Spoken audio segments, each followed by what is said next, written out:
Due to an unforeseen accident, Siwei unexpectedly found himself reincarnated back to the year 2005. Regrettably, he was utterly ignorant of the intricacies of the business world. However, fortunate for him, his rebirth bestowed upon him a wealth of memories from his previous life, filled with exceptional films. Just as Siwei was preparing to embark on an ambitious journey, he discovered that the one he held dear in his heart had also been reincarnated. Chapter 1. A Twist of Fate. Cough, cough, hiss. Damn this cold. It couldn't have arrived at a worse time. A man, seemingly in his 40s, crouched beside a film studio, one hand clasped over his mouth as he coughed, while the other held a cigarette. His brows knitted together. His expression conveyed discomfort as he muttered to himself. Not far from him, a flurry of crew members busied themselves setting the scene, their interactions bustling with urgency. Who would have thought? After years of toil, I finally made it to the position of director. Cough, cough, as he observed the industrious crew. The man glanced at his phone to check the time, subsequently expressing a tinge of nostalgia, though his cold soon interrupted his musings, prompting another fit of coughing. Directorly, are you unwell? You should drink some water. A radiant figure approached, offering him a bottle while expressing genuine concern. Cough, it's nothing, just caught a chill a couple of days ago. I owe you my gratitude, Yifei, for coming to lend me a hand with this cameo role. The man accepted the water, took a sip, and thanked Lu Yifei, who stood beside him. It's no trouble at all. After all, we are classmates. Besides, now that you are a director, I look forward to you mentoring me, the aspiring actress, she replied with a playful smile. Haha, then I shall take your words as a good omen. Esteemed star, Siwei responded, following her lead. Siwei, a graduate of the Beijing Film Academy's class of 2002, indeed shared the same cohort as Lu Yifei, although she was from the acting department while he studied cinematography. Upon entering the academy, Siwei was filled with ambition, aspiring to become a second Zhang Guo. However, reality dealt him a harsh blow. In this industry, without connections, aspiring to be a director was nearly impossible. Fortunately, due to his diligence and affable nature, he garnered the favor of his mentors, who assisted him in securing positions as a cinematographer in several productions post-graduation. Thus, leveraging his mentor's connections, Siwei managed to establish a foothold in the industry. Yet as time passed, he realized that for someone like him, lacking familial ties, achieving directorial status would be a daunting challenge. Nevertheless, Siwei remained undeterred. Armed with his experiences as a cinematographer, he continued to navigate various productions, believing that as long as he remained in the industry, fortune might one day smile upon him. By 2025, his perseverance finally bore fruit when an investor offered him the opportunity to direct. With this chance, Siwei utilized every connection he had cultivated over the years to invite Lu Yifei for a cameo role, courtesy of Zhu Yan. All right, Director Li, no need to be so formal. When do I get to film my cameo? After tucking a strand of hair behind her ear and batting her bright eyes, Lu Yifei inquired with a smile. Taken aback by Lu Yifei's radiant presence, Siwei felt a fleeting moment of astonishment.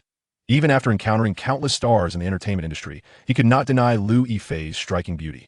Yifei, please hold on a moment. Once the crew finishes setting up, we can commence with your scenes, he replied, quickly regaining his composure and subtly averting his gaze from her captivating eyes. Okay, Yifei, your expression is perfect now. Just act casual and look around. I'll handle the camera angles, he instructed. Great. Is there any specific direction for my movement? No, just walk as you please, he answered. All right. As the crew finalized the arrangements on the open set, they officially commenced Lu Yifei's cameo scenes. Siwei stood behind the camera, intently observing Lu Yifei's performance, while several photographers and assistants expertly managed the lighting and shots. Cut. Yifei, that was splendid. Let's take a break, he called out after 10 minutes, satisfied with what he had seen. How was it? Is everything all right?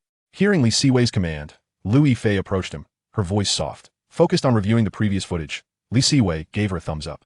Outstanding. Truly, you are a star. Your acting is remarkable. Though Lu Yifei's performance was merely passable, the fact that such a prominent star was willing to participate in a cameo was commendable, and Siwei, possessing a sense of decorum, chose to refrain from speaking bluntly. Haha. You're too kind, she replied, laughter escaping her lips. Yifei, take a moment to rest. We'll be shooting a high-altitude scene shortly, so prepare yourself. Understood. Xiao Zhang, is the helicopter ready? Once Lu Yifei departed, Siwei turned to his assistant for confirmation. Don't worry, Director Li, everything is set. But are you sure you want to go up personally? Of course. Lu Yifei isn't using a stunt double. Neither will I. Besides, my skydiving license wasn't obtained in vain. Half an hour later, with all preparations complete, Siwei secured the safety harness for himself and Lu Yifei. As they made their way to the helicopter, he gestured to alleviate their tension. It might be a bit bumpy, so I hope our esteemed star will be forgiving. It's all right. I was a bit apprehensive at first, but with you, the distinguished director, by my side, I feel much more at ease. Plus, I piloted a plane while filming Roses. With a smile, Lu Yifei responded, and the two climbed aboard the helicopter. Xiao Zhang, once the helicopter takes off, just focus on filming, Li Siwei instructed through the intercom. Received, Director L.I.S. They prepared for their skydiving scene. They opted to sit near the cabin door rather than inside, and while Lu Yifei initially appeared composed, the rising altitude began to induce a sense of anxiety within her. Siwei cast a glance at Lu Yifei, who was seated beside him, her expression betraying a hint of anxiety. He reached behind her to adjust the strap of her safety harness, a gesture that seemed to alleviate her tension slightly. Rest assured, my skydiving license was not merely purchased. Over the years, I have leapt from the skies nearly 100 times. Just entrust yourself to me, and besides, didn't you pilot a plane while filming the roses? That is hardly comparable. That flight did not ascend to such heights, Lu Yifei retorted, casting him a sideways glance. Nonetheless, as Li Siwei spoke, Lu Yifei's nervousness indeed began to dissipate. Relax, take a deep breath, and be mindful of your facial expressions, he instructed. As the aircraft climbed ever higher, Lu Yifei endeavored to project a cheerful demeanor for the camera despite her anxiety. It was a testament to her composure. Someone with lesser fortitude would find it impossible to maintain a smile under such pressure.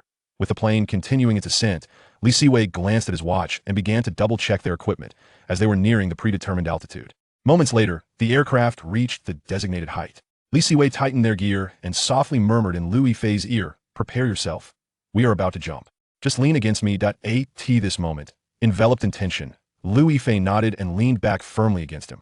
Though Li Siwei sensed her anxiety, there was no time to offer further comfort. Positioned at the cabin door, he inhaled deeply, signaled to the photographer beside him, and then leaped into the open air, taking Lu Yifei with him. The two photographers nearby, witnessing their descent, followed suit and jumped as well. As they plummeted, Lu Yifei's piercing scream pierced the air. Instead of calming her, Li Siwei swiftly deployed the guiding parachute to mitigate their chaotic tumble through the sky. Once he spread his arms wide, he gently patted Lu Yifei, encouraging her to mimic his stance. As her initial fear began to fade, Lu Yifei gradually regained her composure and mirrored his actions, extending her arms. Once she found her footing, she glanced downward and was immediately captivated by the breathtaking vista below. The film they were shooting was set in Hainan, and now, suspended in the sky, the vast ocean beneath them evoked a profound sense of awe. After gliding for over 1,000 meters, Li Siwei checked the locator on his wrist, preparing to open the parachute so Lu Yifei could savor the aerial beauty for a little longer. However, just as he attempted to pull the cord, he realized with horror that the parachute would not deploy. In an instant, cold sweat drenched his back. After 2 futile attempts, despair began to wash over him. Struggling against the wind, he shouted to Lu Yifei, "Yifei, the parachute won't open." "What?" Lu Yifei responded in shock, her mind reeling as they hurtled closer to the ground. Li Siwei tried once more, but the outcome remained unchanged, plunging him into a state of hopelessness. He tightened his grip around Lu Yifei and leaned close to her ear, urgently whispering, "There seems to be a malfunction with the equipment. We might truly be facing our demise." "Director Li, you cannot be serious," she stammered. "I am not jesting. The parachute is genuinely inoperative. It appears someone tampered with my gear," he replied grimly. At that moment, Lu Yifei recalled that her assistant had attempted to dissuade her from boarding the plane, fiddling with the parachute pack just before takeoff. A wave of despair washed over Lu Yifei. Meanwhile, the accompanying cameramen had already deployed their parachutes and could only watch helplessly as the two plummeted. On the ground, the film crew grew frantic upon noticing the parachutes had not opened. "Did someone interfere with Director Li's parachute pack?" a crew member asked anxiously. The club owner, observing the unfolding situation, turned to the staff beside him with urgency. Upon hearing the inquiry, Lu Yifei's assistant went pale. Should anything happen to them, she too would be ensnared in the consequences. Meanwhile, the two in the air remained oblivious to the turmoil below. Relying on his years of training, Li Siwei maneuvered their positions, placing himself beneath Lu Yifei. Though such an adjustment might not yield significant benefits, it was the best course of action he could conceive at that moment. Lu Yifei began to grasp the reasoning behind Li Siwei's actions. However, time was no longer on their side. In the end, all Lu Yifei heard was a whispered "I'm sorry" before she was engulfed by an endless void. Chapter 2. Rebirth. In 2005, within the confines of a boys' dormitory at Beijing Film Academy, on Li Siwei's bed. "What the hell?" With a resounding shout, Li Siwei abruptly sat up, his mind still reeling from the harrowing images of a high-altitude fall. In the next moment, confronted by the simultaneously familiar and alien surroundings, he found himself utterly bewildered. "Boy, Siwei, why are you screaming like that? You startled me." At that moment, Zhu Yan, who occupied the bunk beneath him, nearly dropped her apple upon hearing his exclamation. Holding the apple, she turned to Li Siwei, voicing her irritation. "Yan, what are you doing here? What a ridiculous question. Where else would I be?" We're not filming Non-Brothers until August, so naturally, I'm at school. Upon hearing Zhu Yan's response, Li Siwei was left in a daze. He grabbed his phone, noting it had transformed into a Nokia, a relic of the past, displaying the date. May 15th, 2005. Ignoring Zhu Yan, he dashed to the bathroom, gazing into the mirror at his somewhat youthful visage. Oh my, it seems I have been reborn. Meanwhile, in a villa district of the capital, Lu Yifei was equally confounded by her surroundings. What is going on? Didn't Ti move out ages ago? Rising, she surveyed her environment, silently booting up the computer beside her. Glancing at the time, she muttered, 2005? I must be reborn. Qianqian, what's wrong? You look so out of sorts this morning. Are you feeling overworked? If you are, take a break. Lu Xiaoli, who had just emerged from her room, approached Lu Yifei with concern. Oh, it's nothing, Mom. I just woke up early today. Having come to terms with her rebirth in 2005, Lu Yifei sweetly reassured her mother. That's a relief. I'll go prepare breakfast then. It was understandable that Lu Xiaoli reacted so strongly. Lu Yifei typically would never rise early unless she had a filming schedule. Watching Lu Xiaoli head to the kitchen, Lu Yifei propped herself up, chuckling softly. How wonderful. I never imagined I would have a second chance at life.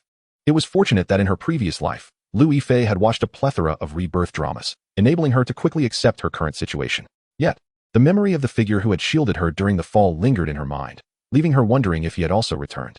Lost in thought, she bit her lower lip. Elsewhere, Li Siwei, still unaware of Lu Yifei's concerns for him, had also accepted his reincarnated existence. Hey, Siwei, you alright? You're acting all jumpy, Zhu Yan remarked as she observed him pacing restlessly. I'm fine. Just had a nightmare, Li Siwei replied, concealing the truth of his rebirth from Zhu Yan, fearing that revealing such a notion would prompt her to contact a mental institution. I thought so. You startled me with that sudden shout. I swear, if Luo Jin and the others were here, they'd have been scared to death. By the way, are you heading to the cafeteria for a meal? No, go ahead without me. I need a moment. Alright, I'll catch you later. Once Zhu Yan departed, Li Siwei sat in a chair, retrieving the mirror Luo Jin had previously bought, placing it on the table. Staring at his youthful face, he mused. It seems I am rather fortunate to experience something as extraordinary as rebirth. However, no sooner had he savored this thought than the memory of Lu Yifei falling alongside him surfaced, leading him to sigh heavily. I wonder if Lu Yifei survived. Oh, never mind, I won't dwell on it. If I succeed in this life, I'll be sure to help her. Just as Li Siwei felt a flicker of hope, he became despondent again, shaking his head in self-deprecation. He was already contemplating helping others, yet Lu Yifei must have just wrapped filming for the return of the Condor Heroes. Once it aired next year, she would undoubtedly become a titan in the entertainment industry. Speaking of which, since I've been reborn, surely I should be granted a system.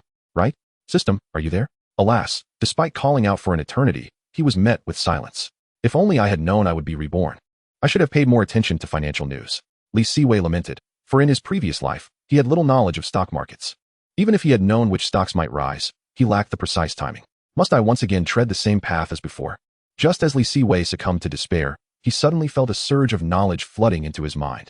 Closing his eyes, he envisioned classic film scenes from the future. It appears that fate still favors me. At noon, after attending his classes, Li Siwei returned to the dormitory, brimming with excitement. I've made a decision, old Zhu. I want to make a movie. Zhu Yan, who was sipping water, nearly choked at his declaration. After a fit of coughing, she exclaimed, Are you feverish or something? She instinctively reached out to check Li Siwei's forehead. No, I'm serious. After that nightmare this morning, I suddenly thought of an incredible idea, and I'm determined to bring it to life. Li Siwei swatted Zhu Yan's hand away, his resolve unwavering. Seeing the determination in his eyes, Zhu Yan realized he was earnest.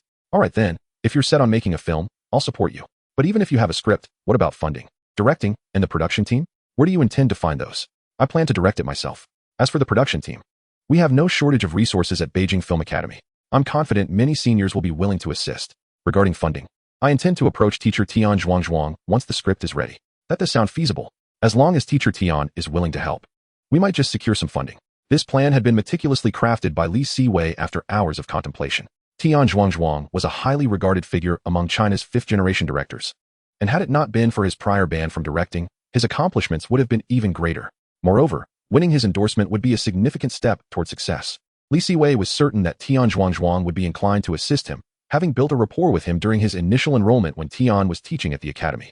With a combination of diligence and charm, Li Siwei had garnered ample goodwill from him. In his previous life, it was precisely through Tian Zhuang's support that Li Siwei had managed to establish his footing in the industry. Following that fateful noon, Li Siwei began the arduous task of sifting through the plethora of cinematic memories residing in his mind. There were simply too many remarkable films to choose from, and he needed to select one wisely. Even with Tian Zhuang's help, he could not afford to pursue projects with exorbitant budgets. Otherwise, success would be elusive, given that he was merely a recognized student of Tian, not his son. As Li Siwei ruminated deeply, a sudden thought struck him. Yes, that's it. But I must act swiftly. The original novel was published this very year. No matter, I can make some minor adjustments and submit it to the Film Bureau for approval. Chapter 3. The Girls We Chased Together. In May 2005, the weather in Beijing was far from pleasant, with swirling dust clouds almost completely suffusing the sky with a yellow hue. The pedestrians on the streets appeared to be ensnared in a vast, yellow fog, each face obscured by thick masks, while those without masks were left to taste the gritty sensation of dust in their mouths. Outside the dormitory of Beijing Film Academy, Zhu Yan shook off the dust from his clothes, opened the door, and entered, promptly waking the slumbering Li Siwei. Awake, Awei. Get up quickly. Another sandstorm is upon us. Hurry and gather your clothes. It had indeed been quite a while since such a significant sandstorm had graced the capital. Li Siwei, slightly roused, cast a glance at the scene outside and murmured a few words to himself. What are you mumbling about? Hurry and collect your clothes. Zhu Yan urged. Oh, nothing. Just still half asleep, Li Siwei casually replied, before finally dressing and following Zhu Yan to gather their belongings.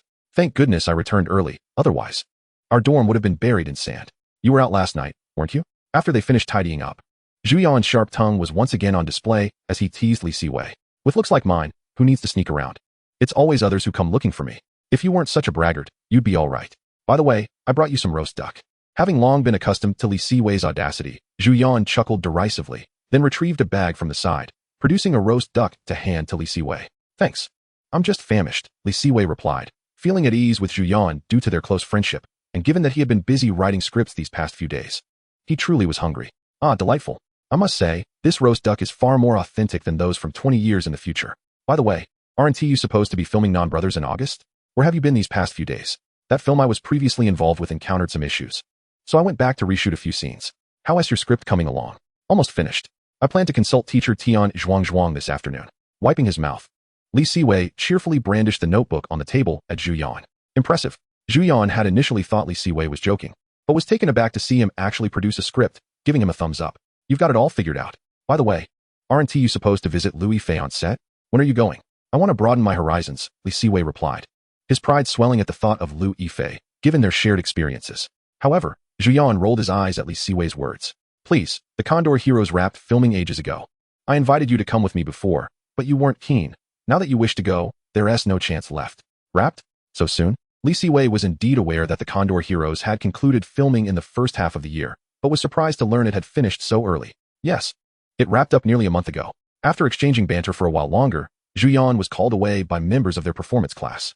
Once Zhu Yan departed, Li Siwei glanced at the script in his hands and murmured, it seems I must put in some effort as well.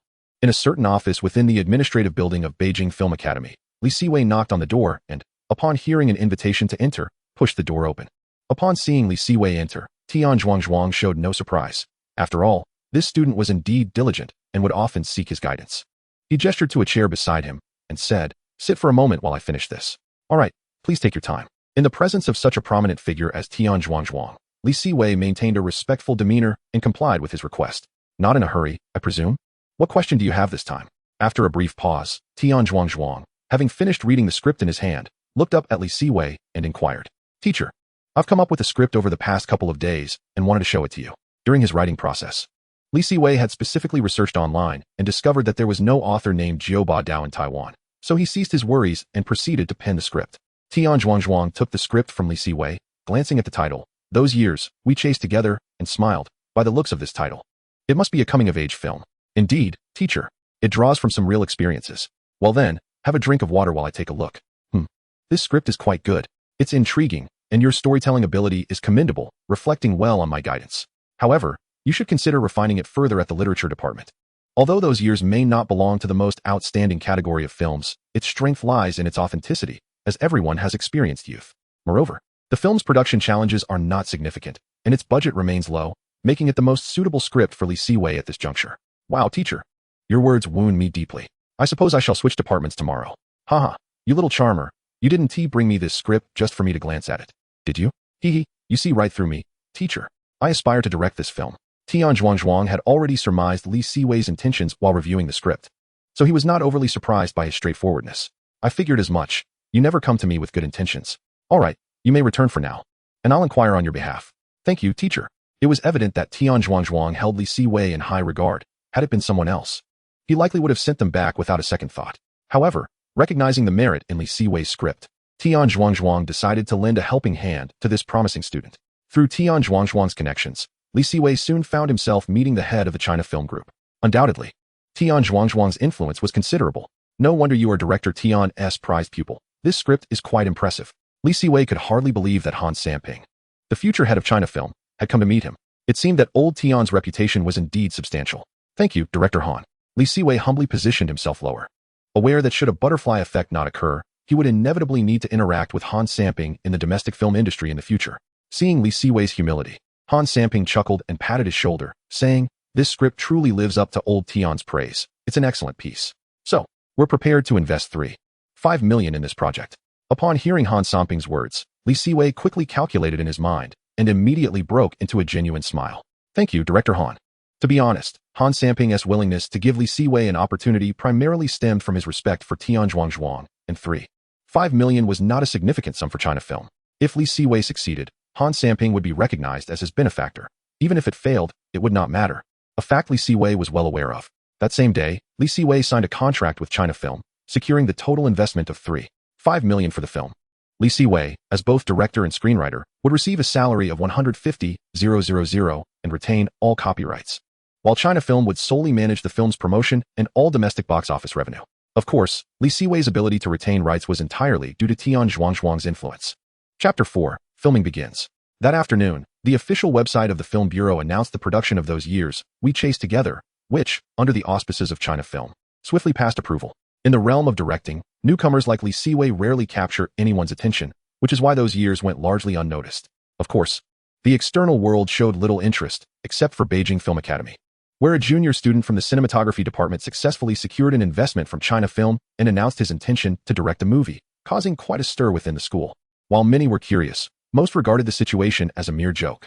Meanwhile, at Liu Yifei's home in the capital, upon seeing the news shared in the class group, she was utterly taken aback. "So, you have returned. How splendid." "Ah Wei, no, Director Li, have you considered the male lead?" Li Siwei, upon glancing at the cheeky Zhu Yan, couldn't help but chuckle, reassuring her that given their relationship, the male lead was undoubtedly hers. "Yes, I knew it," Zhu Yan exclaimed, her excitement palpable. It was understandable for Zhu Yan to be so thrilled. Although she had starred in a few television dramas over the past 2 years, she had yet to land a role in a film, let alone as the male lead. In the ensuing week, with the assistance of Tian Zhuangzhuang, Li Siwei managed to shape the nascent crew. Tian Zhuangzhuang's role was merely to recommend candidates. The final decisions rested entirely with Li Siwei. As for equipment, he opted not to seek outside help, but rather rented a set from Qingying Studio. As news of this venture spread, many students from the acting department gravitated towards Li Siwei, even though numerous individuals remained skeptical about his success. Nevertheless, with the backing of China Film, even a failure would bear little consequence for them. The male lead had been determined as Zhu Yan, and securing supporting roles was a straightforward task, simply enlisting some visually appealing classmates from the Beijing Film Academy. However, the search for the film's pivotal female lead proved to be a headache for Li Siwei. Truth be told, in his mind, the most suitable candidate was undoubtedly Liu Yifei. Yet, Liu Yifei did not know him, and her mother, Liu Xiaoli, would certainly not consent to her starring in his film. Without Liu Yifei, Li Siwei struggled to find a fitting alternative. Just as he was grappling with this dilemma, an unexpected phone call arrived. Li Siwei could hardly fathom that Liu Yifei would be the one to reach out to him. Despite his confusion, he gladly accepted the invitation. After all, this was Liu Yifei, the Liu Yifei of 05. Shortly thereafter, following the address provided by Liu Yifei, he arrived at a rather inconspicuous CF in Beijing. Understanding her choice of such a low-key venue, Li Siwei recognized that Liu Yifei had become quite the sensation. Upon entering the CAF, he proceeded to the designated private room. At the door, he took a deep breath before knocking. Upon hearing a crisp "please come in," he pushed the door open and stepped inside. Upon entering, Li Siwei found himself momentarily speechless, captivated by the sight of Liu Yifei seated within. In that fleeting glance, a profound sense of destiny stirred within him. At the same moment, Liu Yifei, noticing Li Siwei's entrance, was equally taken aback. The disparity between the Li Siwei of 20 years ago and the man before her now was stark. One was a disheveled middle-aged director, while the other was a youthful and handsome lad, a contrast that was indeed jarring. "Please, have a seat, Director Li," Liu Yifei said, noticing Li Siwei's dazed expression, her lips curving into an involuntary smile as she invited him to sit. "Oh, yes, of course," Li Siwei stammered, regaining his composure as he took a seat. "Ha!" Liu Yifei laughed at the myriad emotions reflected in Li Siwei's eyes: surprise, confusion, bewilderment, joy, and excitement. Once her laughter subsided, she continued, Did you ever imagine, Director Lee, that I would return? I truly did not. But this must be the most delightful news I've received since my rebirth, Lee Siwei replied, a smile blossoming on his face after a brief pause. I hear you're set to direct a film? Indeed. I was initially troubled over the choice for the female lead. But now that dilemma has resolved itself. Lee Siwei felt a wave of relief wash over him, the nagging issue that had plagued him for days now seemingly settled. Upon hearing Lee Siwei's unwavering confidence, Liu Yifei, with a teasing smile, retorted, Are you so certain that I will agree? Would you ever decline my request? Of course not. Then let us wish for a fruitful collaboration, to a successful partnership. With the female lead secured, the subsequent arrangements fell into place effortlessly. After confirming the remaining roles, the crew was nearly fully assembled. In the days that followed, Lee Siwei not only focused on building the crew but also engaged in daily conversations with Liu Yifei. Prior to this, Liu Yifei had experienced an overwhelming sense of isolation despite the joy of her second chance at life. Discovering that Lee Siwei had also returned to this world brought her immense happiness, for she knew she was no longer alone. She had a companion. Despite Liu Xiaoli's anger over Liu Yifei's decision to accept the role in Lee Siwei's film without her consent, she could not deter Liu Yifei, who had made up her mind. Once preparations were sufficiently underway, Lee Siwei summoned all members of the crew to formally commence the filming of those years. The girls we pursued together. Initially, there was little attention from the outside world, mostly viewing it as a spectacle. However, with Liu Yifei's involvement, the interest surrounding the project surged. More people became aware that a junior student from the Beijing Film Academy was set to direct a film. Is this for real? Has the threshold for becoming a film director fallen so low? A mere student, yet to graduate, and a cinematography major at that, is now directing? Truly, what a decline in standards. Such negative commentary was rampant, yet it inadvertently drew significant attention to those years, without incurring substantial costs. A remarkable gain. Initially, Lee Siwei had not intended to hold an opening ceremony, but witnessing the unexpected surge of interest, he naturally opted to seize the moment and organize a press conference. Time flew by, and before long, the crew of those years, the girls we pursued together saw Lee Siwei inviting several media outlets from Beijing. He understood that their willingness to attend was largely due to Liu Yifei's star power, as she had become immensely popular. Regardless, this represented an invaluable opportunity for exposure for his modest project. Miss Liu Yifei, what prompted you to choose to star in a film directed by a newcomer? A reporter inquired. Is it because you and the director are now together?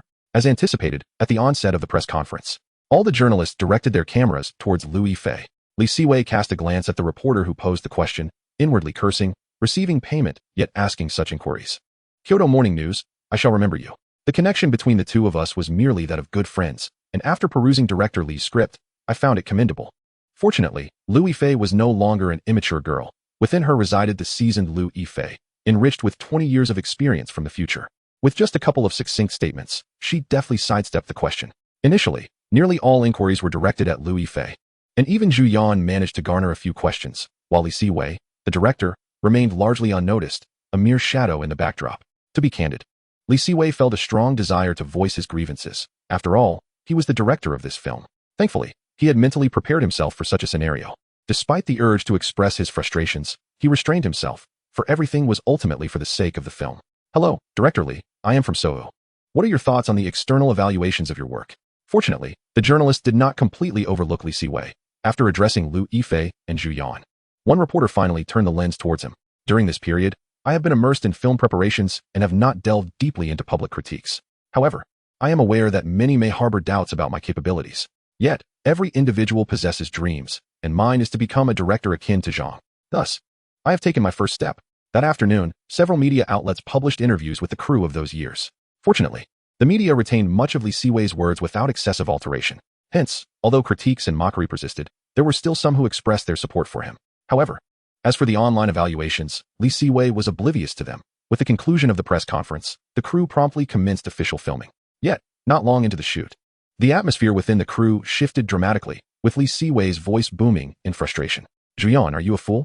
This isn't your first shoot. Could you refrain from being so contrived? Just look at Yifei beside you. Her performance is exceptional. This statement was not a mere flattery of Liu Yifei.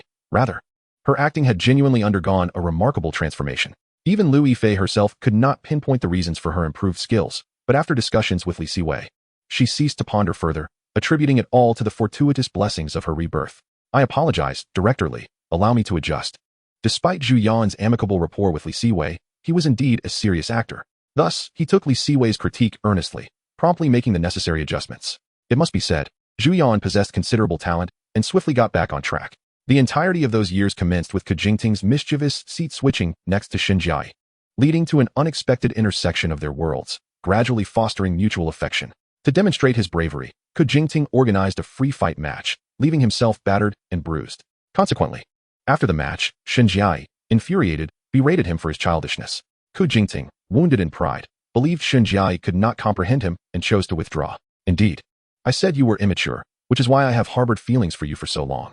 In that fleeting moment, tears mingled with the rain, blurring his vision. Meanwhile, behind Ku Jingting, Shen Jiai chided him in a tearful voice, calling him a big fool. This rain-soaked scene took 6 takes to capture successfully.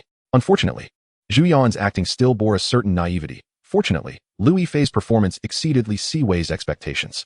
It must be acknowledged that those years was indeed well suited for both novice directors and actors. By the end of June, filming was nearing completion. Yifei, take a seat and rest for a while. During a break, upon noticing Liu Yifei reviewing previous shots beside him, Li Siwei handed her a nearby stool. All right, away. You needn't call me Yifei anymore. Just refer to me as Cici. Liu Yifei did not feign modesty and promptly sat down.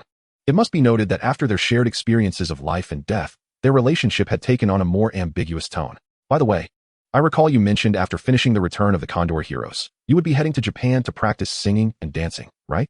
Li Siwei said, playfully striking a few rap poses.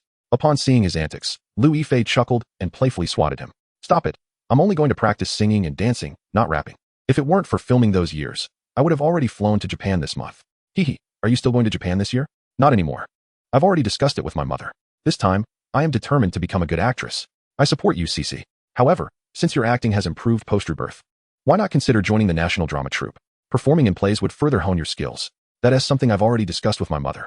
Once we finish filming those years, I will audition for the National Drama Troupe. Before long, after the break, the crew resumed shooting. In the film's climax, Ku Jingting was originally meant to kiss the groom, but Li Siwei revised this ending, sparing Zhu Yan from any embarrassment.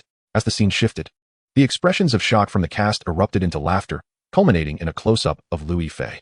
Though she initially laughed, tears soon welled up in her eyes, revealing a complex array of emotions.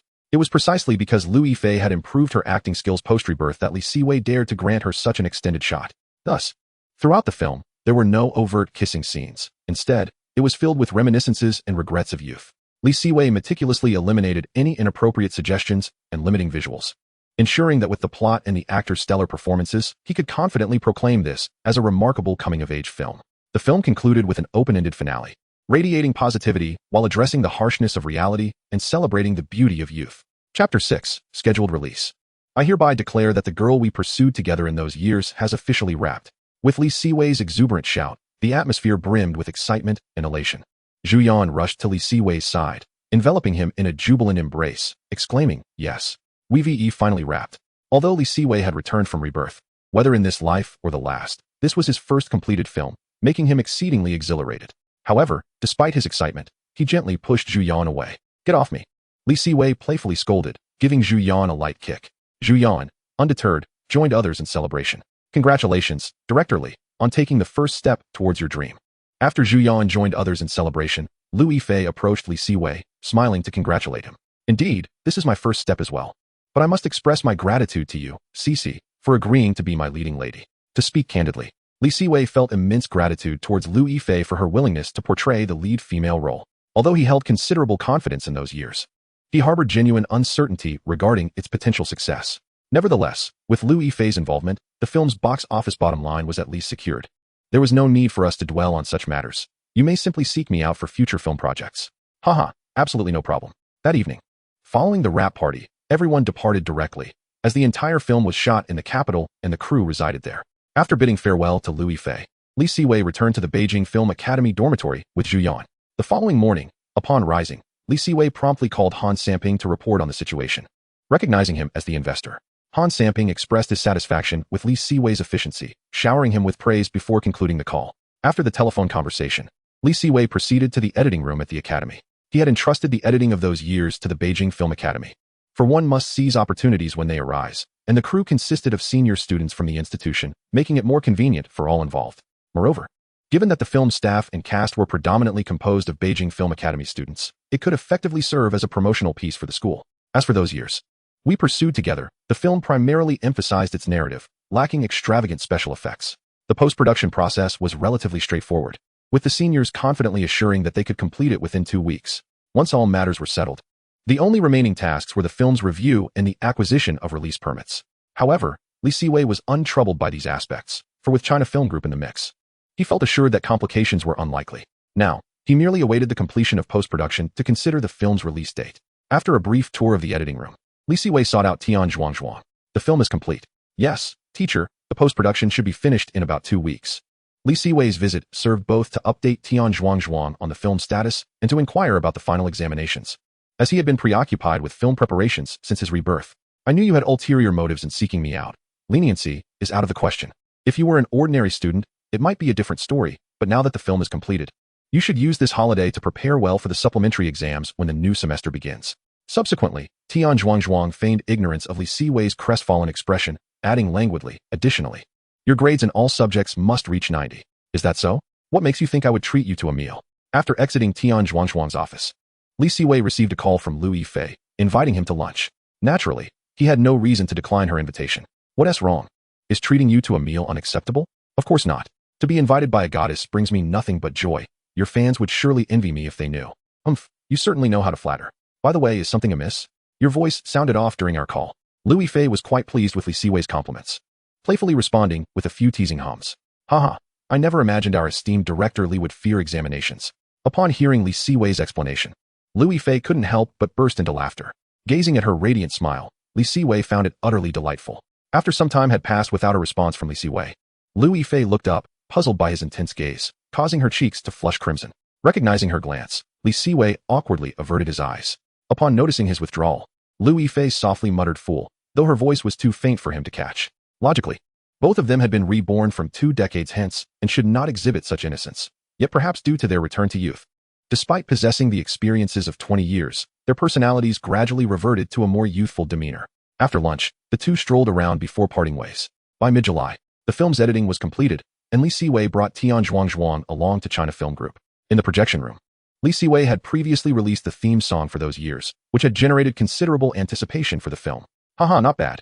Director Li has done exceptionally well. An hour and a half later, after viewing the film, Han Samping offered high praise. Though it retains some naivete, it is quite commendable, and the storyline flows smoothly.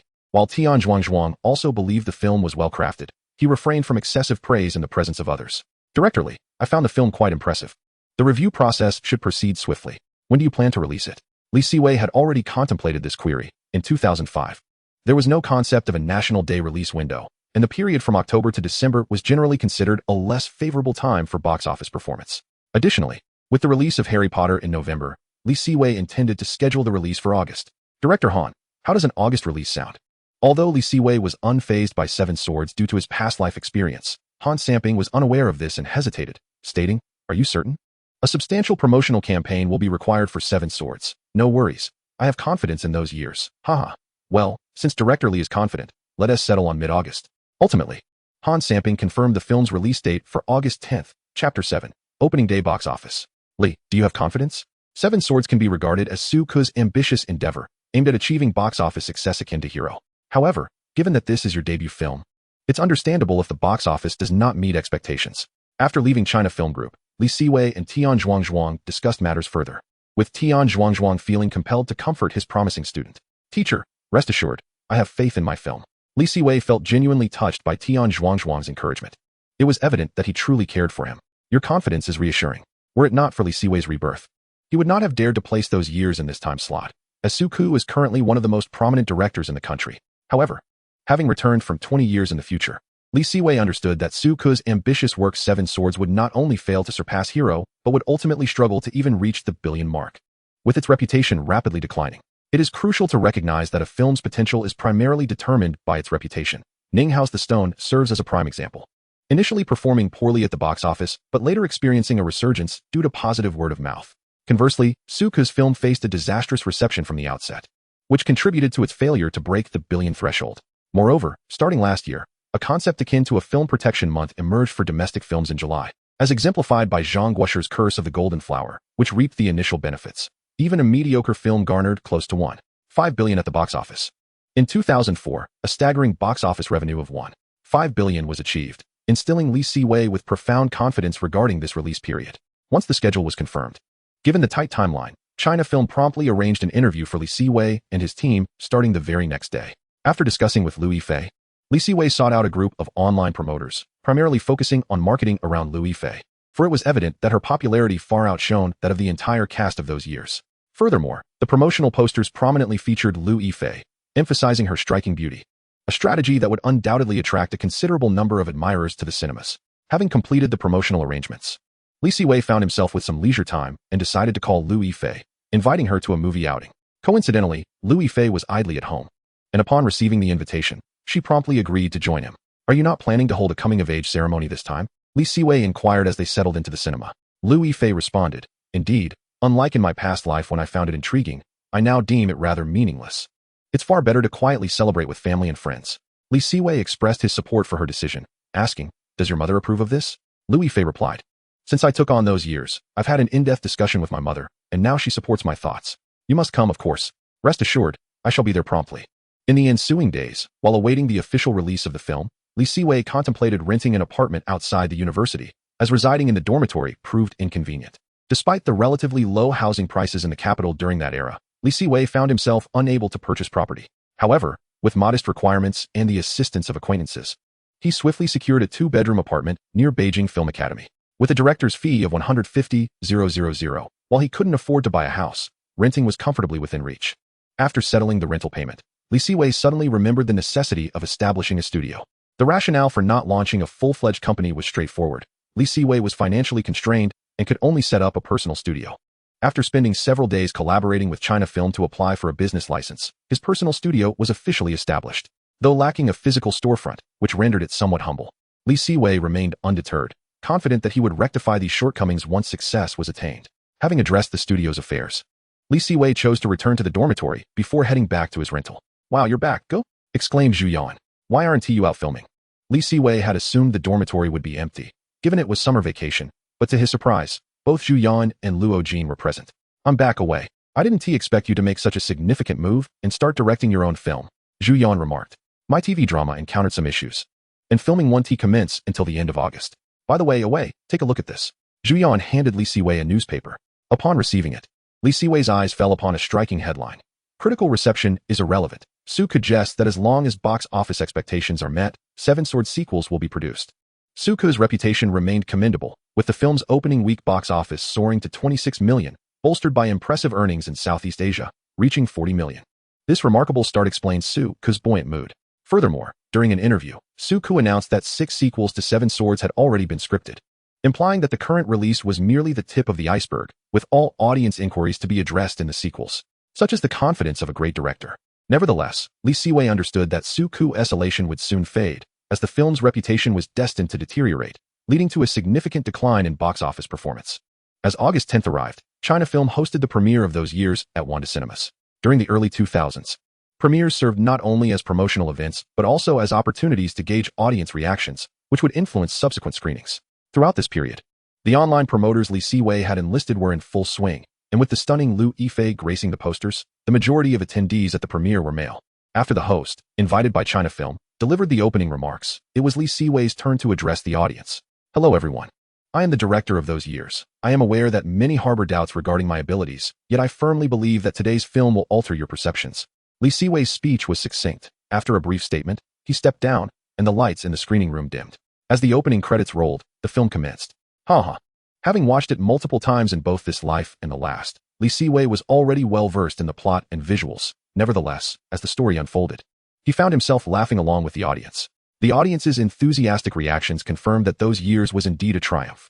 Particularly poignant was the scene where Shun Jiai transitions from laughter to tears, evoking a profound resonance among viewers. The premiere was exceedingly successful, with attendees promptly taking to the internet to promote the film, and even media outlets hailed it as the most delightful cinematic surprise of August. With the dismal reception of Seven Swords, other films released concurrently lacked appeal, swiftly establishing those years as the preferred choice for most viewers. On August 11th, while Li Siwei was still in slumber, he received a call from China Film. "Director Li, congratulations. Those years has exploded at the box office." The sleepy Li Siwei was instantly awakened by the voice on the other end. "What was the first day box office?" "The first day revenue reached 4.8 million. Chapter 8, the box office source." Director Xiao Li, you have not disappointed me." Just after hanging up with the representative from China Film, Li Siwei received a call from Han Samping. To be candid, Han Samping was astonished by the first day box office of those years. Had it been a high-budget film, his excitement might have been tempered, However, considering the total production cost, including marketing, was a mere $4.5 million, the first day earnings surpassed the total expenditure, making it abundantly clear that the film was a success. Chairman Han, you flatter me. I merely had good fortune. Li Siwei's humility was sincere. For this was merely the first day box office, and a significant portion of the revenue was attributable to Liu Yifei's immense popularity. Now, it was a matter of waiting for time to unfold. Han Samping held high hopes for those years. In this era, domestic box office figures were notably low. Aside from the illustrious Zhang Guosher, only Feng Xiaojing and Stephen Chow had crossed the billion mark. Should those years achieve that milestone, Li Siwei would emerge as the fourth domestic director to do so. Consequently, Han Samping instructed the distribution team to prepare additional copies of the film, ensuring that they would not be hindered by a shortage of prints. Regarding your inquiry about Seven Swords, it is no longer a matter for Han Samping to ponder. For the distributor of Seven Swords is Shanghai Film Group, while those years is entirely funded by China Film. On the 11th and 12th, by the 16th, the box office for those years soared to an impressive 42 million. The media buzzed with reports about Li Siwei, whose previous critiques and mockery had transformed into accolades. The youngest commercial director in the country, balancing the roles of director and screenwriter, he is hailed as a prodigious talent from Beijing Film Academy. Despite the media's adulation, Li Siwei remained composed, recognizing that today's praise could swiftly turn to tomorrow's condemnation should he falter. Congratulations, Director Li. Your film has exploded at the box office. Ha. Thank you. The success of those years owes much to you as well. And please, don't call me Director Li anymore. Just call me Awei, like old Zhu and the others. Alright, Awei, don't forget my birthday. Rest assured, I won't forget. How could I miss our Princess Qianqian's coming-of-age celebration? Humph, good to see you understand. Take a seat. I believe those years has already surpassed 50 million at the box office. In a mentor's office at Beijing Film Academy, Tian Zhuangzhuang gazed at Li Siwei, seated across from him, filled with emotion. Initially, when Li Siwei sought his guidance with the script for those years, Tian Zhuangzhuang merely intended to assist a promising student, harboring doubts about the project's potential success. This is all thanks to you, teacher. Otherwise, I might never have had the chance to bring it to fruition. Li Siwei spoke with heartfelt sincerity. Without Tian Zhuangzhuang's support, he would likely have returned home to work in a factory. Enough. Your gratitude will be best expressed through your future films, Tian Zhuangzhuang replied. Of course, you can count on me. If anyone was enjoying the limelight during this period besides Li Siwei, it was Zhu Yan. Ever since the premiere screening, Zhu Yan brimmed with confidence in the film. Following a week of box office results, he was elated, nearly calling Li Siwei his adoptive father.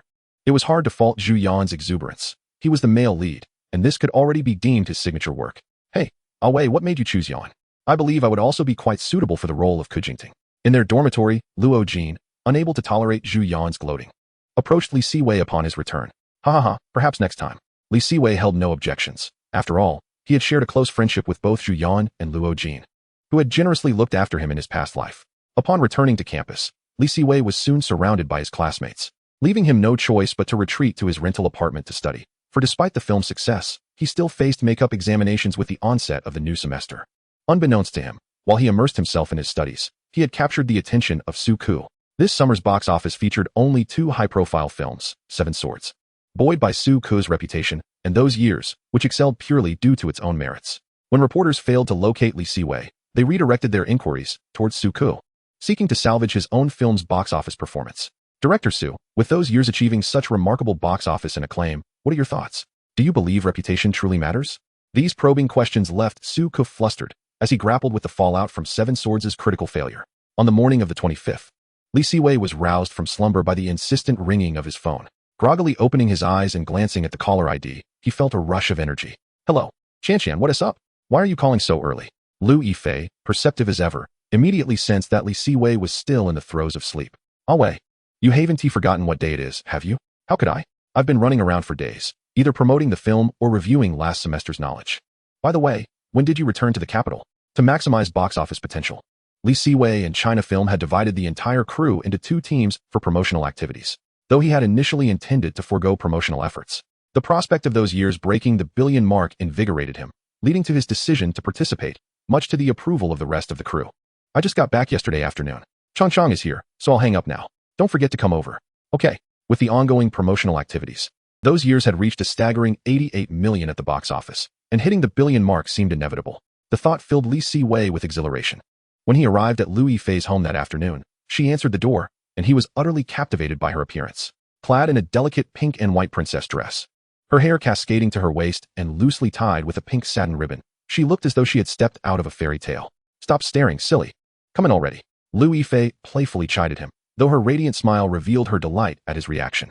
Upon entering, Li Siwei discovered that Lu Yifei's coming-of-age celebration was indeed attended by her friends, Chang Chang, Yao Beina, and her classmates Zhou Yang, Zhu Yan, and Luo Jin. As for the others, he was unfamiliar with them. You must be Director Li. Lu Xiaoli approached him before he could speak. Yes, just call me Wei. This was Li Siwei's first encounter with Lu Xiaoli, and he felt a twinge of nervousness. Thank you for casting Qianqian as the female lead. No, it's primarily because she was the most suitable choice. Please, make yourselves comfortable. I will check on things in the kitchen. All right, thank you, Auntie. Initially, upon hearing that her daughter wished to join those years, Lu Xiaoli had been quite upset. However, after a heartfelt discussion with her daughter, she came to terms with it, recognizing that her child had matured. Now, witnessing the box office success of those years, she felt reassured about her daughter's judgment. Hello, Director Li, I'm Xu Chang. I often hear Qianqian speak of you, saying you are handsome and talented. As soon as Lu Xiaoli stepped away, Xu Chang approached Li Siwei, who hadn't yet had the chance to respond. Lu Yifei, her face flushed, walked over to playfully nudge Xu Chang. Xu Chang, don't say such things. Haha, hello. It's a pleasure to meet you. Li Siwei, unfazed, accepted Xu Chang's compliments with a hearty acknowledgement. By the way, Qianqian, here is a gift for you. With that, Li Siwei revealed a package he had concealed behind his back. Upon receiving the box, Lu Yifei wasted no time in opening it, revealing a finely crafted cat bed.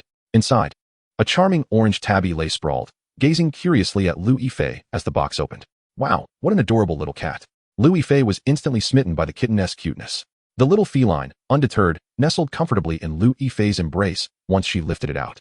Upon witnessing this scene, Li Siwei couldn't help but feel a tinge of envy for the treatment bestowed upon the little cat. Thank you, Wei, I truly adore this gift. Lu Yifei exclaimed joyfully after indulging in some playful moments with the kitten as she approached Li Siwei. I'm delighted to hear that, he replied with genuine warmth.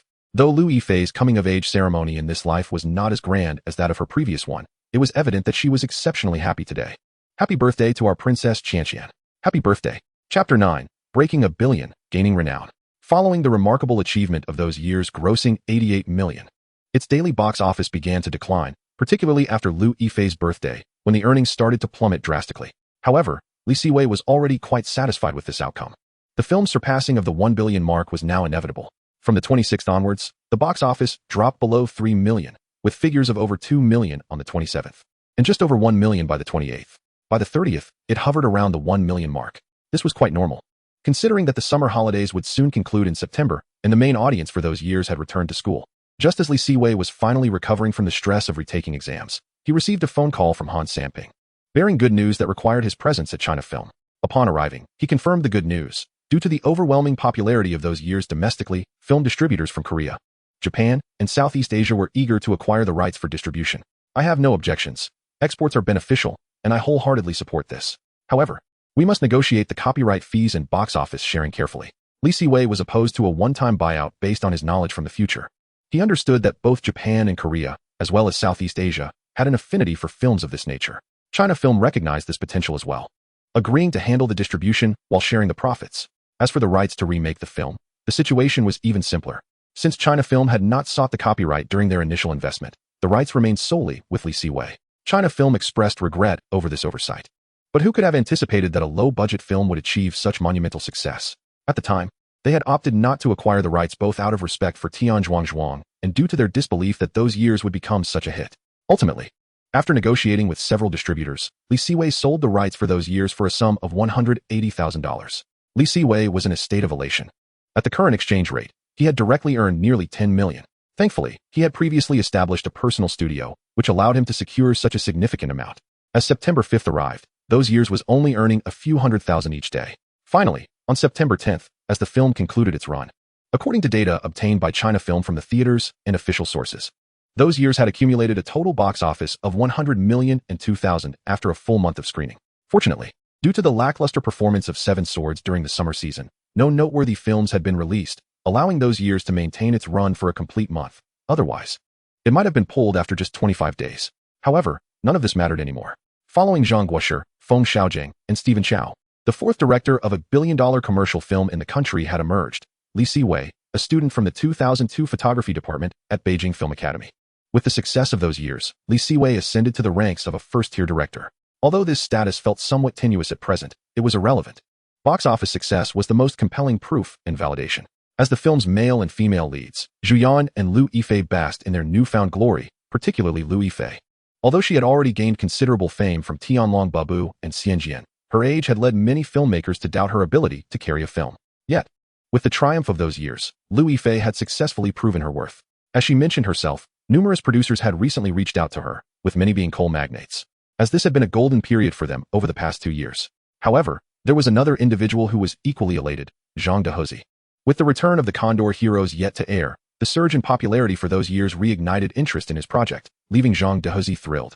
As he had been struggling to maintain momentum after filming concluded. Director Li, with those years surpassing $1 billion at the box office, you have become the 4th billion-dollar director in the country. What are your thoughts? What genre will your next film be? I am immensely grateful for everyone's support. Without the audience, my success would not have been possible. I will continue to strive forward. As for my next film, it is still in the preparatory stages. Director Li, what is your view on the dual collapse of the box office and reputation for Seven Swords? I've been preoccupied with the film's release and haven't had a chance to watch it yet. However, Director Su is an exceptionally talented filmmaker, and I have much to learn from him. It must be said, these journalists would ask anything for the sake of a headline. Fortunately, Li Siwei was not easily flustered. After deftly dodging a few questions, he made his way towards the campus. Had he not been returning to school that day, he likely would not have been accosted by the media. Congratulations on becoming a billion-dollar director. How does it feel to be famous? Oh, please, teacher, don't tease me. I have so much more to learn. Besides, without your guidance, I wouldn't be where I am today. As for fame, it's quite burdensome. The media can be truly bothersome. Tian Zhuangzhuang observed the genuine humility on Li Siwei's face and felt even more satisfied. He had genuinely worried that his proud protege might become arrogant due to media attention, but thankfully, Li Siwei did not disappoint him. I am quite pleased to see your mindset. Haha, rest assured, with my modest achievements, I won't get carried away. I must first earn recognition in Europe before I can think of such things. Li Siwei fully comprehended Tian Zhuangzhuang's words. In this industry, flattery was in abundance, and with his past experiences, he remained unperturbed by external influences. Haha, you have ambition.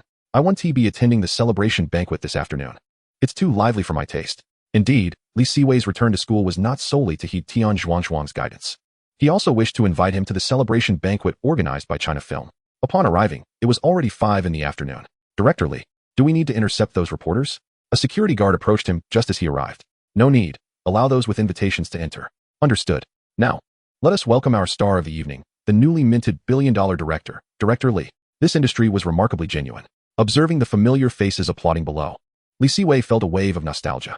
Just months prior, these individuals had offered him more criticism and ridicule than praise. As my brother Bo said, success brings forth good company. This celebration banquet served as both a commemoration of achievements and a networking opportunity within the industry, drawing prominent figures from all corners. Among them were Han Samping from China Film, General Manager Wang from Hawaii, Wang Changtian from Guangxin, Yu Dong from Bona, and numerous other agency heads. Chapter 10, The Celebration Banquet and the Golden Horse Awards. Director Li, congratulations. I hope we can collaborate in the future. Thank you, Mr. Yu. I look forward to the opportunity. Just as Li Siwei stepped off the stage after smashing open the champagne, Yu Dong from Bona approached him with a glass in hand. Having just dealt with Yu Dong, Li Siwei noticed that General Manager Wang from Hawaii was approaching him. Director Li, I too have seen those years, and I must say, it is indeed remarkable, truly a tale of heroic youth. Li Siwei was well aware of Wang's reputation within the industry and understood that his approach likely heralded no good tidings. General Manager Wang, you flatter me. It is merely good fortune on my part. Is Director Li perhaps interested in joining us at Hawaii? As anticipated, Wang had come to recruit him. Li Siwei had mentally prepared for such an overture, especially given the recent departure of Wang Jinghua, which had severely weakened Hawaii's standing. With only 2 major stars remaining, both retained through the provision of film resources, the company was on the brink of collapse. It was only thanks to Feng Xiaojiang that Hawaii still retained some semblance of stability, yet relying solely on him was clearly insufficient. And Feng himself was not one to remain idle. Thus, it was no wonder that a newly minted director, uncontracted with any company and already a top-tier filmmaker, would capture Hawaii's attention. As for the personal studio Li Siwei had established, it was blatantly disregarded by Hawaii. I apologize, General Manager Wang, but I currently have my own personal studio and do not plan to join another company. Li Siwei decisively declined Hawaii's offer. After all, his mind brimmed with countless classic films, rendering it unnecessary to labor for another. Furthermore, even if he were to consider signing with a company, Hawaii would not be his choice. Since that is the case, I won't press the matter.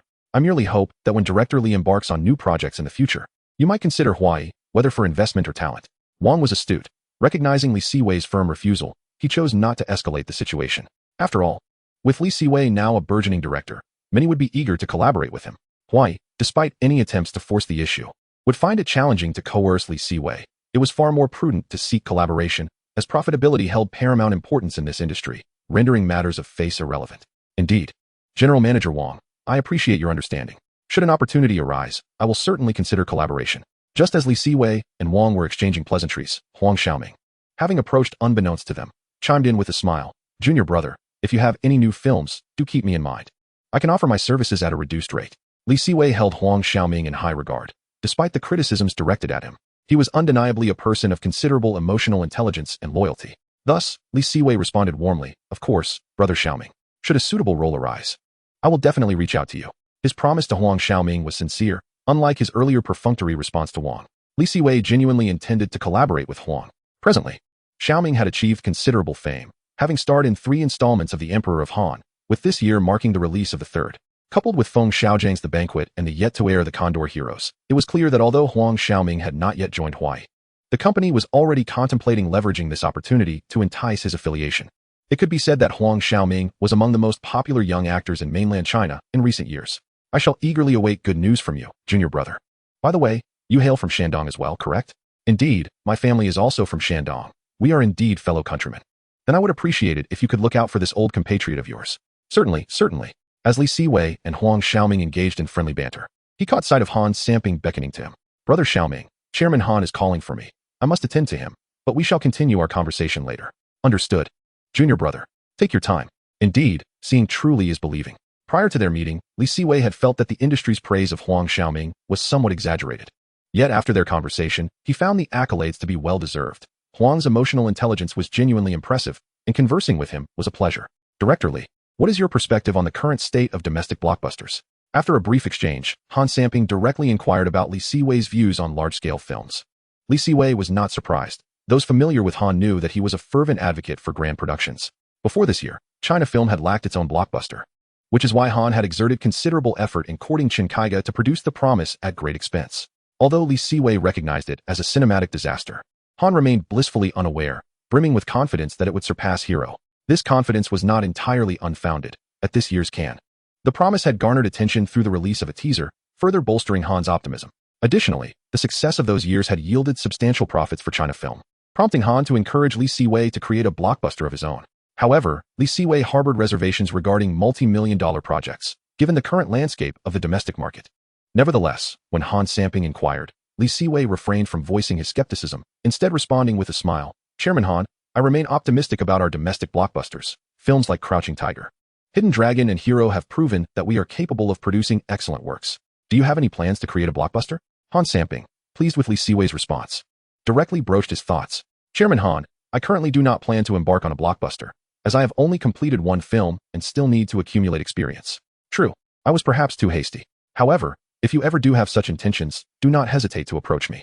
After discussing blockbusters, Han Samping then posed another question. Are you considering registering for this year's Golden Horse Awards?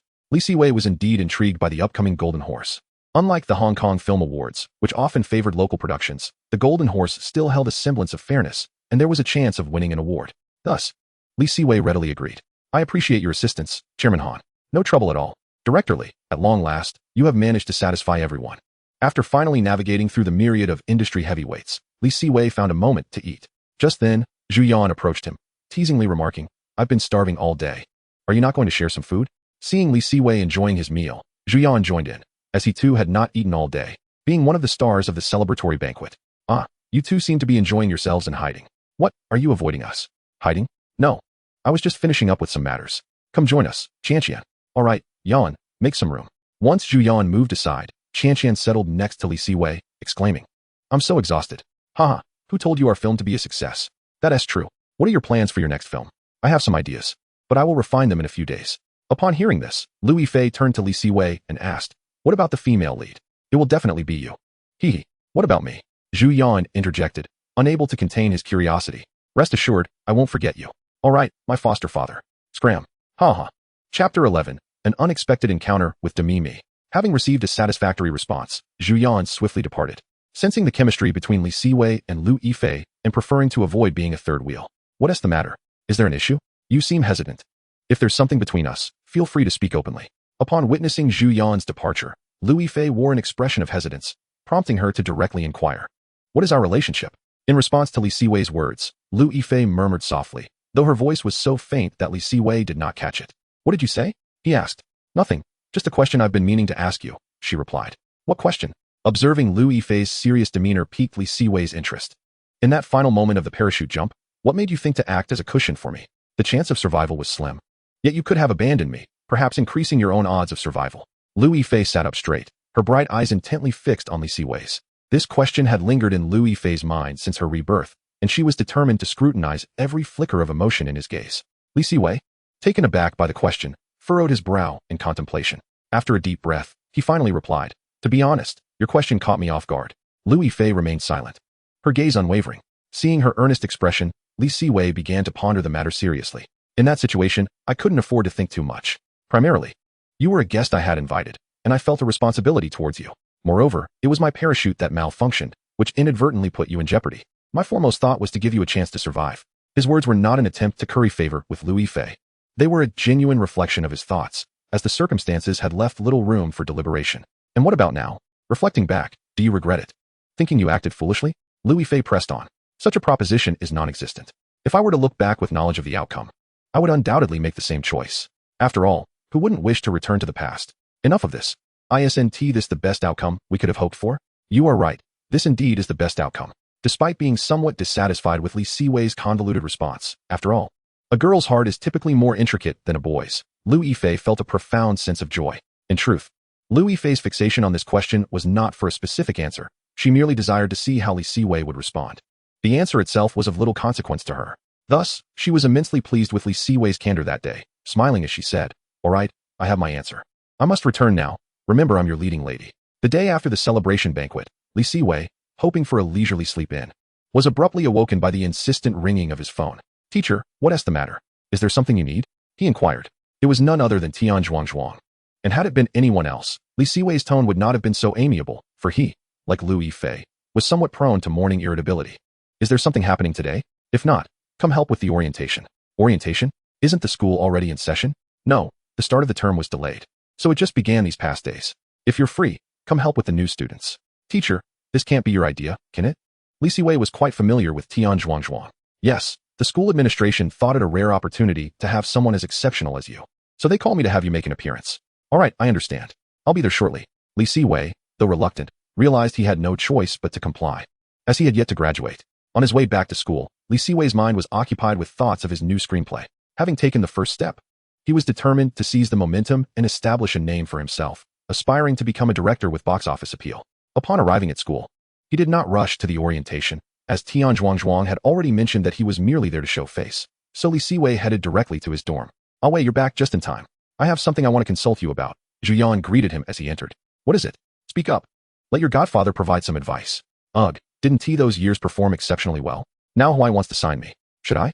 Li Siwei was taken aback to learn that Huai had intentions towards him and was also looking to sign Zhu Yan. However, after a moment's thought, he understood. Huai was still recovering and eager to recruit any celebrity with a following. What conditions did they offer you? After Zhu Yan disclosed the terms, Li Siwei frowned in contemplation before suggesting, perhaps it would be wise to wait for a bit. The conditions, while not overly harsh, were certainly not enticing. I was thinking the same. After all, I have you as a strong support. I don't have much interest in Huai. I heard our senior Huang Xiaoming is also planning to sign with them. Indeed. By the way, I heard you're starting a new film. Is there a role for me? Rest assured, as your godfather, I will certainly consider you. With that assurance, I feel at ease. After spending some time in the dorm, the two made their way to the orientation, and indeed, Zhu Yan had also been conscripted. Regarding the 2005 performance department, Li Siwei was not particularly well informed. He only knew a few individuals from Yang Mi's dormitory. Coincidentally, upon their arrival, they encountered Yang Mi, who, though still young, had a physique slightly above average. Yet not to the exaggerated extent seen in later years. With her bangs framing her face, she appeared quite innocent. One cannot deny that the criticisms levied against Yang Mi in her past life were somewhat excessive, while she indeed had minor flaws. She was far from having a square face. As the orientation teacher spotted Li Siwei and Zhu Yan, she immediately introduced them to the new students. Senior, I watched her those years. It was fantastic. If there's a suitable role, I would love to audition. No wonder Yang Mi would later achieve stardom. While others hesitated to approach, she boldly stepped forward. However, it was not surprising, as Yang Mi, though not yet famous, had already taken on several roles, granting her greater confidence than her peers. Haha, definitely. If an opportunity arises, I will be sure to contact you. Upon hearing this, the other new students cast envious glances towards Yang Mi. Once Li Siwei and the others moved on, Yuan Shanshan, standing next to Yang Mi, wrapped her arm around her in admiration, exclaiming, "Wow, Mimi, you are incredibly brave." Chapter 12, The Stitching Springblade. As for the new film, Li Siwei had already conceived the idea for Stitching Springblade while those years was still screening. Therefore, after completing the orientation, he returned to his dormitory to devote himself to writing the script. Initially uncertain about his next project, after watching Seven Swords, he resolved to create a martial arts film, as the genre had yet to suffer a complete decline in reputation. The Spring Needle can be regarded as a rare gem in the realm of martial arts cinema over the next decade. Although its total box office earnings fell short of the 1 billion mark, hovering around 900 million, this does not detract from the film's intrinsic quality. By 2014, the reputation of martial arts films had already begun to wane significantly, compounded by unfavorable release timing, which ultimately led to its box office underperformance. However, the current landscape is markedly different. While the prestige of martial arts films has started to decline, it has not yet reached a critical nadir, which instills considerable confidence in Li Siwei. "You've prepared the script well," remarked Zhu Yan, his enthusiasm palpable upon witnessing Li Siwei's return to campus. During Li Siwei's period of seclusion, he had already informed Zhu of his intent to craft a new script, so Zhu immediately grasped the implications of his return. "It's ready. We'll commence filming in due course. In the meantime, focus on your physical training," Li Siwei instructed. "Rest assured, I won't be going anywhere. I'll be dedicating this time to exercise. By the way, I've been engrossed in script writing and haven't kept up with the news. Have there been any intriguing developments lately?" Zhu Yan pondered for a moment before responding. "There haven't been any major headlines recently, but a new television drama has been generating tremendous buzz." "What drama?" Li Siwei inquired. "The Bright Sword has shattered viewership records," Zhu Yan exclaimed. Li Siwei couldn't help but feel envious of such a wildly popular drama. Recognizing that a success of this magnitude could sustain one for a lifetime, he had contemplated investing in several trending dramas. Yet his limited financial resources and lack of connections rendered him a mere spectator. After engaging in light banter with Zhu Yan in the dormitory, Li Siwei proceeded to visit Tian Zhuangshuang's office. Following their meeting, he made his way to China Film Group, where he finally received the long-awaited copyright fees, which had been deposited into his account. At last, Li Siwei found himself in possession of some capital. During this period, the industry had remained relatively quiet. Apart from the airing of The Bright Sword and the upcoming release of Cheng Long's new film, Myth, which was set to be promoted at Beijing Film Academy. Despite its average box office performance and lackluster plot, the film featured the stunning Kim Hee-sun, much to Cheng Long's delight. Reports suggested that the film had initially been slated for Takashi Kaneshiro, but Cheng Long had expressed a desire to take part. "Chanshan, where are you?"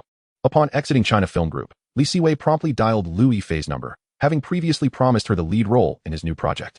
Li Siwei encountered Liu Yifei at the entrance of the dance studio at Beijing Film Academy, perhaps due to her recent dance training. She appeared noticeably slimmer than during their last meeting.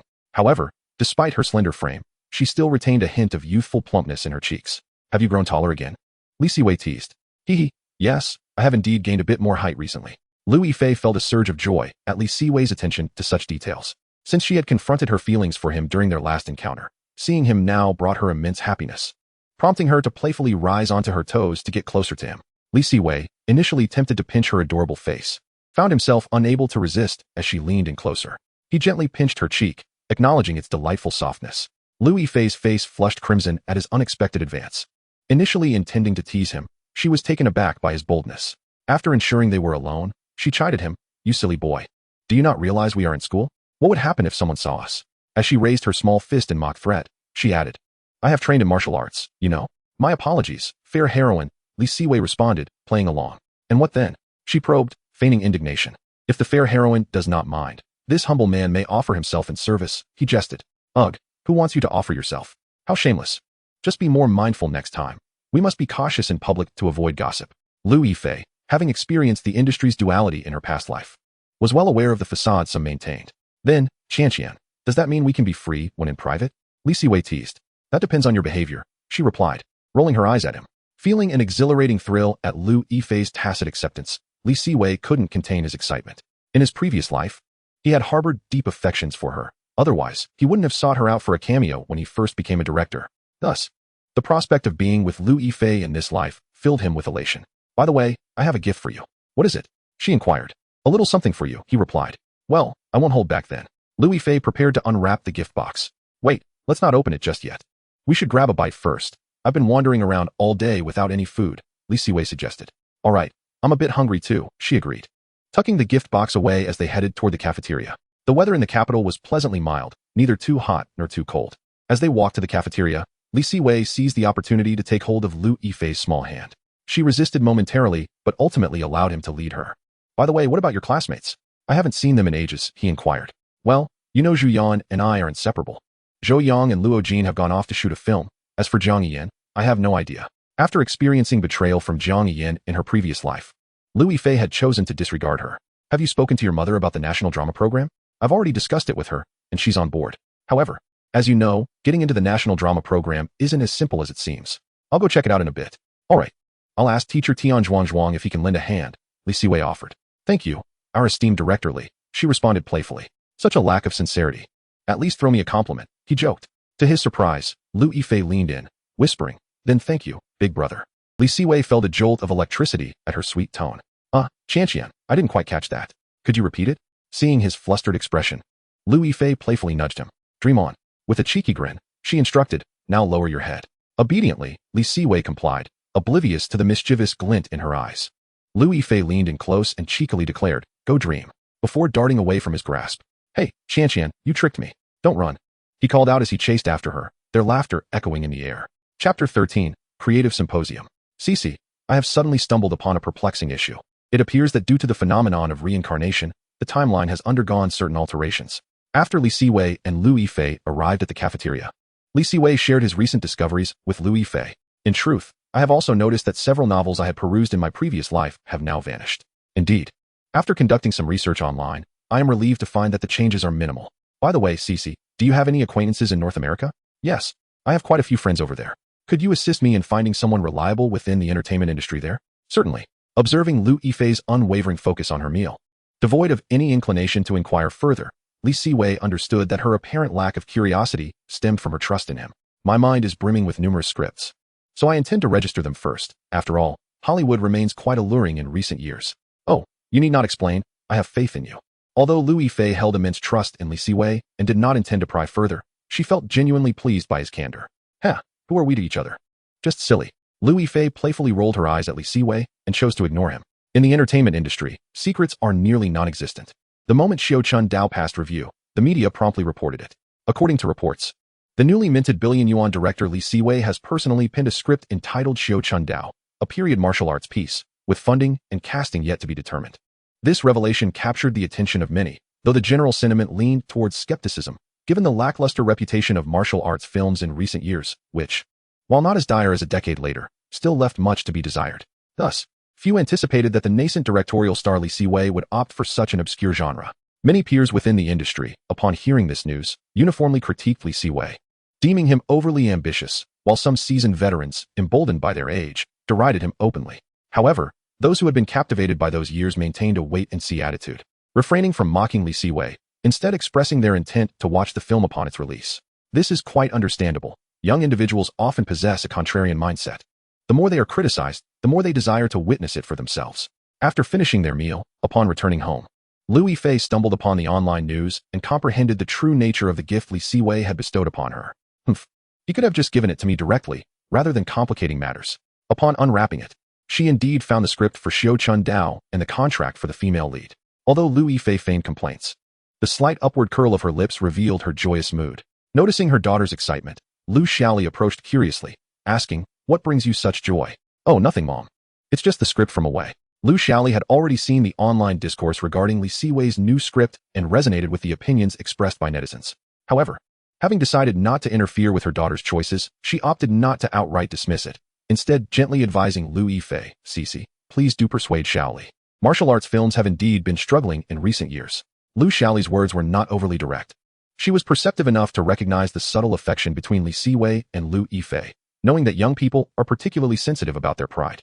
Thus, she merely offered a gentle reminder. Oh, Mom, don't worry. I've read the script, and it's quite impressive. I believe Away will succeed. Witnessing her daughter's elation reminded Lu Xiaoli of her own youthful days, prompting her to shake her head and leave. She held a certain respect for Li Siwei's talent. In this era, becoming a billion-yuan director is no small feat. Without a modicum of talent, success is improbable. Considering Li Siwei's youth, Lu Xiaoli felt her caution was warranted. Yet she chose not to elaborate further. Teacher, why the rush to summon me back? Is there something amiss? After finishing their meal, Li Siwei had intended to take a leisurely stroll with Lu Yifei when he received a call from Tian Zhuangzhuang. Away, have you heard about the Olympic director selection? Upon hearing Tian Zhuangzhuang's query, Li Siwei quickly understood. Teacher, I doubt I qualify. Do not underestimate yourself. As one of the few billion-yuan directors in the country, the higher-ups hold you in high regard. You can accompany me to the event. Everything is at your behest. Although Li Siwei believed he would not be selected, he still intended to join the gathering for the experience. However, once he arrived, he immediately regretted it. It must be said that such officially organized seminars are truly soporific. This was not Li Siwei's fault. He had a history of dozing off during speeches by leaders since childhood, just as he began to drift into slumber. A resounding and impassioned voice jolted him awake. The primary reason for his attendance was to witness the renowned moments of the poet Chun, a distinguished director indeed. His voice commanded attention. Yet, Li Siwei felt that the future generations had perhaps been overly critical of Chun, although he did indeed recite a poem extemporaneously. His preparation was commendably thorough, while not on par with director Zhang. It certainly surpassed that of most competing directors. Following Chun, Lian took the stage. His presence was formidable, requiring no introduction to his accolades. Currently thriving in Hollywood, his mere existence elevated the prestige of the event. Moreover, 2005 marked Lian's pinnacle. Having recently clinched the Golden Lion at Venice for Brokeback Mountain, and poised to receive the Oscar for Best Director the following year. While the film's subject matter may have been somewhat taboo, it was a testament to his prowess. Lian, a seasoned figure in Hollywood, focused on special effects, a lofty endeavor that, despite its grandeur, was fraught with potential pitfalls on such a grand stage, which was simply unacceptable. Subsequently, several esteemed directors took to the stage to speak, including Li Siwei's mentor, Tian Zhuang, who also sought to make a bid for the opportunity. After all, events of such magnitude pique everyone's interest. Finally, Li Siwei also took the stage to make a brief address. Fully aware that even if he were to borrow content from director Zhang's previous works, he would likely not be selected. Thus, he merely went through the motions before exiting. Director Xiao Li, wait a moment. Just as Li Siwei was about to leave the conference room and return to his rental apartment, he turned to find Director Zhang calling for him. Director Zhang, you were looking for me? The prospect of Director Zhang approaching him filled Li Siwei with excitement. Despite Zhang's recent film endeavors being somewhat lackluster, his achievements could not be overlooked. Moreover, Li Siwei had initially chosen to enroll in the photography department at Beijing Film Academy due to his admiration for Zhang. And now he felt a thrill akin to meeting an idol. Haha, indeed, Director Xiaoli, do you have pressing matters? Not particularly, Director Zhang. Is there something you wish to discuss? Li Siwei had no pressing concerns, so he responded to Zhang's inquiry with honesty. Nothing of great significance. I merely found your earlier remarks quite impressive, and many of your ideas were enlightening. I would like to hear your thoughts. Zhang Guosher was not particularly loquacious. Thus, he directly conveyed his intentions in response to Li Siwei's inquiries. Could one not gain substantial insights? What Li Siwei had just articulated was essentially Zhang Dao's plans from his previous life, albeit those that had been gradually refined thereafter. Aware of his unlikelihood of being selected, Li Siwei revealed only a portion of his thoughts. At that moment, he felt somewhat guilty, yet he did not conceal anything. He spoke candidly about Zhang Dao's queries. Thank you, Director Li. Otherwise, I would remain oblivious to the myriad flaws within my proposal. Director Zhang, your words are too flattering. Besides, you are my idol. I have immense admiration for your film, Yellow Earth. Haha, let us exchange contact information, Director Li, and continue our discussions upon your return. Of course, Director Zhang. It must be said that Zhang Guosher was quite amiable and willing to enlighten the younger generation. Li Siwei, in his exchanges with Zhang Guosher, found himself immensely enriched. Before long, news emerged online regarding the afternoon's meeting of numerous esteemed directors with the Olympic Organizing Committee, sparking extensive discussion among netizens. Some fans of directors began to bicker fiercely. In my opinion, Director Zhang should be selected. No one has yet surpassed the record set by Hero, and moreover, Director Zhang has garnered numerous prestigious awards. Our director Chun possesses the unique golden palm in the country. Why shouldn't he be chosen? I believe Director Feng has potential as well. Come on, Feng DePeo hasn't even won an award. How can he be involved? I think Director Li has a shot too. Li Siwei, despite his youth, found it amusing that he suddenly became the subject of gossip, especially when he saw a string of laughing emojis sent by Louis Fei. Damn it, don't underestimate the youth. Once I secure some awards, you'll see. Though Director Chen's Wuji had yet to be released, he remained a formidable figure in the eyes of netizens, with online evaluations on par with those of Director Zhang. Some even placed Zhang below Chun due to the previous 8-minute issue in Greece. While Li Siwei was engrossed in online banter, his phone rang. Upon checking, he saw it was a call from Han Samping. Without hesitation, he answered. Hello, Director Han. What can I do for you? You rascal, stop playing coy. Have you completed the budget for Xiao Chun Dao yet? I'm still working on it. However, Director Han, I've noticed that netizens and some industry insiders are rather skeptical about my film. Are you sure you want to invest? I still have faith in you. Complete the budget and come to China Film. All right, Director Han, I'll head over as soon as the budget is finalized. To be honest, Li Siwei felt genuinely touched by Han Samping's proactive call. He had initially intended to gamble all his rights from those years, but did not expect Han to reach out. While many labeled Han Samping as a mere figurehead, no one could replace his contributions to the development of the domestic film industry. Qianqian, are you missing me? Just after hanging up with Han Samping, Li Siwei received a call from Louis Fei. Spare me the flattery. I have serious matters to attend to. But I genuinely miss you. Have you missed me? Louis Fei rolled her eyes on the other end. We both have been reborn. Yet why is it that Li Siwei seems to be growing more juvenile? Nevertheless, she was pleased with Li Siwei's straightforwardness and replied with a smile, I do miss you. What are your plans for the investment in Xiu Chundao? I have some savings. To preserve Li Siwei's dignity, Louis Fei refrained from being overly direct. Rest assured, Qianqian. Director Han just called me, so there's no need to worry about the investment. However, I must thank you, Qianqian. Once the call ended, Li Siwei, in high spirits, began working on the budget. After some calculations, the total budget came to approximately 25 million. The reason for this substantial amount was that Xiu Chundao was a period drama, which would incur significant expenses for props, costumes, and set construction. Although the budget for this film would only be 30 million a decade later, Li Siwei understood that the original director had stretched time to avoid going over budget, often shooting dozens of takes in a single day while others managed only a handful, leading to inadequately executed details. If China Film had not intended to invest, the project would have faced considerable constraints. However, now that they were willing to invest, Li Siwei was determined to pursue excellence. After finalizing the budget, instead of heading directly to China Film, he began recruiting for his studio. Given his previous financial struggles, the studio had merely been a shell. Now that he had funds, it was time to assemble a team, lest he end up doing everything himself. Li Siwei found reliable candidates, and soon his studio transformed from an empty shell into a functioning entity. Zhang Jia, I entrust the studio to you. Rest assured, it will eventually be upgraded to a company, and at that time, you shall become the vice president. With his extensive knowledge of the workplace from his past life, Li Siwei began to paint grand visions for his employees. Director Li, you can count on me. I will work diligently. The next day, Li Siwei took the budget to China Film. Upon entering Han Samping's office, he discovered that not only was Han present, but also Wang Changtian from Guangxin and a representative from Wanda. Director Li, welcome. Please take a seat. Wang Dong and the others have expressed great interest in your new film. I appreciate the trust from both of you. After some negotiations, the budget for Xiu Chundao was set at 30 million. Initially, Li Siwei's budget was only 25 million, but after Han Samping reviewed it, he made a decisive choice to round it up. Li Siwei's studio invested 8 million for a 30 share. China Film invested 10 million, also for 30. Guangxin contributed 6 million for a 20 stake, while Wanda matched that with 6 million for another 20. Once finalized, the news broke that very afternoon. Why? Upon seeing the news, Xiao Wang turned to De Wang in frustration, saying, Brother, does this kid look down on us? He declined our last invitation and didn't even consider us for this film. In contrast to Xiao Wang's ire, De Wang remained indifferent, responding calmly, it's merely a martial arts film. Although those years was a success, I have little faith that Xiu Chundao will achieve the same. Since he didn't invite us, it provides a perfect excuse to decline, allowing us to observe whether he succeeds this time. If he does, we can support him next time. If he fails, well, you know what to do. Rest assured, brother, I'm an expert at tarnishing reputations.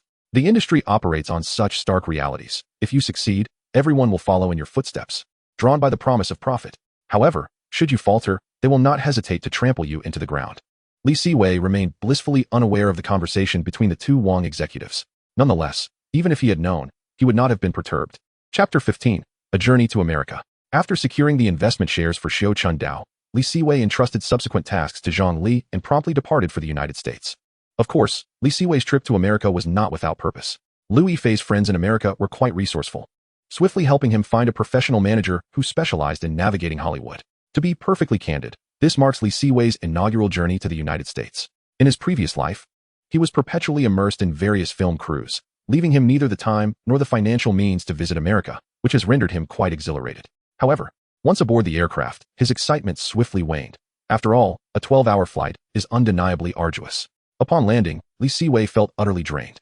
It is often said that the air abroad is sweet, yet he found it less delightful than that of Jingxing. As he followed the throng of passengers exiting, he noticed a multitude of individuals brandishing signs to welcome arriving guests. Squinting slightly, he finally spotted the person awaiting him, a man in his 30s, with a quintessential American appearance. Holding a sign that read Li, welcome. Ah, you must be Tom. Li Siwei greeted him with an amiable nod. Indeed, you are Li. If Alice hadn't mentioned you were a director, I might have mistaken you for an actor, Tom responded, recognizing Li Siwei as the individual he was to meet, and embraced him warmly. Haha, Tom, you are quite handsome yourself. Ah, Li, your taste is impeccable. Let us proceed, my car awaits. Very well, Li. I found the scripts you sent me to be remarkably impressive. You are truly a genius. Once in the car, Tom unabashedly expressed his admiration for Li Siwei's work. Even Tom, who has long navigated the waters of Hollywood, could not help but acknowledge Lee Siwei's talent, which accounted for his enthusiastic demeanor towards him. So, has anyone in Hollywood shown interest in my scripts? In response to Tom's praise, Lee Siwei felt no embarrassment. Although the scripts were largely inspired by others, they now belong to him. Lee, I have indeed contacted several companies. However, their offers have been rather mundane. Lee Siwei anticipated Tom's answer. Fully aware of his own obscurity within Hollywood. Let us take our time with this. There is no need to rush. Lee, if you wish to have a voice in Hollywood, you must demonstrate your worth. Otherwise, regardless of how exceptional your script may be, no one will be inclined to invest. Lee Siwei nodded. Although Tom's words were blunt, they were undeniably true. If he had sufficient funds, he could produce the film independently and later seek a company for distribution. All right, Lee, let's not dwell on this for now. Take some time to rest. Reclining on the hotel bed, Lee Siwei contemplated how to navigate the intricate landscape of Hollywood. Suddenly, he received a call from Tom, interrupting his thoughts. What did you say? Warner wants to meet me? Yes, Lee, they must have taken an interest in your script. As you know, major companies constantly monitor newly registered scripts. When have they scheduled the meeting? Tomorrow morning. Understood. Hey, Lee, that's Warner. You don't sound the least bit excited. Haha, Tom, I am indeed thrilled. It's just that you can't discern it. The following morning, Lee Siwei met with the Warner representatives alongside Tom in a hotel conference room in Hollywood. This must be the esteemed screenwriter from Huaxia, Mr. Lee Siwei. I am Kahalong, the vice president of Warner. Hello, Mr. Kahalong. I am not merely a screenwriter. I am also a director. Oh, is that so? How intriguing, young director. Allow me to introduce you to Mr. Nolan, who, like you, is also a director. Hello, Director Nolan. Greetings, Mr. Lee. Upon meeting Nolan, Lee Siwei began to grasp the significance Warner placed on the film in question. Indeed, after exchanging pleasantries, Nolan cut straight to the chase, addressing Lee Siwei directly. Mr. Lee, I am quite fond of the script for Inception and hope to direct the film myself. Upon hearing Nolan's words, Lee Siwei hesitated, glancing at Kahalong, aware that this visit was primarily to support Nolan. Director Nolan, I must commend your discernment. However, as a director myself, I understand the paramount importance of a quality script. I am aware, Mr. Lee, you may propose your terms. With Nolan's acknowledgement, Lee Siwei understood that the opportunity he had awaited had finally arrived. I can grant you the script, but I have two conditions. Please state them. Provided they are reasonable, we shall accommodate your requests. Kahalong signaled for Lee Siwei to proceed without objection. I request creative control over the character of the dream architect in Inception. Additionally, I plan to produce a low-budget film in Hollywood that does not require Warner's investment, only their distribution services. After Lee Siwei articulated his conditions, Nolan turned his gaze towards Kahalong, who nodded with a smile. Then let us look forward to a fruitful collaboration. Indeed, a fruitful collaboration. You mean to say you are making a film in Hollywood, and you secured a role for me in Inception? Precisely. How touching, right, Cece? Actually, you need not have done this. Upon receiving Lee Siwei's affirmative response, Louis Fei on the other end of the line was utterly moved, well aware of the film's value. Oh, come now, who are we to each other? By the way, is your film still in need of funding? Not an issue, Cece. It's a low-budget film, and I can manage it. Don't be so stubborn. I know you've already asked Yan for a loan. That chatty Zhu Yan. Well, don't hold it against Yan. He is concerned for you. How much do you still need? I can transfer it directly. Cece. Before Lee Siwei could finish, Lu Yifei interjected. You just said, who are we to each other? Therefore, I want to accept a refusal. Consider it an investment. Listening to Lu Yifei's charming tone, Lee Siwei ceased to resist. Smiling as he replied, then I must thank our Princess Cece. I want to chat further. I'll transfer the funds to your account shortly. Make sure to rest. And don't forget, you have to return soon to shoot the assassin's blade. Of course, I won't forget. Chapter 16, Buried Alive. The low-budget film Lee Siwei intends to produce is none other than Buried Alive, a project that has been revisited by many predecessors in the realm of rebirth. A film that can be realized with just a few leading actors and a couple of coffins, its simplicity and plot is paired with the potential for accolades, particularly given its anti-war themes, which resonate with the current climate. With funding in place, Lee Siwei promptly began assembling his crew. Though I've stated this numerous times, I must reiterate, you are truly a genius. How did you conceive the script? Having heard Tom's flattery repeatedly over the past couple of days, Lee Siwei responded nonchalantly. Inspiration struck. Do you require renowned actors? Tom, this is a low-budget film. We lack the funds to hire big names. This actor will suffice.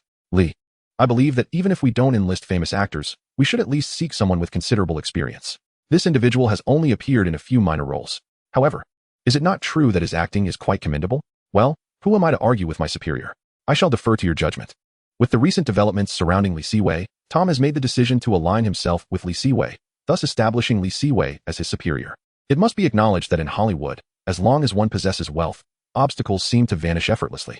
Before long, Lee Siwei encountered the leading man he had selected for his film. Greetings, I am the director of this film, Siwei. Hello, director, I am Ryan Reynolds. Ryan, please take a look at this script. The film is not particularly complex, yet the demands upon you are substantial. It is essentially a one-man show. Rest assured, director, I shall exert my utmost effort. Ryan Reynolds, upon receiving the script, wore an expression of utmost seriousness. Although he had not previously heard of director Siwei, the fact that Warner was willing to assist in distributing the film indicated that this individual possessed considerable talent. For someone like him, who had navigated Hollywood for years only to play minor roles, this was an invaluable opportunity. As a budding actor, he felt compelled to seize every chance for success.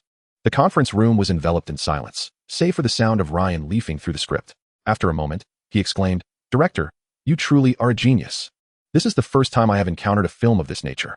Initially, Ryan's admiration had been tempered by Warner's influence, but now he was convinced that his decision was indeed the right one. "Keep it up, Ryan. I have faith that we shall both succeed." "Of course, director. You are nothing short of a genius. However, I must request 2 days to find my rhythm." "Not a problem, Ryan." Siwei possessed immense confidence in the film Buried, and following the confirmation of the lead actor, he diligently conceptualized the shooting process. Tom exhibited remarkable organizational skills, assembling a film crew in less than 2 days. With the presence of unions, everything became remarkably straightforward. Despite Tom's commendation, he remained humble. Siwei had to concede that the Actors Guild in Hollywood indeed facilitated matters, as many talented yet affordable actors were available. As for the film's most crucial props, the coffins were even easier to secure. "Ryan, we have limited time for this film. My shooting schedule is only half a month. Do not worry, director. Even while sleeping over the next few days, I shall remain in the coffin. I feel as though I am already in peak condition." "All right, I appreciate your dedication, Ryan." Once Ryan's state was affirmed, filming for Buried commenced in earnest. However, while Siwei busied himself with the film in Hollywood, he remained oblivious to the fact that he had already graced the front page of newspapers back home. Newly minted billion-dollar director suspected of collaborating with renowned Hollywood production company. This news sent shockwaves throughout the country. I was wondering why the assassin hadn't officially started filming. It turns out he has gone to Hollywood. Truly, he is the director I hold in high regard. Xiao Zhao, notify me when Director Li returns. Certainly, Director Han. Han Samping set down the newspaper, chuckling as he reflected on his decision to invest in Siwei. What should we do now that this kid has made it to Hollywood? Xiao Wang, clutching the newspaper, appeared anxious. What is there to fret about? We do not yet know the specifics. Hollywood is not a realm easily navigated. In contrast to Xiao Wang's unease, De Wang maintained his composure. What you say is true. Even if he succeeds, it could be advantageous for us. Are you suggesting this might aid our IPO? Let us observe and see if he can succeed. Old Tian, quite impressive that your student has made it to Hollywood. Haha, one ought to consider who that student is. Tian Zhuangzhuang felt immense pride in his protégé's foray into Hollywood. Nonetheless, some experts regarded Siwei's actions with disdain, scoffing at the notion of a novice rushing into the fray before mastering the basics. He has only made one film and is already seeking collaboration with Hollywood. How foolish. Siwei paid little heed to the discussions in his homeland, where Hollywood was still viewed with great admiration.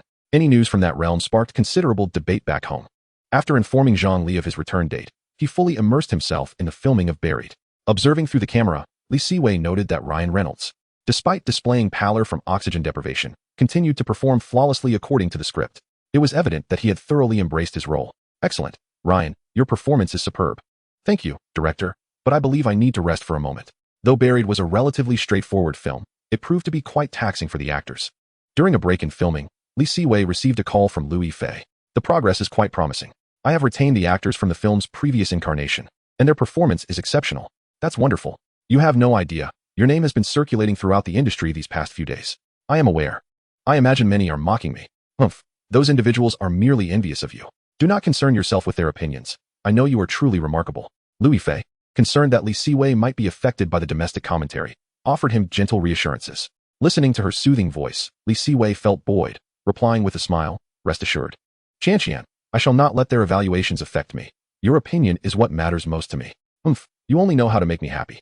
Hearing the joy in Louis Fei's voice over the phone, Siwei responded, "I speak nothing but the truth." "Understood. When will you return?"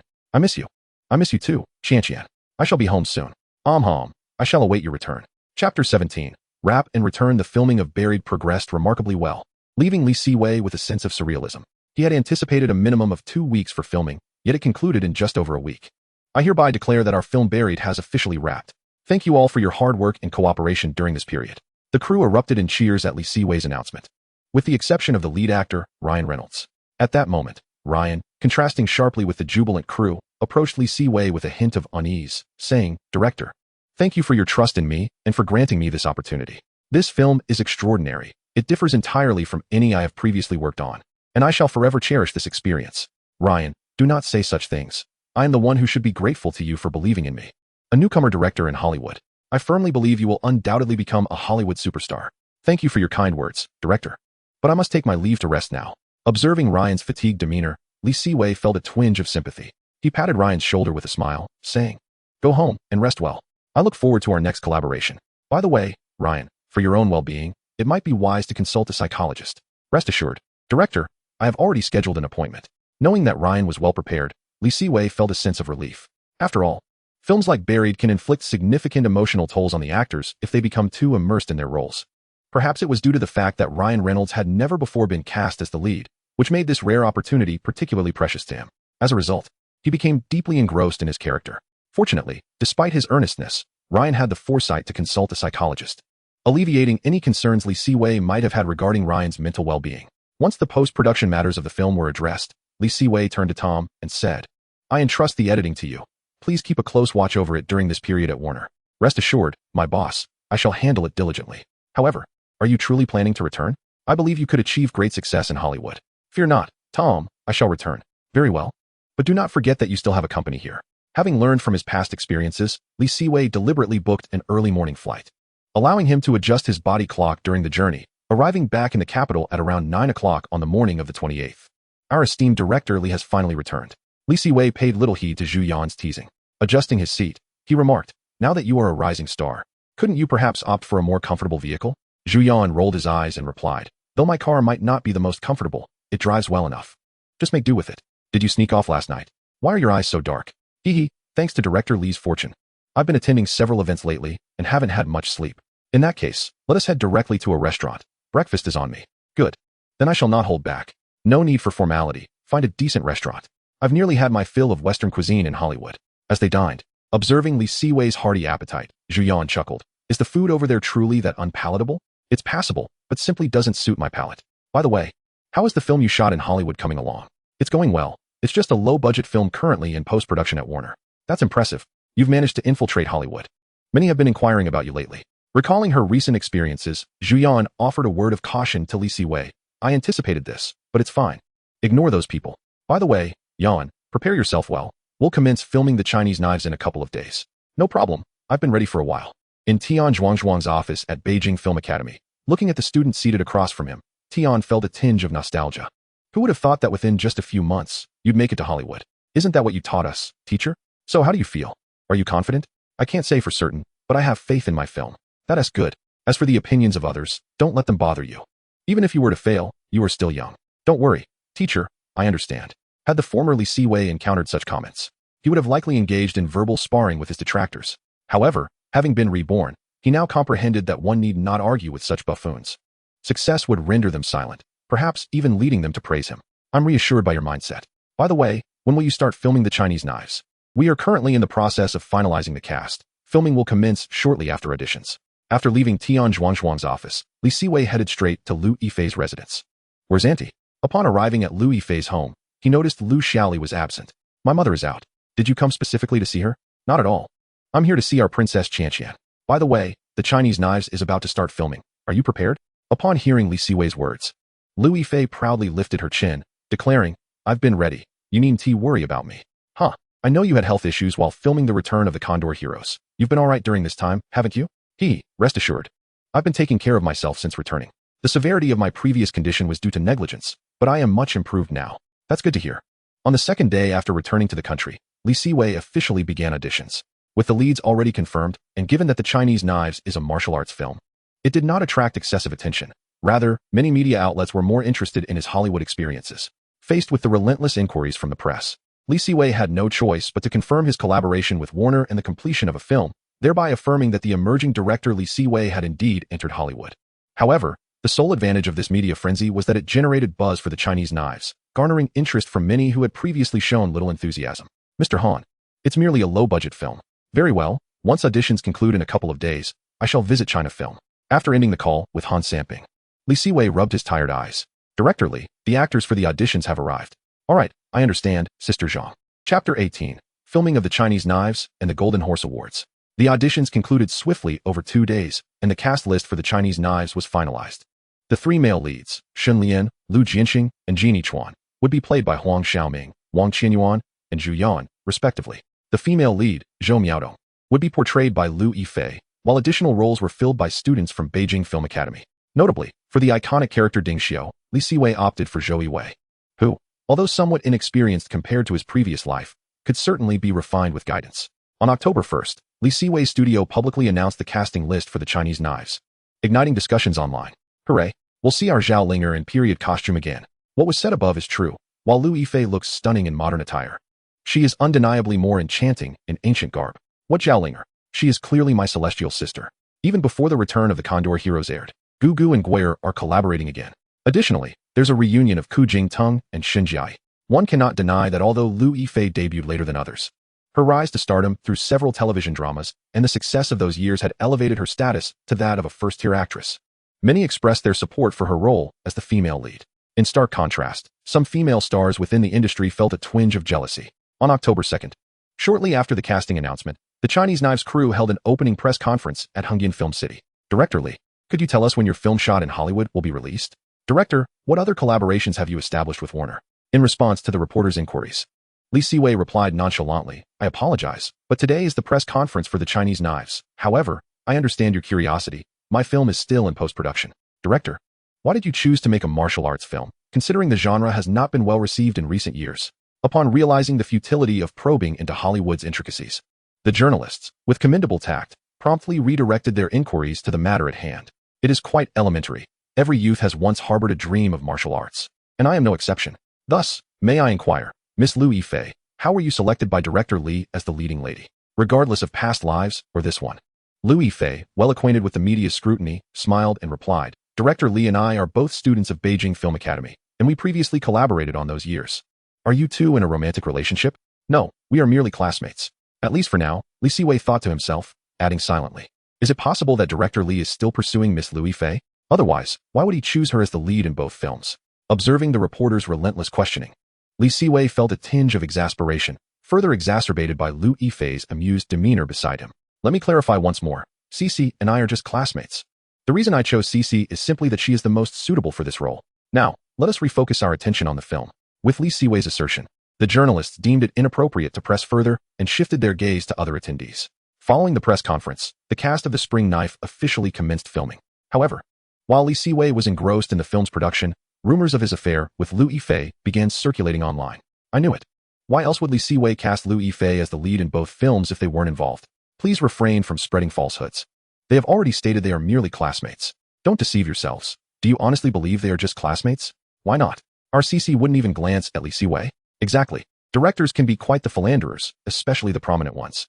In the entertainment industry, news is a daily occurrence. Li Siwei remained indifferent to the rumors. Yet he found it rather amusing that this was his first bout of gossip. CC, this is my inaugural rumor. I've bestowed it upon you. So you must take responsibility. Lu Yifei rolled her eyes playfully at Li Siwei and retorted, enough with the flattery. Aren't you going to address this? No need to concern ourselves with such trivialities. Since Li Siwei was disinclined to refute the rumors, Lu Yifei chose to ignore them as well, especially given their current ambiguous relationship. Initially, the Spring Knife crew was in a period of adjustment, resulting in slow filming progress. However, as they were not novices to the craft, the actors soon found their rhythm, especially Lu Yifei, who adapted remarkably quickly, leaving Huang Xiaoming in awe. He recalled that during their previous collaboration on The Return of the Condor Heroes, she had not exhibited such prowess, which only heightened his admiration for his junior. Time flew by as the actors settled into their roles, and within just a month, they had completed half of the filming.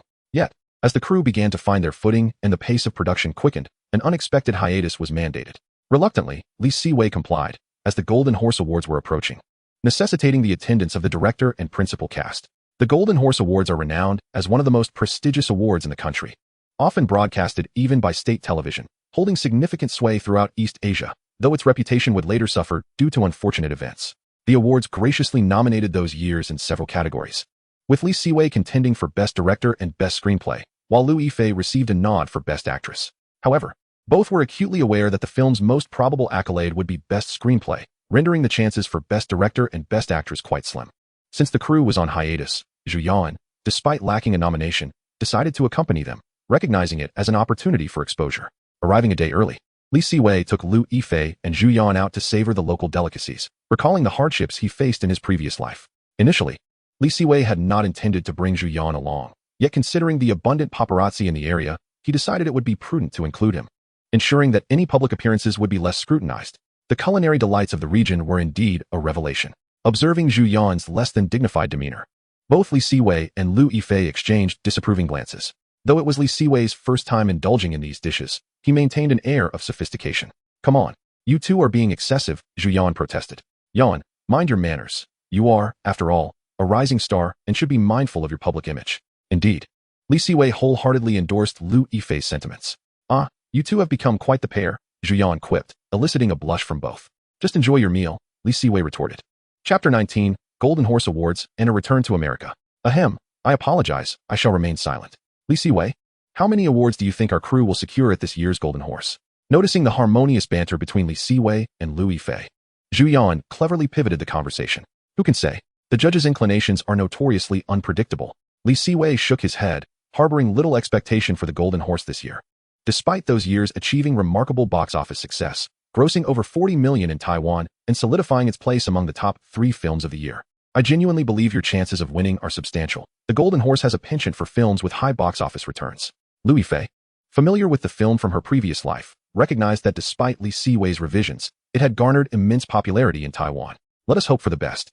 After their meal, Zhu Yan discreetly excused himself, prompting Li Siwei to appreciate his perceptiveness. He and Lu Yifei then strolled hand in hand around the hotel vicinity. Despite his reluctance to part from Lu Yifei's delicate grip, the rising popularity of the duo in Taiwan necessitated a swift retreat to avoid unwanted attention. Though Li Siwei had approached 40 in his previous life, his extensive experience amidst the film industry had refined his tastes, yet it had not attracted the affections of others, leading to his solitary status.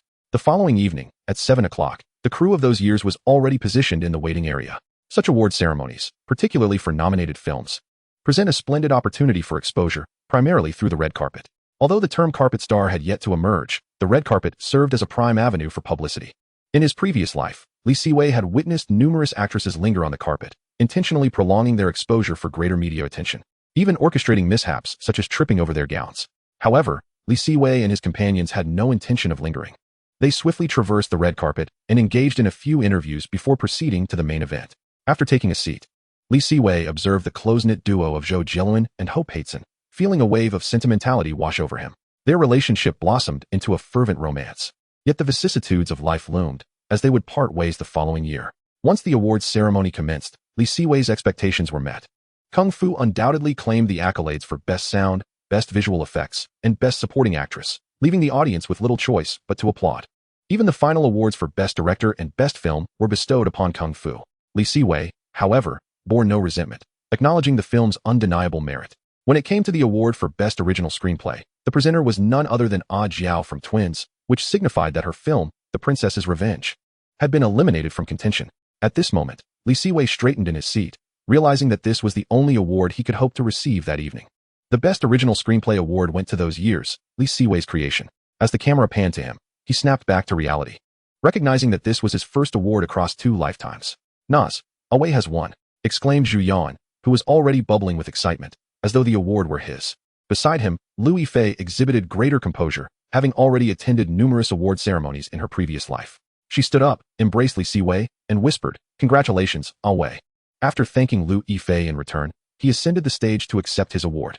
Holding the trophy, he regarded the audience's gaze upon him, and he could not deny that he was beginning to relish the feeling of winning. "Directorly, this is your first film, which not only achieved box office success, but also garnered the Best Original Screenplay award. Do you have anything you wish to convey to the audience?" Upon hearing Ho Peitzen's inquiry, Li Siwei contemplated for a moment before addressing the microphone. "I am grateful to the Golden Horse Awards for honoring me with this award. Thank you all for your affection towards those years. I extend my thanks to every member of the crew and my mentor. Without him, there would be no me today. I also wish to express my gratitude to Director Han for his willingness to invest in me, as well as to my parents and my alma mater, Beijing Film Academy. Lastly, I must say, this is merely the beginning. I shall return to lift other trophies." The audience responded with enthusiastic applause, acknowledging the sincerity behind Li Siwei's words. Youth is indeed the most significant asset, especially for a director, as the profession remains vibrant well into one's 40s. The subsequent awards bore no relevance to those years' crew. Although Li Siwei believed Lu Yifei's performance in the film was commendable, alas, he was not a judge. Rest assured, Qian, you will undoubtedly secure the Best Actress award. I have faith in you. After the Golden Horse Awards concluded, Li Siwei did not return to Hengdian with Liu Yifei and the others, but instead flew directly to Hollywood. A week prior, Tom had informed him that the post-production for Buried Alive was complete and requested his presence in Hollywood. Hey Tom, it's only been a month, and you've gained quite a bit of weight. Upon disembarking, Li Siwei almost failed to recognize Tom. Oh, boss, please spare me the remarks. My wife hasn't allowed me to sleep in our bed lately.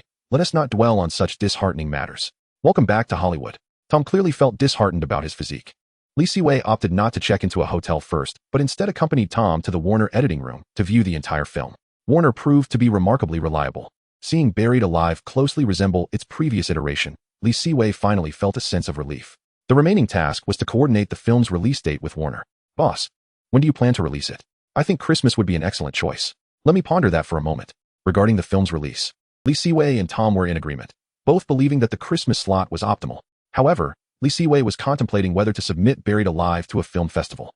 After a moment of reflection, he inquired, Tom, what do you think about sending Buried Alive to the Berlin Film Festival? The rationale behind choosing the Berlin Film Festival was twofold. 1. The film suited the festival's preferred style, and 2. The timelines for Cannes and Venice were too protracted, making Berlin the most fitting option. Boss, I believe that's a splendid idea. I think Buried Alive is exceptional. It will undoubtedly succeed. Tom wholeheartedly supported Li Siwei's proposal, having spent years in Hollywood and recognizing Buried Alive as a remarkable film. Chapter 20. Confirming the release date, sending the film, and returning home to wrap up. After finalizing his thoughts, Li Siwei collaborated with Warner's team to establish the North American release date for Buried Alive. Indeed, he intended to utilize the film for dual purposes. Prior to Li Siwei's arrival, Warner personnel had already viewed the completed film, and many high-ranking executives deemed it flawless. Initially, they had reservations about Li Siwei's low-budget project. But after watching the final cut, their perspective shifted, with some even expressing interest in assisting him with the Oscars. Li Siwei, of course, welcomed this support and felt a marked appreciation from Warner, confirming that talent was paramount, regardless of the time. He was aware that Warner's eagerness to cultivate a relationship with him stemmed from their optimism regarding the screenplay for Inception, but primarily from their desire to tap into the burgeoning domestic market. With the continual growth of the domestic film industry, they were willing to invest in Li Siwei, risking little with the potential for great reward. Furthermore, if Buried Alive were to win accolades, they could command higher prices when selling the film's rights in the future. Nominating for the Oscars required adherence to specific guidelines, yet Li Siwei felt no trepidation. He trusted Warner's expertise in this area, knowing they were far more knowledgeable than he in such matters. Before Li Siwei departed, Cahalan reminded him not to forget next month's premiere. Rest assured, I shall be punctual. After finalizing matters with Warner, Li Siwei's next concern was sending the film. However, before that, he needed to meet with his leading man. Ryan, you look much better. Don't worry, director. I'm perfectly fine now. But are you certain you're not jesting? Are we truly submitting this film to the Berlin Film Festival? Absolutely. I will be sending the film shortly. Oh my god, that is fantastic. Ryan Reynolds had been enduring a rough patch, as news of him filming in a coffin had circulated in Hollywood, leading many to doubt Li Siwei, an unknown director in the industry. Although Hollywood was rife with innovative films, none had been like Buried Alive. Fortunately, Li Siwei brought him good news today. The film had garnered Warner's favor, who would assist with the Oscar campaign, and it would participate in the Berlin Film Festival, an unexpected stroke of fortune for an actor like Ryan Reynolds, who was still finding his footing in the industry. After meeting with Ryan Reynolds, Li Siwei packaged the copies of Buried Alive and sent them through the official channels required by the film festival. Once the film was dispatched, Li Siwei prepared for his return to China. Boss, are you leaving so soon? Certainly. There is another film currently in production domestically, and I must return promptly. Rest assured. Tom, I shall be back next month.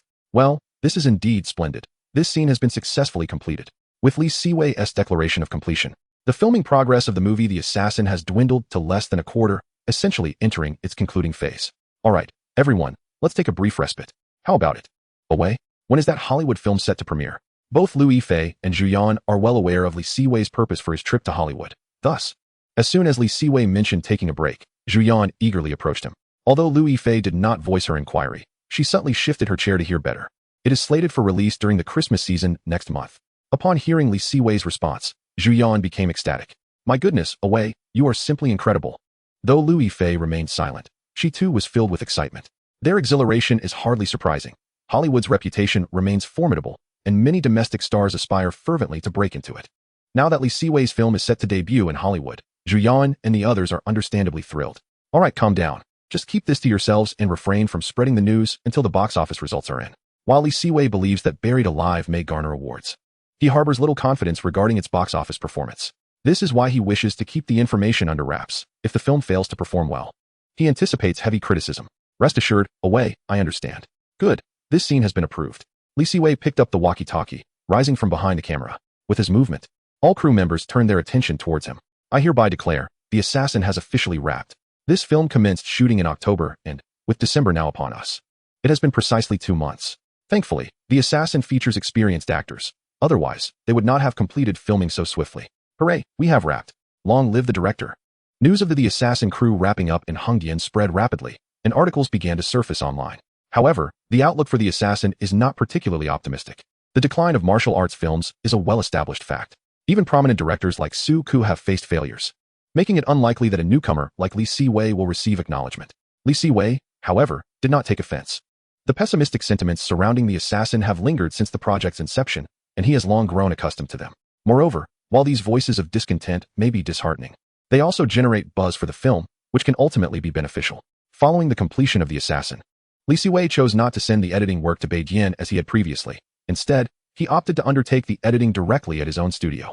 During the time Siwei was engaged in filmmaking, his studio had transformed from a mere shell into a fully operational entity. Zhang Li has proven to be quite capable, excelling in both management and recruitment.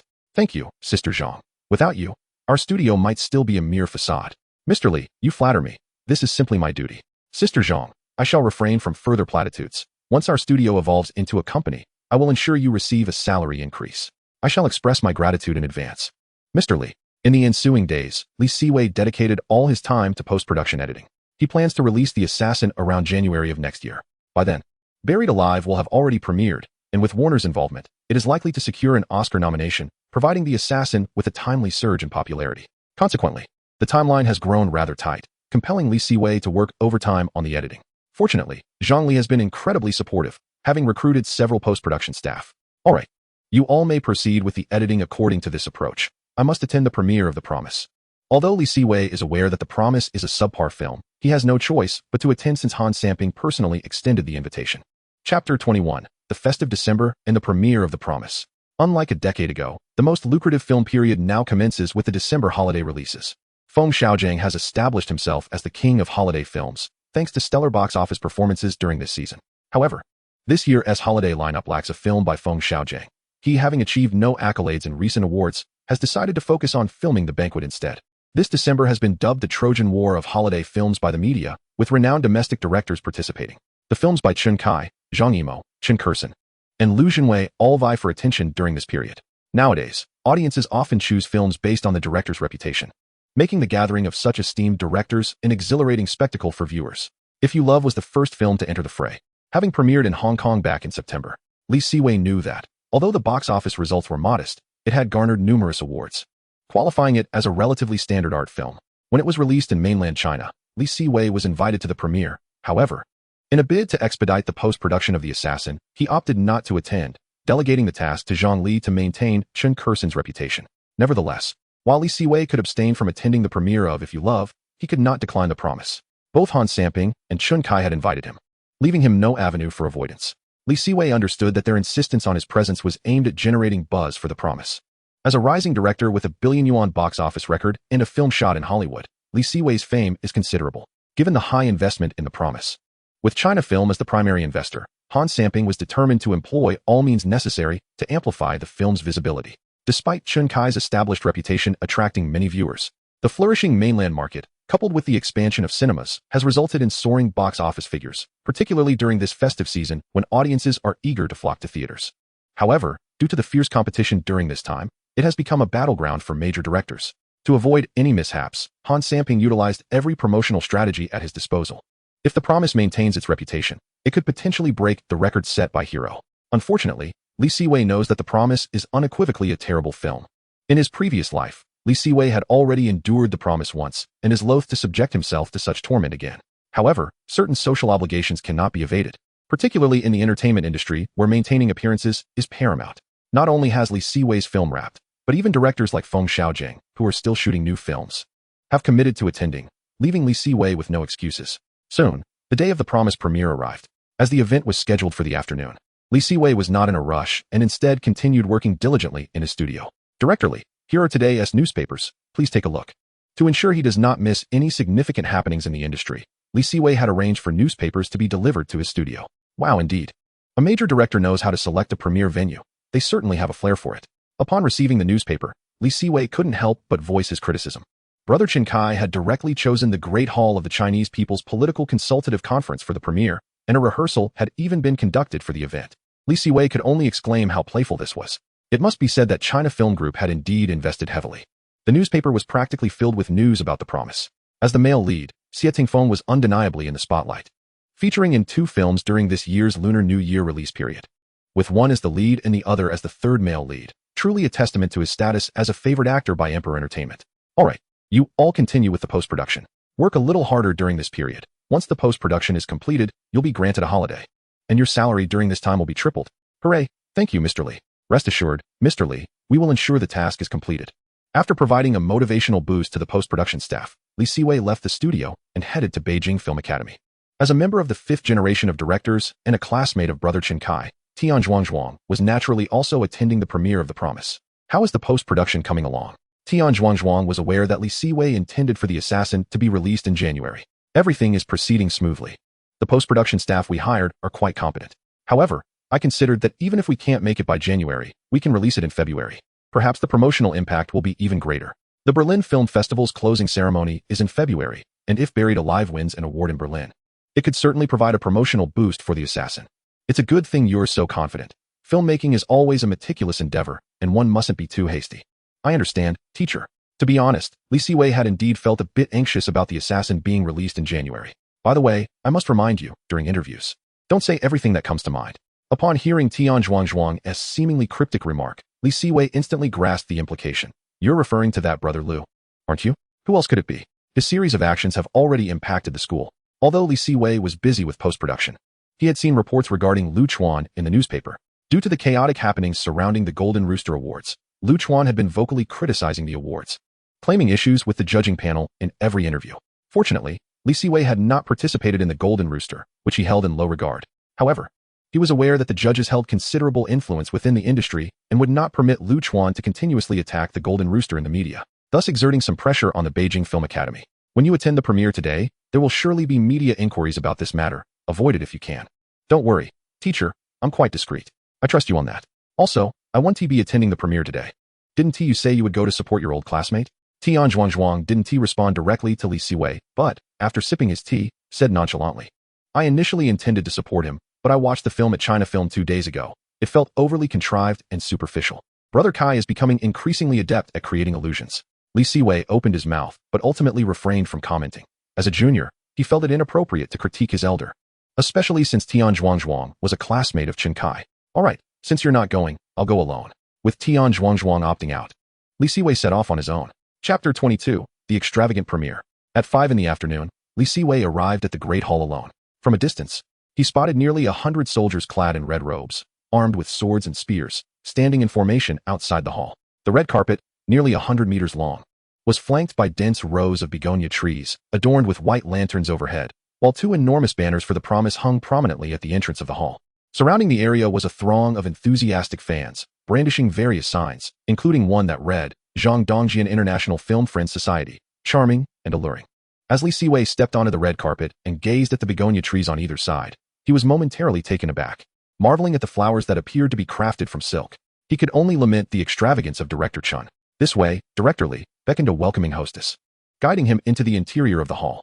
This was Siwei's first time attending a premiere. Upon entering, he observed a gathering of reporters, actors, and various stars, along with many official personnel who had already taken their seats. Spotting numerous big names in the entertainment industry, he greeted them before settling into his seat. At that moment, the Promise crew had yet to arrive, but the evening's host, Wang Han, was already in position. As a rising director within the industry, many actors approached Siwei to engage in conversation, and he had long since become adept at handling such interactions. He felt no annoyance at their eagerness to befriend him. After all, such occasions represented a grand stage for fame and fortune. Just as Siwei was exchanging pleasantries, he suddenly heard an uproar from the crowd outside, instantly realizing that the main characters had made their entrance. It must be said that the fervor of fans these days was no less than that of future generations.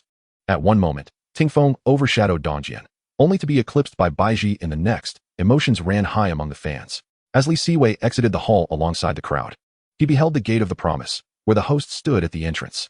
Following this, nearly 100 armored warriors wielding spears charged to one side of the gate, while a group of red-robed warriors occupied the opposite side. The two factions of warriors lined up on either side of the gate, awaiting the arrival of the guests from the red carpet. The first to emerge were naturally director Chen Kai and his wife, Chen Hong, both flashing peace signs and smiling as they walked down the red carpet hand in hand. Zhang Baiji followed closely in a black velvet low-cut evening gown, followed by Xie Tingfeng, Lu Yi, Zhang Dongjian, and a host of other luminaries. The sight of their idols sent the fans into a frenzy, with screams echoing throughout. Subsequently, the fireworks that had been prepared in advance began to explode in a brilliant display. The Chun couple enthusiastically proclaimed, "We love the promise and all the viewers across the globe, supporting the development of our film industry." Observing this spectacle, Li Siwei felt an acute sense of embarrassment, wishing he could dig his toes into the ground. As the 7 principal creators took their seats, each was represented by a word. Behind Chen Kai was infatuation, behind Chen Hong was betrayal, while Lu Yi and Zhang Baiji were associated with freedom and love, and behind Xie Tingfeng and others were desire, commitment, and fate. The host, following the rehearsal, invited several key creators to elucidate the profound meanings of these words from the film. While others spoke earnestly about their cinematic experiences, Chen Kai diverged from the norm. At this moment, Li Siwei felt a swell of excitement, knowing that a memorable moment was approaching. Infatuation, in this world. I am most infatuated with 2 things: the film The Promise that I made with Chen Hong, and with Chen Hong herself. Chun, the esteemed director, then turned to Chen Hong, reciting a line from the film meant for the character Xiaoqing Chung. "You can possess all the world's delicacies and power, but cannot attain true love. Would you be willing?" Chen Hong, not to be outdone, responded, "I no longer concern myself with what matters or does not. I have already gained 2 sons in Chen Kai." As her words resonated through the venue, a thunderous applause erupted, while Li Siwei, seated among the audience, clapped along but felt a twinge of embarrassment. It must be said, Chen Kaiga indeed possesses a remarkable talent for the art of awkwardness. As the applause subsided, a journalist cautiously approached Chen Kaiga with inquiries about the incident that had caused him to storm out a few days prior. However, this time, Chen Kaiga exhibited no signs of anger. Instead, he responded with a genial demeanor, stating that strong box office performance signifies success, and success implies an even greater endeavor in the future. Following this, during the Magic Act segment, Chen Kaiga's second son, Chen Hong, made a delightful appearance. As the occasion marked Chen Hong's impending birthday, creating a heartwarming scene. It was not until 7:30 that the film commenced in earnest. One cannot deny that a youthful Zhang Zi exuded beauty, and Chen Kaiga indeed knew how to capture the essence of women on film. This is not merely flattery from Li Siwei, it is an undeniable truth. For instance, in the later production Legend of the Demon Cat, the actress portraying Yang Guifei appeared stunning under Chen Kaiga's lens, but once outside that frame, her allure diminished significantly. However, aside from Zhang Zi's beauty and cinematic charm, Li Siwei found little else to appreciate. He still failed to grasp the nuances of the promise. Moreover, he found the dialogue rather cringeworthy, and the character design somewhat ludicrous. Surrounded by a chorus of praise, Li Siwei felt a headache coming on, as he began to doubt his own judgment in the face of such blatant disingenuousness. Ultimately, the film concluded amidst a harmonious atmosphere, and an exuberant Chen Kaiga ascended the stage. After receiving the microphone, he proclaimed with fervor, "This film consumed 3 years of my life, and I owe a great deal of gratitude to China Film and director Han for their support. Through this film, I have lavishly spent my existence once more. I believe this film is cool, powerful, and youthful." At this juncture, Chen Kaiga paused momentarily before continuing. "Some of my old friends are not particularly optimistic, asserting that this is not the kind of film I should be making. Yet, I must say, a poet must evolve. This time, I have crafted a commercial film aimed at the youth." Li Siwei discerned that among those old friends, Tian Zhuangzhuang was certainly included. A reporter later referenced Zhang Emo's riding alone for thousands of miles, prompting Chen Kaiga to remark on the frequent comparisons made between the two of them, perhaps out of concern for their mutual solitude. Li Siwei, no longer interested in the ensuing questions, felt increasingly restless. It was not until 10 o'clock that the banquet officially commenced. After exchanging pleasantries with various industry figures, Li Siwei immersed himself in his meal. While he was deeply engrossed in his dining, Chen Kaiga and his wife approached him. Though Li Siwei was not from the directing department, as a student of Tian Zhuangzhuang, Chen Kaiga still found him intriguing. "So what do you think of the promise?" Chen Kaiga likely sought to gauge Tian Zhuangzhuang's student's perspective, given the latter's lack of endorsement for the film. Despite Li Siwei's desire to critique, he merely replied, "It was quite good, Director Chen. I wish the promise great box office success." Chen Kaiga appeared exceedingly pleased with Li Siwei's remark, laughing as he patted Li Siwei's arm, and said, "Young man, keep up the good work." After bidding farewell to Chen Kaiga and his wife, Li Siwei resumed his meal. "Shaoli, thank you for coming to support us." At this moment, Han Samping also approached with a group of people. "Director Han, it was the least I could do." Li Siwei replied, How is the film? Still in post-production. Alright, once post-production is complete, come to China Film to select a good release date. Understood. Chapter 23, The Collapse of Reputation. Then I shall take my leave, Director Han. I must return to the studio first thing in the morning for post-production. After exchanging pleasantries with Han Samping, Siwei discreetly slipped away. Upon exiting the auditorium, he found the area outside crowded with media vehicles. After all, the premiere of The Promise was a grand affair, and the media were reluctant to miss any opportunity. On the journey home, reflecting on the premiere of The Promise, Siwei felt a chuckle bubbling up. Indeed, witnessing events unfold in person surpassed reading about them in the news. Before he could reach his rented apartment, Siwei received a call from Louis Fei. At this late hour, what prompts our star Louis Fei to call me? Since the completion of The Assassin, Louis Fei had reverted to her previously laid-back demeanor. Perhaps the trials of her past life had exhausted her, as this incarnation of Louis Fei displayed little enthusiasm for various matters. Now, whenever she was not filming, she would adjust her schedule accordingly, typically retiring to bed around this hour. Just checking on our illustrious director, as I will need to rely on your esteemed self for sustenance in the future. Louis Fei replied with a light-hearted tone, yet Siwei could detect a hint of mischief beneath her words. Well, I must say, I'm flattered. Hee. So how was The Promise? Was it good? Louis Fei inquired playfully, her voice laced with curiosity. You know perfectly well what The Promise is like. Why ask? Siwei retorted, rolling his eyes, but then, with a smile, he added, however, if you're curious, why not allow me to take you to see The Promise in a couple of days? Upon hearing Siwei's proposition, Louis Fei's expression turned slightly awkward. Ahem, I think that may not be necessary. Oh, come now, I'll be heading abroad soon. And you have no pressing engagements. Let us go see a film together. Do we really have to watch The Promise? Siwei sighed dramatically and replied, how about we settle for riding alone for thousands of miles instead? Okay, Louis Fei nodded, a playful grin lighting up her face. Let us agree on that. Once the film is released, we shall go. Deal. The following morning, Siwei arrived punctually at his studio. Director Li, what did you think of The Promise? Was it good? Upon entering the editing room, the staff eagerly questioned him about Chen Kaiga's monumental 3-year endeavor. Hearing their inquiries, Siwei felt reluctant to be too forthright. Responding with a resigned, it's hard to say. The film won't be released for another month, so you'll have to see for yourselves then. Observing the staff animatedly engaging in discussions, Siwei shook his head, choosing not to elaborate further. Soon enough, they would comprehend the sensation of spending money on something disappointing. Alright, let us get back to work. A day later, the momentum surrounding The Promise not only remained intact, but surged even further. Fueled by news from Hollywood that the film had received a nomination for the Golden Globe Award for Best Foreign Language Film, as an indicator for the Oscars. This announcement ignited a fervor that further amplified anticipation for The Promise. Industry insiders grew increasingly confident in the film, while audiences became more eager to witness it. Siwei speculated that, due to China Film's influence, The Promise already had a substantial number of screenings scheduled. This news would likely lead theaters to prioritize it even more. Consequently, Chen Kaiga's If You Love appeared to be facing a dire situation, as its box office had already begun to decline, and it was foreseeable that the release of The Promise would bring its earnings to a standstill. Given the staff's keen interest in The Promise, Siwei granted them an early dismissal, since they were no longer striving for a January release. There was no need to rush. If you plan to watch a movie, it is advisable to arrive early. Today, I have arranged for you to leave work early to prevent you from staying up late and affecting tomorrow's productivity. Oh yeah, thank you, Director Li.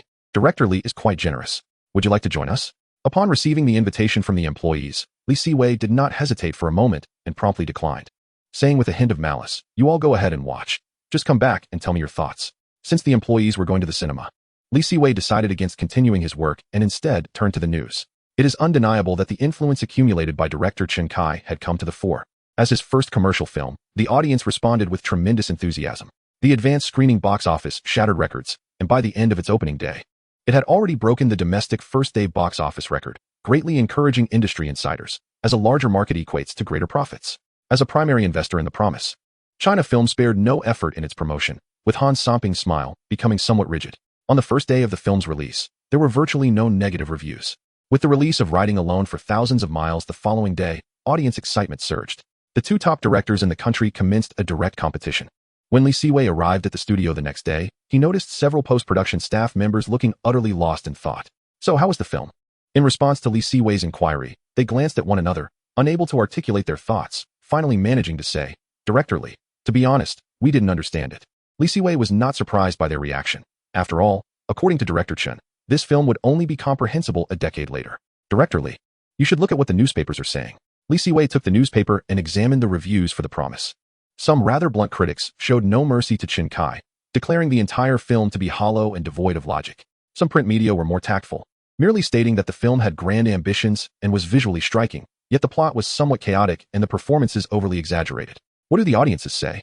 After reading the newspaper, Li Siwei curiously inquired. Zhang Li chuckled and replied, "The audience found it quite dull, though some lines were amusing. Director, what do you think of this film? I share your sentiments." Then Director Chun is in for a tough time. Meanwhile, within China Film, Han Samping finally began to grasp the excitement that had turned into a realization of the negative reviews surfacing online. Chen Hong even went directly to China Film, hoping Han Samping could manage the public opinion, but it was evidently futile. The narrative had already taken hold and was beyond control. While print media could be managed, the online discourse had spiraled completely out of control, rife with criticisms and mockery of the promise. Han Samping's face turned a deep shade of indigo as he read the negative comments online. It is crucial to note that the investment in the promise amounted to $3.5 billion, with China Film holding a significant stake. Public perception greatly influences box office performance. Unless Chen Kai could secure an Oscar, it would at least provide some justification. Though Han Samping held little hope for that. Foreign audiences are not easily swayed, and if domestic viewers do not acknowledge the film, international audiences will be even less forgiving. Thus, the collapse of the promise's reputation was unstoppable. Chapter 24, Watching Movies and Nominations. With the deluge of negative reviews for the promise online, Zhang Yimou's Riding Alone for Thousands of Miles stood in stark contrast. Garnering favorable acclaim despite being an art film that could not compete with the promise at the box office, but excelled in reputation. Even some veteran professors from the Beijing Film Academy praised Riding Alone for Thousands of Miles, with little to no support for the promise. As a fellow director from the Beijing Film Academy, Zhang Yimou received widespread acclaim, while Chen Kai seemed to fade from discussions. At home, Chen Kai gazed at the newspaper, veins bulging on the back of his hands, ultimately unable to restrain himself from flinging the paper aside. "I spent 3 years pouring my heart and soul into this work. How can these ordinary people possibly understand?" Clearly, Chen Kai, who had enjoyed a lifetime of adulation, found it intolerable to confront these unfavorable critiques. However, even though the promise faced a total collapse in reputation, its box office continued to soar. There was little choice. Chen Kai's fame alone drew many viewers curious to see just how poorly the film fared. This is the credibility of a renowned director. Yet such a poor reception significantly tarnishes one's reputation. Once your reputation is destroyed, audiences will no longer invest in your work. At the Beijing Film Academy, winter had set in, with biting winds prompting students and faculty to quicken their pace. Despite this, Li Siwei attracted attention as he walked through the campus, with small groups discussing the prominent figure. Li Siwei had returned to the academy primarily to meet Lu Yifei, as they had previously arranged to watch Riding Alone for Thousands of Miles together. With Li Siwei scheduled to fly to Hollywood in a couple of days, they decided to catch the movie today. Upon checking his phone for Lu Yifei's location, Li Siwei made his way to the academy's practice room. Although Lu Yifei was currently pursuing a laid-back lifestyle, she still dedicated her free time to practice at the academy. The Beijing Film Academy was relatively small, so Li Siwei quickly arrived at the practice room. Standing outside, he observed the diligent young woman practicing her dance and nodded in approval. Lu Yifei's efforts were evidently paying off. After finishing a dance, Lu Yifei was about to take a break when the door to the practice room slowly opened. Hearing the sound, she looked over and smiled. "Director Li, you arrived quite swiftly." Since they planned to go out to watch a movie, Lu Yifei was not in her dance attire today. Instead, she wore a dark, plush coat, paired with fitted pants that accentuated her long, slender legs, complemented by snow boots, giving her a particularly playful and charming appearance. Her lively ponytail added to her youthful aura. After all, Lu Yifei was merely stepping into adulthood. "Of course, I had to come quickly for Princess Sisai's invitation. So are you finished?" Lu Yifei stretched her body, having only practiced briefly. "Let us go eat first, and then we can watch the movie." "All right, where shall we dine?" Lu Yifei pondered for a moment and cheerfully replied, "Why overthink it? Now that we're back at school, let us eat here." With that, Lu Yifei briskly walked out, her ponytail swaying playfully with her steps, exuding a charming and cute demeanor. Li Siwei was already quite well known at the Beijing Film Academy, and with Lu Yifei alongside him, they immediately captured the attention of everyone in the cafeteria. Zhang Xiaofei, who was dining at the time, noticed the whispers from others and curiously looked up, seeing Li Siwei and Lu Yifei together at the food counter. She turned to Yang Mi and exclaimed, "Mimi, look, it's Director Li and senior sister Lu Yifei."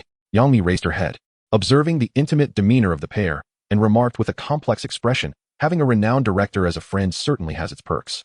During her collaboration with Lu Yifei on the Return of the Condor Heroes, Yang Mi had set Lu Yifei as her benchmark, yet now, seeing Lu Yifei with Li Siwei, she couldn't help but feel a pang of envy. In a cinema in the capital, the dim lights enveloped the room as Zhang Yimou's Riding Alone for Thousands of Miles played on the screen. Li Siwei and Lu Yifei had deliberately chosen a discreet corner to watch the film. Although she had seen it in her previous life, Lu Yifei remained utterly engrossed, her attention unwavering.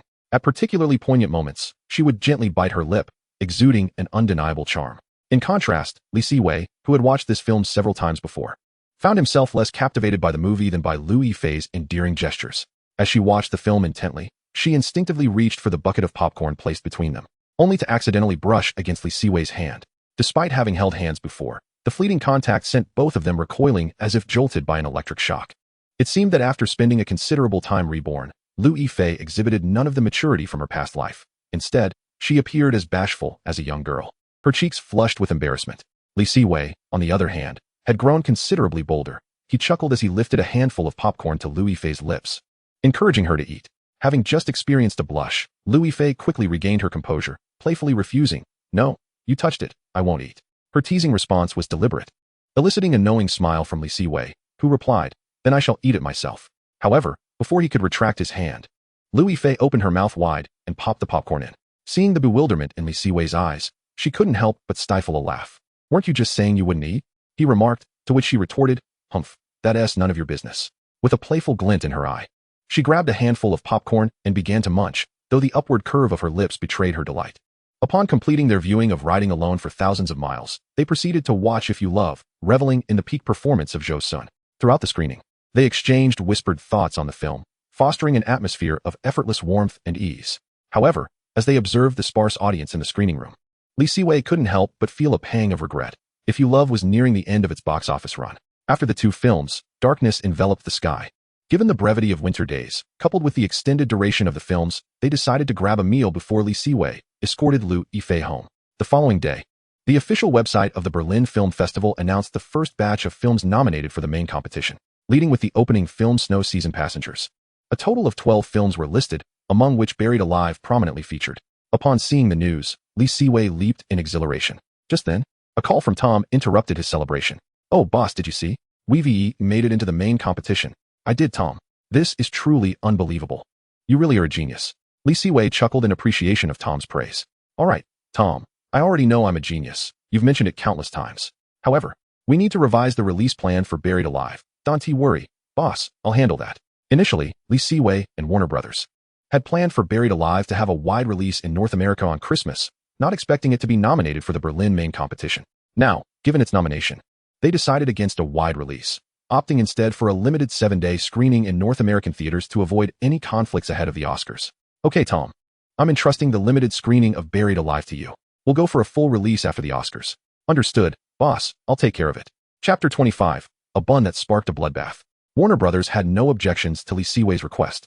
The nomination of Buried Alive for the Berlin main competition was indeed a boon for them. Initially, after Buried Alive secured its nomination, Siwei considered foregoing next year's Oscars, finding the allure of the Berlin main competition more appealing than the uncertainties of the Oscars. Fortunately, after consulting with several film production companies, Tom informed Siwei that such arrangements were feasible. With the Berlin nomination in hand, Warner Brothers became increasingly invested in the Oscars. Buried Alive had proven its potential as a contender for awards. Thus, Siwei felt a surge of confidence regarding the Oscars. For the 7 major Hollywood studios, typically only 2 films vie for awards each year. Buried Alive was chosen partly because it was a low-budget film, which would not clash with their high-budget projects. Furthermore, once Warner Brothers successfully positioned Buried Alive for awards, they would reap future box office profits. The more significant the award, the higher their share. And this revenue would not be counted against their award campaigning and public relations expenses. Hence, the higher-ups at Warner Brothers were elated. The greater the success of Buried Alive, the more they would gain, resulting in a win-win scenario for both Siwei and Warner Brothers. Meanwhile, Ryan Reynolds in Hollywood was equally thrilled upon hearing the news of Buried Alive's nomination. Back home, various media outlets reported the news that evening. Renowned director Siwei's film, shot in Hollywood, has been nominated for the main competition at the Berlin Film Festival. A director worth billions, vying for the Golden Bear. As media coverage spread, discussions among netizens surged like a tidal wave. Director Lee is impressive, quietly securing a nomination for Berlin. Many who had been curious about what film Siwei was making in Hollywood were astonished by the nomination. Director Lee is phenomenal. I must see Buried Alive when it releases domestically to cleanse my eyes from the pollution of The Promise. Count me in. I need to clear my vision too. At the Beijing Film Academy, the news of Siwei's nomination sparked fervent discussions. Many students admired him even more, particularly those in the acting department, who were filled with anticipation for his next film, hoping to catch his eye. In a conference room of the Academy, department heads were meeting when they learned of Siwei's nomination, expressing their astonishment. This was his first time competing for an award, and he had made it straight to a nomination. Tian Zhuang, seated at his desk, smiled as he listened to the praises for his student. Indeed, he had made him proud. Han Samping from China Film Group was similarly surprised upon receiving reports of Li Siwei's achievement. This young director Li is truly remarkable. He is certainly worthy of my investment. The disheartening aftermath of The Promise had weighed heavily on Han Samping's mind, but now he finally wore a smile again. Congratulations. Director Li's film has successfully secured a nomination for Berlin. Upon seeing the news, Liu Yifei immediately called Li Siwei. Fortune smiles upon us.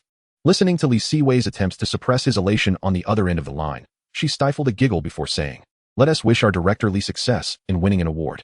I initially had little confidence, but with our Princess CC's blessing, I feel a surge of assurance." Liu Yifei's sense of humor was quirky, and Li Siwei's playful response made her laugh heartily. "Then I eagerly await your trophy, Director Li. CC, rest assured. With the brilliance of my ideas and your refined skills after rebirth, you too shall surely become an actress of great renown." Listening to Li Siwei's sincere words, Liu Yifei smiled knowingly. "I am aware of my own confidence, and I hold immense faith in you as well. Some find joy while others feel sorrow. On one hand, Li Siwei is basking in happiness, yet on the other, our esteemed director Chun is enduring a period of profound distress. Domestically, The Promise has not only suffered a catastrophic collapse in reputation, but is also witnessing a steady decline in box office receipts day by day. Initially, director Chun had harbored hopes that the North American release of The Promise would serve to vindicate him against domestic critics, but alas. The Weinstein Company has opted to shelve the film's screening plans in Los Angeles and has no intention of allocating resources to support its Oscar campaign. This turn of events has ignited a fierce rage within director Chun, yet, despite his anger, he finds himself powerless. Resorting to daily communications with Han Samping in hopes that China Film Group might assist in securing a new distributor for The Promise in North America. However, Han Samping is equally at a loss. Despite his limitations, he still endeavors to seek alternative distributors, given that China Film is a principal investor in The Promise. With the film's box office returns irretrievably lost, the hope now rests solely on achieving some recognition at awards. However, foreigners are not easily fooled. If domestic audiences struggle to comprehend the film, one can only imagine the confusion it evokes among international viewers, who uniformly criticize it as hollow and utterly incomprehensible regarding the director's intentions. As the 28th approached, the anticipated moment arrived. A Bun Fuels a Bloodbath was released. Upon its debut, the video's viewership skyrocketed. In hindsight, Li Siwei perceives this 20-minute video as rather crude, yet given the context of late 2005, its release has caused quite a stir. Director Chun, already troubled by the Oscar situation, was pushed over the edge upon viewing this video. Faced with the public's revelry, he vehemently lambasted the creator, Hu Gu, in front of the media, declaring that one ought not to descend to such depths of shamelessness. It is worth noting that this Hu Gu is not the actor, but rather a lowly employee who intended the video merely for amusement, never anticipating such explosive reception. In response to Chen's outrage, he threatened legal action, leaving Hu Gu terrified, prompting him to promptly delete the video and issue an apology. Nonetheless, the video's virality had rendered its deletion ineffective. If such an incident befell lesser directors, they might merely express disapproval and acquiesce, but director Chun, being a man of pride, could hardly swallow such affronts. He escalated the matter to the authorities, who, recognizing his stature, convened a directors' meeting in his honor, to which Li Siwei was naturally invited. During the meeting, director Chun was devoid of his usual refined demeanor, appearing entirely irate. Although no one would dare to exploit Chen's misfortunes due to the disastrous reception of The Promise, one individual proved to be particularly obstinate. Lu Chuan, buoyed by the accolades garnered from the controversial Kekexili, stood up to assert that suppressing another's expression is an unwise endeavor. Director Chun, taken aback by such blatant disrespect, struggled to comprehend Lu's audacity. Meanwhile, Lu Chuan, despite relishing his moment of defiance, soon received a call from his father, chastising him for provoking director Chun at such a critical juncture. "I was merely speaking the truth," Lu retorted. "Mind your words in the future. Refrain from uttering what should remain unsaid." His father, Lu Tianming, replied sternly. "Understood." Chapter 26. Visiting Zhang Es set. Li Siwei, having seen Lu Chuan's response, scoffed at it dismissively. He knew that those who spoke so boldly would likely be far more fragile when faced with similar circumstances. He chose to disregard the matter entirely. Even when numerous journalists approached him, eager to glean his thoughts on the unfolding drama, especially following the Berlin nomination of his new film. Instead, he opened an email from Tom regarding Buried Alive and its Oscar prospects. As expected, Warner Brothers, being one of the major Hollywood studios, demonstrated their professionalism and extensive experience in award campaigns, leading Li Siwei to believe they would be quite invested in a project that could yield profits. With Tom and Warner's team handling the Oscar campaign, Li Siwei felt relieved of the burden, and with the post-production of The Assassins nearing completion, he found himself with an unexpected abundance of free time. He heard that director Chun had flown back overnight, subsequently rejecting all media interviews upon his return. At Beijing Film Academy, Li Siwei encountered Zhu Yan, who had not been seen for a while. In the frigid January air of the capital, Zhu exhaled a puff of warm breath, engaging Li Siwei in conversation about recent happenings in the industry. The Golden Globe Awards had recently concluded, and the promise failed to secure any accolades, leaving director Chun, who had pinned his hopes on a turnaround, utterly disheartened. It's only natural, the foreigners are not fools. Besides, Kung Fu had a better chance than the promise, Li Siwei mused, unsurprised by the film's demise. Well then, shall we head to the cafeteria for a meal? Li Siwei suggested. Wait a moment, let me call someone. As Li Siwei began to speak, Zhu Yan leaned closer with a teasing glint in her eye, raising an eyebrow suggestively. You're messaging Yifei, aren't you? Li Siwei rolled his eyes in exasperation while texting Lu Yifei, retorting, I know you already know, so go away. He continued. Zhou Yang and the others have returned to school. Have Yifei invite them too. Li Siwei did not reject Zhu Yan's proposal. Although he was not in the same department as Zhou Yang, he was quite familiar with the 2002 performance students due to Zhu. As a result of their familiarity, the group gathered around a table, the atmosphere lively and warm. By the way, Yifei, didn't you audition for director Zhang's new film? I heard there is a daughter role besides Chow Yun-fat, Gong Li, and Zhou Jielun. Zhu Yan suddenly broached the subject of the recent casting frenzy surrounding Zhang Yi's new project. Lu Yifei, without hesitation, responded, It's not that easy to get into director Zhang's film. In contrast, Zhou Yang and Wang Jia exchanged glances, sighing, the class monitor and I went. But we were cut. I heard a student from the Central Academy of Drama was ultimately selected. Really? Zhu Yan exclaimed, astonished by Zhang's choice. Don't mention it. A few days ago, teacher Wang Jinsong complained that director Zhang refuses to consider students from Beijing Film Academy at such a time. At least director Li is reasonable. Zhou Yang remarked. Li Siwei, hearing this, felt a pang of helplessness. There was no denying that in terms of acting prowess, Beijing Film Academy could not rival the Central Academy, which is why it was often said, Beijing Film Academy produces stars, while the Central Academy produces actors. While the group continued to discuss the amusing events in the industry, Li Siwei's phone suddenly rang. He picked it up to find a call from Tian Zhuangzhuang. Visiting the set? Tian Zhuangzhuang's voice was cheerful on the other end. Indeed, it's a rare occasion that your senior Zhang Yi is filming in Beijing. I plan to go take a look. Would you like to join me? Li Siwei saw no reason to decline the invitation and replied, Of course, teacher. I've been eager to visit director Zhang's set. Great, then we'll go tomorrow morning. Sounds good. The following morning, Li Siwei accompanied Tian Zhuangzhuang to the Beijing film studio. At this moment, reporters waiting outside the Beijing studio for major news caught sight of Li Siwei, who promptly raised his camera, snapping photos while inquiring of a fellow journalist beside him. Isn't that director Li? What brings him to Beijing studio? He must be here to visit the set, after all. Director Zhang is also a graduate of Beijing Film Academy. Inside the film set, witnessing the elaborate scene before him, even though he had prepared himself mentally, he was nonetheless astonished. The current production was a court drama, and the interior set was resplendent in golden hues, evoking an aura of immense nobility. Zhang Yi was well aware that Tian Zhuangzhuang would be visiting the set today, so after the completion of a scene, he announced a break and cheerfully approached Tian Zhuangzhuang and Li Siwei to greet them. Old Zhang, you've truly created an impressive spectacle, Tian Zhuangzhuang remarked. Unable to suppress his admiration for the visual effects, Zhang Yi, pleased by his old friend's commendation, replied with a smile, Haha, grand scenes must strive for authenticity. Director Zhang, good to see you again. After the two exchanged pleasantries, Li Siwei stepped forward to greet Zhang Yi. Zhang Yi held a profound impression of Li Siwei. He felt a tinge of envy at having such an outstanding prodigy. Shaking Li Siwei's hand, he said, Director Li, it's a pleasure to see you again. Your previous advice was invaluable, and should I be selected as the Olympic director, I hope you will generously impart more wisdom. Director Zhang, your words are overly flattering. Then, turning to introduce, he added, By the way, allow me to present to you. This is Gong Li. Zhang Yi felt a pang of guilt regarding Gong Li. Thus he introduced her with a degree of caution. Hello, Sister Gong. I've seen your news before. It's truly commendable to thrive in Hollywood. Congratulations on your success. Li Siwei expressed his admiration, while Gong Li felt a deep sense of emotion towards Li Siwei and an underlying frustration towards Zhang Yi. Had it not been for Zhang Weiping's previous interference, she might have successfully guided Zhang Yi into international cinema, allowing him to shoot major international films. After their brief exchanges, Zhang Yi resumed filming, with Tian Zhuangzhuang observing his old friend's work while Li Siwei took a keen interest in the entire crew. He was genuinely enchanted by this grand production. Hello, Director Li, good to see you again. While Li Siwei was absorbed in watching the set, Zhou Jielun, who had just greeted him moments earlier, approached him. Director Zhou, it's great to see you again. I regretted not having the opportunity to meet you at the Golden Horse Awards. I'm quite fond of your music. Li Siwei expressed his admiration for Zhou Jielun, who he greatly respected, and initiated a conversation. Your film, those years, was also quite remarkable. By the way, congratulations on your film being nominated for Berlin. That's impressive. Thank you, it was just a stroke of luck. That evening, news of Li Siwei visiting the set of Curse of the Golden Flower made headlines.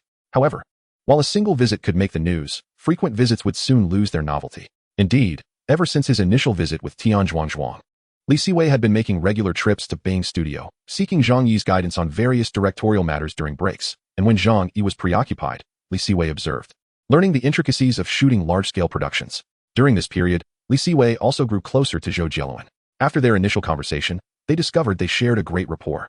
With Zhuyan also free during this time, the three would often play basketball together at the Beijing Film Academy after Zhou Jieluan finished filming. Li Siwei noticed that both he and Zhou Jieluan were of similar skill level on the court, yet they possessed strong personalities. They even adopted playful monikers for themselves. One claimed to be the three-point king of Beijing, while the other dubbed himself the layup king of Taiwan, leaving Zhu Yan exasperated, exclaiming that the two were merely chickens pecking at each other.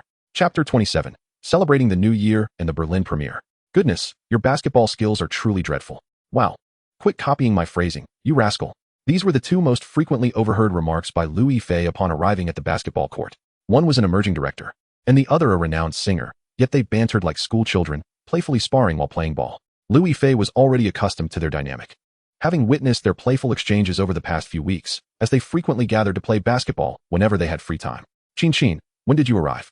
After they finished their game, Li Siwei finally noticed Liu Yifei, who had been waiting nearby. Liu Yifei stood and handed them both a bottle of water before replying. I arrived while you two were busy bickering. Thank you for the water, Yifei. During this time, Zhou Jieluan and Liu Yifei also became better acquainted. After all, compared to staying home and facing Liu Xiaoli's critiques, watching Li Siwei play basketball was far more entertaining. As their interactions continued, the group grew quite familiar with one another. No need for thanks. After waving off Zhou Jieluan's gratitude, Liu Yifei turned to Li Siwei and inquired, what shall we have for dinner today? How about hot pot? What do you think, Director Zhou? Are you okay with that? Zhou Jieluan took a sip of water and shook his head. I have no objections. Anything is fine, as long as it's not too spicy. With the new year approaching, the group decided to gather for a meal before leaving Beijing, as their growing fame made casual get-togethers rather challenging. While Li Siwei and Liu Yifei had the time, Zhou Jieluan was genuinely busy, currently in the midst of filming Curse of the Golden Flower. The four, including Zhu Yan, enjoyed a delightful hot pot dinner together and agreed to meet again after the new year. On the drive home, Li Siwei asked Liu Yifei, Qin, are you going back to Jiangxing for the new year? Yes, I haven't seen my grandmother and the others in quite a while, so it's perfect timing to visit during the festive season.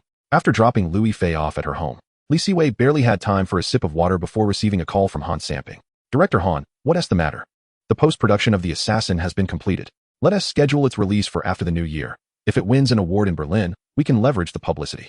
The next day, Li Siwei boarded a flight home. To be honest, he felt a twinge of nervousness about returning to his hometown, as this was his first visit since his rebirth. In his past life, he had often been too busy with work to go home. Our great director has returned. Mom, please don't tease me. I wanted to tell you right away, but I got caught up in work and forgot. He stepped forward to embrace his mother. Li Ma wasn't truly upset. She felt immense pride in her son's achievements. All right, stay for a few days this time. About a week, I suppose, after all. I need to go to Berlin. By the way, where's Dad? Your father went out to buy groceries. After enjoying a family reunion dinner, the following day, Li Siwei set out to visit relatives in the countryside. During his time home for the new year, Riding Alone for Thousands of Miles and The King of Comedy were released. Both films achieved their respective box office expectations. The former grossed 30 million. A remarkable feat for an art film, setting a record for its genre. The latter garnered 50 million at the mainland box office, which, according to Hawaii, met their forecasts. After these two films concluded their screenings, Li Lianjia's Fearless officially premiered on the 25th. The star power of the Kung Fu Emperor remained formidable, even without much promotion. It earned 8 million on its opening day. Upon returning home after visiting relatives, Li Siwei found himself with some leisure time and began reviewing the emails sent by Tom. The film Buried has garnered considerable acclaim during its sneak preview in North America, with numerous Oscar judges expressing optimism towards the project. Considering the time zone differences, Li Siwei opted not to call Tom, merely sending him a message about their upcoming meeting in Berlin. On January 28th, New Year's Eve, Li Siwei found himself inundated with calls and messages throughout the evening. He, along with the crew of Buried, had arrived in Berlin. As the premiere approached, the anticipation surrounding whether this emerging domestic director could work wonders was palpable. On the eve of the Berlin Film Festival, after bidding farewell to his parents, Li Siwei flew directly to Berlin. Upon his arrival, he was greeted by Tom and Ryan Reynolds, who had come to pick him up. The news of Li Siwei's arrival did not escape the media's attention. As soon as he touched down, reports began surfacing back home, effectively serving as a prelude to the festival's opening. Notably, Li Siwei was the sole mainland director competing in the main category, which fueled expectations across the nation. The Berlin mornings remained frigid, with the biting wind piercing like needles. Siwei wrapped himself in his coat and, together with Tom and Ryan, sought refuge in a nearby CAF, eager to escape the cold outside. The trio had just completed a location visit and exited the film palace. "I am immensely grateful that you chose me for this project," Siwei expressed, having heard that their film was in contention for an Oscar. The notion of Buried vying for an Academy Award was no secret. Initially sympathetic towards Ryan, who seemed to be the victim of a ruse, others now envied him. Believing he had hit the jackpot, nominated at Berlin with aspirations for an Oscar, they all shared the same level of talent as actors. Yet it appeared Ryan was destined for greater heights. After sipping his coffee, Siwei turned to Ryan, saying, "Please do not say that, Ryan. I must thank you for your trust in me." Observing their exchanges, Tom interjected, "Oh, come on, both of you. Let us not overdo the gratitude." Tom is right. Let us not thank each other excessively. This is a collective triumph." The director nodded in agreement. After warming up over coffee for a while, Siwei addressed Tom. "By the way, Tom, could you assist me in acquiring the film adaptation rights for a work in Japan?" "Of course, boss. After Berlin. I'll reach out to the author directly," Tom replied. The work Siwei had in mind was Hachi, A Dog's Tale. Frankly, this film seemed tailor-made for Hollywood, perfectly aligning with its tastes. Siwei recalled that the American version was not greenlit until 2009, thus he seized the opportunity without hesitation. Moreover, animal-themed narratives were immensely popular in Europe and America. With a slight modification, it could undoubtedly become a contender at the 3 major European festivals as well as the Oscars. As evening fell, the Berlin Film Festival finally commenced. The cold winter night saw the red carpet lined with gusty winds, yet the enthusiasm of the surrounding media remained undeterred. The red carpet sparkled under the lights as elegantly dressed stars made their way into the venue. While Siwei enjoyed considerable fame domestically, he was relatively unknown in Berlin. "Hey, that's the crew. I've never seen this director before," a journalist remarked while fiddling with his camera, turning to a colleague beside him. "Don't worry. Just shoot. Anyone walking the red carpet is bound to be associated with a nominated film." "Oh, you're right." Just as Siwei assumed no one would approach him for interviews, a journalist called out, "Hey, I've seen you in Hollywood. Young director, do you believe you will win an award?" "Thank you for remembering me. I am confident my work will not disappoint you," Siwei replied with a smile. Addressing the journalist's inquiry. Chapter 28, The Berlin Premiere. After viewing the opening film, the ceremony dispersed. In the following days, Siwei and his entourage indulged in the cinematic offerings of Berlin, with the premiere of Buried scheduled for the 4th day. Having little else on their agenda, they spent their time watching films and exploring the vicinity of the film palace, while Siwei immersed himself in the cinematic experience.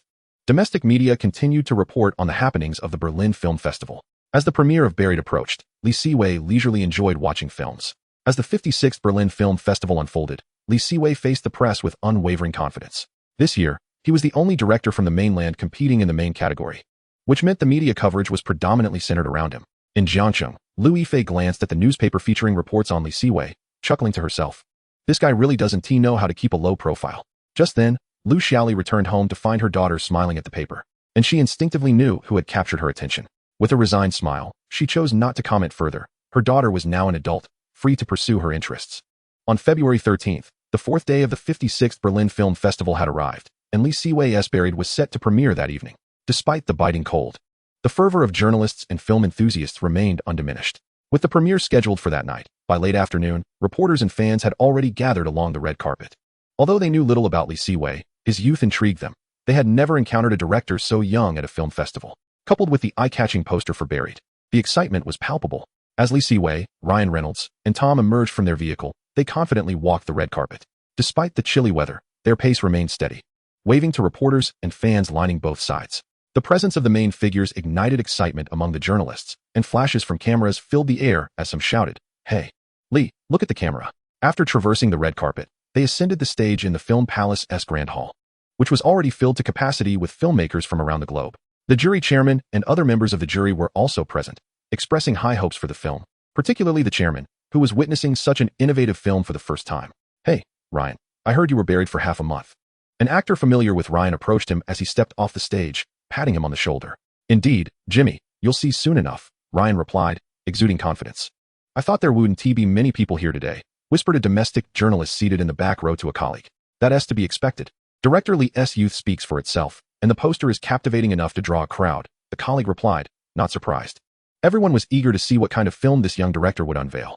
Soon, the lights dimmed, and the screen illuminated as Buried commenced. In the darkness, the sound of heavy, labored breathing filled the air, laden with a sense of suffocating dread. A flicker of light gradually appeared on screen. revealing a terrified face illuminated by a flickering lighter. At that moment, the murmurs that had previously echoed in the auditorium came to an abrupt halt, plunging the room into silence. 911, how may I assist you? I have been buried alive, please save me. As the camera zoomed in, an overwhelming sense of dread enveloped every individual present. Among the audience, some viewers instinctively clenched their fists. As the plot advanced, Ryan's exceptional acting prowess came to the forefront, leaving those familiar with his previous works astonished. His performance surpassed all his prior films, showcasing remarkable depth, from initial panic to despair, and finally to a measured calm as he sought a path to survival. Each subtle shift in his expression resonated profoundly with the audience's emotions. At that moment, the chairperson of the jury leaned towards fellow members and whispered, "This is an exceptionally fine film. It has not disappointed us." Indeed, crafting a film centered around a single character is a bold endeavor. Soon, the film approached its climax, Ryan's eyes reflecting the last remnants of shattered hope, his breath a tumultuous mix of anger and despair. The camera gradually pulled away, darkness ultimately consuming him. As the film concluded, a thunderous applause erupted within the theater, igniting a fervor among the audience. Goodness, this film is utterly perfect. Oh, I can hardly believe this is the work of a young actor.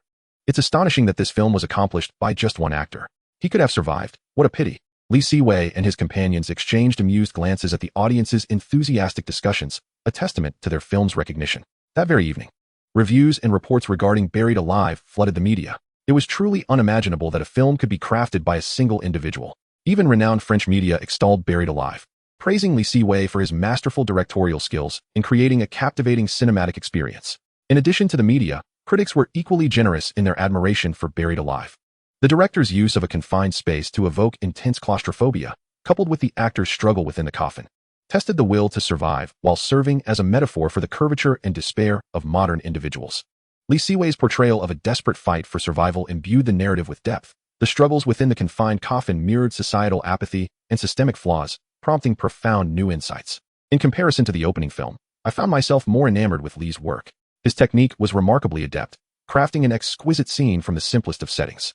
It is no wonder that media and critics held Buried Alive in such high regard. Given Berlin's political leanings this year, many films leaned towards somber themes, while Buried Alive offered a refreshing divergence. The ratings from the festival program reflected this sentiment, with many films lingering around 2 points, whereas Buried Alive soared to 32 points.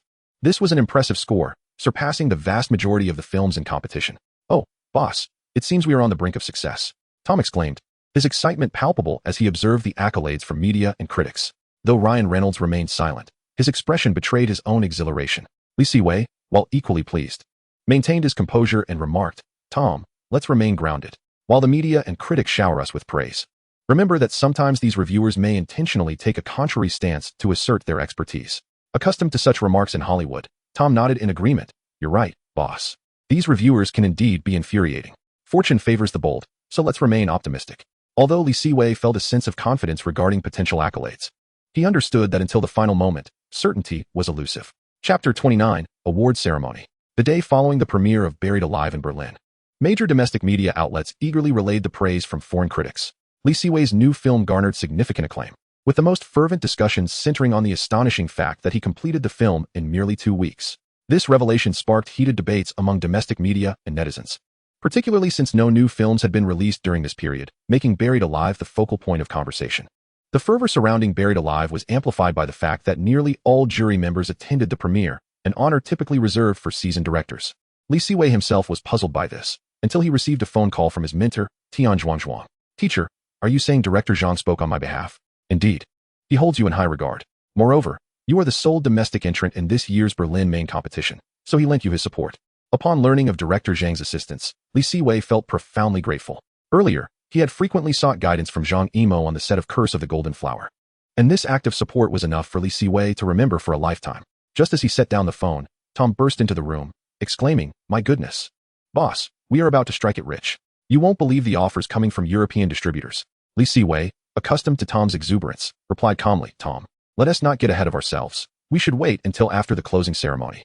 Tom, scratching his head, held up 3 fingers. "Don't worry, boss. I understand that the price will rise post-award, but even now, European distributors are offering $3 million. Siwei nodded slightly, surprised by the figure. After all, the production cost of Buried Alive was less than $1 million, making the offer 3 times the initial investment. These Europeans are quite generous. Boss, that perspective doesn't quite capture the essence. Our film, though low in cost, is truly invaluable. In response, Li Siwei acknowledged, certainly, I have immense confidence in our film. By the way, Tom, if we win an award, how much can the price increase? Tom pondered for a moment. Boss, if we secure the Golden Bear, the price could rise to around $8 million. As for other awards, the increase would be rather modest. While the final price would be determined post-closing ceremony, it was prudent to initiate discussions with European distributors beforehand. Thus, in the following days, Li Siwei and Tom busied themselves, meeting with various distributors from Europe, Asia, and South America, apart from North American ones. Despite their hectic schedule, Li Siwei remained attentive to his phone. Aware of the unspoken rule among the 3 major European film festivals, receiving a call before the closing ceremony often signified a guaranteed award. Fortunately, on the eve of the ceremony, Li Siwei received a call. Setting down his phone and observing the anxious expressions of Tom and Ryan, Li Siwei smiled and announced, "Prepare yourselves, we shall attend tomorrow's closing ceremony." "Oh, that's wonderful. I knew it. Thank you, director." On the following day, February 18th, local time, the closing ceremony commenced officially. Today, as the 3 individuals ascended the red carpet for the closing ceremony, they were filled with excitement. Although Li Siwei usually exudes a calm demeanor, this was, after all, his inaugural nomination for one of the prestigious European film festivals, and the knowledge that he might win had naturally induced a touch of nervousness. Despite the ceremony commencing at an early hour, various delays had resulted in the awards beginning only in the evening. Oh my goodness. The awards are finally about to be presented. I hardly ate anything at lunch today, all in the name of donning this suit, Tom lamented, patting his now deflated belly while rubbing it and complaining to Li Siwei. Tom, you truly need to lose some weight. But fret not. There will be a celebratory banquet later, and the food will be plentiful, Li Siwei reassured him, leaning back in his chair and patting Tom's shoulder. As he too felt a twinge of discomfort from sitting for so long. At last, with the jury chairperson taking the stage to deliver an address, the main event of the day officially commenced, rousing the previously drowsy film crews. Those attending the closing ceremony were all in contention for awards. Even the journalists surrounding the venue perked up with renewed energy. As the chairperson concluded their speech, the audience erupted into enthusiastic applause. The preceding awards were not from the main competition, and thus Li Siwei found little interest in them. The Silver Bear for Best Film Music was awarded to the film Isabella by a director from Hong Kong, a figure with whom Li Siwei was not particularly familiar, having had no interaction during his lengthy stay in Berlin. Following the music award, the Alfred Bauer Prize was announced, heightening the tension in the room.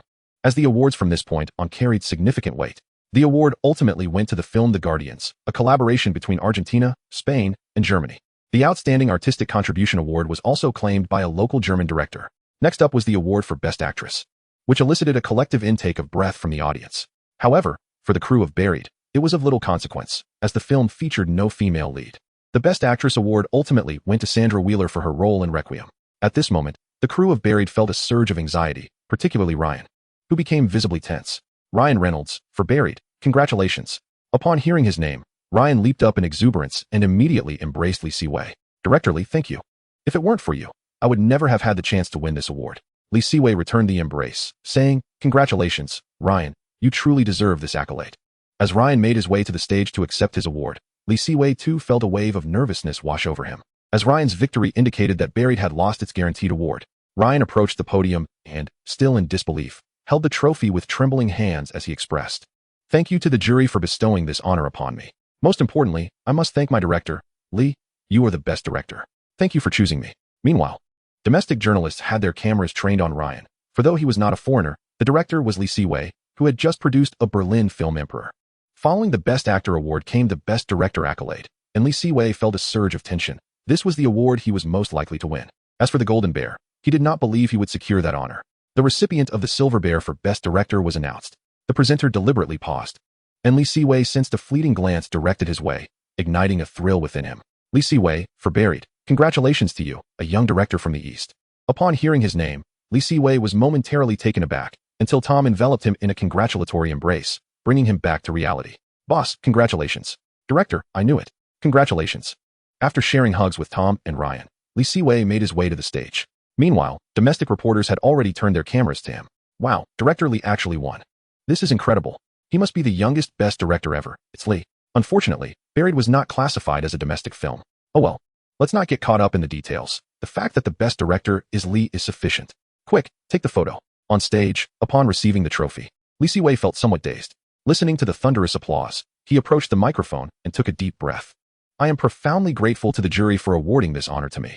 I extend my thanks to the Berlin Film Festival and to all the friends who supported and cherished this film. He paused, adding, This is my first Best Director award, but certainly not my last. I will continue to strive for excellence, and I hope that next time, I can win that golden bear. As Li Siwei's words resonated, the audience erupted into applause once more. He waved the silver bear trophy before descending the stage. Tom glanced at Li Siwei's trophy and remarked with a hint of regret. Boss, while this silver one is nice, the gold is undeniably more appealing. Of course, Tom. This is merely the first step. Next time, it will be gold. I believe in you, director. If a suitable role arises, I'll be here. Rest assured, Ryan, I remain thoroughly satisfied with your performance. The jury grand prize was awarded to the soap and offside. The coveted golden bear went to Grbavica, a co-production involving Austria, Bosnia, Germany, and Croatia. With that, the awards ceremony drew to a close, and it was already the early hours of the morning back home. Nevertheless, many domestic media outlets were compelled to work overtime, as they needed to promptly relay the breaking news. Thus, while Li Siwei reveled in the celebratory banquet and succumbed to slumber, major media outlets back home had already disseminated the news from Berlin. Li Siwei's Buried had secured both the Best Director and Best Actor awards, making headlines across the nation. Li Siwei shone brightly in Berlin, with Buried claiming both the Best Director and Best Actor awards. Young director Li Siwei received the Silver Bear for Best Director at Berlin. Various major news portals were inundated with articles regarding Li Siwei's triumph, prompting fervent discussions among netizens who stumbled upon the news early in the morning. Wow, Director Li, amazing. He really won. Those naysayers who said he would embarrass himself abroad have all come out now. Indeed, the naysayers are speaking up.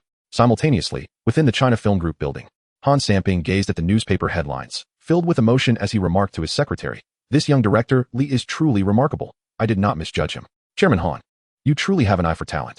Haha, our country needs more directors like young Li, unlike those old-timers who only know how to make underground films."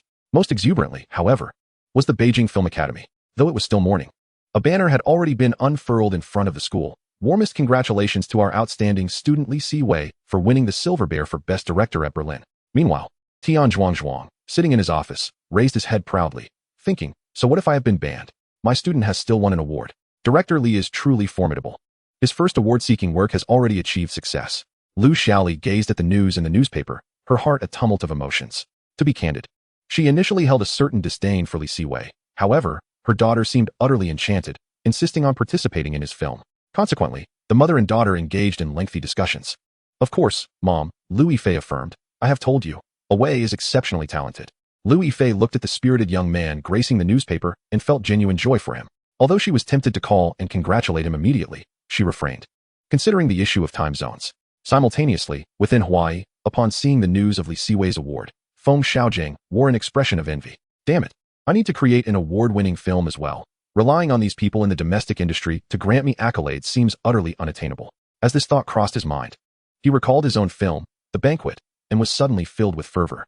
If this young Li Siwei could achieve such success, surely The Banquet could too.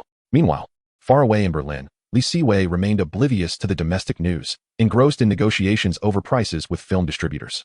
Thanks to Buried Alive winning 2 prestigious awards, the copyright price surged dramatically.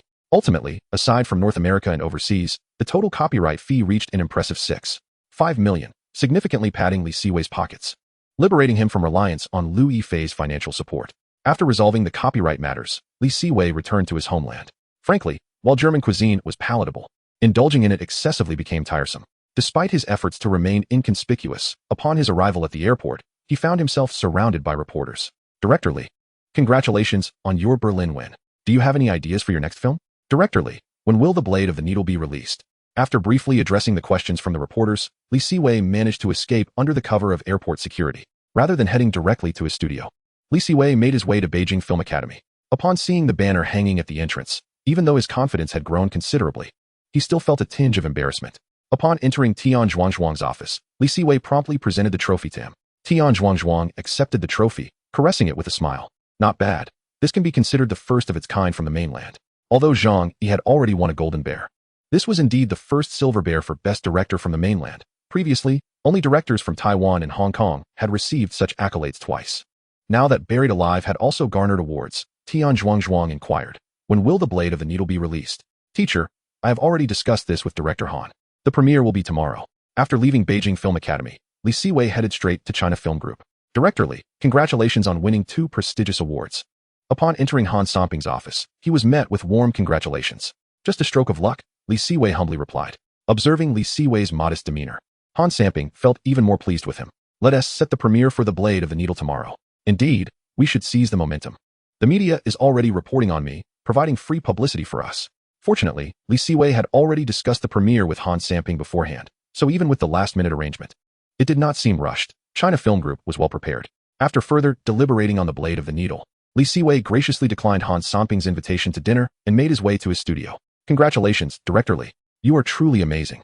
After receiving a wave of compliments from his staff, Siwei entered his office, where Liu Yifei was already waiting. Our esteemed Director Li has finally returned. Congratulations. Seeing Liu Yifei's radiant smile, Siwei couldn't help but smile back, presenting the trophy to her as he said, "This is all thanks to our Princess Qianqian.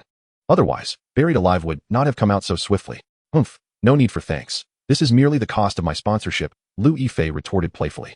Observing her proud demeanor, Siwei playfully pinched her cheek, teasing, "The baby fat is gone. The texture is not as pleasant now." Liu Yifei's reaction was immediate, leading to a playful scuffle between them in the office before they finally settled down. "All right, let's discuss serious matters. The premiere of The Blade of the Needle is tomorrow. Don't forget." "Rest assured, Director Han has already informed me. By the way, I'm craving hot pot." "Then let us go eat. It's on me." "Thank you." Director Li. Chapter 31. The release of The Blade of the Needle on February 20th, the day following Siwei's return from Berlin. The premiere of The Blade of the Needle took place in the capital, with the buzz surrounding Buried Alive still fresh. Nearly all the industry's film company executives attended the premiere, along with numerous directors and actors who came to show their support. Although it was the premiere of The Blade of the Needle, during the interview segment, Siwei was predominantly questioned about Buried Alive. "Director Li, congratulations on your Berlin Award. When can domestic audiences expect to see Buried Alive?" Noticing the reporter's keen interest in the question, Siwei decided to be candid, stating, "Audiences will likely be able to see Buried Alive next month. The specific date will be announced by China Film Group." "Director, will your future focus be on domestic projects or Hollywood?" "Naturally, my primary focus remains within the domestic sphere. Now, let us discuss matters pertaining to The Blade of the Needle." As Siwei redirected the conversation to The Blade of the Needle, the reporters adeptly shifted their inquiries to the film. "Director, what do you anticipate the box office for The Blade of the Needle will be?" "Let us set a modest goal first. We aim to surpass 100 million. Given the current scarcity of screens in the domestic market, Siwei felt compelled to share a bit of bravado to stimulate box office interest. The youth are indeed bold. 1 billion is merely a small target. Returning to his seat, Siwei exchanged a wry smile with Han Samping, saying, "What can I say, Director Han? It's all for the sake of the box office." As one of the investors in The Blade of the Needle, Wang Chantian approached, chuckling, "I believe Director Li's modest goal is entirely feasible. However, your statement is likely to go viral online." Although he anticipated that his words would soon be a trending topic, Siwei felt no regret, reiterating, "It's all for the sake of the box office." "Hello, Director, I am Kai Yinan from Tangren." Just as Siwei was discussing promotional strategies with Wang Chantian, Kai Yinan approached him. Having harbored aspirations in the film industry, she had found it challenging to gain traction, and thus sought to connect with the rising director Siwei. "Ms. Kai, a pleasure to meet you." One does not turn away a friendly gesture. And Siwei graciously reciprocated her approach. "Director, I wish The Blade of the Needle great success at the box office. If the opportunity arises, we at Tangren would be eager to invest. Certainly, we shall explore collaboration in the future." This remark from Siwei was essentially an assurance for future endeavors. Before long, as the lights dimmed in the venue, the premiere of The Blade of the Needle commenced. As the plot gradually unfolded, the attending critics and reporters were captivated. They had initially expected Siwei to falter, but the film exceeded their expectations in excellence. In comparison to these individuals, several directors present at the scene were equally moved. Although the film had yet to conclude, they discerned that, unlike traditional martial arts films, Brotherhood of Blades diverged in both narrative structure and plot dynamics. Nevertheless, its essence remained unchanged, still representing a remarkable martial arts film. Zhang Yimou quietly remarked to Tian Zhuangzhuang beside him, "Your student is truly exceptional." Pleased by Zhang's commendation of his pupil, Tian Zhuangzhuang responded with a serious demeanor, "There is still much to learn." As the film drew to a close, the auditorium erupted in enthusiastic applause, and Siwei realized that Brotherhood of Blades had triumphed. Following the premiere, news regarding the film began circulating online. Director Li was filled with confidence, boldly asserting that it would surpass a box office of 100 million, merely a modest target, he thought, with Siwei brimming with optimism. Although numerous articles about Brotherhood of Blades appeared online, Siwei found himself too preoccupied to read them. As Tian Zhuangzhuang's student, he noted the attendance of several esteemed professors from the Beijing Film Academy at the premiere. "Old Tian, you are indeed fortunate to have such a remarkable student," said one professor. Even though Siwei had developed a thick skin over time, he felt a flush of embarrassment upon receiving compliments from numerous senior professors. "Old Tian, we must take our leave. Shall we? Your film is impressive. Keep up the good work." After watching a few guests depart, Tian Zhuangzhuang turned to Siwei, saying, "These are distinguished professors from our school, unlike the judges from the Golden Rooster. Making an impression in front of them will be beneficial for your future. Teacher, I understand. Li Siwei replied. There's no need for you to see me off. I can return on my own. However, I must remind you to exercise caution. While it is human nature to seek admiration, one must remain vigilant. At this point, Tian Zhuangzhuang adopted a serious expression, conveying that the industry was fraught with temptations, particularly for directors. You are still young. Do not become ensnared by wealth and seduction, especially in matters of the heart. Even I, along with some others, have stumbled in this regard. Li Siwei bore no resentment towards Tian Zhuangzhuang's counsel, recognizing the numerous temptations in the industry. Upon entering this realm, he had his own aspirations, yet now felt trapped. Well then, I shall refrain from further admonitions. You go about your business. Li Siwei was resolute in ensuring Tian Zhuangzhuang did not return alone. Yuan, please escort Teacher Tian. Of course. On February 21st, the day following the premiere, Brotherhood of Blades graced theaters nationwide. The film's box office performance piqued the curiosity of not only Li Siwei, but also others within the industry, all eager to see how well his martial arts film would fare. That very night, Li Siwei received a call from Han Samping. Director Li, it has been a success. Brotherhood of Blades earned 10.5 million on its opening day. The following day, media outlets reported extensively on the film's initial box office performance, noting its swift descent past the 10 million mark, with the prospect of exceeding 100 million looming on the horizon. It was heralded as an extraordinary martial arts film. The accolades were not confined to the media. Online platforms overflowed with praise for Brotherhood of Blades. This is undoubtedly the finest martial arts film in the past 2 years. Bar none. Truly remarkable. Director Li has an exceptional talent for filmmaking. Ah, my celestial sister is breathtaking. No wonder it is the work of the Berlin Best Director. It is genuinely impressive. While a few critics deemed the film average, they constituted a minority. The overwhelming majority offered high praise. Director Li, I cannot thank you enough. Xiao Ming, there is no need for such formality. Your contributions are invaluable, and I will rely on you for the subsequent promotions. Rest assured, it is my duty.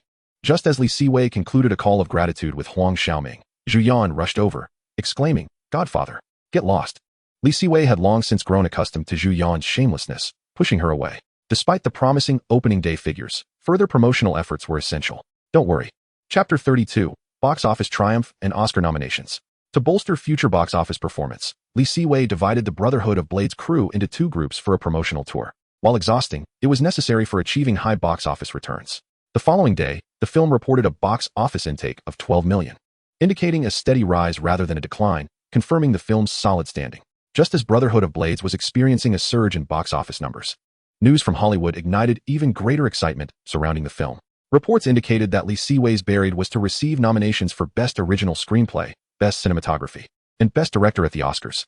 Upon this news reaching domestic shores, it sparked fervent discussions. The media erupted, deeming this revelation even more explosive than the box office success of Brotherhood of Blades. After all, no director from the domestic scene had yet achieved the accolade of Best Director at the Oscars. Although it was merely a rumor, domestic journalists flocked to the story. Even Han Samping, upon receiving the news, promptly called Li Siwei. Mr. Han, Warner is indeed assisting Buried in its Hollywood endeavors. How do you feel? Are you confident? Mr. Han, I cannot make any guarantees. After concluding his conversation with Han Samping, Li Siwei received a call from Tian Zhuangzhuang, who offered words of encouragement before hanging up. Director Li, do you have any comments regarding your impending Oscar nominations? Given that he was still on the promotional tour, Li Siwei could not evade the reporter's inquiries. As of now, there has been no formal nomination, so it's too soon to say. 2 days later, the Oscars officially announced the nominations, confirming Buried had indeed secured the nominations for Best Original Screenplay, Best Cinematography, and Best Director. Li Siwei was not surprised that Ryan did not receive a nomination for Best Actor, even as the Berlin Film Festival Best Actor, without proper public relations.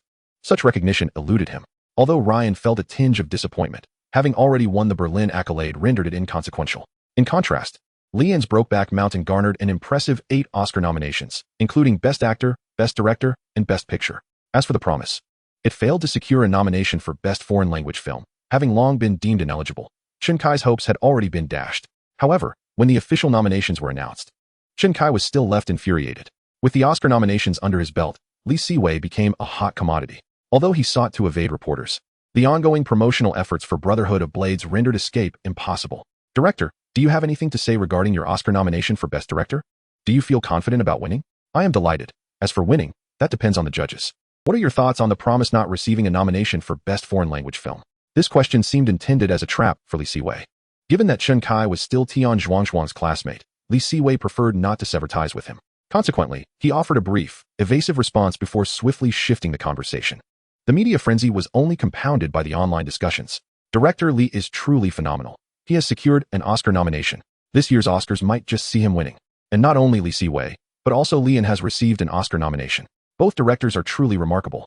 At this moment, my curiosity regarding Buried Alive has intensified. Why has there been no news concerning its introduction yet? I am eager to witness the cinematic creation of director Li. Although Buried Alive remains inaccessible, I can still indulge in Brotherhood of Blades. The reviews I have encountered online are overwhelmingly positive. Indeed, I wholeheartedly support Brotherhood of Blades. Meanwhile, a group of leaders from Beijing Film Academy are beaming with delight.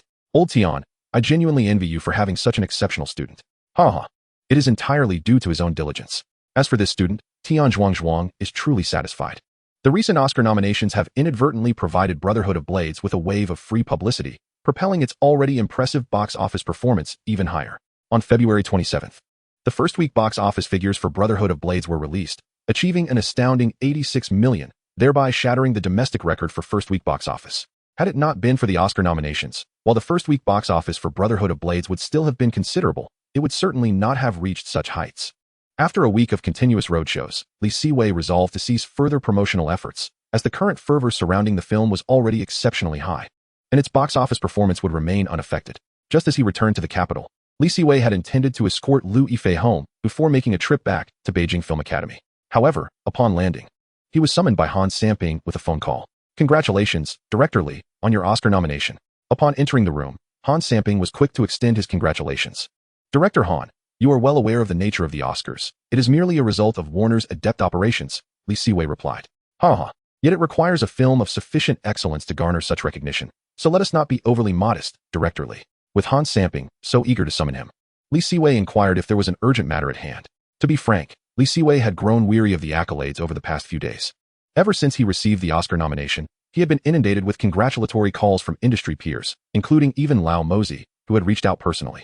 I am merely here to discuss the domestic release of Buried Alive. The anticipation among domestic audiences for this film is palpable. Taking Han Samping's words to heart, Li Siwei contemplated the matter seriously. Director Han, let us schedule Buried Alive for release after the Oscar ceremony. Should we secure a win, there would be no need for further promotion. Very well, let us set that date. After conferring with Han Samping regarding the release of Buried Alive, Li Siwei promptly returned to Beijing Film Academy. Upon entering the campus, he was met with the watchful eyes of both faculty and students, some of whom, emboldened, approached him to extend their congratulations. Wei, in just a few months, you will be graduating. You must start considering your graduation project. Hearing Tian Zhuang's statement, Li Siwei pondered briefly before responding. Teacher, is it permissible to utilize Buried Alive directly? In theory, yes, but you are no ordinary graduate. The school would prefer you to prepare a new film. By the way, have you truly no interest in pursuing further studies? No. Teacher, even if I do not continue my education, you will still be my mentor. That is indeed true. Do give careful thought to your new project. Li Siwei felt a twinge of anxiety about his graduation project. After departing from Tian Zhuang's office, he resolved to embark on the film Hachi, A Dog's Tale.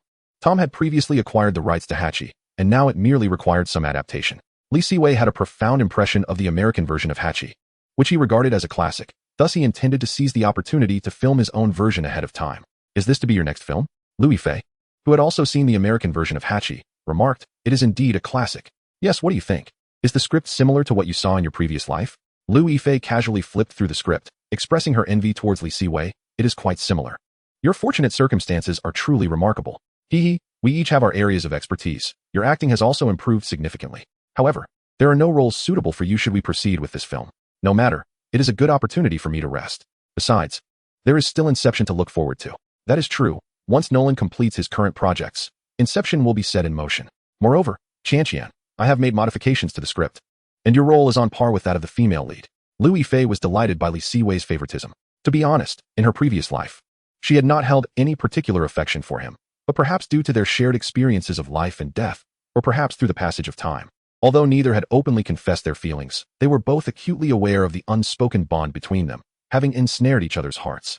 Then I must thank our esteemed director. She added a playful wink towards Li Siwei. Unable to resist the allure of Liu Yifei, who stood so close, Li Siwei moved in and kissed her. Initially taken aback, Liu Yifei did not resist. Instead, she closed her eyes.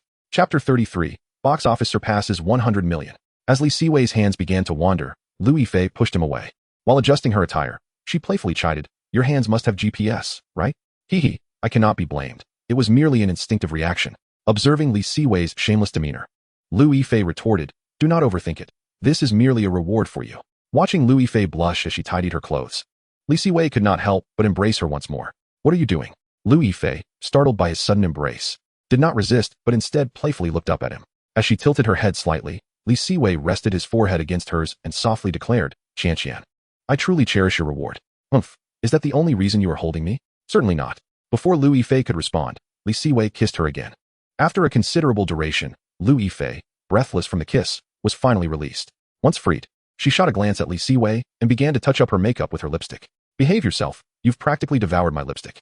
Having taken enough liberties, Li Siwei did not counter but instead, with a charming demeanor, held out a mirror for Lu Yifei to assist her in her makeup. Once she finished, he eagerly presented her with a glass of warm water. "Here, have some water." "Humph, this is more like it." After Lu Yifei accepted the water, Li Siwei poured himself a glass and settled beside her, asking, "Qianqian, shall we go for hot pot later?" "Sounds good." Upon arriving at the parking lot, Lu Yifei handed the car keys to Li Siwei, stating, "You drive." "Absolutely, it is my pleasure to serve Princess Qianqian." With that, Li Siwei graciously opened the passenger door for her. Once inside, he adeptly fastened her seatbelt. "Well done, your performance today was commendable. I am quite satisfied." Hearing Lu Yifei's praise, Li Siwei responded with a smile. "In that case, shall I receive another reward?" Upon the mention of rewards, a faint blush crept across Lu Yifei's cheeks. After playfully swatting Li Siwei twice, she retorted with a hint of annoyance, "The rewards for today have already been quite generous." Li Siwei had no objections to this, as the rewards indeed felt ample. He promptly started the car and set off towards the hot pot restaurant. Inside the restaurant, gazing at the vibrant red broth, Li Siwei swallowed hard. "Cici, do you think this might be a tad too spicy?" Due to the presence of a Taiwanese individual named Zhou Jiluan previously, they had opted for a milder hot pot, even with the split pot being less fiery. Now, with just the two of them, Lu Yifei felt liberated from restraint. She stirred her dipping sauce and teasingly suggested to Li Siwei, "Would you like me to share some of my sauce?" Looking at the sauce brimming with chili, Li Siwei waved his hand dismissively. "Forget it. You can have it all." "Tch, coward," Lu Yifei teased, her eyes glinting provocatively. Li Siwei, unfazed by her challenge, acknowledged that while he usually enjoyed spicy food, this particular heat exceeded his tolerance. On the drive back, observing Lu Yifei's rosy lips, Li Siwei jested, "Cici, your lips look like you've been feasting on children." Lu Yifei playfully smacked him twice before responding. "This is the only way to truly enjoy hot pot. Cici, I know how to alleviate the spiciness," she added, her tone shifting. Lu Yifei, in need of relief from the heat, asked curiously, "What do you suggest?" "I've heard that sweets can counteract spiciness." Lu Yifei shot him an exasperated look. "I know that, but I didn't bring any sugar with me." "I do." "Where?" Lu Yifei reached out, asking for sugar, but Li Siwei had none on hand. Instead, he unbuckled his seatbelt, leaned over, and kissed Lu Yifei's flushed lips. Momentarily taken aback, Lu Yifei quickly regained her composure, rolled her eyes, and closed them. Their movements were tender, with Li Siwei exhibiting remarkable gentleness. After a brief while, he cradled Lu Yifei's face and mischievously inquired, "So, is it still spicy?"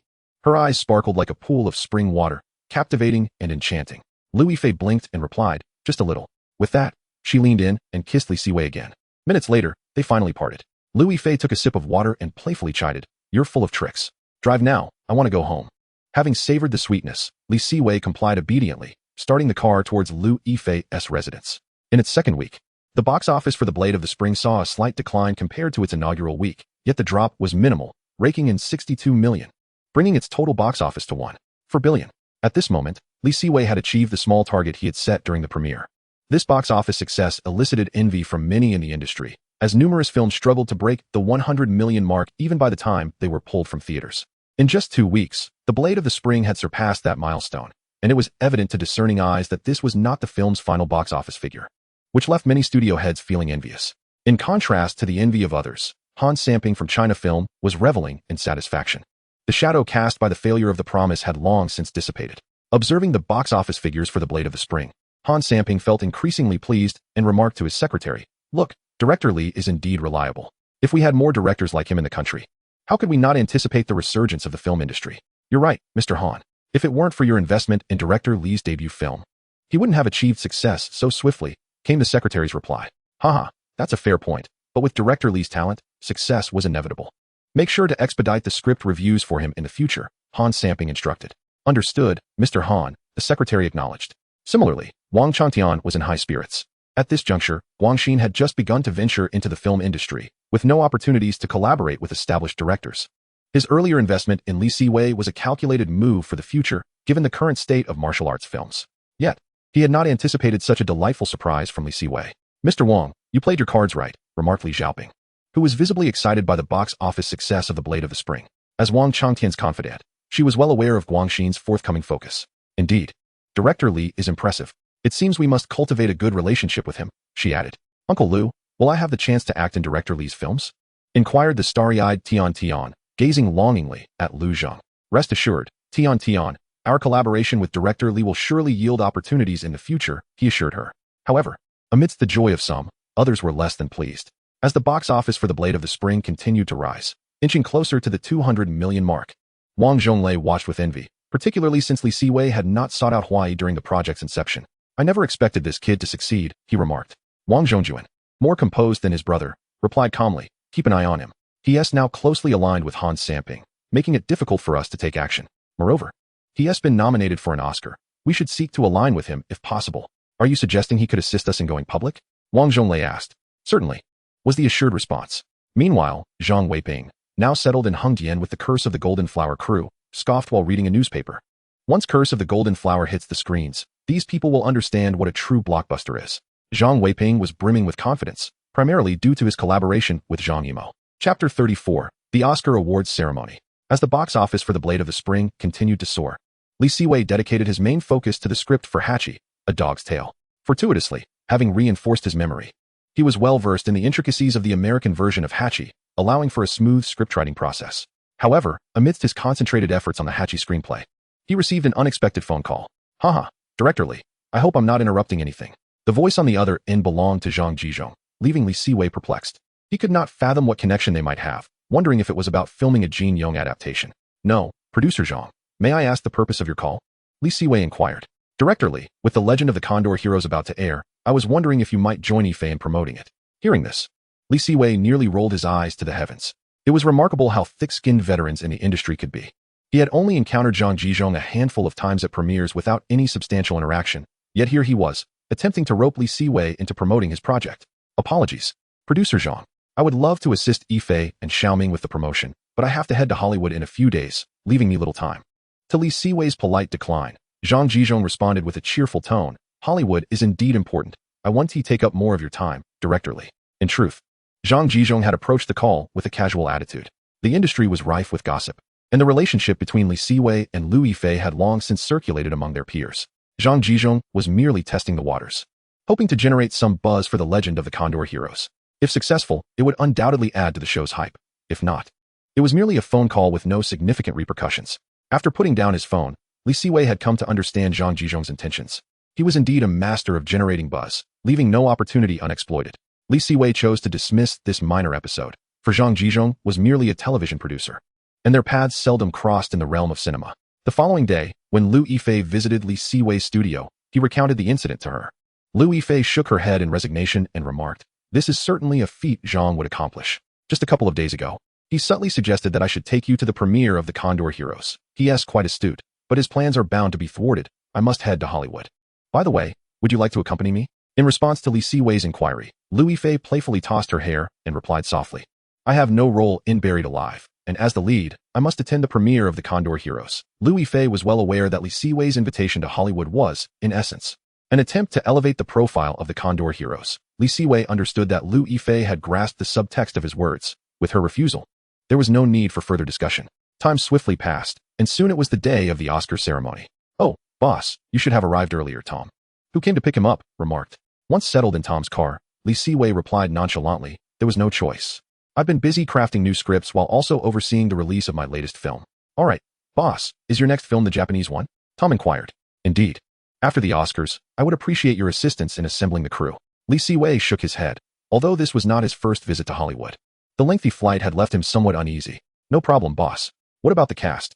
Let us select the roles after the Oscars." "Understood." The 76th Academy Awards ceremony took place at the Kodak Theater in Hollywood, Los Angeles, where the stars shone brightly. This year, numerous domestic media outlets attended the Oscars. Unlike previous years when such coverage was sparse, with both Li Siwei and Leah nominated, it naturally attracted considerable media attention. Moreover, the event was broadcast live by Lu Gongzhu, reflecting the domestic fascination with the Oscars, particularly following the failure of Hero to secure a nomination. Thanks to Zhang Weiping, who tirelessly promoted the Oscars in China to enhance the prestige of Hero. This yearning for recognition had only intensified. Around 9 p.m. local time, the Oscar ceremony commenced. Concurrently, domestic broadcasts began, with students from Beijing Film Academy gathering in the auditorium for a screening. Tian Zhuangzhuang beamed at the big screen. The more accolades Li Siwei garnered, the prouder he felt as a mentor, especially with the envious glances from fellow colleagues. Meanwhile, Zhu Yan, who seldom lingered at school, also appeared in the auditorium and asked Luo Jin, "Do you think Wei will win an award?" "It's hard to say. If it were the major European festivals, Director Li would have a high chance. But this is the Oscars, where it's rare for a Chinese person to win. Surely he can win something." Zhu Yan remained optimistic despite Luo Jin's analysis. Not only in the Beijing Film Academy, but Han Samping from China Film was also nervously watching the broadcast. As no nominee from the mainland had ever won an Oscar, he held high hopes for Li Siwei, wishing for him to secure the first Oscar trophy for the mainland. Meanwhile, in Lu Yifei's home, she appeared remarkably composed, filled with confidence in Li Siwei. "Qianqian, aren't you worried for Wei?" Lu Xiaoli, her mother, questioned her daughter's calm demeanor as she watched the broadcast. "Mom, I believe in him," Lu Yifei replied, leaving Lu Xiaoli speechless. Unbeknownst to Li Siwei, who had just walked the red carpet and settled into his seat, Ryan Reynolds expressed his regret. "It's a pity I couldn't help you secure the Best Actor award this time." "No, director, winning the Berlin Best Actor is already sufficient. My only hope now is for you to win an award." Ryan expressed his gratitude, acknowledging that without Li Siwei's assistance, he would still be an unknown in Hollywood, rather than the sought-after actor he was now. "Director Li, you truly are a young prodigy," Ryan remarked as Li Siwei chatted with him. Just then, Lian entered the venue. "Director Li, it's merely luck. I still have much to learn from you." Li Siwei graciously acknowledged Lian's greeting. "You're too modest. I shall return to my seat now. Let us both strive for success." At this moment, the surrounding domestic media had already captured the exchange. And as it was broadcast live, discussions erupted among viewers regarding the meeting of the two directors. "Wow, the two directors Li have met. Both are nominated for Best Director. Surely one of them will win, right? That is hard to say, but we can hope for the best. This is perhaps the best opportunity for a Chinese director to win." Li Siwei remained oblivious to the fervent discussions as he returned to his seat after bidding farewell to Lian Boss. Ang Li holds a significant status in Hollywood. Tom noted. Li Siwei was cognizant of this fact. Lian was indeed at the pinnacle of his career at that moment. "Tom, I shall surpass him," Li Siwei asserted confidently. "Boss, I believe in you." "I believe in you too, director." Both Tom and Ryan wholeheartedly supported Li Siwei's confidence, recognizing that youth was the greatest asset. Chapter 35, Oscar Victory. In truth, aside from Li Siwei and Lian, another film garnered extensive attention from domestic audiences at this year's Oscars. Zhang Ziyi's Memoirs of a Geisha received 6 nominations and was deemed her ambitious endeavor. Despite facing considerable criticism domestically, Zhang Ziyi was undeterred in her quest to establish herself firmly in Hollywood. Unfortunately, the Oscars did not favor her film. Although it garnered 6 nominations, they were primarily for minor awards, and thus, despite the higher nomination count than Buried Alive, it failed to resonate with domestic viewers. These 6 nominations were likely granted out of respect for Spielberg. Had a different director been at the helm, it's doubtful they would have even received those minor accolades. Moreover, not only did the domestic audience oppose the casting of a Chinese actress in the role of a Japanese geisha, but the Japanese side also expressed dissatisfaction with the casting choices, believing it undermined their culture. This situation left Zhang Ziyi in a difficult position on both fronts. The sole consolation was that the Golden Globe Awards nominated her for Best Actress, making her the first Chinese actress to receive such recognition. Despite not receiving a nomination for Best Actress, Zhang Ziyi made her appearance, recognizing that walking the red carpet serves as a form of promotion. Although Li Siwei had no intention of mingling, Zhang Ziyi proactively approached him for a brief exchange, departing only after they had exchanged contact information. The much-anticipated awards ceremony commenced shortly thereafter. The first award presented that night was for Best Supporting Actor, which ultimately went to George Clooney for his role in Good Night. And good luck. As the awards were being distributed, audiences across the nation felt a surge of excitement, whether it was Li Siwei or Lian winning. It would be a significant achievement for Chinese filmmakers. Inside the Kodak Theater, the pace of the awards quickened following the announcement of Best Supporting Actor. The award for Best Original Score was claimed by Li and for Brokeback Mountain, marking a triumphant start for the film's team. Spielberg's stature remained unassailable. Despite the Academy's lukewarm reception towards Memoirs of a Geisha, the film did receive accolades for Best Art Direction and Best Costume Design. The awards proceeded in an orderly fashion, swiftly arriving at the Best Cinematography category, where Li Siwei's Buried was nominated. Sitting in the audience, Li Siwei straightened his posture, recalling that in a previous life, this award had gone to Memoirs of a Geisha, yet he felt a glimmer of hope. As the presenters took the stage, Li Siwei's nerves intensified. He understood that while Buried had garnered 3 nominations, Best Director was unlikely, leaving only Best Original Screenplay and Best Cinematography as potential victories. Soon, Clips from the nominated films began to play, and when Buried appeared on screen, domestic viewers erupted in excitement. It was finally Lee Siwei's moment. Would he emerge victorious?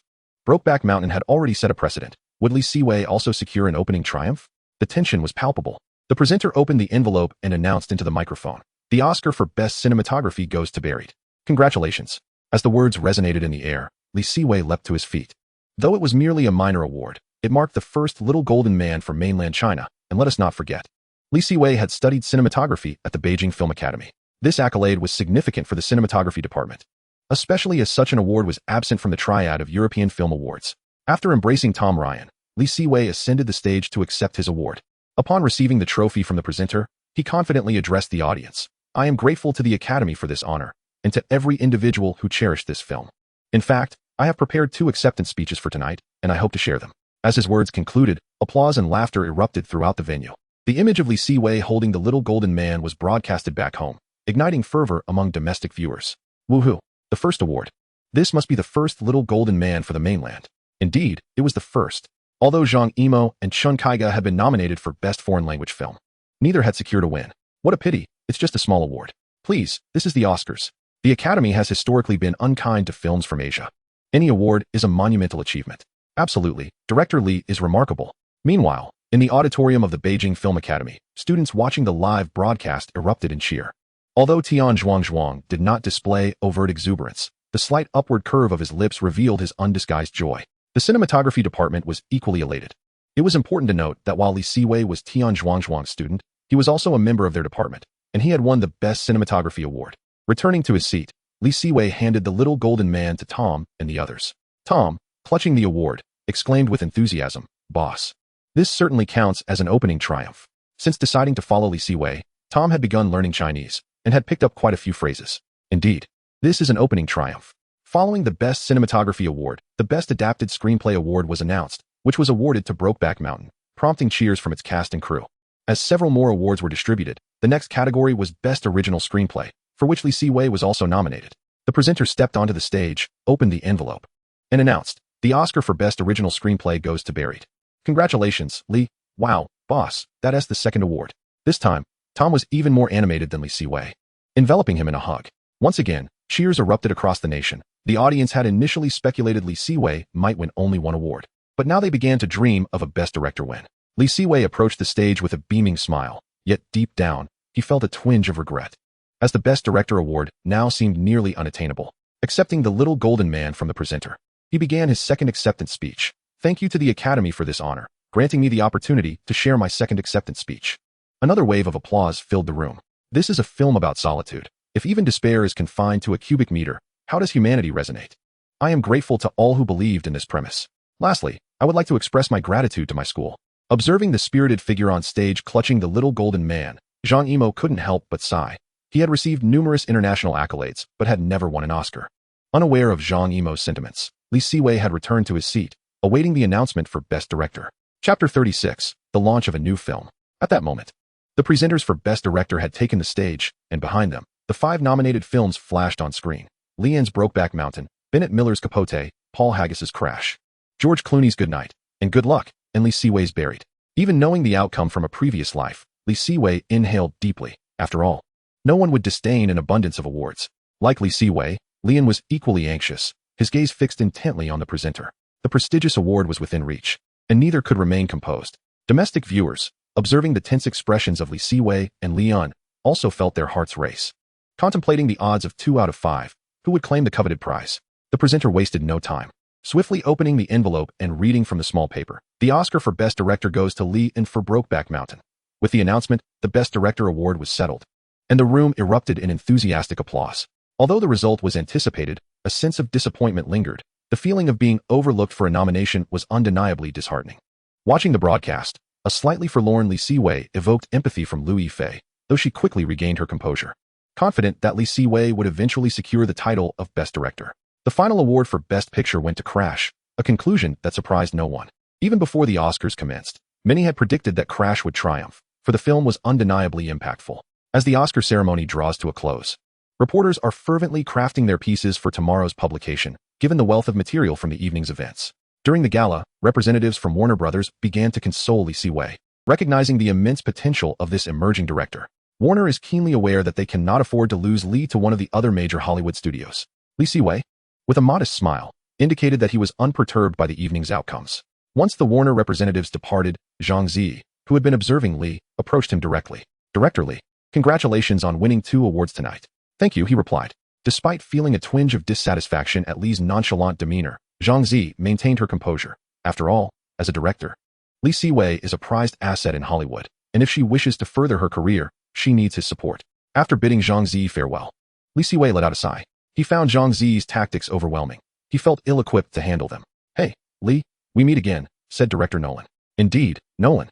It's good to see you again. I wonder when you plan to commence production on Inception." Lee Siwei holds Inception in high regard, recognizing its potential as a significant commercial film, particularly for elevating Liu Yifei's profile. Had it not been for Warner's prior support, he would have been reluctant to part with the script. "Lee, I wanted to discuss this with you. After Batman, I will be filming a movie about magic before we can start Inception." Although Nolan is eager to begin Inception immediately, the current circumstances are not conducive, necessitating a wait. Lee Siwei understands this perfectly and chooses not to comment further, instead expressing concern for Nolan's well-being. "Director Nolan, you should take care of yourself. You appear significantly thinner than the last time we met." "It's the rigors of filming, Lee," Nolan replied. "Things have changed. There's no need for constant live-action shoots." "Perhaps you're right, but I've grown accustomed to it," Nolan conceded. The day following the Oscars, both domestic and international media buzz with coverage of the event. It must be noted that sensationalist headlines abound, particularly among smaller outlets vying for attention, with one boldly declaring, "Director Lee Siwei faces setback in Hollywood." Nonetheless, the majority of coverage remains positive. "Director Lee Siwei wins first Oscar from mainland China," reads another headline. "Lee Siwei narrowly misses Best Director as Lian takes the prize." Lee Siwei triumphantly secured 2 Oscars, Best Cinematography and Best Original Screenplay. Not only the media, but also a banner at the entrance of the Beijing Film Academy celebrates. "Warm congratulations to our own director Lee Siwei for winning Oscars for Best Cinematography and Best Original Screenplay for Buried Alive, thanks to the Oscar acclaim. The Assassin, which had struggled to gain traction at the box office, suddenly garnered renewed interest and, just before its withdrawal from theaters, surpassed 200 million in revenue. Lee Siwei thus became the second director in China, following Zhang Yimou, to achieve such a milestone. It was surprising to discover that the Oscars could wield such influence, leaving one to ponder whether this momentum could help surpass the records set by Hero. Observing the real-time box office figures for The Assassin from Hollywood, Lee Siwei felt a wave of nostalgia. After the Oscars, Lee Siwei chose not to return home immediately. Instead, he opted to finalize the pre-production work for Hachi, A Dog's Tale before heading back.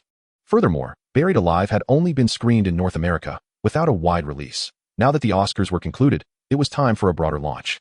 Thus, Lee Siwei resolved to address these matters before returning home.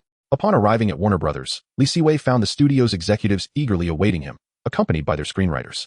They exhibited a warm demeanor toward Lee, as they extend utmost respect to anyone capable of generating profits, for no one would dare offend the prospect of wealth. After exchanging pleasantries with Warner's upper management, Lee Siwei steered the conversation toward the day's agenda. "We plan to launch Buried Alive on a large scale in 2 days," they informed him.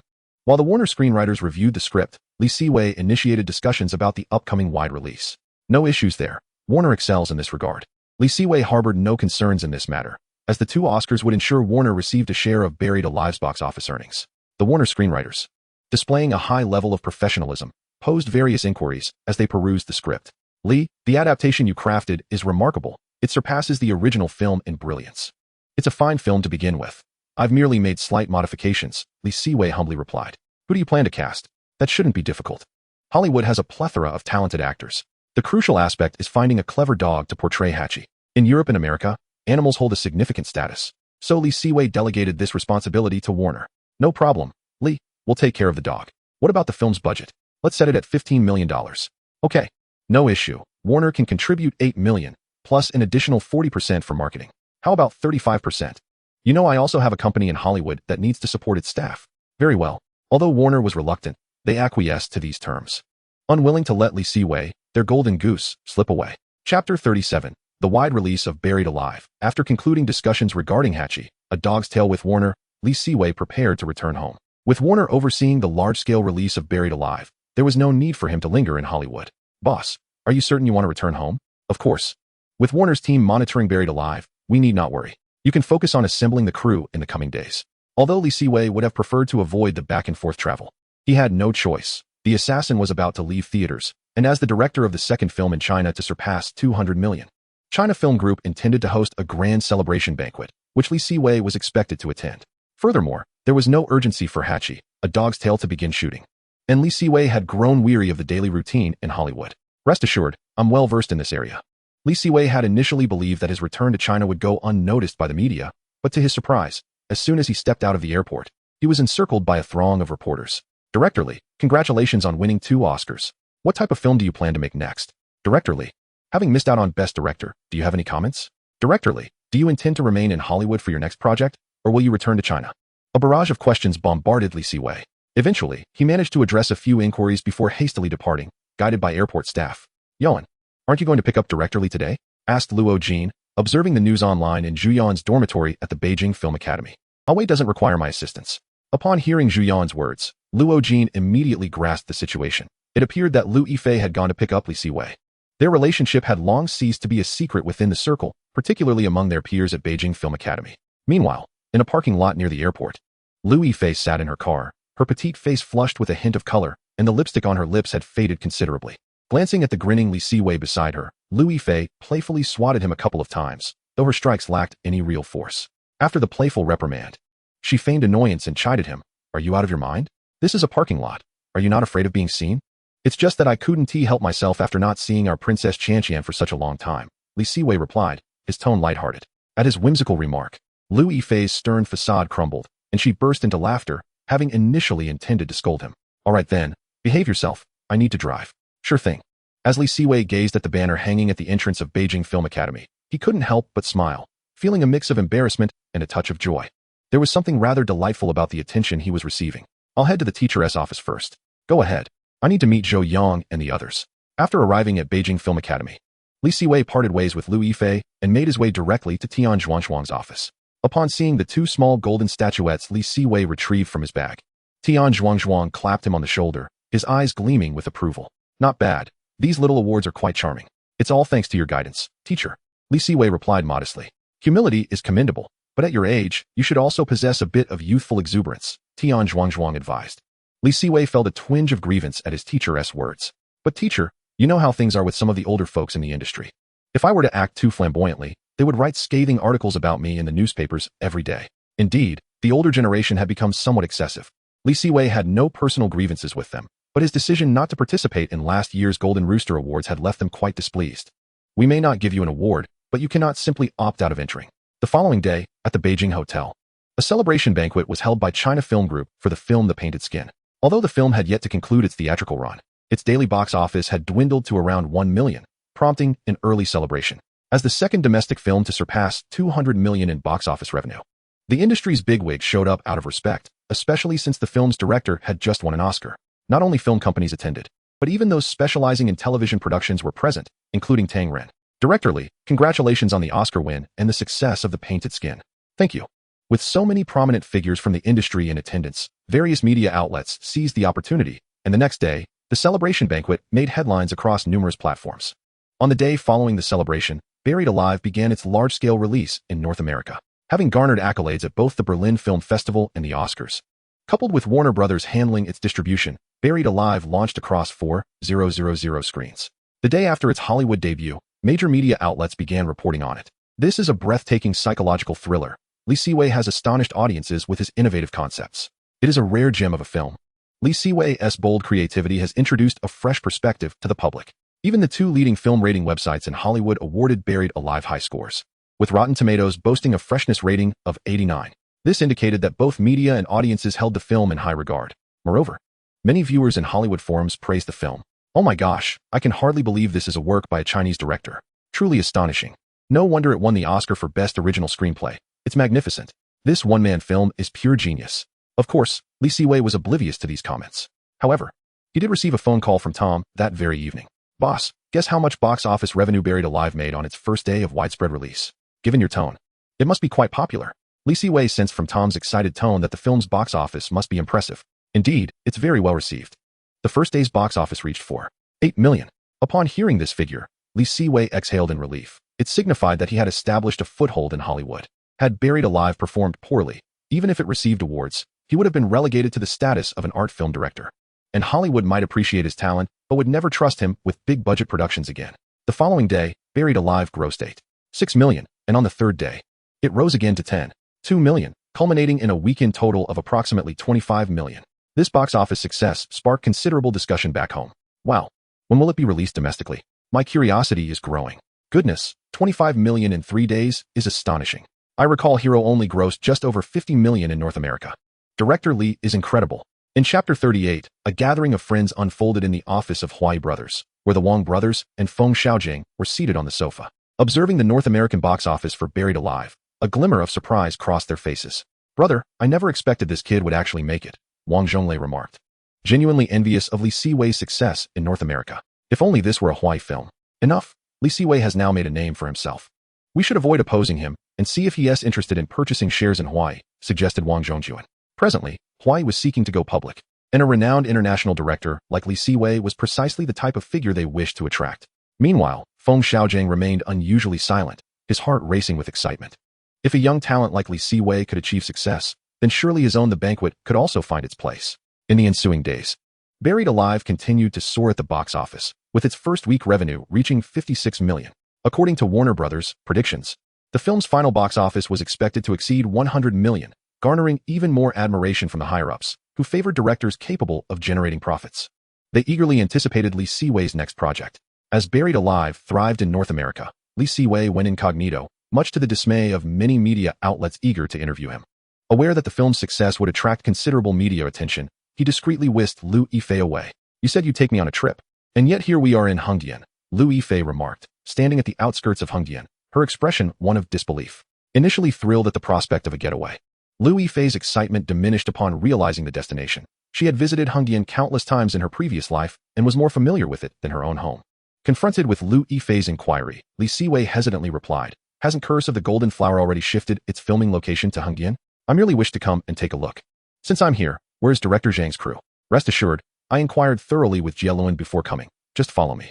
With that, Li Siwei took Liu Yifei's hand and strode into Hongdian. Director Zhang, once again I intrude upon your space, he announced. No trouble at all. Lao Tian and I are old classmates. By the way, I haven't congratulated you on your Oscar win. Zhang Yi, appreciating the success of his former student, expressed his admiration, albeit with a hint of regret for not securing the Oscar for Best Director. Upon hearing Li Siwei's words, Zhang Yi patted him on the shoulder and said, You are still young, you will surely achieve it. By the way, Director Zhang, this is Liu Yifei, my friend who has accompanied me today. A lovely young lady. Zhang Yi remarked. Thank you, Director Zhang, Liu Yifei replied. Observing the pair standing together, Zhang Yi felt a wave of nostalgia, recalling the days when he and Gong Li shared a similar bond. Ah, Director Li has arrived. While Li Siwei and Zhang Yi exchanged pleasantries, Gong Li approached.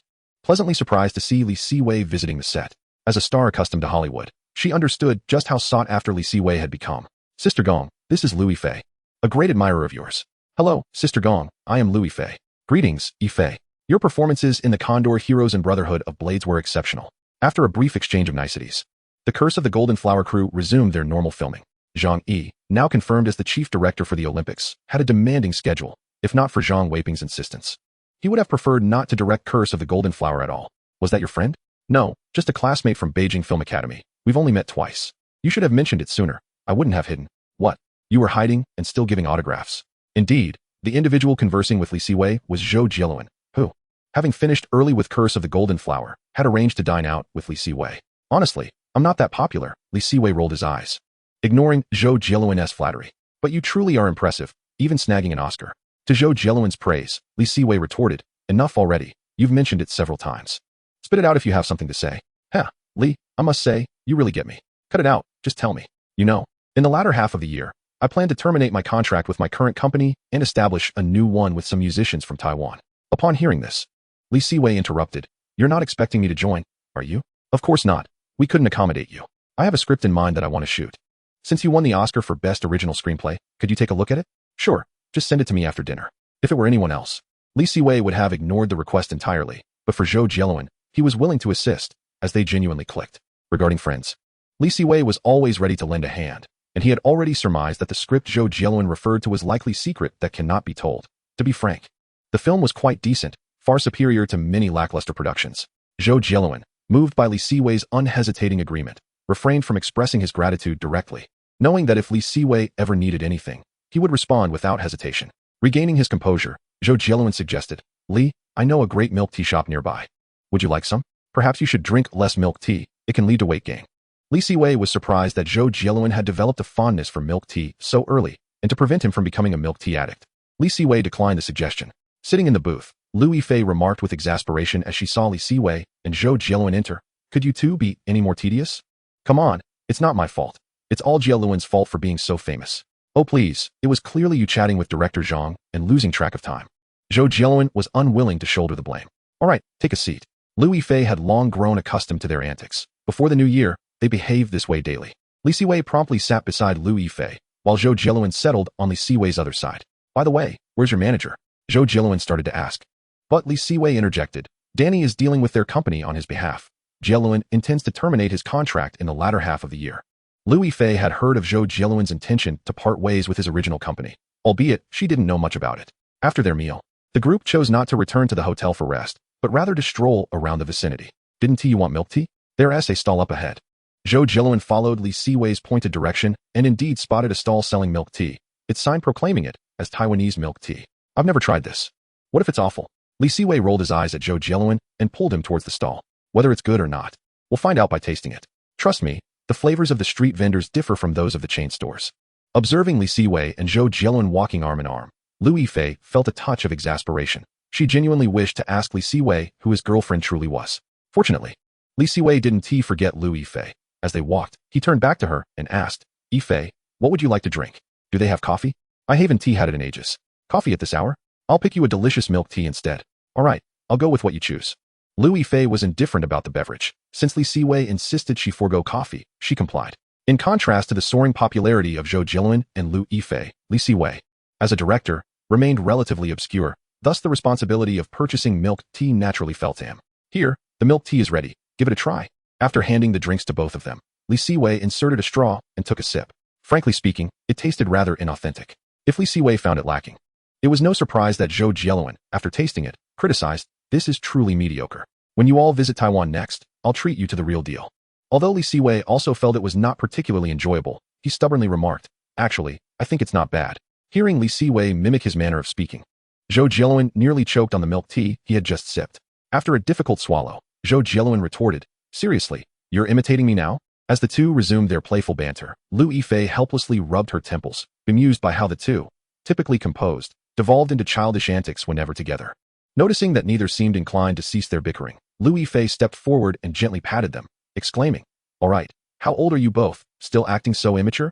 Let us head back. Jieluan has filming tomorrow. Humph, in deference to my dear Yifei, I won't hold it against you. Well, I suppose I can let you off this time for Yifei's sake. Lu Yifei shook her head helplessly. The two truly seemed beyond redemption. Upon returning to the hotel, Li Siwei called out to Zhou Jieluan, don't forget, we have basketball early tomorrow. All right. After exchanging goodnights, Li Siwei and Lu Yifei retreated to their respective rooms. Despite having shared countless kisses, they still opted for separate accommodations. Initially, Li Siwei and Lu Yifei intended to linger in Hongdian a few more days, especially since reporters in the capital were clamoring to interview him. However, a phone call from Tian Zhuangzhuang forced their early return. Li Siwei believed that this quiet return to Beijing would keep him out of the reporters' sights, yet the moment they stepped out of the airport, they were besieged by journalists. Director Li, could we trouble you for an interview? Director Li, Buried Alive has grossed over $70 million in North America. Do you have anything to say? Director Li, are you in a relationship with Lu Yifei? And Yifei, would you care to comment? Indeed, during the short span of Li Siwei and Lu Yifei's visit to Hongdian, the box office for Buried Alive continued to rise steadily. Yifei and I are good friends. We just happened to meet upon returning to Beijing. As for the film's success, I am thrilled and hope for even greater achievements. After providing these brief responses to the reporters, Li Siwei swiftly whisked Lu Yifei away. Li Siwei was indifferent to their relationship being in the public eye, but Lu Yifei, being an actress on the rise, was more cautious about revealing their romance. Actually, it wouldn't matter if we made our relationship public, she mused. She was touched by Li Siwei's desire to protect her, understanding that he was considering her career. Let us hold off for now. It wouldn't be appropriate at this stage. I'll heed your advice. Nevertheless, although Li Siwei denied their romantic involvement, the media remained undeterred. Their joint exit from the airport sparked rumors of a shared holiday. Discussions online erupted, speculating about their relationship and Li Siwei's elation over the film's box office success. Don't you dare, my celestial sister. Honestly, I think they make a lovely couple. Quiet down, celestial sister is mine. Those two are a match made in heaven. It's South not your place to comment, you unattractive lot. Li Siwei was oblivious to the online chatter. After escorting Lu Yifei home, He made his way to Beijing Film Academy. Upon entering Tian Zhuangzhuang's office, he recognized the three individuals present, understanding immediately why he had been summoned. "Ah Wei, let me introduce you." "There's no need, teacher. I'm already acquainted with Director Zhou and Senior Brother Ning." Indeed, the individuals in Tian Zhuangzhuang's office were the head of the cinematography department and Director Ning Hao. Although Ning Hao had yet to rise to prominence, Li Siwei was aware that his film Crazy Stone had recently commenced shooting, leaving him curious about the purpose of this meeting. "Hello, Director Li." Ning Hao was pleasantly surprised that Li Siwei recognized him, for he was still a relatively obscure figure. "I've seen your work in Incense." Ning Hao was a well-known director in China, albeit not yet famous, which added to the intrigue.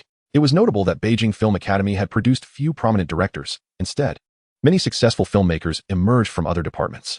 Among them were Guo Fan from the management department, who later directed The Wandering Earth, and Zhang Yimou from cinematography, showcasing the Academy's unexpected talent pool. "Senior brother, aren't you currently filming in Sichuan and Chongqing? What brings you back to school?" At Li Siwei's inquiry, Ning Hao awkwardly rubbed his bald head. "Director Li, you see, my film secured funding thanks to Lu Dehua's support, but the budget is tight." Li Siwei recalled this situation from his previous life. He knew that Lu Dehua's support program, while impressive in name, offered minimal actual investment. It wasn't until Crazy Stone succeeded that the program was widely celebrated. Director Zhou then interjected, "Director, could you assist your senior brother?" To be frank, Li Siwei held little regard for Crazy Stone. Although it was a commendable film, its box office only reached a little over 20 million, barely breaking even. Nonetheless, Ning Hao's subsequent projects had indeed been successful, and while he might not become Li Siwei's tool, any financial gain was welcome. "Senior brother, how much are you short?" Initially, Ning Hao felt disheartened by Li Siwei's silence, but to his surprise, Li Siwei suddenly smiled. "I'm happy to help. What is the shortfall?" "Currently, we are 3 million short. Consider it done. I'll assist you." "Thank you, Director Li." Ning Hao had not anticipated such generosity, being merely a little-known director. "No need for thanks. Just come to my company tomorrow to sign the contract." Indeed, Li Siwei's small studio had officially transformed into a company. With the royalties from Buried Alive rolling in and backed by the box office success of Brotherhood of Blades, he had secured a loan from the bank through the support of China Film Group, granting him newfound financial freedom. Securing a bank loan was commonplace in the industry, given the protracted return period for films. After bidding farewell to Director Zhou and Ning Hao, Tian Zhuangzhuang turned to Li Siwei and said, "You needn't feel beholden to the school's personnel. I merely called you here for formality's sake." Li Siwei understood the implication behind Tian Zhuangzhuang's words. If news of his investment in Ning Hao's film leaked, numerous individuals would soon seek him out for financial support. "Rest assured, teacher, I'm investing in senior brother as a person, and I've heard good things about his film. I will certainly review any scripts presented to me in the future. Your understanding gives me peace of mind. What are your thoughts on Yimou's new film?" Tian Zhuangzhuang was already aware of Li Siwei's visit to Zhang Yimou's set. "Well, it's quite grand. It truly is a major production." Li Siwei's response made Tian Zhuangzhuang realize that he, too, found the script of Curse of the Golden Flower rather mediocre, prompting him to shift the conversation. "I saw in the news that rumors are swirling about you and Yifei. On the way back, I didn't expect to be caught by reporters." Li Siwei and Tian Zhuangzhuang continued their discussion about Li Siwei's upcoming film Hachi, A Dog's Tale before departing from the office. The following morning, Li Siwei met Ning Hao at his company, noting the director's evident urgency. After signing the contract, Ning Hao expressed his gratitude once more. "Director Li, I can't thank you enough. No need for such formality. We're both from the cinematography department. You're essentially my direct senior brother. Just call me Ah Wei from now on." "All right, Ah Wei, but I still must express my thanks." As Ning Hao was eager to return to filming, Li Siwei refrained from prolonging the conversation. After bidding farewell to Ning Hao, Li Siwei slumped into his office chair. Presently, here is the company's subsequent development strategy. Li Siwei was constantly on the move, making it difficult for Zhang Li to track him down. Many times, their communication was solely through phone calls. So now that she had finally caught him, she naturally brought out the backlog of documents that needed his attention. The affairs of a film and television company are rather straightforward, primarily revolving around the production of cinematic works and the management of signed artists. However, Li Siwei currently had no intention of signing new talent. The company's focus remained on the production of films and television dramas. "Sister Zhang, there are no issues here. Let's proceed in this direction. By the way, have there been any significant news updates in the past couple of days?" Without the convenience of smartphones, it was indeed cumbersome at times. Lately, there hasn't been any major news. However, take a look at this. She handed him a magazine. As Li Siwei took the magazine and glanced at the semi-nude photo shoot of Zhang Zi, he was momentarily taken aback. "I've heard that another photo spread has appeared on a controversial building in Japan." Li Siwei was astonished. Given his lack of interest in Zhang Zi in his past life, he was unaware of her sensational news and never imagined she would pose for such a magazine. It seemed she was desperate for fame. He set the magazine aside, shook his head, and returned to his work. While perusing the news, which he considered part of his duties as someone in the industry. A book review suddenly caught his eye. Recognizing the familiar content, he immediately called Zhang Li into his office. Sister Zhang, please purchase this book for me and inquire if the copyright has been sold. Understood, President Li. The book he was referring to would later become a nationwide sensation, The Hidden. For profitable projects like this, if he had the opportunity to seize it, he certainly would not let it slip away. Hey, Nolan, what a surprise to receive your call. After giving instructions to Zhang Li, Siwei intended to head home, as a boss should allow his employees to take a break when he leaves. However, just as he was about to depart, he received a call from Nolan. Li, I'm currently filming in your country. Would you like to come visit the set? Nolan's words were clear. As friends, it was only natural for him to expect Siwei to treat him to a meal while in the country. Haha, absolutely, Nolan. I'll be there tomorrow. Siwei realized that while Nolan appeared austere, he was, in fact, quite an intriguing individual. With nothing pressing on his agenda, he promptly called Liu Yifei. Qianqian, let's go on a trip. On the other end, Liu Yifei rolled her eyes, exasperatedly responding. Are we going to Hengdian again? Of course. Siwei paused for dramatic effect, noting her heightened breath before continuing. No, this time we're heading to Hong Kong. Childish, Liu Yifei muttered under her breath, but then added, sure. As long as Director Li is willing to cover the airfare, I'm in. No problem, all expenses paid. Hearing Siwei's generous offer, Liu Yifei couldn't help but chuckle. The following morning, Siwei and Liu Yifei flew to Hong Kong. Upon their arrival, they bypassed the hotel and headed directly to Nolan's film set. Unbeknownst to Siwei, the rampant paparazzi in Hong Kong quickly caught on to their presence, tailing them right from the airport. However, they were unperturbed. Their rumored relationship was already public knowledge, and as long as they refrained from making any admissions, it was of little consequence. Upon reaching the filming location, they found Nolan in the midst of a shoot, surrounded by an audience as he preferred to film on location. Having informed Nolan of his visit, they were allowed entry without obstruction. Siwei chose not to disturb the ongoing shoot and waited until Nolan wrapped up before approaching him. Hey, Nolan, it's been a while. Li, it's a pleasure to see you again. After a warm embrace, Siwei gestured towards Liu Yifei, saying, this is the actress who will play the female lead in Inception. Hello, Director Nolan, I'm Liu Yifei, but you can call me Crystal. After shaking hands, Nolan remarked, I was curious about who you would cast, and now I see why you chose her. He quickly discerned the nature of their relationship. Liu Yifei felt a bit shy, but did not contradict him, simply saying thank you. By the way, Li, congratulations. Buried has grossed $86 million and is on the verge of crossing the 100 million mark. It's all thanks to everyone's support. But when it comes to box office success, we must look to you, Nolan. Nolan patted Siwei's arm, chuckling, no need for modesty, Li. You are an exceptional director. Unlike me, you can adeptly handle both commercial and artistic films. Being complimented by a renowned Hollywood director like Nolan genuinely pleased Siwei. As Siwei, Liu Yifei, and Nolan engaged in pleasantries, the film's lead actor, Christian Bale, and supporting actor, Heath Ledger, approached them. Christian Bale, often regarded as Nolan's go-to lead, had previously been recommended by Nolan during the production of Buried, but due to Bale's exorbitant fees, Siwei had to decline. Hello, Li, congratulations on your box office success. Hi, Li, congratulations. Both actors expressed their interest in Siwei, especially since he was a director known for potential award-winning films, which was immensely appealing to actors. However, while he appreciated Bale, Siwei held a greater admiration for Heath Ledger. His portrayal of the Joker was iconic, rivaling that of the lead. Siwei had heard that Ledger had isolated himself in a hotel to prepare for the role and even spent time in a mental institution to immerse himself in chaos and madness. Unfortunately, it was this intense dedication that led to his untimely demise. Knowing his fate, Siwei felt compelled to intervene. Nolan, your choice of actors is truly commendable. He is a remarkable talent, Siwei remarked to Nolan while observing Ledger. Indeed, Li, I must say, he has exceeded my expectations. I believe audiences will be captivated by his performance once the film is released. Nolan expressed his satisfaction with Ledger's commitment, recognizing that the Joker would likely outshine Batman in the final cut. Nolan, although it may be inappropriate to say, I recommend you pay close attention to his mental state.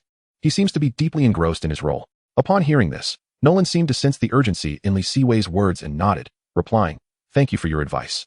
Li, I will arrange for Warner to find an excellent psychologist in the coming days. Due to Siwei and Liu Yifei being incessantly pursued by paparazzi upon their exit from the airport, their jovial demeanor was captured by the hidden cameras among the onlookers. Soon, news of Siwei visiting Christopher Nolan spread like wildfire across Hong Kong and the mainland, with rumors swirling about a potential collaboration on a new film. The sight of Siwei engaging in lighthearted conversation with the eminent Hollywood director Nolan suggested they had indeed reached an agreement for a new project. Liu Yifei, accompanying Siwei, fueled speculation about their romantic involvement. The Little Dragon Girl may soon embrace international acclaim by starring in a Nolan film. Various reports flooded in. While the general populace indulged in gossip online and in newspapers, industry insiders were notably more perceptive. Many well-connected individuals promptly reached out to Li Siwei, including Han Samping, who considered a successful collaboration with Hollywood to be a significant achievement. Mr. Han, it's nothing serious. I merely visited Nolan on set. If there is a project in the works, it would undoubtedly involve China film, Li Siwei remarked, sincerely. His assertion was not a mere pretense. The script for Inception had essentially been sold to Warner Brothers, and Li Siwei held the casting rights for the Dream Architect. After ending the call with Han Samping, Li Siwei shrugged at Liu Yifei, expressing his bemusement at the acute sensitivity of individuals in the domestic industry. Now that you've managed to infiltrate Hollywood, they are naturally more attentive to you. Liu Yifei was unfazed. She had grown accustomed to the industry's norms, where favoritism and rivalry were commonplace. That evening, after Nolan wrapped up the day's shooting, Li Siwei intended to treat him to dinner, extending the courtesy of a host. Nolan graciously accepted the invitation and even brought along several lead actors, resulting in an enjoyable meal for all. The following day, while Li Siwei still slumbered, Nolan participated in an interview on set. Director Nolan, can you confirm any collaboration with Director Li? Indeed, I have a project with Li. We confirmed our collaboration last year. But filming has yet to commence. Nolan's statement ignited excitement among the assembled journalists. Can you elaborate on the specifics of this collaboration, Director Nolan? I'm afraid the details are confidential business matters that I cannot disclose at this time. Director Nolan, will Liu Yifei be starring in your new film? To this, Nolan candidly confirmed, nodding. Yes, Liu plays a significant role in the film. After addressing this inquiry, Nolan ceased further interviews. Nonetheless, this was sufficient to send the media into a frenzy. News of Li Siwei's collaboration with Nolan and Liu Yifei's pivotal role were both monumental headlines.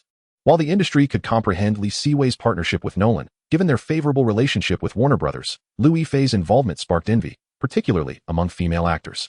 Meanwhile, discussions surrounding Li Siwei and Liu Yifei's romance reignited. Li Siwei remained indifferent to the online chatter, instead enjoying leisurely strolls around Hong Kong with Liu Yifei. However, it was apparent that not everyone wished for Li Siwei's tranquility. While they were out shopping, he received a call from an unfamiliar number. Director Li. This is Yang Shouqing from Emperor Entertainment. After deliberation, Li Siwei decided to accept Yang's invitation. He anticipated frequent visits to Hong Kong and recognized the importance of cultivating relationships with local power brokers. Unlike other companies in the region, Emperor Entertainment was open to collaboration with the mainland and had already recognized the necessity of moving northward for survival. Liu Yifei, disinterested in such matters, returned to the hotel, leaving Li Siwei to meet Yang alone. Director Li, it's a pleasure to finally make your acquaintance, Yang Shouqing greeted warmly, extending his hand in the reception area of Emperor Entertainment. Mr. Yang, the honor is mine, Li Siwei replied. After a brief exchange of pleasantries, Yang Shouqing got straight to the point. Director Li, Emperor is eager to collaborate with filmmakers from the mainland.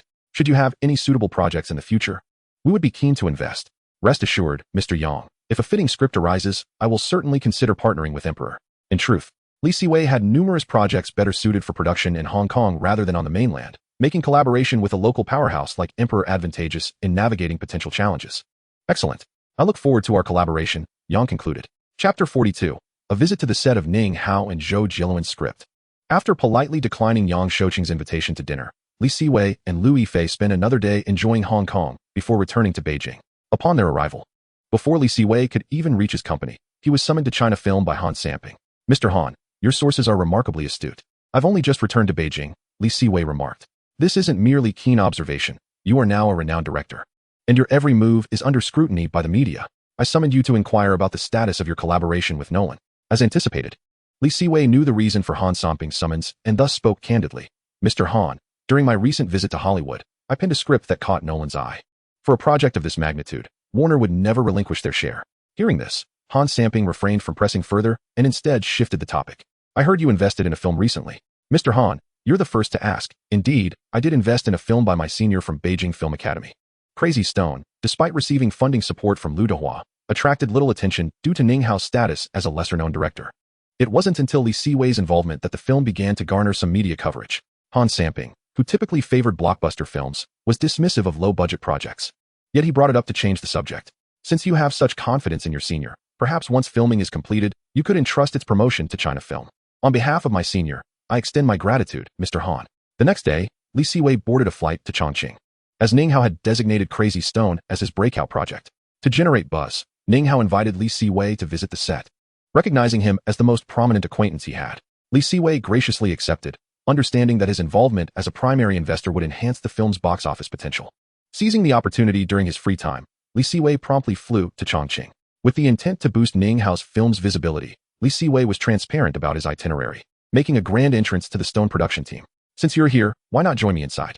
Li Siwei invited the journalists trailing behind him. Hello, Director Li. The journalists were quite taken aback by Li Siwei's unexpected invitation. Typically, directors and stars would avoid their presence, making this the first instance of such an invitation. Since I am here to visit the set, why don't you accompany me inside? It will serve to promote the production, he suggested. Absolutely, Director Li, rest assured. We are professionals in this regard. The filming of Crazy Stone had commenced some time ago, yet no reporters had ventured to cover it.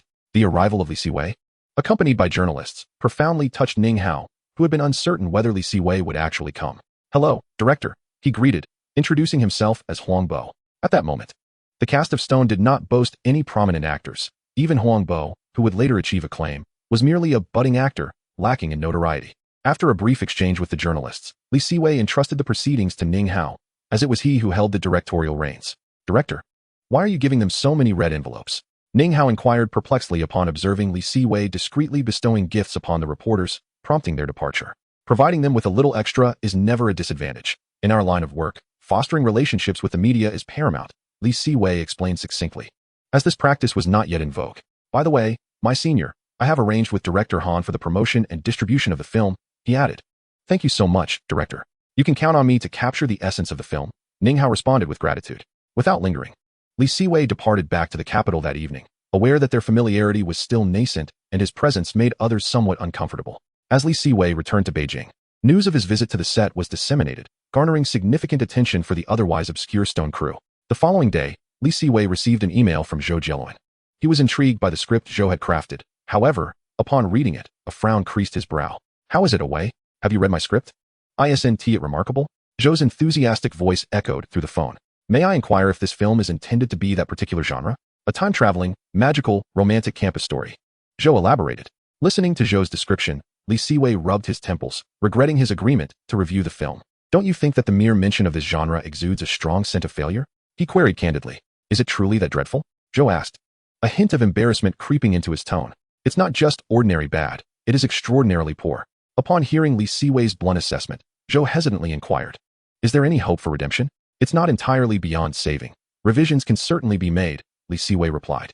I leave it in your capable hands, Away. After ending the call, Li Siwei leaned back in his office chair, utterly speechless. Xiaoyu, I love you. Do you love me? He mused, bemused by the clumsy dialogue. Wondering from whom Zhou had learned such lines. Just as he contemplated the awkward script, the door to his office swung open.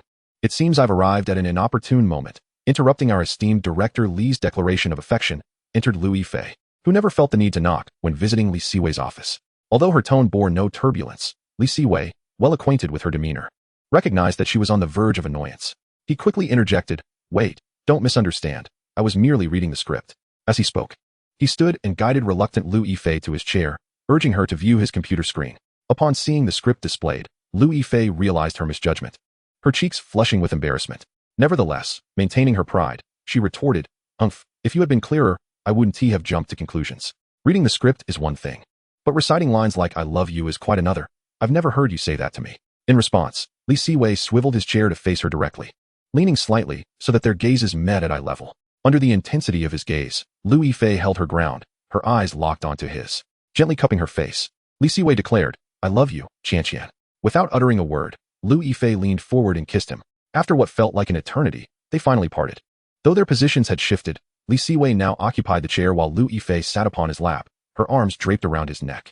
Chapter 43, Negotiations. As Lu Yifei rested against Li Siwei, he whispered once more, I love you, Qianqian. She tightened her embrace, leaning close to his ear to softly reply, I love you too. After a prolonged moment, they reluctantly separated, Lu Yifei retrieving a bottle of water from her bag to quench her thirst. Observing Li Siwei approach, she generously offered him the remaining half of her water. Upon receiving it, Li Siwei set it aside without drinking, instead enveloping Lu Yifei in his arms once more. Ah!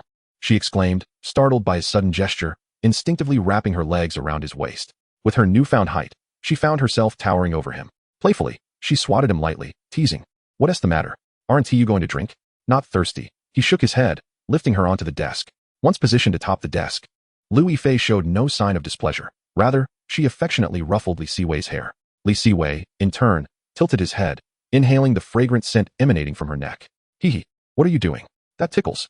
In their tender closeness, both their faces flushed, and beneath the sunlight, their gazes became somewhat dazed. Be gentle. I have an event to attend in a couple of days, and I can't afford any marks. After a lengthy pause, they finally released one another. And after a sip of water, Siwei inquired, "What event are you attending tomorrow?" "Thanks to our esteemed director Li.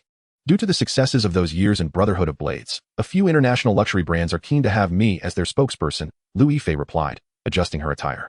"You ought to express your gratitude to me." "Don't be silly. Today is certainly not an option. My lips are practically swollen from your kisses," she remarked.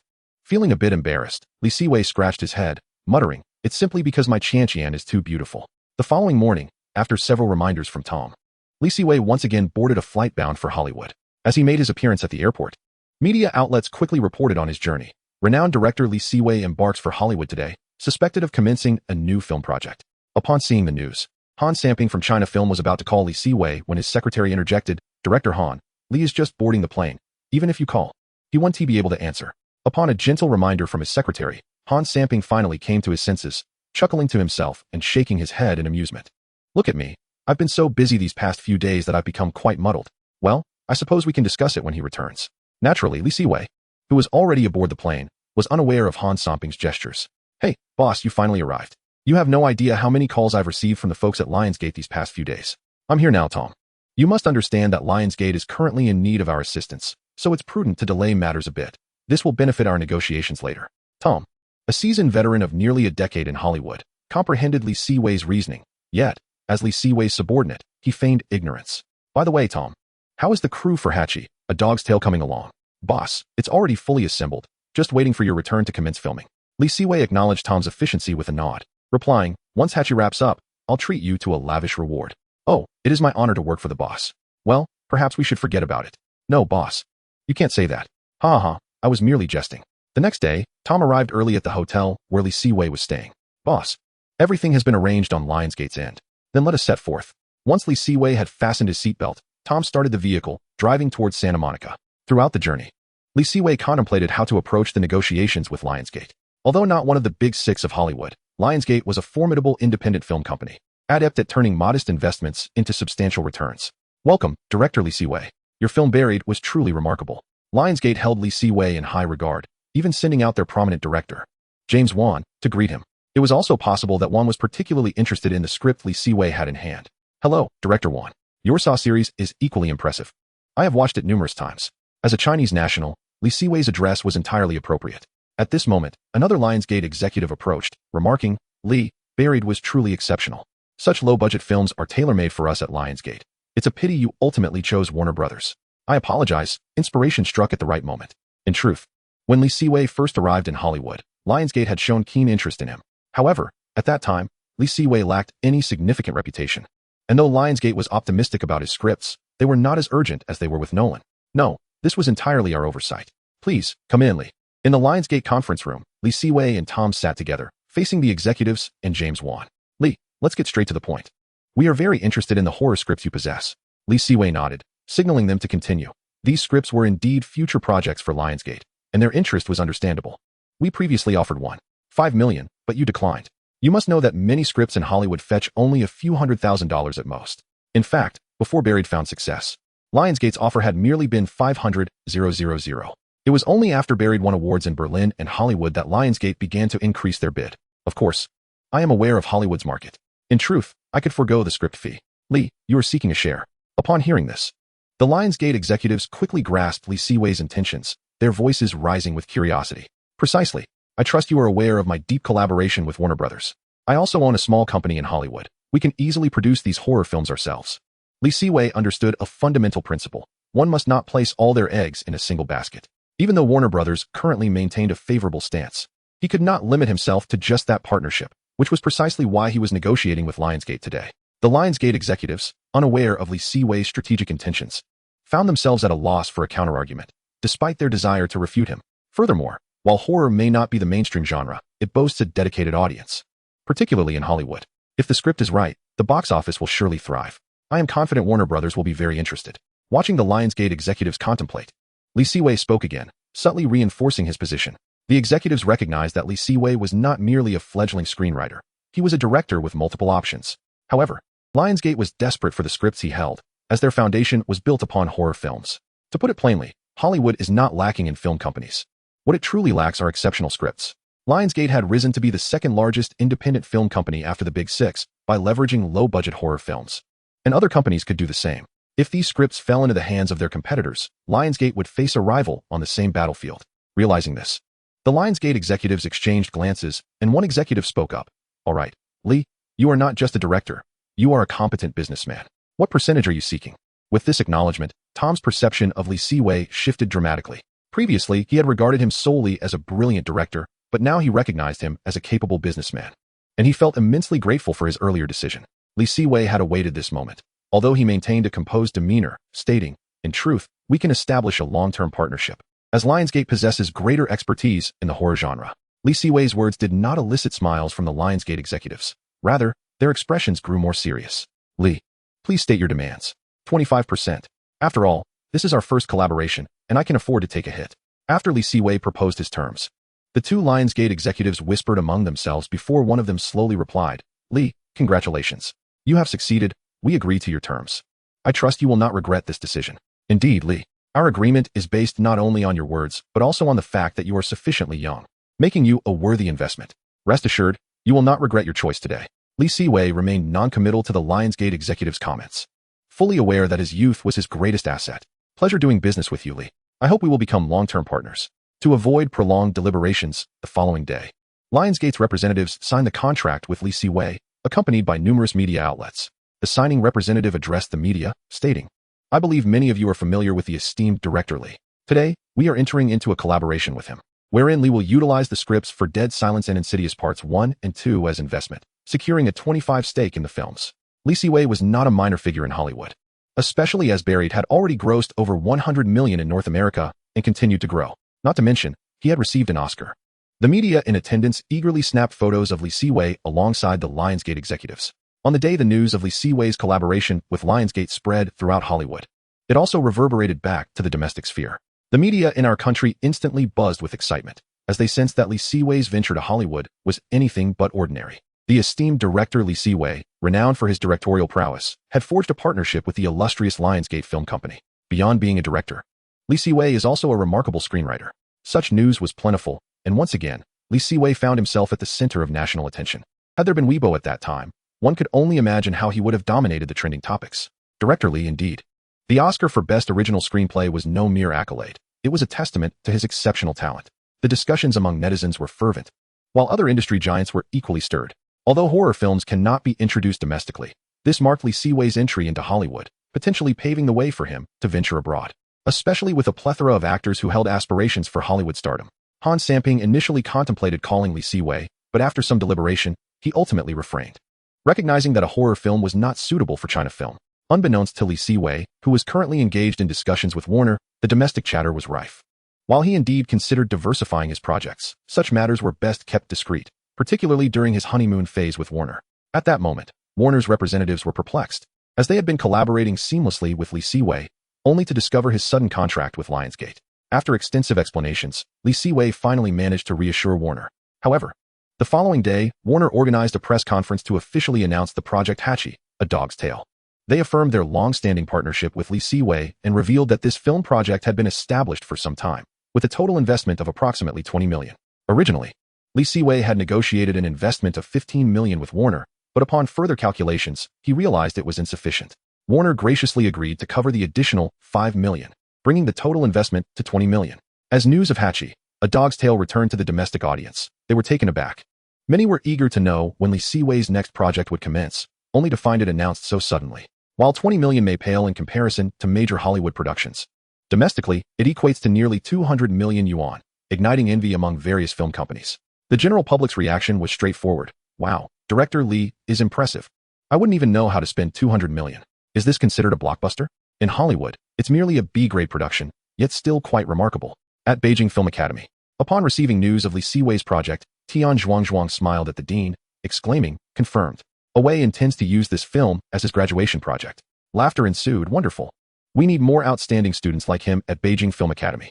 Although the American version of Hachi, A Dog's Tale received favorable reviews, its box office performance was average, barely surpassing 50 million. Consequently, Lee Siwei made several adjustments to the original narrative. He rectified previously illogical plot points and altered the overly idealized ending, injecting a deeper sense of melancholy and impact. while also addressing flaws in character relationships.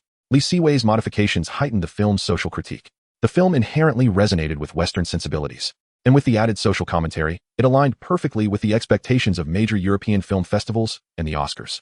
Though Berlin had concluded and Cannes was out of reach, Venice still presented a tantalizing opportunity. Thus, the day after the press conference, Hachi, A Dog's Tale officially commenced filming. Chapter 45, Filming in Progress. Even before Li Siwei's departure from China, Tom had already assembled the crew, and the actors had adjusted their schedules, awaiting the director's arrival. Director, it's a pleasure to meet you. Thank you for your choice. I won't let you down. Richard Gere, the lead of Hachi, A Dog's Tale, is a seasoned actor with a career spanning back to 1949. Li Siwei initially anticipated a difficult personality, but instead, he found a humble actor. After discussing with several actors, Li Siwei met the film's central character, a seemingly gentle and amiable Akita dog. What do you think, boss? The dog I selected is quite splendid, isn't it? Indeed, Tom. It seems after wrapping up Hachi, I owe you a substantial bonus. Once again receiving Li Siwei's affirmation, particularly with the promise of a generous reward, Tom confidently patted his chest and assured Li Siwei, boss, leave all the trivial matters to me. There will be no issues. All right, I entrust you with this. Li Siwei patted Tom's shoulder, thoroughly satisfied with his attitude. Unlike Buried, the filming of Hachi, A Dog's Tale demanded a more genuine and heartfelt approach. Fortunately, the actors Li Siwei selected, though not widely known, with Richard Gere being the most prominent, exhibited commendable acting skills. After an initial period of adjustment, the filming progressed smoothly. The actors were in good spirits, the production team collaborated efficiently, and with Tom's prior preparations, the entire crew operated with remarkable efficacy. However, just as the crew was immersed in their orderly advancement, an unexpected news story sparked a new idea in Li Siwei's mind. On April 15th, exactly half a month after filming commenced, a Hollywood news article caught Li Siwei's attention. Tom, is this news credible? Tom glanced at the news on his computer and nodded. Responding to Li Siwei, boss, this incident initially occurred last year. Many were unaware of the truth and unjustly condemned Mike, even going so far as to vandalize his home. Unable to endure such treatment, Mike tragically took his own life. It was only a few days ago that the police concluded their investigation, revealing Mike's innocence. Sadly, he is no longer with us.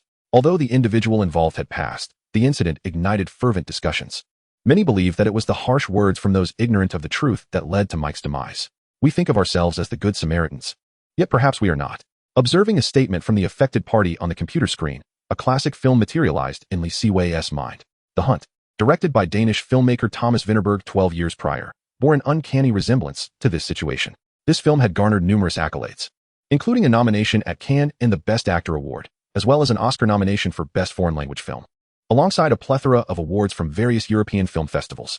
For those unfamiliar with such cinema, it would suffice to remain ignorant. However, upon recollection, it was an opportunity not to be missed. Tom, I have an idea. Let's use this incident as the basis for a script. In a couple of days, I will draft it, and you can proceed with the registration. Boss, though I have said it many times, I must reiterate, you are nothing short of a genius. Li Siwei had long since developed immunity to Tom's flattery, having determined his next film, and recognizing that hunting is exceptionally suited for Cannes. It was imperative to expedite Hachi, A Dog's Tale. Fortunately, after a fortnight of acclimatization, the crew had become remarkably proficient. Thus, in the ensuing days, Li Siwei juggled the filming of Hachi while meticulously refining the screenplay for Hunting. Thanks to the fortification bestowed upon him through his rebirth, Li Siwei possessed a comprehensive script for Hunting in his mind. Otherwise, he might have encountered significant setbacks. Tom, what are your thoughts on this script? After a thorough examination, Tom nodded earnestly, stating, boss, based on my extensive experience in Hollywood, this script is truly exceptional. Please proceed with the registration and calculate the costs. Once Hachi is completed, we shall promptly initiate this project. Understood, boss. Meanwhile, as Li Siwei busied himself with the filming of Hachi in Hollywood, excitement brewed back home. Zhang Yimou had officially been appointed as the chief director for the Olympics. Although his selection had been confirmed earlier in the year, the official announcement had only just been made. While director Zhang is undeniably talented, I harbor concerns that he might orchestrate another 8-minute segment akin to that of Athens. I share your sentiments. Why wasn't he director Chen chosen instead? Come now, given the abysmal performance of The Promise, does he even deserve consideration? Such a statement is rather harsh. Director Chun possesses considerable prowess, having secured the sole Golden Palm awarded domestically. I heard the reason for not selecting Chen Kaiga was that during the election, while others articulated their visions, he commenced with a poem. Is that true? It seems someone revealed Chen Kaiga's poetic endeavor during the election, subjecting him to ridicule once again. In response to the fervent discussions online, Chen Kaiga refrained from making any statements. Just as the tempest of public scrutiny began to wane, Alibaba organized a Yahoo Search Creative Gala, sending invitations to numerous directors, including Li Siwei and Hollywood. While many declined, Chen Kaiga accepted, along with Feng Xiaojiang. At the press conference, clad in a suit, Chen Kaiga appeared devoid of the vigor he once exhibited during the promise, exuding a somber demeanor. Consequently, the journalists turned their inquiries towards Feng Xiaojiang. Director Feng, I understand that when The Promise and Riding Alone for Thousands of Miles premiered simultaneously, you opted for Riding Alone. Why did you not choose to release The Promise first? This question darkened the expressions of both Feng Xiaojiang and Chen Kaiga. Although Feng Xiaojiang managed to sidestep the inquiry, the camera captured Chen Kaiga's sullen visage. The image circulated online, reigniting discussions among netizens and reviving the mockery directed at Chen Kaiga. Despite his preoccupation with Hachi, Li Siwei remained attuned to domestic developments.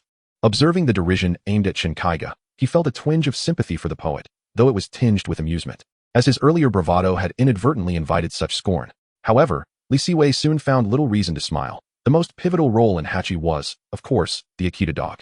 Although the actors were in fine form, progress was impeded. Chapter 46, Finalizing Hunting. Director Han, there's no need for a premiere. We can proceed directly to release. I long to return home, but as my filming remains incomplete, I entrust the promotional duties to you. After concluding his call with Han Samping, Li Siwei immersed himself once more into the filming of Hachi. The primary purpose of Han Samping's call was to inquire about the domestic release of Buried. Although Li Siwei desired to organize a premiere, the prior uncooperative behavior of the Akita had delayed the filming process. To avoid further disruptions, he opted to decline. Consequently, with Li Siwei's decision to forego a premiere, Buried was slated for release on May 1st. Domestic audiences had long anticipated this film, which had garnered accolades at both the Berlin and Academy Awards, resulting in a surge of discussions upon the announcement of its release date. Wonderful. Buried is finally hitting the screens. After such a lengthy wait, it's about time. I must see it upon release. I'll join you. In May, the domestic film landscape was rather barren, allowing Buried to dominate over 70% of the screening slots. The day after its release, Li Siwei received another call from Han Samping. Director Han, do you have good news for me? Ha ha ha, Director Li, congratulations. Buried achieved a domestic box office of 12 million on its first day. Even for someone as confident in the film's success as Li Siwei, this figure was astonishing. Director Han, this is indeed splendid news. What is the online sentiment? The majority of comments are overwhelmingly positive. After ending the call, Li Siwei perused the online reviews for Buried. Wow, no wonder it won an Oscar. Director Li's creativity is astounding. Incredible. I was pondering how to craft a film centered on a solitary character. This affirms Director Li's brilliance. While there were some negative critiques, the acclaim for Buried, bolstered by its awards, overshadowed any dissent. Numerous industry insiders who were interviewed offered high praise for the film. The following day, the box office remained steady at 15 million, with many domestic media outlets boldly predicting that Buried would soon surpass 200 million in revenue. Indeed, in the ensuing days, by the conclusion of its opening week, Buried surpassed the 100 million mark. However, as the box office crossed this milestone, daily earnings fell below 10 million, diminishing the likelihood of reaching 200 million. In truth, reaching the 100 million mark had already exceeded Li Siwei's expectations. He had initially anticipated a domestic box office of around 50 million.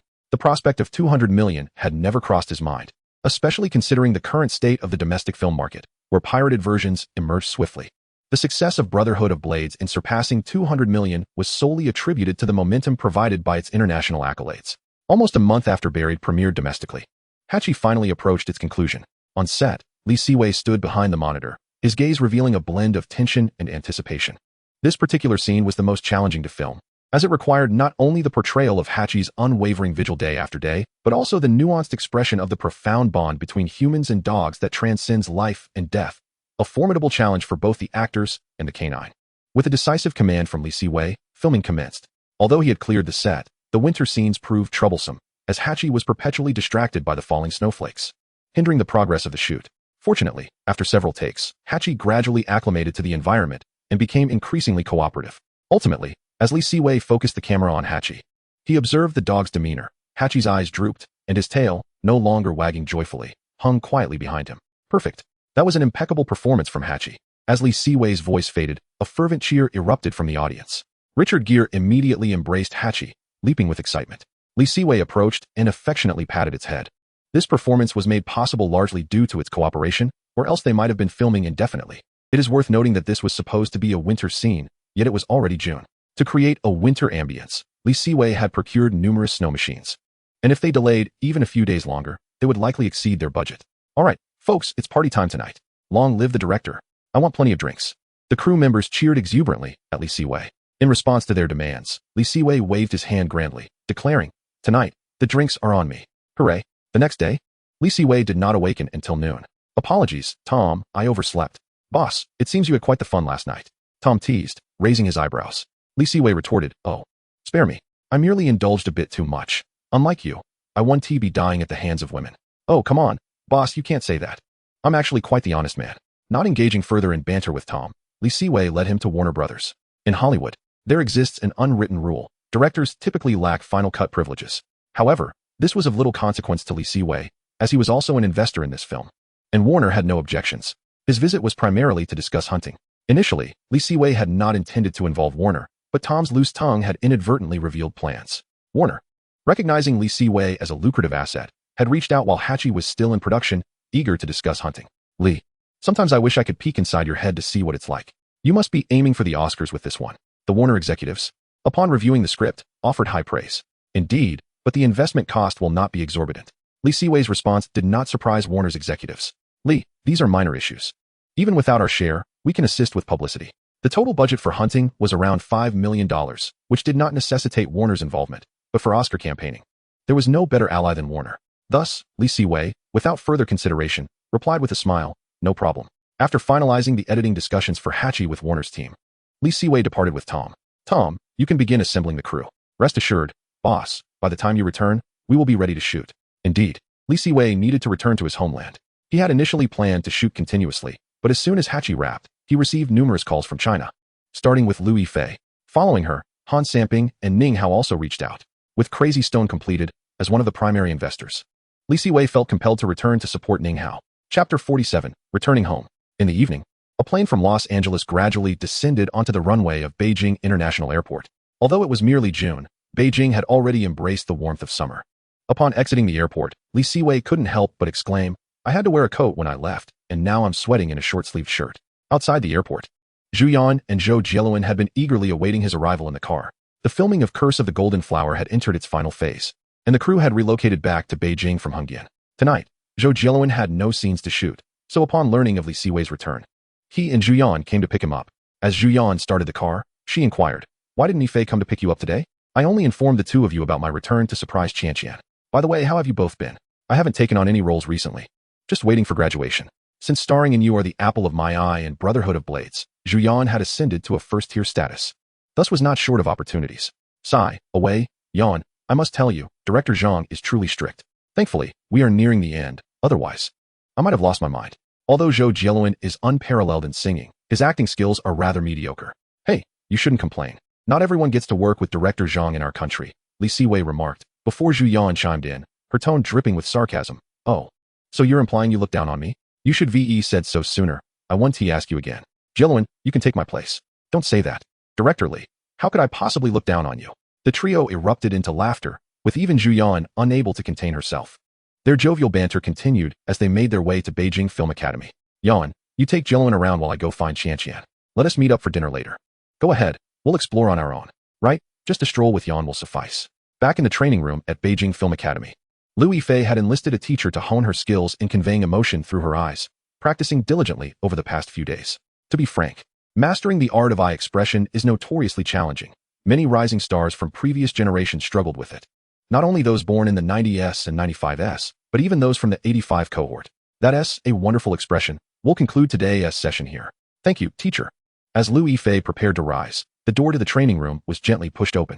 Upon seeing Li Siwei enter, her eyes brightened with surprise. "What brings you back?"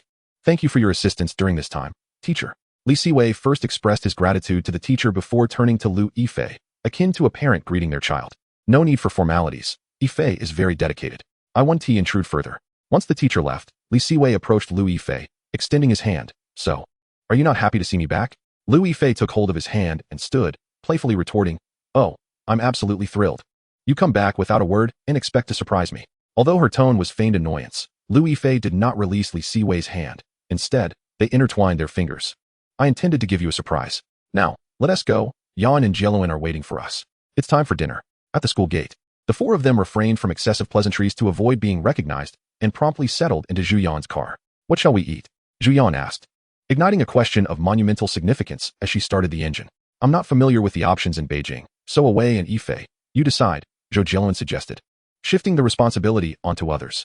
As Lu Yifei cast her gaze upon him, Li Siwei found himself momentarily at a loss for words. He turned to Zhu Yan and suggested, Yan, let us drive directly to that place we frequent. The weather is perfect for barbecue. All right. The venue Li Siwei referred to was an old establishment hidden within the capital, a gem they had stumbled upon by chance. Observing the quaint little eatery before them, Li Siwei patted Zhou Jielun on the shoulder and inquired, So, have you ever indulged in barbecue here? A few times. This place is undoubtedly delectable, though it lacks private rooms. Are you comfortable with that?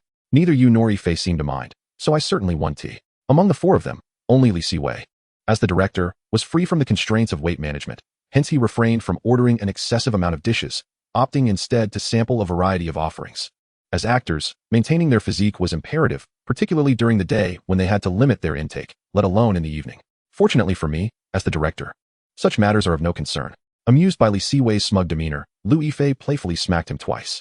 Let us head out for a stroll to aid digestion. The suggestion was met with unanimous agreement from the other three, particularly Zhou Jielun, who had a shoot the following day and had indulged quite a bit that evening. Phew. Zhou Jielun exhaled, adding, I haven't had such a leisurely walk in ages. As celebrities, it had been a significant time since they had the luxury of a carefree outing. Even Li Siwei, given the recent surge in his popularity, had rarely ventured out for leisure. They meandered until 10 o'clock before finally returning home. I'm off. See you at school tomorrow. Wait, come here. What is it? Complying, Li Siwei moved closer to Lu Yifei, who, instead of responding, wrapped an arm around his neck and pressed her lips against his. After a prolonged moment, they parted, and Li Siwei, grinning, remarked, What's this? A sneak attack? Humph. Just a goodnight kiss. Be safe on your way home. All right. Watching Li Siwei climb into Zhu Yan's car and drive away, Lu Yifei then skipped into her home, humming a tune. I'm back. Mom, you're still awake? Lu Yifei was taken aback, having assumed Lu Xiaoli was already asleep. You can date Xiaoli, but Xiang. You must understand, as an actress, your safety is paramount. Having returned from her previous life, Lu Yifei was acutely aware of what Lu Xiaoli meant by safety. Her cheeks flushing with embarrassment as she retorted, Oh, Mom, I'm ignoring you now, and dashed to her room. The following morning, Li Siwei arrived at Tian Zhuang's office. After much contemplation, he resolved to bring Hachi, A Dog's Tale to Beijing Film Academy for editing, especially considering the myriad recent events in the country. Having Tian Zhuang assist would provide an added layer of assurance. You've returned to the country, and the stir is quite significant. Upon receiving the newspaper from Tian Zhuang, Li Siwei immediately noticed the headline. Li Siwei wraps filming and returns home, dining at night with friends Lu Yifei, Zhou Jielun, and Zhu Yan. Glancing at the article, he placed the paper down, exclaiming in exasperation, These reporters truly have too much time on their hands. Haha, with your rising fame. It's only natural they keep a close watch on you. Chapter 48, Daily Life and Truth. It was not just the newspapers that reported on Li Siwei and his companions. Online discussions about their dinner were rampant as well. With no major news in the entertainment industry lately, and no new films premiering, the media naturally turned its attention to the more prominent stars. I can't believe Li Siwei and Zhou Jielun know each other. What a delightful surprise. I adore both of them. Given the interactions between Li Siwei and Lu Yifei, can anyone still claim they aren't involved? I too believe they're definitely dating. Let us not spread rumors, shall we? What is wrong with friends dining together? Although Li Siwei was unaware of the online chatter, he was acutely aware that rumors regarding him and Lu Yifei would undoubtedly resurface. However, both parties were indifferent to the speculation. In fact, they regarded it as a positive development, believing that by the time they officially announced their relationship, the public would have acclimated to the notion of their constant companionship, thus minimizing any potential backlash. That's why I previously cautioned you to be more vigilant. Your fame is considerable now, and many eyes are upon you. A moment's inattention could lead to irreparable consequences. Tian Zhuang was genuinely concerned for his protégé's well-being regarding matters of the heart. Teacher, I understand. All right, go about your business. I will oversee the editing of Hachi, A Dog's Tale. Thank you, teacher. No need for such formality. Off you go. Although Li Siwei's own company possessed a professional editing team, he welcomed Tian Zhuang's assistance wholeheartedly. After departing from the school, Li Siwei returned to his company, mindful of his responsibilities as the owner. Zhangjia, I appreciate your efforts during this time. Boss, it's all part of my duties. By the way, the rights you asked me to acquire have been secured. Much to his delight, upon returning to the company, he received excellent news. The rights to The Hidden had been acquired, a sensational drama that promised to be lucrative and beneficial for the actors involved. Excellent. Our next step is to recruit some screenwriters and commence the adaptation. Understood, boss. Just as Zhang Li was about to leave, she suddenly turned back to Li Siwei. Oh, boss, I've recently heard that director Feng Xiaojiang's new film seems to have flopped at Cannes. I've heard about that as well. However, we can't entirely blame Feng Xiaojiang. It's more of Chen Dao's fault. The dismal reception of The Promise had led to a reluctance among foreign film distributors towards domestic historical films. Prior to The Promise, international distributors had held a favorable view of Chinese historical cinema, but the film's poor reception had tarnished that reputation. Li Siwei had even heard that Feng Xiaojiang had berated Chun Kai for this debacle at Cannes. Although Feng Xiaojiang later claimed there was no such incident, Li Siwei, knowing his temperament, suspected he had indeed expressed his frustrations. After Zhang Li exited, Li Siwei opened his computer to review the promotional material for Stone. Han Samping had previously agreed to assist with the film's promotion, yet he would likely not invest much effort into it. Hence, Li Siwei suggested to Ning Hao that they should promote it online, as it might yield better results. Sure enough, upon accessing the internet, Li Siwei found promotional content for Stone on several major portals. Tom, is there an issue with the film crew's assembly? Boss, there won't be any issues with the crew. I am a professional, and as for Lionsgate, silence is almost complete. Although Li Siwei had signed a contract with Lionsgate long ago, it was only after the filming of Hachi, A Dog's Tale had progressed beyond the halfway mark that Lionsgate began preparations. He hadn't expected them to wrap up so quickly. Indeed, professionalism yields efficiency. Lionsgate possesses extensive experience in B-grade horror films. Not only is their pace rapid, but the quality is also likely to be commendable. This exemplifies the disparity between domestic and Hollywood productions, in contrast to domestic efforts. Hollywood's shooting process resembles a mechanized assembly line. Understood. Inform Lionsgate that once silence is complete, I will be there. After concluding his call with Tom, Li Siwei returned to the school. The post-production of Stone was meticulously overseen by Ning Hao himself, pouring his heart and soul into the project. However, as the film's release approached, a sense of trepidation enveloped him. Thus, he enlisted Li Siwei's assistance for a preliminary viewing. If Li Siwei deemed the film satisfactory, it would offer Ning Hao some reassurance. Are you going to watch the movie? Liu Yifei inquired with a puzzled expression during lunch in the cafeteria at Beijing Film Academy. There haven't been many films released lately, have there? It's Ning Hao's Stone, set to premiere soon. Yet, I still harbor some reservations. So he asked me to take a look. Would it be appropriate for me to attend? Of course, it's perfectly suitable, given our relationship, like an old married couple. Wouldn't you agree? Who called us an old married couple? But since you've extended such a heartfelt invitation, I suppose I shall reluctantly accompany you to see it. Liu Yifei replied, her pride evident, prompting Li Siwei to laugh uncontrollably. What are you laughing at? Is there something wrong with what I said? No, you're absolutely correct. You're quite perceptive, he teased. In the afternoon, the duo ventured to the screening room at Beijing Film Academy, where Ning Hao had initially rented the school's equipment for post-production. It must be noted that the academy truly excels in this regard, taking good care of its students. Ning director, I suppose it wouldn't be wise to bring an additional guest, would it? Ning Hao inquired, noting Liu Yifei's presence beside Li Siwei, alongside the rumors surrounding them. Despite his rough exterior, Ning Hao was, in fact, quite astute. Of course, it's perfectly fine. It is my honor to have Miss Liu here, he responded with a smile. Ning director, please, just call me Yifei, she replied, maintaining the polite facade. Enough of this pretense, let us get started, Li Siwei interjected, somewhat exasperated. Alright. Although Li Siwei had seen the film in a previous life, watching it again still elicited laughter from both him and Liu Yifei, drawing the attention of several faculty members who had come to observe. How was it? Ning Hao asked, his expression tense as the film concluded. Ning director, it was exceptionally well made, absolutely hilarious, especially the segment with Bo Gu, Liu Yifei lauded. Hearing her praise, Ning Hao beamed. If I were to relay your compliments to Huang Bo, he would be overjoyed. Xiaoxia is correct, senior brother, your film is nearly perfect. Audiences will undoubtedly find it delightful. Li Siwei added, providing a fair assessment. In his previous life, Stone had garnered considerable acclaim. It was merely the lack of funds for marketing that hindered its box office potential. With your words, I feel reassured. Each time I view the completed film, I believe I've done my utmost, yet thoughts of the box office still weigh heavily on my mind. Li Siwei's feedback fully alleviated Ning Hao's concerns. While Liu Yifei's praise brought him joy, Li Siwei's endorsement truly comforted him. Given Li Siwei's substantial experience in both box office success and awards, his opinion held significant weight. Chapter 49. The premiere of Stone Away. I truly appreciate your support today. Ning Hao felt profoundly moved by Li Siwei's presence.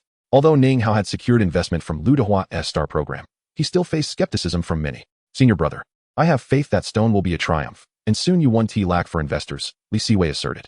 Let us hope so. Despite Ning Hao's belief in the film's quality, he remained apprehensive about its box office performance, haunted by the memories of his previous film, Incense, which had flopped. Enough of such gloomy thoughts. Come now, let me treat you to a meal. Wei, you and Yifei should dine together. I wouldn't want to be a third wheel. My wife is waiting for me at home. Just then, Ning Hao's phone rang. Having a family is indeed a blessing. Someone to call you for dinner, he mused as he arranged to meet Li Siwei at the premiere later. Senior brother has gone home for dinner. What shall we eat? Let us skip dining out and head to the cafeteria instead. Alright, as you wish. Time flies. doesn't it? It's hard to believe we've nearly completed a year since our rebirth, and graduation is just around the corner. Indeed, it has passed swiftly. By the way, did you attend the graduation ceremony in your past life? Of course I did. But back then, I was merely an ordinary student in the photography department, hardly garnering the attention of a superstar like you. In response to Li Siwei's teasing, Lu Yifei merely raised her chin proudly. Naturally, I was a multifaceted superstar at that time.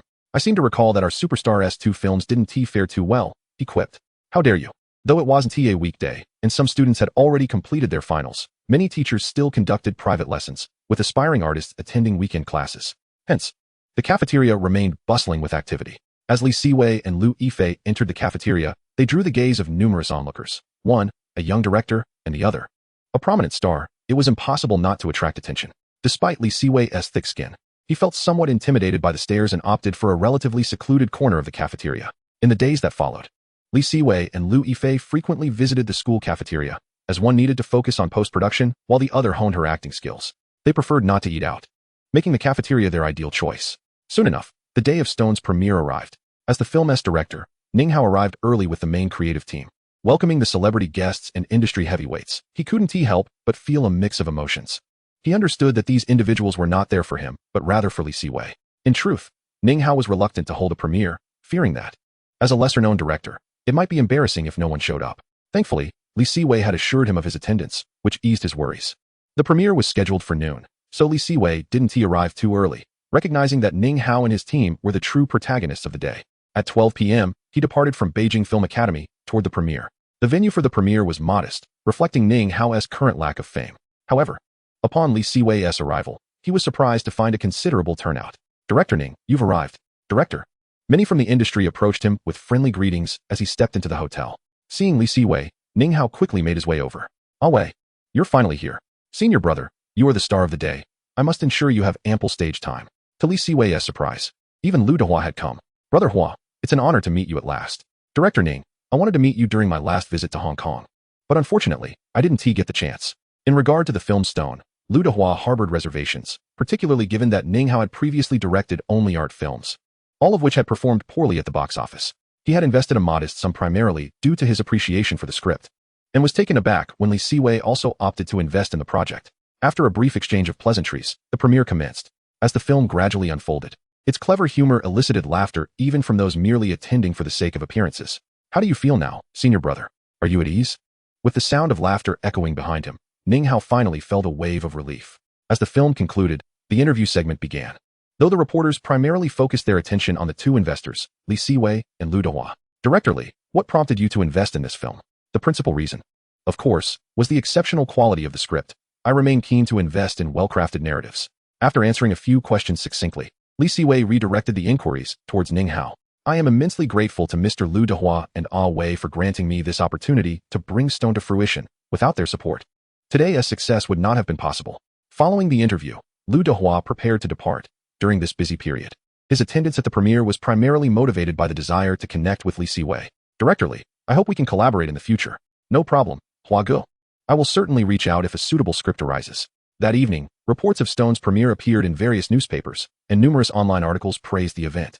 Many media outlets and film critics lauded Stone, deeming it a departure from traditional comedy, infused with black humor that had audiences in stitches during the premiere.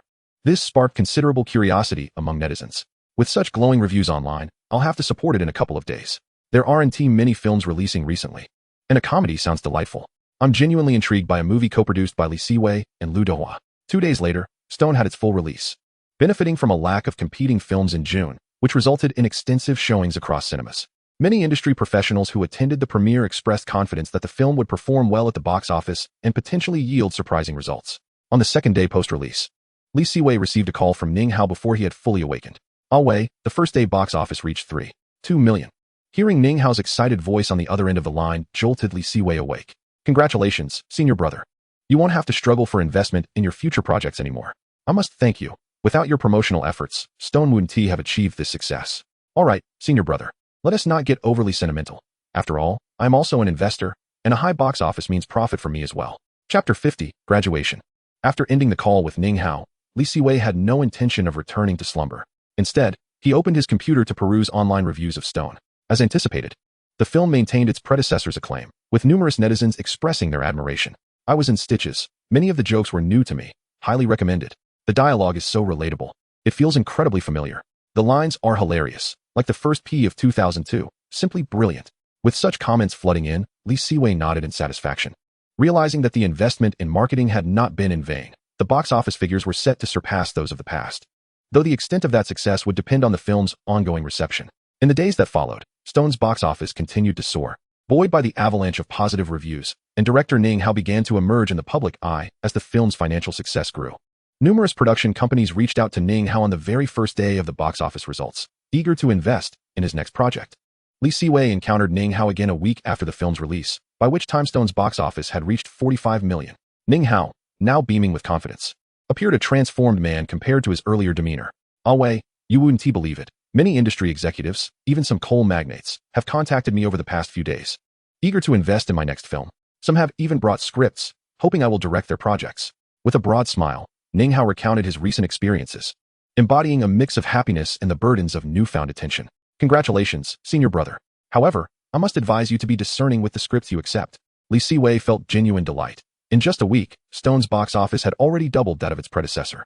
Yet, he cautioned Ning Hao, as his newfound fame was still fragile, accepting a subpar script could jeopardize his burgeoning career.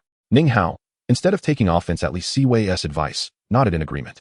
Wei, rest assured, I am fully aware of this. Just the other day, someone presented me with a script that was essentially a carbon copy of Stone, yet it lacked coherent logic.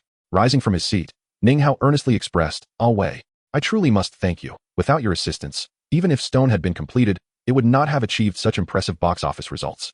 Ning Hao understood that without Siwei's promotional strategy, Stone would not have reached its current heights. After all, regardless of the film's quality, without promotion, it would remain unseen, an unfortunate fate that had befallen its predecessor. Initially, when Stone debuted, few were aware of its existence. Only through word of mouth did its fortunes improve. But by that time, it had already been screening for a fortnight. All right, senior brother, any further thanks might feel overly sentimental. Stone has succeeded because the film itself is exceptional. Let us not dwell on that. If you need anything in the future, just let me know. In the subsequent days, Stone continued its upward trajectory, quickly surpassing a total box office of 60 million. The film's budget had been disclosed at the premiere, Lu Dehua's 3 million plus Siwei's 3 million, with total production costs not exceeding 8 million. Observing the film's production costs against its soaring box office, many in the industry felt envious, with even state media citing Stone as a prime example to bolster the entertainment sector. Han Samping of China Film lamented the rising box office numbers, regretting not having seized the opportunity when Ning Hao first approached them. However, regretful as he was, he could only await the next opportunity to collaborate when Ning Hao embarked on a new film. By the end of June, Beijing's weather had turned decidedly warm. Yet the bustling halls of the Beijing Film Academy were filled with energy. The reason for the heat and throngs of people was the graduation ceremony for the class of 2002. The Academy placed great importance on this graduation, as the class of 2002 not only produced stars like Liu Yifei and Zhu Yan, but also an internationally acclaimed director, Siwei. Much to the delight of the Academy's leadership, especially when they caught envious glances from their counterparts at the Central Academy of Drama. At that moment, in front of the teaching building, numerous graduates donned their caps and gowns, gathering in clusters to capture memories of their special day. Certainly, the most captivating aspect undoubtedly lies within the realm of the performing arts, where a vibrant assembly of youthful maidens resembles a flowing tapestry of beauty. Among this group, the most attention-grabbing is none other than Liu Yifei, renowned for her performances in acclaimed television series such as Tianlong and Xindiao. Liu Yifei's fame has soared even higher with blockbuster films like Those Years and The Flower of War, positioning her as a luminary whose renown eclipses her past. The only individual who can be deemed her equal is Siwei, who takes immense pride in being a classmate of this illustrious international director. As a multitude of graduates gathered for photographs, Siwei, holding a bouquet, approached Liu Yifei with a warm smile and said, Qianqian, congratulations on your graduation. Liu Yifei, beaming, accepted the flowers with one hand and revealed another bouquet from behind her back, presenting it to Siwei. Wei, congratulations on your graduation. Observing the radiant Liu Yifei, Siwei smiled as he accepted her flowers, stepping forward to embrace her. In turn, Liu Yifei wrapped her arms around his waist. I must ask, could you two perhaps consider the feelings of those around you? Someone remarked, feeling somewhat neglected as they had been cast aside. Nearby, Zhu Yan and Zhou Jiluan, witnessing the affectionate display, began to tease the pair. Upon hearing their playful jabs, Siwei and Liu Yifei finally parted. Siwei, looking at the two standing beside them, retorted, do you realize that you are quite the buzzkill? Please, don't mimic my speech, it sounds utterly awkward, he added, glancing at the bantering group. Liu Yifei, clutching her bouquet, interjected with a smile. All right, enough of the banter. Shall we take a photo together? With a resounding click of the camera shutter, the four smiles were immortalized. After their photo session, Liu Yifei joined Zhou Yang and others for more pictures, leaving Li Siwei to entertain himself. Li Siwei harbored no objections, as he understood that after today, such gatherings would be rare, with many likely transitioning into entirely different worlds. Despite having experienced this in a previous life, Li Siwei was still deeply moved, for in his past existence, he had not enjoyed such popularity, nor had so many come forth to take pictures with him. As more classmates approached for photos, Zhou Jieluan quickly became a competent photographer. Once the photos were finished, Li Siwei turned to Zhou Jieluan and said, "By the way, can you accompany me to the office later? I've revised your magical campus romance script." "Really?" Zhou Jieluan exclaimed, his eyes widening in excitement. "What script?" Zhu Yan, overhearing, also expressed interest. "It's a script created by Jieluan himself. You should come take a look too." Li Siwei invited her, as he had no other commitments. "All right, let us head to the grand auditorium. You still need to give a speech as an outstanding graduate." Indeed, Li Siwei was to address the audience as an exemplary graduate of the class of 2002. Upon entering the grand auditorium of the Beijing Film Academy, Li Siwei separated from Zhu Yan and the others to prepare backstage. Soon, the graduation ceremony reached its climax, and the host, beaming with delight, announced, "Now, let's welcome our outstanding graduate from the Department of Photography, Li Siwei, to the stage." The photography department leaders were overjoyed. Despite Li Siwei spending much of his time learning alongside the directing department under Tian Zhuangzhuang, he was still one of their own, and the sight of their directing peers only made them chuckle more. In contrast, Tian Zhuangzhuang looked on with nothing but pride as Li Siwei ascended the stage. Upon reaching the podium, Li Siwei addressed the microphone. "I am grateful to the school for bestowing upon me this honor. To be candid, I have acquired some insights in filmmaking, though I still have much to learn in other areas. Many have inquired about my success, and the answer is rather simple. The essence of film lies in narrating a clear story. If you can convey your story effectively, you have succeeded halfway. I extend my heartfelt gratitude to the school, my teachers, and everyone who has supported me in sharing my own narrative. Finally, I hope each of you shines brightly in the world of light and shadow. Graduation is not the end, but a new beginning. Thank you." As Li Siwei concluded his speech, the audience erupted into thunderous applause. After the ceremony, Li Siwei took Liu Yifei to his company, as she was eager to see the changes he had made to Zhou Jieluan's script, having been privy to its contents in his previous life. Zhu Yan and Zhou Jieluan, understanding the situation, opted to refrain from being third wheels, allowing Li Siwei and Liu Yifei to proceed first. Having visited Li Siwei's company numerous times, Liu Yifei was even more familiar with it than he was, and upon arrival, they made their way directly to his office. Once inside and the door closed, Li Siwei swiftly turned to embrace Liu Yifei, pinning her against the wall. Before she could utter a word, he pressed his lips against hers. This was hardly surprising, as Liu Yifei had adorned herself with an exquisite makeup look for graduation. With so many people around at the school, Li Siwei had refrained from being too forward. But now, in the privacy of the office, he felt emboldened. Caught off guard by the sudden kiss, Liu Yifei quickly regained her composure, wrapping her arms around Li Siwei's neck and closing her eyes. It wasn't until she felt his restless hands that her cheeks flushed, prompting her to gently push him away. "Just a peck is fine. We're still in the office, and the others will be here soon." As she straightened her attire, she shot him a playful glare. "Oh, I understand now," he said cheekily. "What do you mean by that?" With a mischievous grin, he added, "Are you suggesting that next time we can be less restrained?" Knowing Li Siwei's nature, Liu Yifei rolled her eyes but refrained from arguing, instead sitting in his executive chair and inquiring, "Where's the revised script? I want to see it." Seeing Liu Yifei's lack of protest only made Li Siwei beam with happiness. However, knowing today was not the right time for extensive discussions, he complied and walked over to retrieve the script from his computer. When Zhu Yan and Zhou Jieluan stepped into the office, they found Liu Yifei leisurely seated in the executive chair, engrossed in the computer, while Li Siwei lounged on the sofa. Upon their arrival, Li Siwei gestured towards the desk, saying, "I printed 2 copies of the script. Feel free to review them." "Great," they replied. Just then, a knock sounded at the office door. "What is it, Sister Zhang?" "Mr. Li, the assistant and driver you requested have been found. They are currently in the adjacent office." Li Siwei nodded, pleased with Zhang Li's efficiency. Initially intending to hire just a driver, he decided it prudent to find an assistant to help manage various tasks. "All right, let us go meet them." After exchanging pleasantries with the 3 individuals reviewing the script, Li Siwei proceeded to the adjacent room. "Good day, Mr. Li. I am Zhang Wei, and I will be assuming the role of your assistant starting today." "Hello, Mr. Li. I am Gao Hu, your driver." Upon entering the nearby office, Li Siwei and Zhang Li were greeted by the 2 persons who had been waiting inside, who promptly stood up to introduce themselves. Both were impeccably dressed in tailored black suits. Zhang Wei appeared to be in her 30s with a radiant complexion, while driver Gao Hu was notably robust. Clearly a veteran of the military. "Greetings to you both. Please, make yourselves comfortable," Li Siwei said, casting a glance at the materials that Zhang Li had provided him. With a peculiar look, he inquired of Zhang Wei, Miss Zhang, having graduated from Fudan University, what prompted you to take on the position of a mere assistant? It is not yet 2 decades from now. Graduates from esteemed institutions like Fudan still hold significant market value. The primary and most compelling reason is the salary offered by Director Zhang, which was simply irresistible. Furthermore, after some time spent familiarizing myself with your work, I believe your prospects for the future are undeniably bright. Naturally, as an internationally renowned director, your career will surely ascend to even greater heights. By being in your proximity, I foresee ample opportunities for advancement, Zhang Wei articulated with confidence. Observing the poised and articulate Zhang Wei, Siwei nodded in satisfaction and asked with a smile. Have you signed the confidentiality agreement? Yes, it has been duly signed. Excellent. Then I wish for a fruitful collaboration ahead. Thank you for your trust, Director Li. As for driver Gao Hu, Siwei felt even more content. A retired soldier, Gao Hu, as Zhang Li had informed him, was not only capable of driving but could also serve as a bodyguard when necessary. Brother Gao, I look forward to our cooperation. Rest assured, Mr. Li, I will perform my duties with utmost diligence. After conversing with his new assistant and driver, Siwei returned to his office. How is it? The script, is it satisfactory? Upon hearing Siwei's inquiry, Zhou Jialuan stood up with palpable excitement. Ah Wei, it's truly you. The revisions you made to the script are simply flawless. It embodies precisely what I envisioned.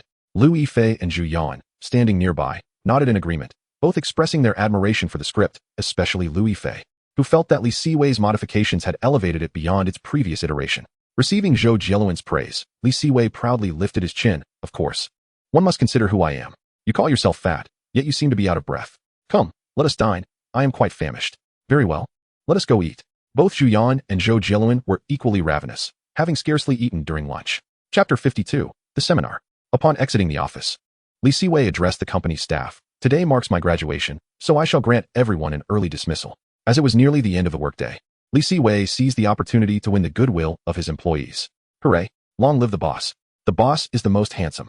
Noticing the employee who had proclaimed him the most handsome, Siwei replied with mock irritation. Is that so? Yet I see your gaze fixated on Zhou Jialuan. One cannot deny that Zhou Jialuan indeed appeared far more dashing than he would in years to come.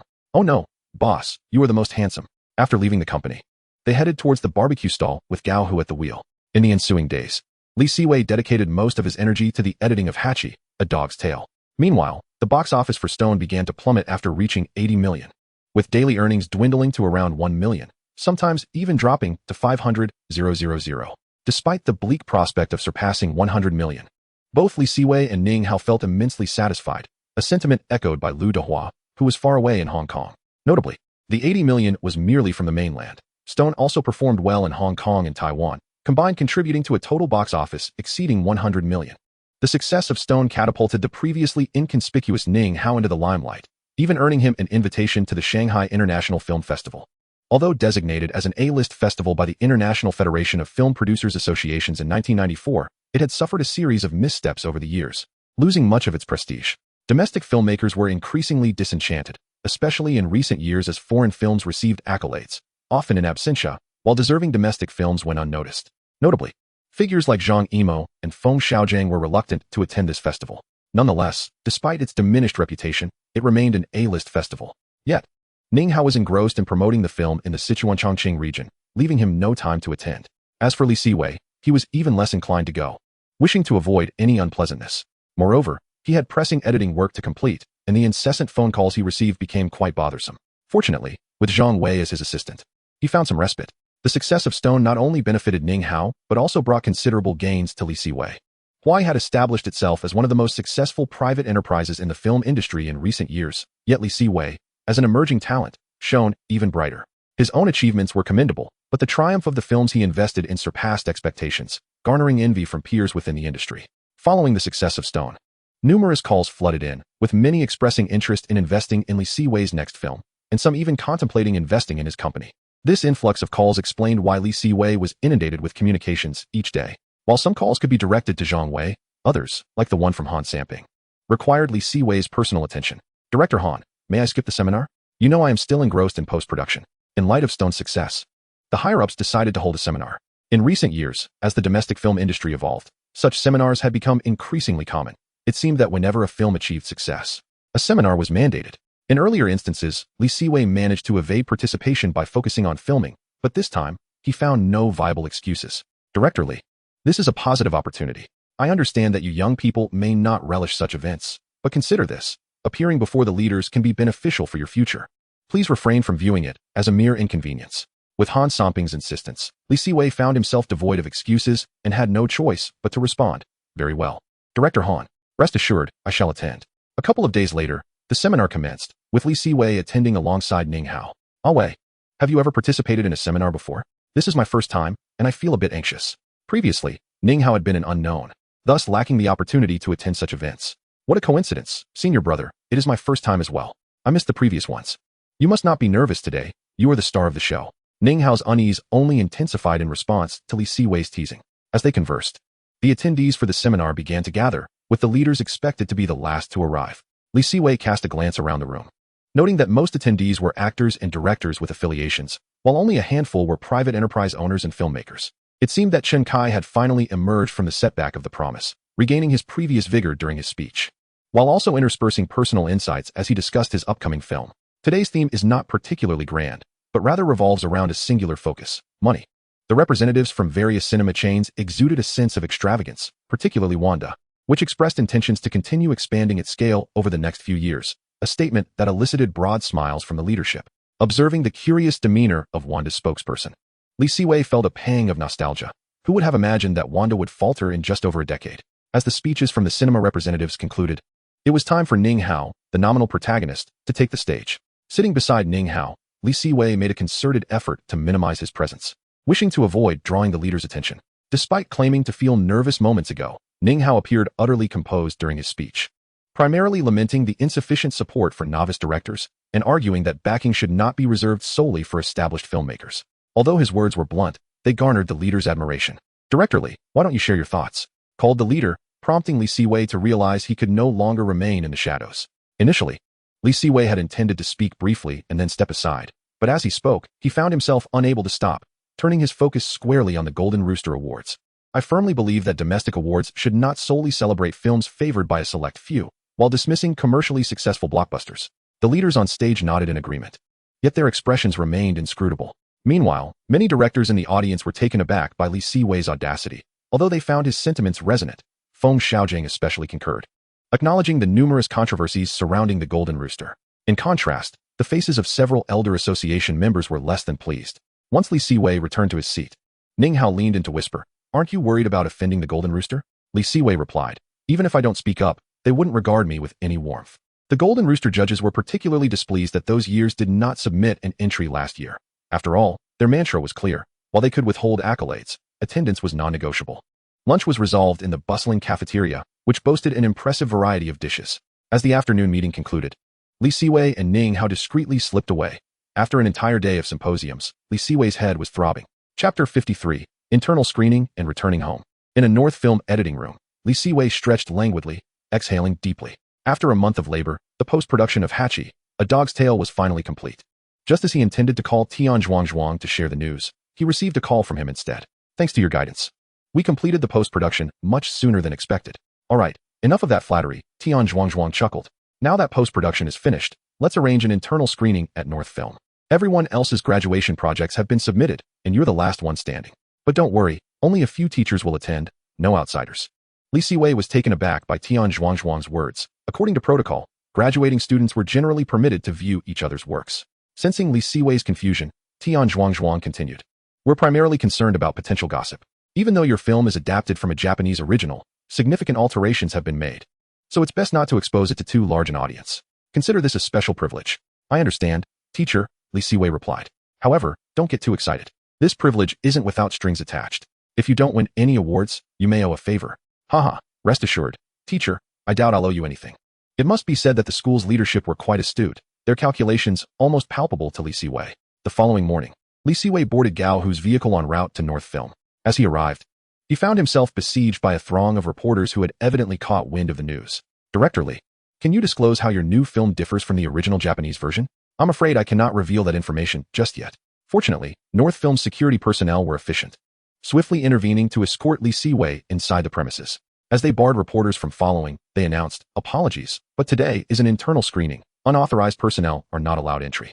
"Ah, it's you," Zhu Yan and Zhou Jieluan teased as they observed Li Siwei's beleaguered entrance.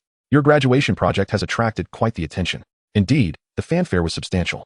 Ignoring the playful jabs from his friends, Li Siwei raised his middle finger in jest before heading directly into the screening room.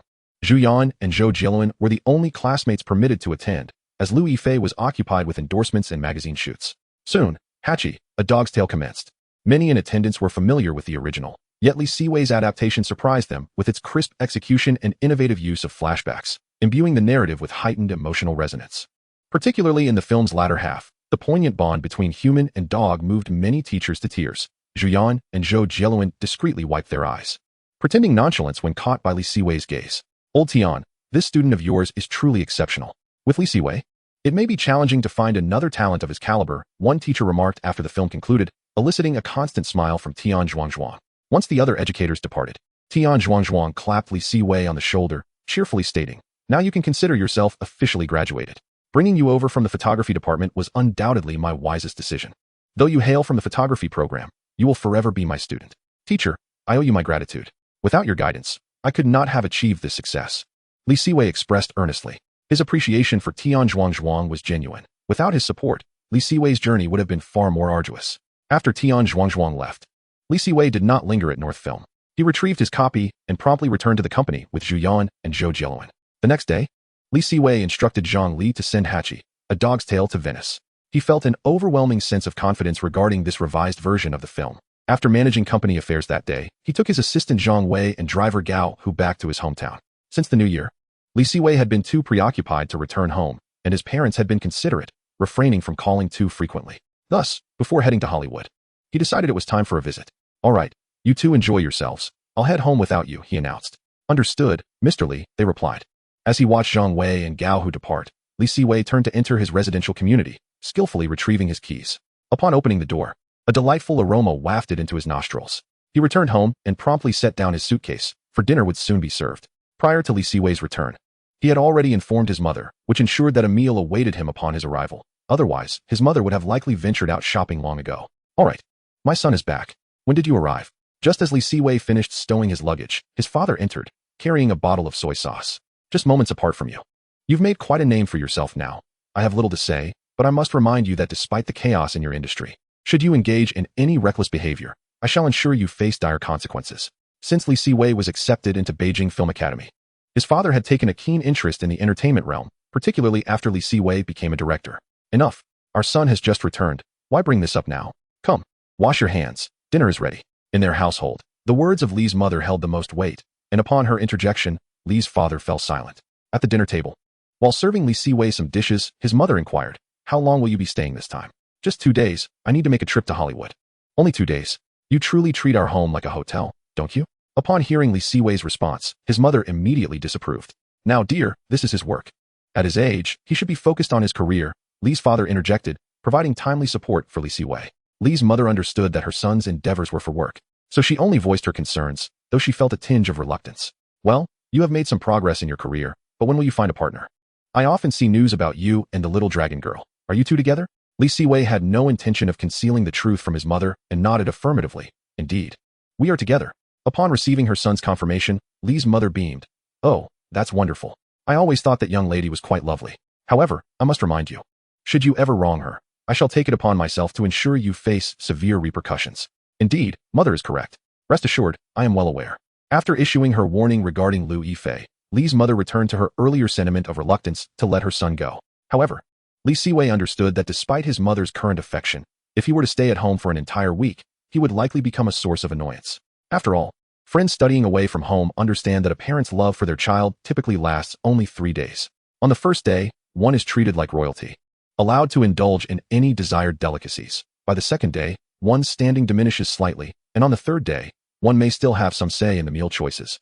But by the fourth day, merely having food available is considered fortunate. After satisfying his hunger and engaging in conversation with his parents, Li Siwei retreated to his room to rest. Lying on his own bed, a sense of tranquility enveloped him. Indeed, the saying "where the heart is at peace" is home rings true. On the third day, under the countless reminders of his mother, Li Siwei boarded a flight to the United States. At the airport, Lu Yifei asked over the phone, "Are you heading to Hollywood?" "Yes. The studio has been urging me for quite some time." With a sigh, Lu Yifei replied, "It's all due to these endorsements. Otherwise, I wouldn't have to go to Shanghai and could have seen you off. Even if you were in Beijing, you likely wouldn't be able to see me off." "Why not? I've returned to my hometown and am no longer in Beijing. Plus my mother has inquired about our relationship. Upon hearing this, Liu Yifei felt a twinge of anxiety. What did you say? Qianqian, how would you like me to respond? Upon hearing Li Siwei's teasing tone, Liu Yifei's tension dissipated. And she retorted, just tell me quickly. Well, of course, I spoke the truth. My mother said that if I ever did anything to wrong you, she would have my father break my legs. Hee, our director must be cautious. I doubt my father will ever have that opportunity. It was only after the boarding announcement that Li Siwei ended the call. Unbeknownst to him, as soon as he boarded the plane, news of his journey to Hollywood made headlines. Renowned director Li Siwei has embarked on a journey to Hollywood today. In fact, even before Li Siwei returned to his hometown, paparazzi had caught wind of his travels, yet they refrained from reporting it at the time, as he was merely returning home. Now that he was on a flight to Hollywood, they seized the opportunity. Chairman Han, Director Li is likely heading to discuss matters with Lionsgate. Han Samping's secretary informed him at China Film Group. Indeed, but it's a pity that it pertains to a horror film.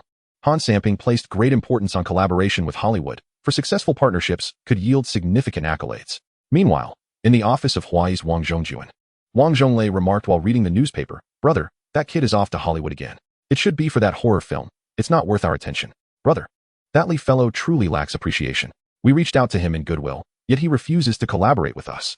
Observing Wang Zhonglei's indignation, Wang Zhongjuan replied nonchalantly. He is currently basking in fame, with Han Samping backing him. Naturally, he disregards us. Let him be. His failures will present us with opportunities. I understand, brother. By the way, keep a close eye on Lionsgate's film project. We must ensure no one interferes. Rest assured, brother, Han Samping is not as well informed as we are. Had Li Siwei been present, he would have known that the film Wang Zhongjuan prioritized was the king of kung fu. After a 12-hour flight, Li Siwei arrived once again in Los Angeles, greeted by Tom at the airport. Oh, boss, it's been ages. I've missed you terribly.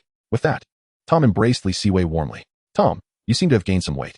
Boss, your words truly wound me. As Li Siwei observed Tom's antics, he introduced Zhang Wei and Gao Hu, who accompanied him. Hello, I'm quite familiar with Los Angeles. I'll guide you during your stay. Li Siwei would undoubtedly be shuttling between Hollywood and his homeland in the coming years, so it was imperative for Zhang Wei and Gao Hu to acclimate quickly. And Tom was undoubtedly the best mentor for this purpose. As they settled into the car, Tom began driving while addressing Li Siwei, boss. There has been a slight issue with the hunt. What happened? Ryan, Matt, and Leonardo are all quite interested in your script. Li Siwei was not surprised by Ryan's interest, as Ryan's rise in Hollywood was significantly aided by Li Siwei. Isn't Ryan deeply involved with Natasha? How does he have time to learn about my new film?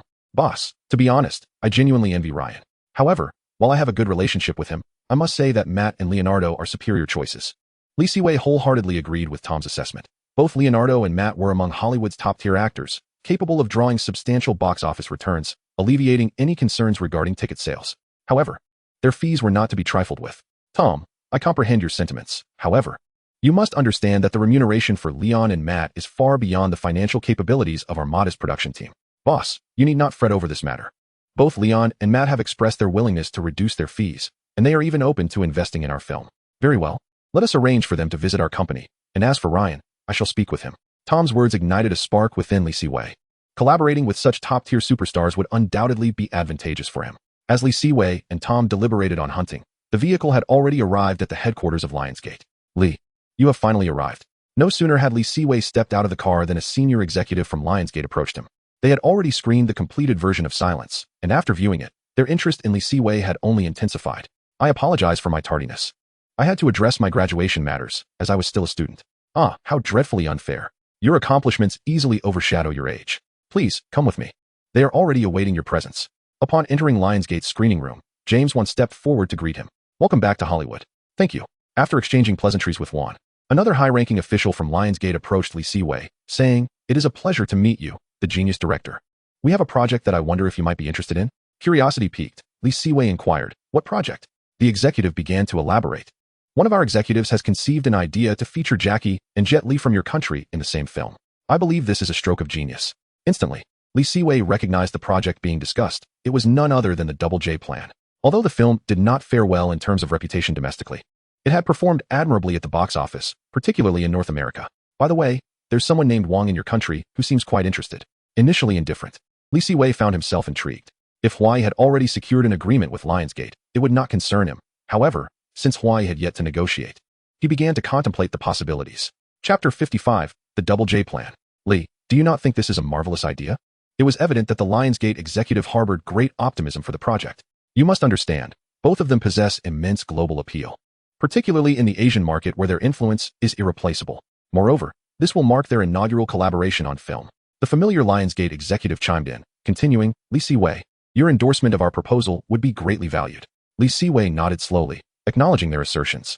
Although the script for The King of Kung Fu was undeniably poor, one could not dispute that the prospect of the Double J collaboration was indeed promising. Given the current box office drawing power of both stars, the project was unlikely to incur losses. Furthermore, with subsequent sales of rights and related merchandise, it was undoubtedly a lucrative endeavor. However, the issue of the script loomed large. The dismal quality of the screenplay had led to losses for The King of Kung Fu, even with DVD sales partially recouping costs. Hollywood itself had grown weary of such cliché scripts, yet the writer brought on by Lionsgate still inserted these banal narratives. Of course, it was likely not solely the writer's fault. The stature of both actors as international superstars made negotiations regarding their roles and screen time quite challenging. Observing Li Siwei's nod of agreement, the Lionsgate executive directly posed the question, so, what say you, Li? Are you interested? Perhaps feeling that a straightforward proposition lacked allure. The executive added, Li, whether as director, writer, or consultant, we are open to discussions. For this project, Lionsgate sincerely hopes you will join us. Since the inception of the Double J plan, Lionsgate had been inclined to collaborate with Chinese film companies or directors, given the film's cultural backdrop. Originally, they had aspirations to partner with Hawaii, having conducted research indicating that Hawaii was a leading entity in the domestic private film industry. Such an alliance would indeed benefit Lionsgate.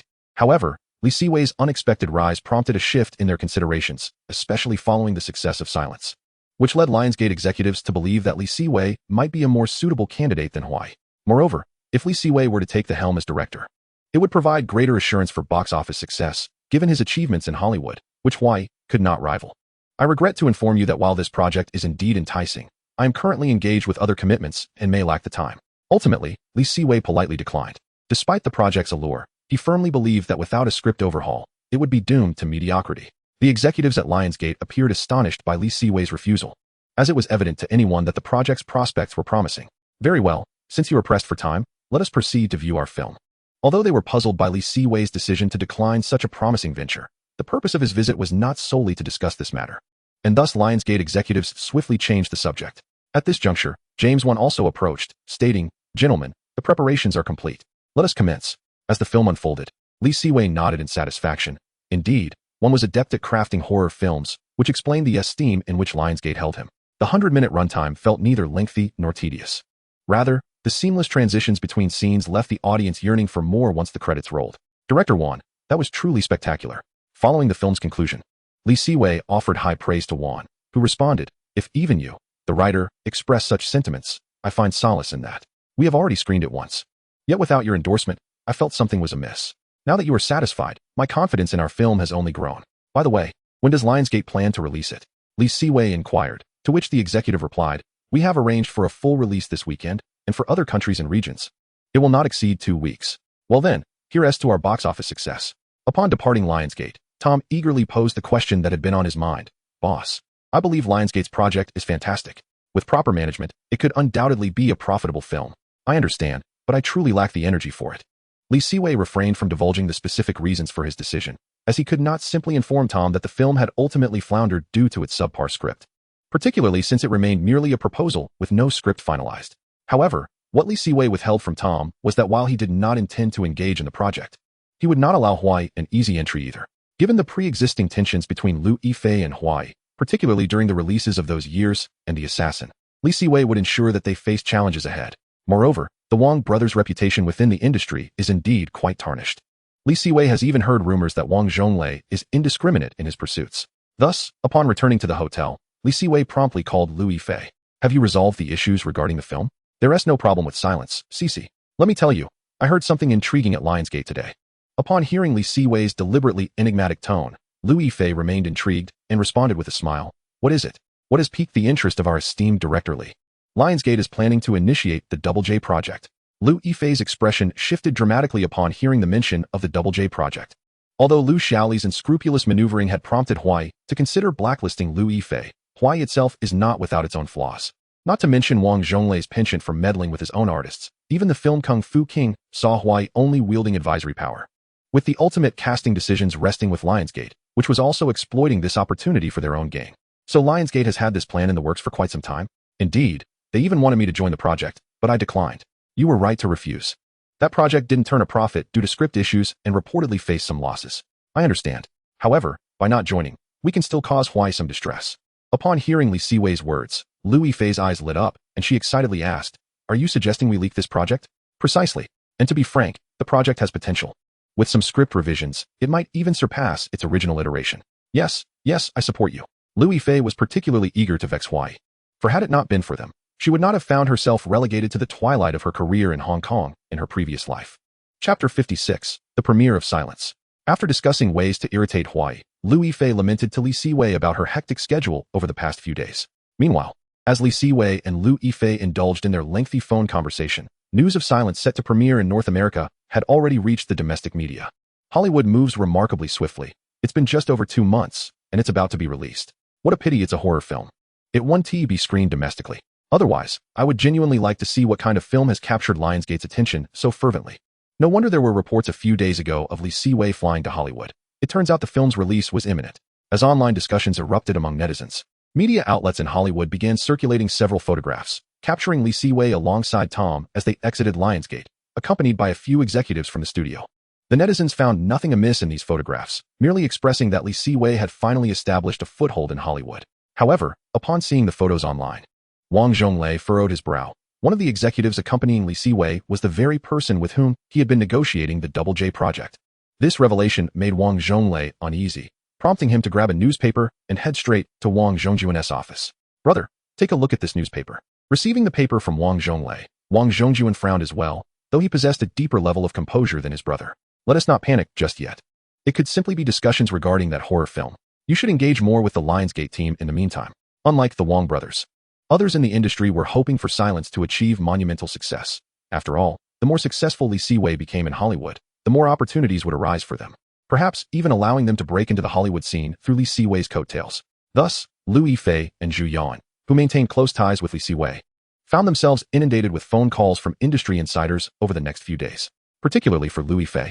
The nature of her relationship with Li Siwei was well known within the circles, leading to her inundated with complaints from Lu Yifei during their phone conversations. For a low-budget horror film like Silence, neither Lionsgate nor Li Siwei planned a premiere event.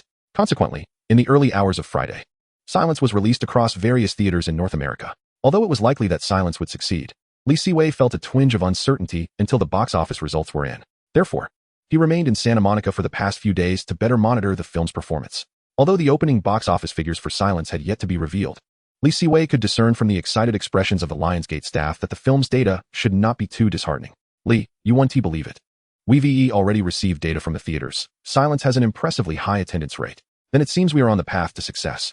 As a seasoned veteran in Hollywood, Tom could also interpret the data, recognizing that Silence's box office performance would undoubtedly be robust. "That is fantastic, boss. I believe that with Silence's success, those scoundrels will certainly elevate their regard for you." Once the executive left, Tom turned to Li Siwei, his face brimming with excitement. Although horror films are somewhat niche in the vast North American market, they possess a dedicated audience, which is remarkably stable. As long as this audience embraces Silence, the subsequent box office figures will certainly not disappoint. 3 days later, as Li Siwei and Tom arrived at Lionsgate, an executive greeted Li Siwei with exuberance. "Li, we've succeeded. What are the figures?" "Li, allow me to build some suspense. James wants to deliver this good news to you personally." Li Siwei shrugged in resignation, responding, "Very well." Fortunately, James did not keep Li Siwei waiting long. He soon approached Li Siwei, brimming with excitement. "Director Li, the opening figures for Silence are extraordinarily promising. The box office for the first weekend totals $22 million, securing the top spot on the charts." As James' words echoed in the air, the surrounding crowd erupted into cheers. This was the first time Li Siwei had witnessed such a celebratory display, and to be candid, he felt slightly out of place amidst the revelry. In truth, Li Siwei understood that Silence achieved such remarkable results largely due to the precedent set by James' previous successes with Saw, as well as Lionsgate's astute choice of release date, with no major blockbusters competing at that time, which paved the way for Silence's triumph. "Director Li, we are grateful for your script. It's worth noting that Saw had a far lower box office than Silence at its opening." James moved closer to Li Siwei to express his gratitude. "No need for thanks. This is a shared success." Following the impressive opening results for Silence, the news swiftly reached domestic shores. The renowned director Li Siwei had once again achieved success, with Silence earning $22 million over its opening weekend, and North American box office projections expected to surpass $100 million. Li Siwei had once again risen to prominence. Those with Li Siwei's contact information sent him congratulatory messages directly, while others contacted Liu Yifei and Zhu Yan. With the box office results for Silence in, Li Siwei no longer needed to remain in Santa Monica. Warner had already urged him several times. After bidding farewell to the Lionsgate team, Li Siwei headed straight to Warner. Hey, Li, congratulations on the tremendous success of Silent Dead. As soon as Li Siwei arrived at Warner Brothers, the executives there were already extending their congratulations. Warner is particularly envious of Silent Dead's achievements. According to their projections, the film is expected to gross around $150 million in North America, with international box office receipts likely pushing the total to at least $200 million. This does not even account for DVD sales, which constitute a significant portion of horror film revenues. Haha, merely a stroke of luck. Li, I am increasingly eager to see how Hachi, A Dog's Tale performs. Rest assured, you won't be disappointed. However, before its North American release, I intend to take it to Venice. Upon hearing Li Siwei's words, the Warner executive was even more delighted. If Hachi, A Dog's Tale were to win an award in Venice, it would also be a boon for him. After all, he was not the only executive at one of Hollywood's big six. The greater the film's accolades, the more secure his position would become, especially since Li Siwei was his collaborating director. After leaving Warner, Li Siwei turned directly to Tom and said, Tom, please contact Leon and Matt. We have auditions at our company tomorrow. Understood, boss. With the matters surrounding Silent Dead settled, it was time to initiate the hunt.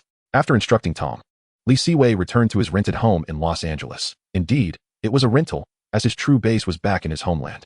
However, upon pushing the door open, Li Siwei was greeted by a familiar and radiant figure. What brings you here? Chapter 57. Liu Yifei comes to America. Seeing the look of surprise on Li Siwei's face, Liu Yifei approached him with open arms and exclaimed, surprise. Li Siwei's eyes sparkled with astonishment at the sight before him. Liu Yifei's appearance today was entirely different. Compared to her usual styling, she had opted for airy bangs. If Liu Yifei without bangs showcased her exquisite features, exuding an air of elegance, then with her airy bangs, she radiated a playful charm. Although Li Siwei was momentarily taken aback by Liu Yifei's beauty, his actions remained swift as he wrapped his arms around her.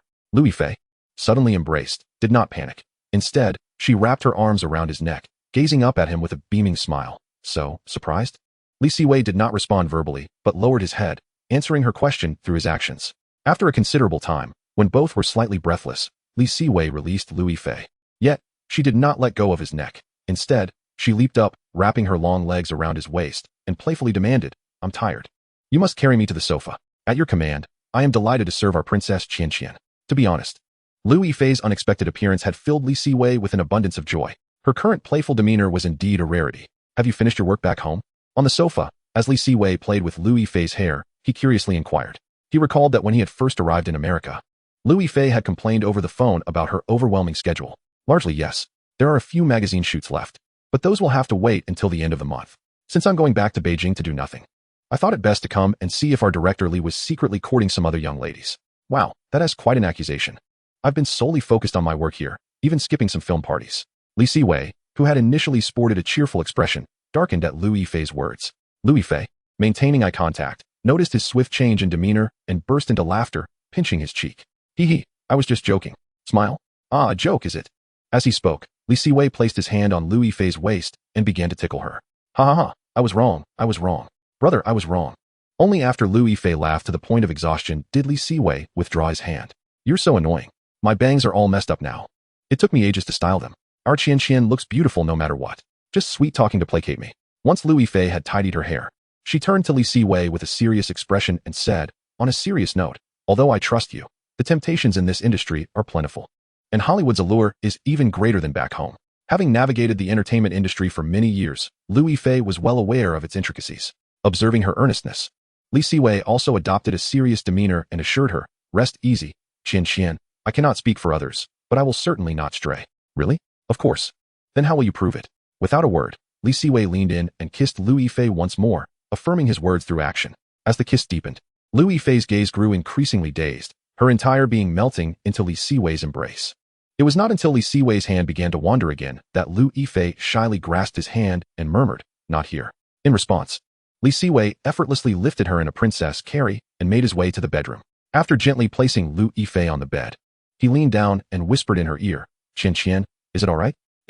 With her affirmation, Li Siwei could no longer contain himself, as their garments gradually diminished. The atmosphere in the room grew increasingly heated. That night was particularly lengthy. The following day, Li Siwei was awakened by the sound of his phone ringing. Glancing at the screen and noting the caller, he cast a quick look at the still sleeping Liu Yifei, before quietly rising from bed to take the call outside the bedroom. What's up, Tom? Calling me this early? Boss, it's already noon. Don't you remember? We have a meeting with Leon and the others this afternoon. Checking the time. Siwei realized it was indeed noon. All right, I understand, Tom. I'll be there on time this afternoon. After hanging up, Siwei returned to the bedroom, expecting Lu Yifei to still be asleep. However, noticing her fluttering eyelids, he realized she was pretending to be asleep. Amused, he shook his head and climbed back onto the bed, reaching under the covers. As he did, Lu Yifei's eyes flew open, and she playfully scolded, "You're so annoying. I haven't recovered yet. Don't come back." How could I? I merely wanted to wake you. This afternoon, we have auditions for my new film. Would you like to accompany me? Sure, I'll just follow you around while I'm in America. Fantastic. Then let us get up. In that case, carry me to wash up. Absolutely, I am at your service, Princess Qianqian. After carrying Lu Yifei to the bathroom, Siwei stepped out to prepare breakfast, lunch. After finishing lunch, Siwei directly took Lu Yifei to his company in America. Boss, who is this lady? Tom asked in astonishment as he watched Siwei holding Lu Yifei's hand while entering the company. Having followed Siwei for such a long time, Tom had never witnessed him being so intimate with any girl. Even at social gatherings, they merely drank together, which had led Tom to suspect that Siwei's inclinations were unconventional. Tom, allow me to introduce you. This is the boss's wife. Hello, Tom, I am Lu Yifei, but you may call me Crystal. Pleased to meet you, Crystal. After introducing Lu Yifei to Tom, Siwei turned to him and inquired, how did Leon come to be here with Matt? Boss, they share a close relationship. Once they discovered that both were interested in this script, they decided to come together. All right, Cici, before they arrive, let me show you around. Sure. Lu Yifei was aware of Siwei's business in Hollywood, but she had never visited. Thus, she was genuinely interested in his company. Chapter 58. Finalizing the protagonists after giving Lu Yifei a tour of the company, Siwei led her back to his office. You're going to audition shortly. Is it appropriate for me to stay here? Of course, it's perfectly suitable. Moreover, Inception is set to begin filming next year. If all goes well, Leon will still be the male lead. You two can get acquainted in advance. For a Hollywood blockbuster like Inception, it's imperative to feature top-tier stars. Currently, there is no one more fitting than Leonardo, whose fame and looks align impeccably, and he maintains a good rapport with Warner Brothers and Nolan. As Siwei and Lu Yifei engaged in light conversation in the office, his phone rang once more. Upon seeing the caller ID, he promptly answered. Ryan, what prompted you to call me? Indeed, it was Ryan Reynolds on the line. Director, congratulations on the tremendous success of your new film Dead Silence. The box office has reached $34 million in just a couple of days, significantly elevating your status among Hollywood film companies. In just over half a year, not only did Buried gross $130 million, but it also won an Oscar. Now, predictions suggest that the film you wrote will surpass $100 million as well. Most importantly, both films had relatively low budgets, which has piqued the interest of numerous film companies.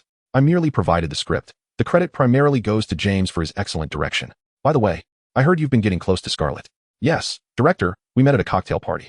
I'm calling to inquire if there are any roles in your new film that might suit me. My acting skills are certainly up to par. Of course, Ryan. I hold your talent in high regard. However, regrettably, this particular role is not quite a match for you. Upon hearing this, Ryan Reynolds expressed his disappointment but managed to smile as he said, That's truly unfortunate, director. I hope to have the opportunity to collaborate with you next time. Absolutely, Ryan. You are a talented actor, and there will surely be future opportunities. Just as Siwei hung up Ryan's call, Tom announced from outside the office, Director, Leon and Matt have arrived. Hello, Lee. It's a pleasure to meet you. I've watched Buried numerous times. It was brilliantly executed. Leon remarked, You're absolutely right, Lee. Buried is incredibly creative. It's a pleasure to see you both, Leon and Matt. Please take a seat. After they settled in, Leon smiled and said, This must be Lou, as Nolan mentioned you. I must say, Lee, you are exceedingly talented. The script for Inception is nothing short of exceptional. After a brief exchange of pleasantries, they commenced the auditions. To be frank, both actors exhibited remarkable skills, and after witnessing their performances, Siwei found himself deep in contemplation. Ultimately, after considerable thought, he addressed them, Leon, Matt, I must say, your performances were outstanding. I am genuinely torn and need more time to deliberate. No problem, director. Once Leon and Matt departed, Siwei turned to Lu Yifei and asked, Cici, who do you think would be more suitable? No, please don't ask me. Both their performances were superb, and I can't decide. While he continued to ponder whom to select, news of the auditions had already spread throughout Hollywood. Due to the immense success of Dead Silence, Siwei was already a hot topic. And now with both Leon and Matt auditioning for his new film, he found himself gracing the front pages of various Hollywood media outlets. New Wave director unveils new project. Leon and Matt audition. Mysterious Eastern director launches new work with Hollywood A-list actors joining. Various headlines emerged, and soon these stories were reprinted in domestic media. Prominent director Siwei allegedly preparing new film in Hollywood. International superstars Leon and Matt Damon set to join. Upon seeing this news, Han Samping of China Film found it hard to remain seated. He had initially thought Li Siwei's venture to Hollywood was solely for the horror film from Lionsgate. But now he realized he was launching a new film altogether. He immediately called Li Siwei. Director Han, how may I assist you? Li, I saw the news stating that you were working on a new film in Hollywood. Upon hearing Han Samping's words, Li Siwei finally grasped the reason for his call and chuckled. Director Han, it's not a major production, merely a small art film I've been tinkering with. Upon learning it was an art film, Han Samping's enthusiasm waned. You are a renowned director. You should aim for larger productions. Rest assured, Director Han. When I embark on a big project, I will definitely collaborate with China Film. By the way, I've heard from Lionsgate that they are considering a Double J plan. Li Siwei then shared the news of the King of Kung Fu with Han Samping, expressing his intention to create challenges for Hawaii. Han Samping, upon hearing this, slapped his thigh in excitement, exclaiming, Jackie Chan and Jet Li on the same stage. Why didn't I think of that? These foreigners truly have talent. Hearing Han Samping's excited voice, Li Siwei offered a gentle reminder. Director Han, I've heard that Hawaii is already in talks with Lionsgate. If you're interested, you should act quickly. That Wang Zhongjuan is indeed swift. Rest assured, Hawaii cannot compete with China Film. Director Han, I must remind you once more, if China Film collaborates with Lionsgate, it would be wise to involve them in the script development, as these foreigners might misinterpret our story. You're right, your words serve as a reminder. After hanging up with Han Samping, Li Siwei glanced at the visibly excited Lu Yifei and smiled, giving her a nod. All right, Han Samping is quite interested in this project. Will this not be inappropriate? Director Han has been quite kind to you. Don't worry, Director Han is no fool. I have already advised him that if collaboration is possible, they should involve people from China Film in the script development. Given the esteemed position of China Film Group in the domestic market, Lionsgate would find it nearly impossible to collaborate without engaging with China Film Group, thereby simplifying the integration into the scriptwriting process when the time comes. After 2 days of contemplation, Li Siwei ultimately opted for matte. In comparison, Leonardo remained prohibitively costly. Li, thank you for your choice. I shall not disappoint you. Regardless of the location, a compelling script is always in high demand. In Matt's eyes, Li Siwei's script was exceptional, imbued with elements of scandal, deception, suspicion, animosity, and the coldness of human nature. These factors would undoubtedly propel him further in his career. Matt, you should immerse yourself in the script over the next couple of days. Rest assured, Li, upon returning home today, I shall not venture out again. With Matt confirmed, Li Siwei proceeded to call Leonardo. All right, Li, I can already envision Matt's demeanor. We shall meet again during the filming of Inception. Leonardo had no alternative. Although the script was remarkable, his remuneration was truly non-negotiable. Li Siwei's new film would feature collaboration with renowned Hollywood actors, a piece of news that should have dominated the headlines back home. However, at that moment, domestic media had shifted its focus to another Hollywood director's new project. Chapter 59, A Bustling July. While Li Siwei busied himself with casting in Hollywood, excitement was brewing back home. The Shanghai International Film Festival, despite a change in its jury, maintained its previous tendencies, aside from the artistic film Tinga receiving a jury award. All significant accolades were awarded to foreign films. This maneuver by the Shanghai Film Festival left many industry insiders feeling disheartened. In previous years, at least a Best Actress award was bestowed upon a domestic talent, but this year, even that honor went to a foreign performer. And while one might argue about the quality of acting, it seemed rather mediocre. Upon hearing about the Shanghai Film Festival's proceedings from Lu Yifei, Li Siwei was taken aback. It appeared the festival was intent on bestowing awards upon foreign stars, and notably, many foreign actors only arrived mere hours before the ceremony. The absurdity of such eagerness to flatter left Li Siwei shaking his head. In the domestic realm, Ning Hao even took the time to call Li Siwei to express his grievances regarding the situation. Fortunate that he was preoccupied with promotional activities. Had he actually participated, he would likely have been treated with disdain. As domestic media criticized the Shanghai Film Festival, the Hong Kong Film Awards also made headlines, professing a desire to embrace the mainland. However, both Li Siwei and Lu Yifei understood that these declarations were mere rhetoric, and the awards would predominantly favor their own. Beyond the antics of the Shanghai Film Festival, the spotlight was firmly on Ong Li's new film casting, which effectively overshadowed Li Siwei's rising popularity. After all, Li Siwei's film was a foreign language project, leaving domestic stars with no opportunity, while Ong Li's film presented a different scenario. Furthermore, in terms of renown, Li Siwei found himself overshadowed by Ong Li, who was at the peak of his career. Consequently, the industry's attention gravitated toward lust, caution, particularly among female stars, who were exhausting every resource to secure a role, despite some being deterred by the film's explicit content. However, Ong Li was not interested in established actresses. He sought a newcomer, scouting talent from the Shanghai Theatre Academy, Beijing Film Academy, Central Academy of Drama, and even lesser-known art schools. Nonetheless, these developments bore little relevance to Li Siwei and Lu Yifei, for the film's explicit nature was indeed too overwhelming. In a previous life, Lu Xiaoli had refused to participate. And with Li Siwei's current involvement, the likelihood of acceptance was even slimmer. Meanwhile, Siwei focused solely on preparing for the filming of Hunting in Hollywood, while some individuals in the domestic sphere were not inclined to let him be. At the wrap party for Curse of the Golden Flower, Zhang Weiping directly informed the media that the European distribution rights had been sold for a price surpassing that of Hero and Curse of the Golden Flower, under a guaranteed revenue-sharing model. The media present acknowledged Zhang Weiping's revelation, as Zhang Yimou's period films had proven to be commercially successful. Subsequently, a reporter inquired about Zhang Weiping's opinion on other domestic directors. Feng Xiaojiang is only capable of producing commercial films and cannot be compared to Yimou. Chen Kaiga may handle an art film adequately, but asking him to direct a commercial piece would be asking too much. As for Siwei, he is still young. Having enjoyed a stroke of luck on a few occasions, I advise him to remain grounded, especially regarding large productions. Zhang Weiping's interview could be construed as an affront to nearly all domestic directors. While many harbored disdain for him, his association with Zhang Yimou prevented any open confrontation. Are you not going to respond? Liu Yifei relayed this to Siwei, and upon noticing his reluctance to reply, she couldn't help but voice her curiosity. You know what Zhang Weiping is like. The more you engage with him, the more he revels in it. Besides, he won't be able to flaunt himself for much longer. Once director Zhang is gone, Zhang Weiping will merely be a jester. Siwei understood that Zhang Weiping's audacity stemmed not only from his connection to Zhang Yimou, but also from his desire to generate buzz, a tactic he had consistently employed. Moreover, Zhang Yimou had indeed imparted valuable insights to Siwei, so out of respect for him, Siwei considered issuing a response. Furthermore, compared to many directors who were dismissed with a single remark, Siwei had at least been mentioned specifically, which could be interpreted as a form of tacit recognition.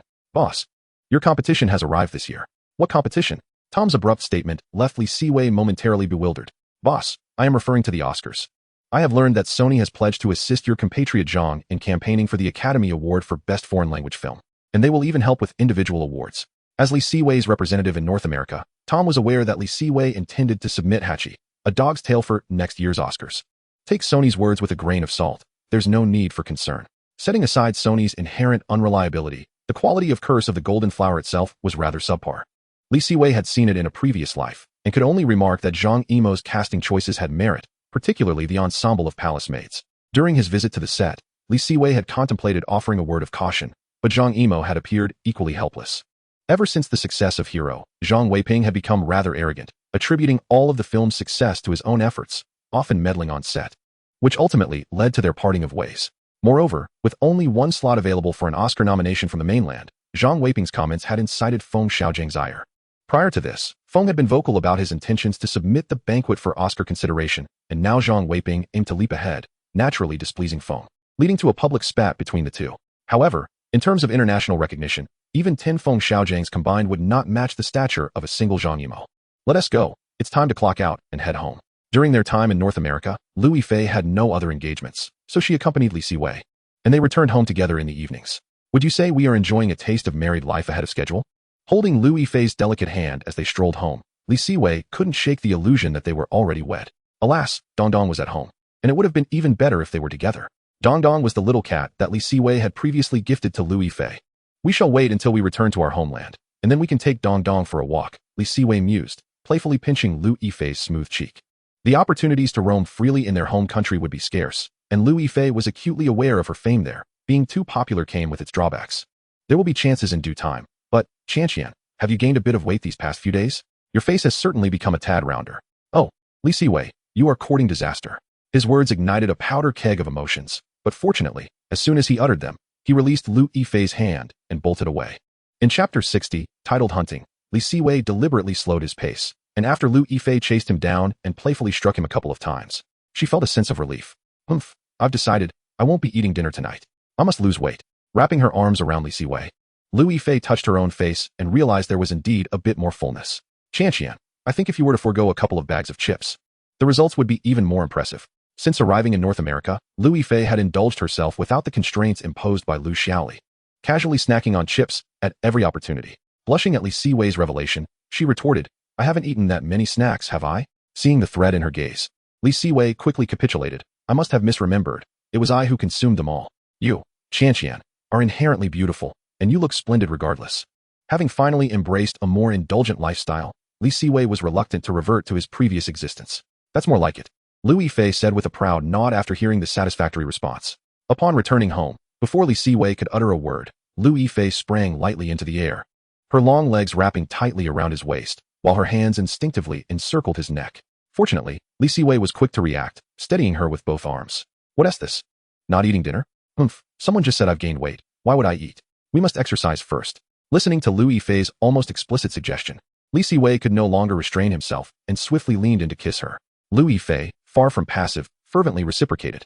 The temperature in the room soared as they exchanged tender embraces, gradually moving from the doorway to the bedroom, their garments cascading onto the floor, filling the space with a palpable sense of spring. As the passionate embrace began to wane, Lu Yifei lay languidly upon Li Siwei, her eyes glazed over, as if she were a fish out of water. Leaning close to her ear, Li Siwei whispered, "So, have you come to appreciate your brother's prowess?" I have. You're the greatest, brother." Feeling Li Siwei's eager hands exploring her, Lu Yifei surrendered gracefully. After a brief respite, her energy restored, Lu Yifei playfully kicked Li Siwei and declared, "Go make dinner. I'm starving." Li Siwei, undeterred by the playful assault, promptly dressed and headed to the kitchen. The following morning, Lu Yifei, wearing an impatient expression, urged Li Siwei to leave. She feared that if he lingered any longer, they might engage in yet another morning exercise. Upon arriving at the office, Li Siwei received promising news. "Boss, all the supporting actors, extras, and crew members are ready. We can commence filming at any moment." With everything prepared, Li Siwei resolved to start shooting without delay. Unlike the grand premiere for Hachi, A Dog's Tale, this time, he opted for a more understated approach. 2 days later, Hunting quietly began its filming. Following Li Siwei's instructions, the stylist crafted a look for Matt, portraying a divorced man that perfectly aligned with the script's description. "Excellent, Matt. This look is fantastic. You embody the quintessential middle-aged gentleman," Li Siwei praised.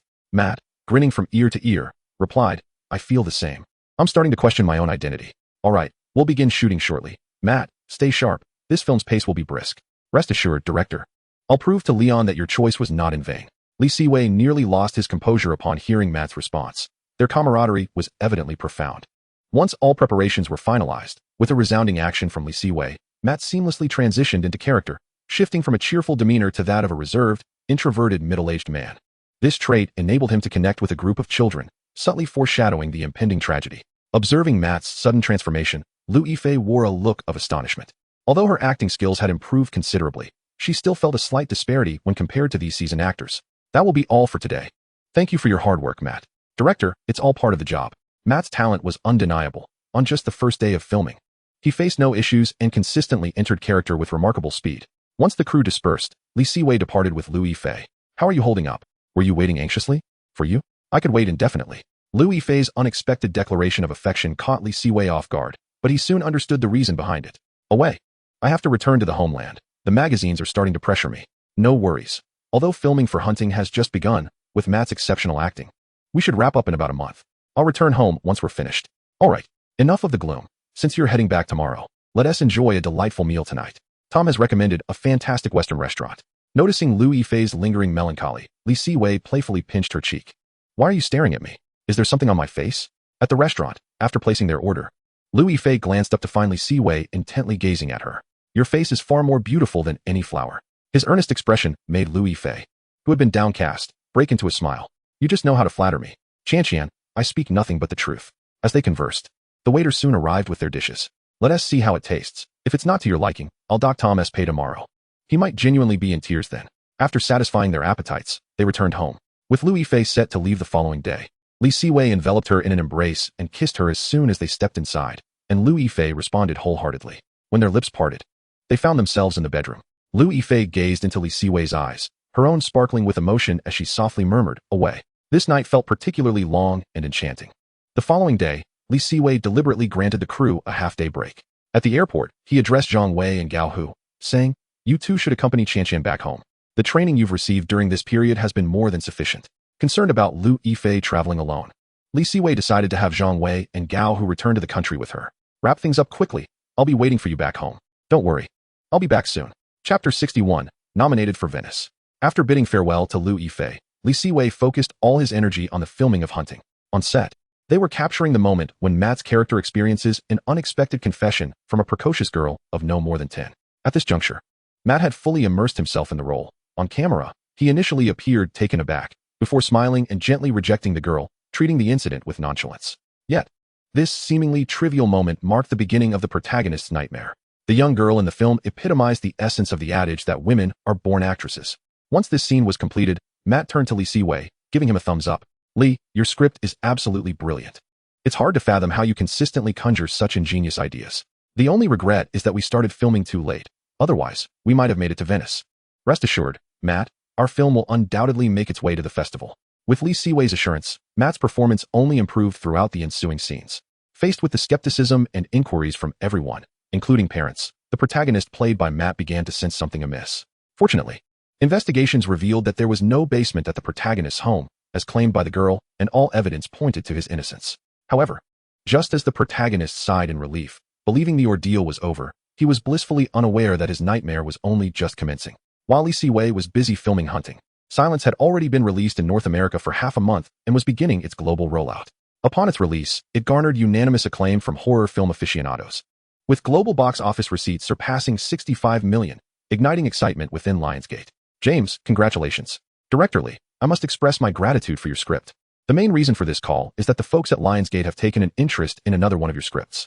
Upon hearing this from Wan Ziren, Li Siwei realized that Lionsgate was likely interested in The Conjuring. Director Li, I briefly mentioned this script to Lionsgate before, but they didn't take it seriously at the time. However, with the success of Silence, they are now giving The Conjuring the attention it deserves. To be frank, I also don't wish to miss out on this script. Li Siwei had other plans for The Conjuring, so he responded to Wan Ziren's candor with subtlety. James, while The Conjuring is indeed a fine script, we still have Insidious to complete. Let us discuss it after Insidious wraps up. Wan Ziren, being a savvy individual, or rather, no fool could survive in Hollywood, understood from Li Siwei's words that Lionsgate might need to offer more to acquire The Conjuring than they did for Silence. Alright, I'll take your word for it. As Wan Ziren was merely a director, having grasped Li Siwei's implication, he refrained from further comments. It was better to cultivate a good relationship than to risk offending Li Siwei with ill-advised remarks. After all, even if Li Siwei ultimately chose not to collaborate with Lionsgate, there was a chance he might still consider Wan Ziren for directing. Wan Ziren remained confident in his abilities in the horror genre. Li, congratulations. The box office for Silence keeps climbing. I must admit, I'm a bit envious. As Li Siwei hung up the phone, Matt approached him to extend his congratulations. Matt, if you're willing to star in a horror film, I'm certain James would be ecstatic. Li, let's pass on that idea. Matt, having recognized Li Siwei's jest, chuckled as he declined the suggestion. As previously mentioned, while horror films may easily garner high box office returns, they are often perceived as lacking prestige. Established Hollywood actors like Matt would undoubtedly shy away from participating in such films, as it could adversely affect their remuneration. Just as Li Siwei and Matt were exchanging banter, Tom rushed over, visibly exhilarated. What's the matter, Tom? You seem quite elated. Boss, phew, we made it. Watching Tom gasp for breath, Matt kindly handed him a bottle of water. Thank you, Matt. I'm alive. Boss, our film has entered the main competition section of Venice. Before Li Siwei could react, Matt's eyes sparkled with excitement as he exclaimed, Congratulations, director. In that moment, Matt felt immensely fortunate to be part of Li Siwei's film. He had always admired Li Siwei's prowess for winning awards, and it appeared he had underestimated him. Calm down, Tom. It's merely a nomination. Whether we win is still uncertain. Clearly, Li Siwei's remarks were tinged with a hint of feigned modesty. However, as Li Siwei's employee, Tom was perceptive enough to follow his lead, saying, Boss, being nominated is already quite an achievement. Many people can't even secure a nomination. Indeed, Li, you have already accomplished something remarkable. Matt wholeheartedly concurred with Tom's sentiments. Ha ha ha, don't worry, Matt. Our film will surely be nominated as well. Li Siwei's words invigorated Matt's spirit. Meanwhile, back home, the announcement of the nominees at Venice sparked a wave of excitement. Not only was Li Siwei's Hachi, A Dog's Tale nominated for the main competition section, but also Jia Zhang's Still Life, Johnny Tu's Exiled, and Tsai Mingliang's The Hole. Additionally, Liu Jie's Court on Horseback was nominated for the Horizon section, while Feng Xiaojiang's The Banquet and Cheng Long's Baby Plan were set to be showcased at Venice. Though merely nominated and not yet awarded, numerous media outlets in the country proclaimed this year's Venice Film Festival as the year of Chinese cinema. Wow. We have so many films nominated at Venice this year. It truly is a Chinese year. Anticipation grew for director Li to secure another prestigious award at Venice. Is Feng Xiaojiang's The Banquet also going to Venice? Can he handle it? Rest assured, Feng Xiaojiang is only there for the showcase. Similar to the media, netizens were equally excited about this year's Venice, albeit with less faith in Feng Xiaojiang. While his commercial films were indeed commendable, doubts lingered over his ability to craft an art film. After all, compared to directors like Jia Zhang and Li Siwei, who had already achieved recognition at international awards, Feng Xiaojiang had scarcely won any domestic accolades. Faced with the skepticism of netizens, Feng Xiaojiang nearly lost his composure. Had it not been for someone intervening, he might have engaged in a heated exchange with them. Although restrained, Feng Xiaojiang still boasted during a media interview, declaring, The Banquet will subvert everyone's preconceived notions of me, and I will strive wholeheartedly for the Oscars. Feng Xiaozhang's remarks elicited little response from netizens. Yet Zhang Weiping could not contain himself, promptly addressing the media. This year's Oscars in mainland China will undoubtedly be for Curse of the Golden Flower. Feng Xiaozhang's attendance would be futile. Zhang Weiping's bold declaration reignited a verbal skirmish between the two, much to the delight of the onlookers, who relished the spectacle. As the narrative unfolds in Chapter 62, Trapped in a Nightmare, it seems that the small cannon has missed his opportunity this time. Although Li Siwei was abroad filming, he remained astutely aware of domestic news. Despite Feng Xiaozhang's relentless pursuit of an Oscar nomination for the mainland, Li Siwei knew that the coveted spot ultimately went to Curse of the Golden Flower. However, Curse of the Golden Flower did not receive a nomination, and based on Li Siwei's prior experiences, neither The Banquet nor Curse of the Golden Flower excelled in storytelling. This was not to imply that Zhang Yimou lacked talent. Rather, his primary focus during this period was the Olympics. And Zhang Weiping's meddling within the production team significantly contributed to the film's shortcomings. Shaking his head, Li Siwei redirected his attention to the film's production. As the filming of Hunting progressed, both lead Matt and the other actors displayed remarkable vigor. Initially, Li Siwei anticipated the shoot would last over 2 months, but now he believed it could conclude within a month. Observing the lead actor preparing dinner with his son, Li Siwei was almost struck by a stone that shattered the glass, the subtle expressions captured in that moment prompting him to silently pump his fist behind the camera. Cut. Matt, that was outstanding. Your expression was simply perfect. During the vigorous filming of Hunting, Matt's friend Leonardo frequently visited the set, though his demeanor was consistently gloomy. Conversely, each time he appeared, Matt beamed, clearly regretting that he had not secured this script. Matt, I truly regret my decision. I shouldn't have given up. If I had known, I would have lowered my fee, lamented Leo. Even if you had reduced your salary, this small production could not afford it, replied Matt. Indeed, Leo. Your expectations are too high. You already have a plethora of excellent scripts. In response to Li Siwei and Matt's banter, Leo shook his head, stating, honestly, if a script could help me win the Oscar for Best Actor, I wouldn't care about the fee. Surprised by Leo's earnestness, Li Siwei realized that even in 2006, the Oscar for Best Actor had already become a haunting aspiration for him. All right, Leo, I shall prioritize your scripts in the future. Understanding that Leo might go to great lengths, even self-destructively, to attain that prestigious accolade, Li Siwei assured him, recognizing it as a mutually beneficial outcome. Oh, Li, I will remember your words. After Leo departed, the crew resumed their filming. Perhaps spurred by Leo's visit, Matt became even more dedicated. Particularly, the adaptation of his mental state was executed flawlessly. In China, Ning Hao observed the plethora of news surrounding Li Siwei in the newspapers and remarked to his wife, Xing Ana, look at my junior. He is abroad, yet the media is filled with stories about him. Why not take a page from your junior's book? He not only has a new film nominated for Venice, but also commenced filming another.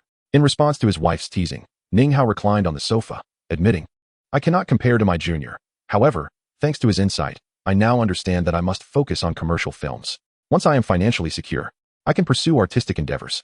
I will refine the script in the coming days. Indeed, Ning Hao's wife, Xing Ana, was a screenwriter, having crafted the script for Stone. Once the script is finalized, I will consult my junior to see if he wishes to invest. After all, without him, Stone would not have achieved such box office success. Just as Ning Hao and Xing Ana were engrossed in their script discussions, an employee from Bad Monkey entered, announcing, Director Ning, Miss Liu has arrived. Yifei is here. Quickly, show her in. Upon returning to China, Liu Yifei had completed several advertisements and magazine shoots, only to find herself idle once more. Suddenly, she developed an interest in producing. Upon learning of this, Li Siwei promptly called Ning Hao, suggesting that Xing Ana, being both a screenwriter and a capable producer, could mentor Liu Yifei. Ning Hao readily agreed, feeling grateful towards his junior and eager for an opportunity to repay him. Director Ning, Sister AI, I apologize for the interruption, Liu Yifei said. Don't mention it, Yifei. I too am learning about production. Let us learn together. Okay, Matt. Let us do that take again. Your expression wasn't quite sufficient. You must conceal your inner turmoil even more deeply. For you are a father and cannot display your breakdown in front of your son. I understand, director. Let us do it once more. As the second take commenced, Matt's emotions were notably more restrained, especially when interacting with his son. Good. We can move on. Makeup artist, please refresh Matt's look. As filming progressed, Matt's appearance grew increasingly weary and despondent, reflecting the protagonist's descent into a nightmare, besieged by the alienation and oppression of those around him. His psyche teetering on the brink of collapse. By August, the filming of Hunting approached its conclusion. Matt, this is the final scene. I expect you to deliver your utmost performance. The success or failure hinges on this moment. Rest assured, director. After a year, the protagonist finally reconciled with his girlfriend, and the rumors seemed to dissipate, as if he had emerged from his nightmare. Yet, just as he and his son were about to partake in a coming-of-age ceremony, a bullet whizzed by, grazing his forehead and embedding itself in a nearby tree. Instinctively, the protagonist collapsed beneath the tree, gazing toward the direction of the shot. But all he could discern in the blinding sunlight was a blurred figure swiftly departing. At that moment, he realized he had not escaped the nightmare. Rather, he remained ensnared within its grasp. Cut. Matt, splendid work. We have wrapped. Lee, thank you. Filming Hunting was exhilarating. However, I have one question. Why does the protagonist not die? In reality, many individuals share the protagonist's plight. They do not perish despite being wrongfully accused, and remain ensnared in their nightmares, unable to escape. I understand now. As Matt nodded, Lee Siwei picked up a nearby megaphone and declared, I extend my gratitude to everyone for their hard work during this time. I hereby announce that Hunting has officially wrapped. That evening, a modest wrap party was held, and the following day, Lee Siwei departed for the company. Boss, I expected you would take a break after wrapping the film. Tom, I must return to the country. We shall meet again in Venice. However, just before Lee Siwei's return, he received another call from James Wan, inviting him to the celebration for Dead Silence. At the banquet, the Lionsgate executives once again inquired about The Conjuring. Rest assured, if I decide to produce The Conjuring, Lionsgate will be my first choice. Lee Siwei's words prompted the representatives from Lionsgate to refrain from further discussion on the matter. The day after attending the celebratory banquet, Lee Siwei boarded a flight back to the capital. He had presumed that his disguise was sufficiently convincing, yet he was unexpectedly ambushed by reporters at the airport. Director Lee, has your new film completed shooting? Director, could you elaborate on the storyline of your upcoming movie, Hunting? Director, with Silence grossing over $100 million, what inspired this narrative? Director, do you have any comments regarding your selection for the Venice Film Festival? Faced with an overwhelming number of reporters, Lee Siwei selectively responded to a few inquiries. Yes, the new film has wrapped. The specifics will remain under wraps for now.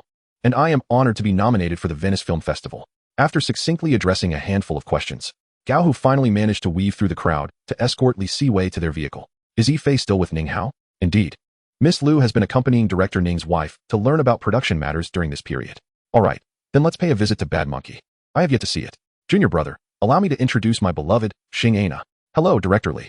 I have yet to express my gratitude for your assistance to Ning Hao in person. No need for formalities, Ana, just call me away. After exchanging pleasantries, Lee Siwei settled beside Liu Yifei. Senior brother, how have you been? The taste of fame must be quite delightful. Ha ha ha, indeed it is quite satisfying. At least I will never lack for investment again. By the way, junior brother, here is my new script. Take a look. Lee Siwei accepted the script from Ning Hao and, after a cursory glance, realized it was indeed Ning Hao's second successful commercial film, Crazy Racing. The script is excellent. When do you plan to shoot? There's no rush. I'll prepare the script after I finish shooting a music video for someone else. Upon hearing Ning Hao's words, Lee Siwei nearly spat out the water he had just swallowed. Senior brother, you can't be serious. Observing Lee Siwei's incredulous expression, Ning Hao felt a bit embarrassed and replied, Junior brother, you know I've always been rather mediocre. Having finally tasted success, my focus remains on film. However, they offered too much. How much? Ning Hao smiled and raised a finger, and Lee Siwei immediately understood. $1 million for a music video was indeed tempting. Who is this generous benefactor? A newcomer named Jing Tian.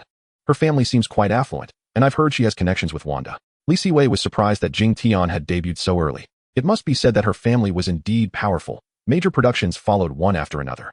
Unfortunately, while substantial sums were spent, her fame remained mediocre until Wanda's decline, when she starred in a television drama and finally shot to stardom, only to be ultimately deceived. As the two discussed industry gossip, Liu Yifei's class concluded for the day. Senior brother, we should take our leave. Ning Hao had initially intended to invite Lee Siwei and the others for a meal, but it was Xing Ana's subtle signal that kept him from voicing it. Once Lee Siwei and Liu Yifei exited Bad Monkey, Ning Hao turned to Xing Ana with a puzzled expression. What's wrong? My junior brother has just returned. I intended to welcome him properly. Xing Ana rolled her eyes in exasperation. They haven't seen each other for ages. You shouldn't be a third wheel. Hugo, start the car. After instructing Gao Hu to drive, Lee Siwei turned to Liu Yifei. Qian, I want to take you somewhere. You just got back. Why not rest well instead of going somewhere? Hee, you'll know once we arrive. It wasn't until the vehicle entered a residential area in the capital that Liu Yifei suddenly realized, you bought a house. Yes. Since I will be spending most of my time here, and the housing prices are still low. After directing Gao Hu to return, Lee Siwei took Liu Yifei's hand and led her into the apartment. After giving Liu Yifei a tour, Lee Siwei wrapped his arms around her waist and smiled. So, what do you think? Is it acceptable? It's quite nice. Congratulations. This means you have a home in the capital. Not quite. What do you mean? This is our home. Liu Yifei looked up into Lee Siwei's eyes, and after a moment of silence, she smiled. Then I shall look forward to our director Lee's guidance. Caught off guard by Liu Yifei's radiant smile, even Lee Siwei, who was accustomed to her beauty, found himself momentarily speechless. Coming back to his senses, Lee Siwei leaned down and kissed her luscious red lips. Liu Yifei was no stranger to such sudden advances and instinctively wrapped her arms around Lee Siwei's neck. As their lips met, Li Siwei began to find Lu Yifei's clothing a hindrance and proceeded to take action, to which Lu Yifei willingly raised her hands in compliance. Upon glimpsing the alluring black lingerie beneath Lu Yifei's clothing, Li Siwei's eyes widened in surprise. Leaning closer to his ear, Lu Yifei seductively whispered, "So what do you think? Do you like it?" Aware of Li Siwei's return date, Lu Yifei had deliberately chosen this lingerie for the occasion. In response to her question, Li Siwei answered with decisive action, sweeping Lu Yifei into his arms and heading toward the bedroom. Fortunately, he had ensured that the room was tidied up before returning, allowing them to move in seamlessly. With Lu Yifei exhibiting an extraordinary level of enthusiasm, Li Siwei naturally endeavored to satisfy her every desire. In her moment of fading consciousness, Lu Yifei felt a twinge of regret, wishing she hadn't donned such enticing attire. When she awoke again, the outside world had plunged into darkness. Rubbing her eyes, Lu Yifei sat up, disregarding the fallen blanket, and promptly dressed in the clothes she had previously removed. Upon exiting the bedroom, she spotted Li Siwei preparing dinner in the open kitchen. Hearing her movements, Li Siwei looked up with a smile. "Awake? Just a moment, and dinner will be ready." "All right." Moments later, Lu Yifei gazed at the sumptuous dinner spread before her and exclaimed in surprise, "You're quite the cook." "Of course, just look at who I am." As Li Siwei began to boast again, Lu Yifei, with her seasoned experience, interjected, all right, I get it. Director Li is the best." After finishing their meal, Lu Yifei chose to stay, while Lu Xiaoli, who had long been accustomed to her independence, merely reminded Lu Yifei to take precautions, as she certainly did not wish to become a grandmother at this juncture. That evening, Li Siwei and Lu Yifei once again engaged in playful antics until the early hours. The following morning, Li Siwei awoke to the gentle weight of Lu Yifei's slender arm draped over him. Carefully, he extricated himself from her embrace and descended from the bed. During his days in Hollywood, he had learned of Lu Yifei's tendency to wake up grumpy, so he proceeded with utmost caution. After a brief wash and donning fresh clothes, Li Siwei re-entered the bedroom, approaching the slumbering Lu Yifei. He had no intention of rousing this sleeping beauty, given the lengthy hours they had spent together the previous night. Sending Lu Yifei a message, he quietly exited the bedroom. Upon descending the stairs, Li Siwei immediately spotted Gao Hu, who had been awaiting him downstairs. Once inside the vehicle, Li Siwei addressed Gao Hu, saying, "Brother Hu, let us first head to Zhongying." "Certainly," Gao Hu replied. "So what are your thoughts on the script?" It wasn't until Li Siwei finished reading the script that Han Samping finally spoke, his tone tinged with a hint of anticipation. The script Li Siwei held was crafted by Lionsgate, and he couldn't help but admire their efficiency during the last celebratory banquet. Lionsgate representatives had mentioned that the script was complete, but Li Siwei, eager to return to his homeland, had not taken a look. To his surprise, upon his return, he found himself confronted with Lionsgate's script. After closing the script, Li Siwei exhaled deeply and remarked, "Director Han, you must realize that this story is rather mediocre." Before Han Samping could respond, Li Siwei continued, "Regarding the collaboration between Cheng Long and Li Lianjia, I must say it is an excellent concept. And the tale of Journey to the West is widely known overseas. As long as the special effects are executed well, even a subpar script could yield a commendable commercial film. However, this script from Lionsgate is, quite frankly, disappointing." Faced with Li Siwei's candor, Han Samping fell into a momentary silence. Li Siwei's intention in informing Zhongying about Kung Fu King was merely to complicate matters for Hawaii, ensuring they incurred greater costs, as he had no intention of passing this burden onto Zhongying. Moreover, Li Siwei believed that given Zhongying's stature, Lionsgate would likely allow them to partake in the script's development. Yet, it became evident to him that he had underestimated the situation, gaining insight into why Lionsgate had previously chosen Hawaii. They were easier to manipulate and would not jeopardize Lionsgate's dominant position. Noticing Han Samping's continued silence, Li Siwei pressed on, "Furthermore, Director Han, the essence of this film revolves around Cheng Long and Li Lianjia. However, if you examine this script, neither of them occupies the lead roles, and the audience yearns to witness the martial arts duels of these two titans. Not a narrative about a young American boy saving the world. Such themes are hardly appealing even in Hollywood." "All right, you make a valid point. Initially, when you advised me to involve Zhongying in the script's creation, I brought it up, but unfortunately, they were unwilling to compromise. Since you have articulated your concerns so clearly, let us set it aside," Han Samping conceded. Upon hearing Han Samping's words, Li Siwei could hardly believe that the man before him was indeed Han Samping and not an imposter. He had intended to offer further counsel, but found himself momentarily dumbfounded. As if sensing the confusion in Li Siwei's eyes, Han Samping chuckled, "I am not one to dismiss constructive criticism. Director Han, your willingness to consider my perspective reassures me." "I was concerned about leading you astray," Li Siwei replied. "It's no trouble. Filmmaking is inherently a high-risk investment. However, it is worth noting that Zhongying has already set its sights on investing in another major production." With Li Siwei's curiosity piqued, Han Samping continued, "It concerns the film Red Cliff by Hawaii and Poly. They encountered issues with their rights, so Zhongying has taken over. Now that you have established your own film company, would you be interested in a share?" Han Samping held Li Siwei in high regard, and given that Li Siwei had previously confided in him about the Double J project, he was unusually generous in extending this offer. I think it best to pass, Director Han. Such a grand production is beyond our current reach. Li Siwei was acutely aware of the film's reputation, knowing it to be a lackluster endeavor. He found Wu Yusen's ambition to portray peace in the Three Kingdoms to be rather absurd. Han Samping, understanding Li Siwei's refusal, did not press further. After all, he too was uncertain about the future. From the present perspective, such high-budget films helmed by renowned directors and featuring star-studded casts would undoubtedly secure ample funding. With Zhongying opting to withdraw, Lionsgate's executives felt no pressure to pursue them further and were, in fact, somewhat relieved, believing Zhongying's involvement could threaten their dominance. Thus, Lionsgate's executives readily accepted Huai's invitation. That evening, Huai hosted a grand banquet, complete with their leading actresses in attendance, including two prominent Bingbangs. At the banquet, Wang Zhongjuan and Wang Zhonglei, unaware of Zhongying's withdrawal, raised their glasses with beaming smiles, even proposing conditions more stringent than before, fearful that the project might be snatched away by Zhongying. Meanwhile, Lionsgate's executives grew increasingly satisfied with Huai. Although they understood their options were now limited to Huai, Huai remained oblivious to this fact. Thus, when Huai proactively lowered their demands, Lionsgate's representatives were overjoyed. Despite the somewhat tumultuous path, Li Siwei had successfully achieved his objective. Should Kung Fu King prove profitable, Huai might not earn a substantial profit, but it would gain significant recognition, which would bode well for its shareholders and aid in Huai's potential listing. Conversely, if the box office suffered losses, Huai would find themselves in a precarious position. Of course, Li Siwei was unaware of these implications. Just as he exited Zhongying, he received a call from Ning Hao. "What is it, senior brother? Aren't you busy with the MV?" On the other end, Ning Hao sounded somewhat awkward, but he mustered the courage to say, "Well, I wanted to discuss the MV and thought it best to meet you." Knowing our good relationship. Before Ning Hao could finish, Li Siwei understood, and suppressing a chuckle at Ning Hao's hesitant tone, he responded, "Is that all? A simple meeting will suffice." Li Siwei maintained a positive relationship with Wanda Pictures, having previously allocated a share during the production of Xiao Chun Dao. Wanda still wielded considerable influence domestically and controlled several cinema chains. Thank you. I was worried you might not come. Rest assured, senior brother. I have no other commitments today. I will be there shortly." After hanging up, Li Siwei sent a message to Lu Yifei before turning to Gao Hu, saying, "Brother Hu, let us make our way to Bad Monkey." Upon arriving at Bad Monkey, Li Siwei was greeted by the radiant Lu Zhong, who approached him with outstretched hand, declaring, "Director Li, it is a pleasure to finally meet you." "Greetings, President Lu," Li Siwei replied as they shook hands. He then noticed Jing Tian standing beside Lu Zhong. It must be said that while Jing Tian still bore a touch of youthfulness and had yet to blossom into the illustrious beauty she would later become, her appearance was undeniably striking. After exchanging pleasantries with Li Siwei, Lu Zhong smiled and stepped aside to introduce the young woman. "Director Li, allow me to introduce Jing Tian, one of our signed artists." "Hello, Director Li. I am a huge fan of your films, especially you are the apple of my eye. I've watched it several times." Upon completion of Lu Zheng's introduction, Jing Tian beamed with enthusiasm as she greeted Li Siwei, having only caught a glimpse of her while she stood behind Lu Zhong. Li Siwei now had a clearer view and could not help but acknowledge that Jing Tian indeed possessed the quintessential allure of an Eastern beauty.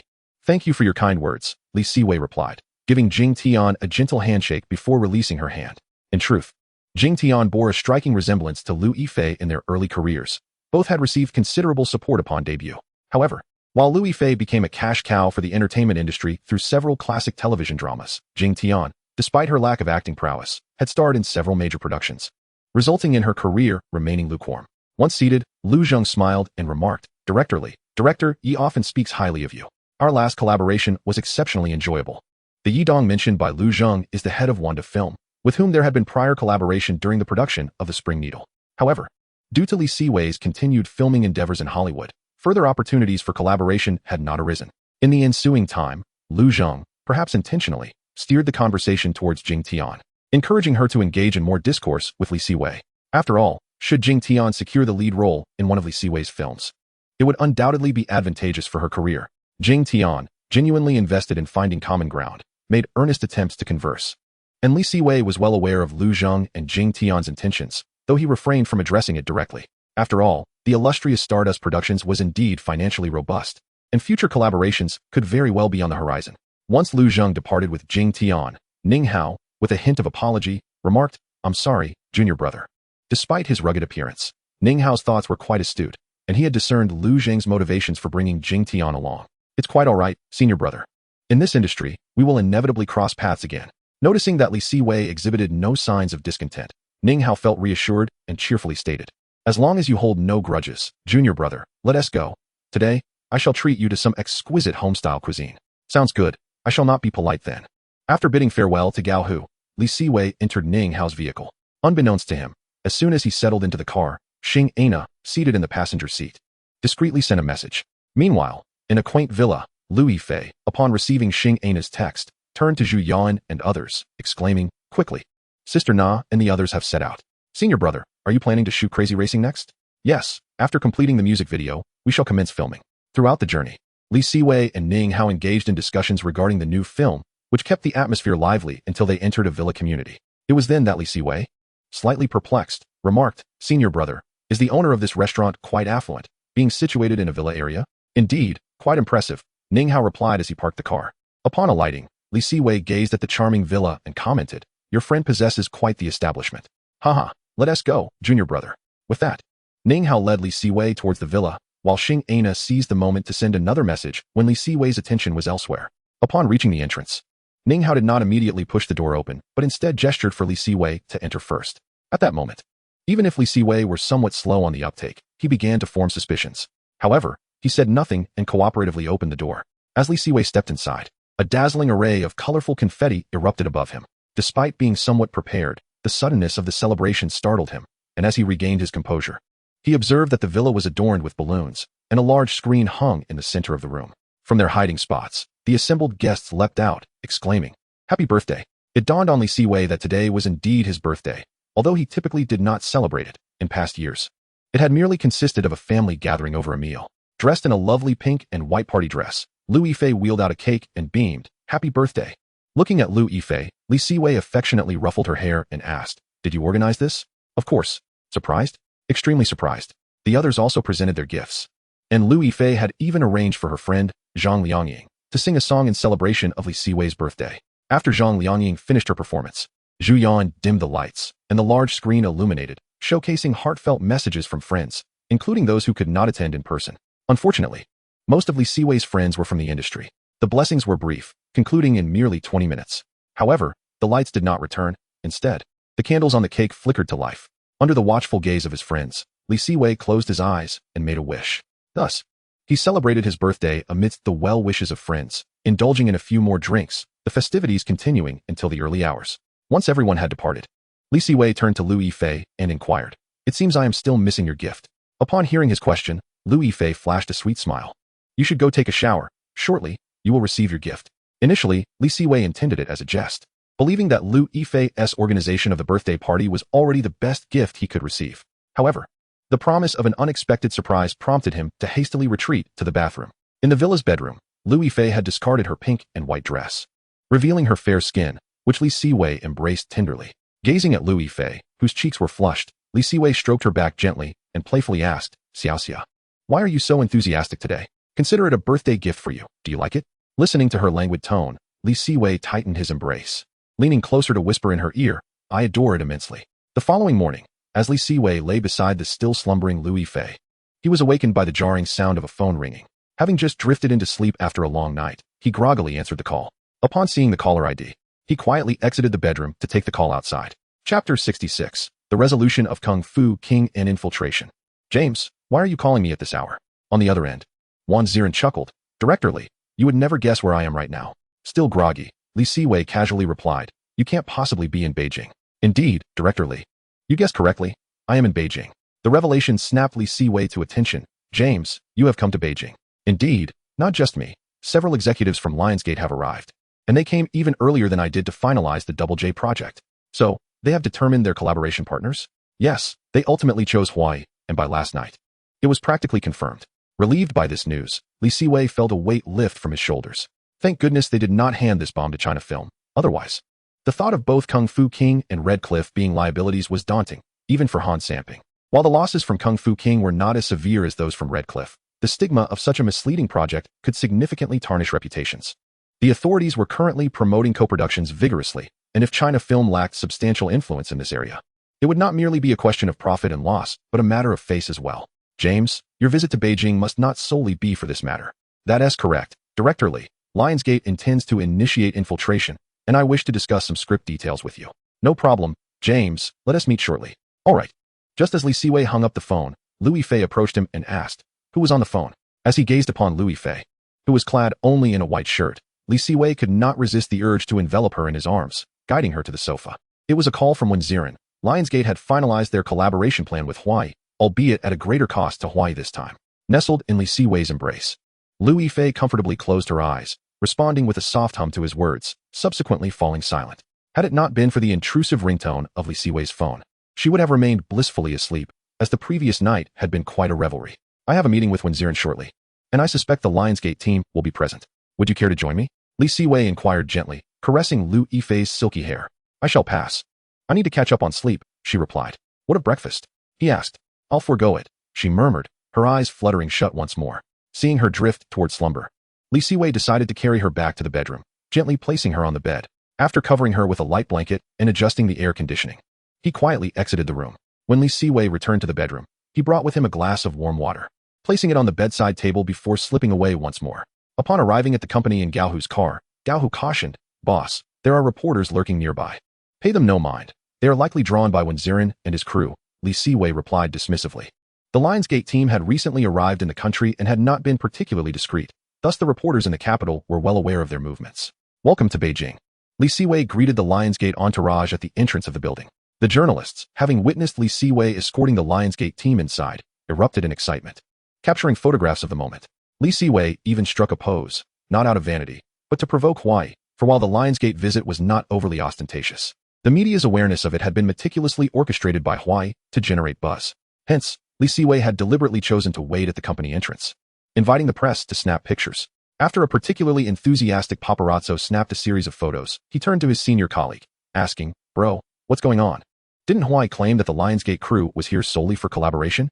How would I know? Let us not concern ourselves with that. Just keep shooting," the senior replied. Sure enough, within an hour, the news broke. Lionsgate and renowned director Li Siwei appear to have reached a new cooperation agreement. Most within the industry found it unsurprising that Lionsgate would visit Li Siwei. Considering their partnership, it was only natural for them to connect upon arriving in the capital.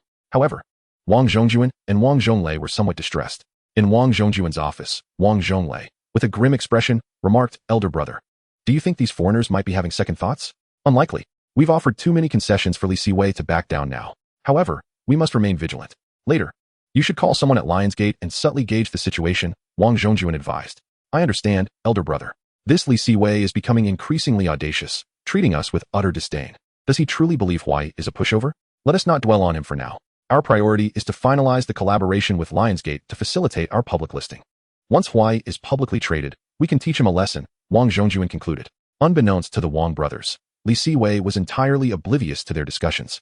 But even if he were aware, it would matter little. "Li, it's good to see you again. Welcome to Beijing," Wenziren greeted as they reconvened. Having previously established the collaboration framework for the Infiltrator, their current focus was on the project's budget and finer details. Naturally, the primary dialogue occurred between Li Siwei and Wenziren, with the two Lionsgate executives merely present to meet Li Siwei. As the success of Silence had heightened their regard for him, since they were already in Beijing, it was only fitting they would seek an audience with him. After a midday meal, the Lionsgate executives returned to their hotel. "James, I have a question," Li Siwei began. "What is it, Director Li?" James replied. "Is it possible for you to direct films outside of Lionsgate?" Wenziren's eyes brightened at this inquiry, and he responded with a smile, "Director Li, my contract with Lionsgate does not impose such restrictions. As long as I am not competing with them, I am free to pursue other projects. Do you have a script in mind? Ha ha ha, you shall find out in due time. Allow me to keep you in suspense for now." "Very well." After bidding farewell to Wenziren, Li Siwei intended to return home, but as he exited the company, he was intercepted by several reporters. "Director Li, do you have a new collaboration with Lionsgate?" one inquired. "Not at all. We merely discussed a previous script with them," he replied succinctly before making his escape. That evening, news of Li Siwei resurfaced online. Reports indicated that he was set to collaborate with the renowned Hollywood studio Lionsgate on a forthcoming film, again directed by Wenziren. Han Samping of China Film, upon seeing the news, displayed a look of regret and remarked to his secretary, "What a pity.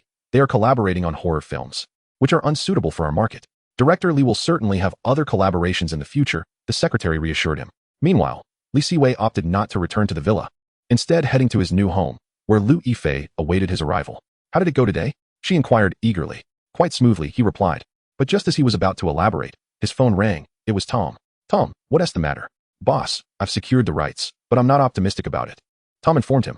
Chapter 67, Twilight and Expanding Business. "Tom, you must have faith in my vision.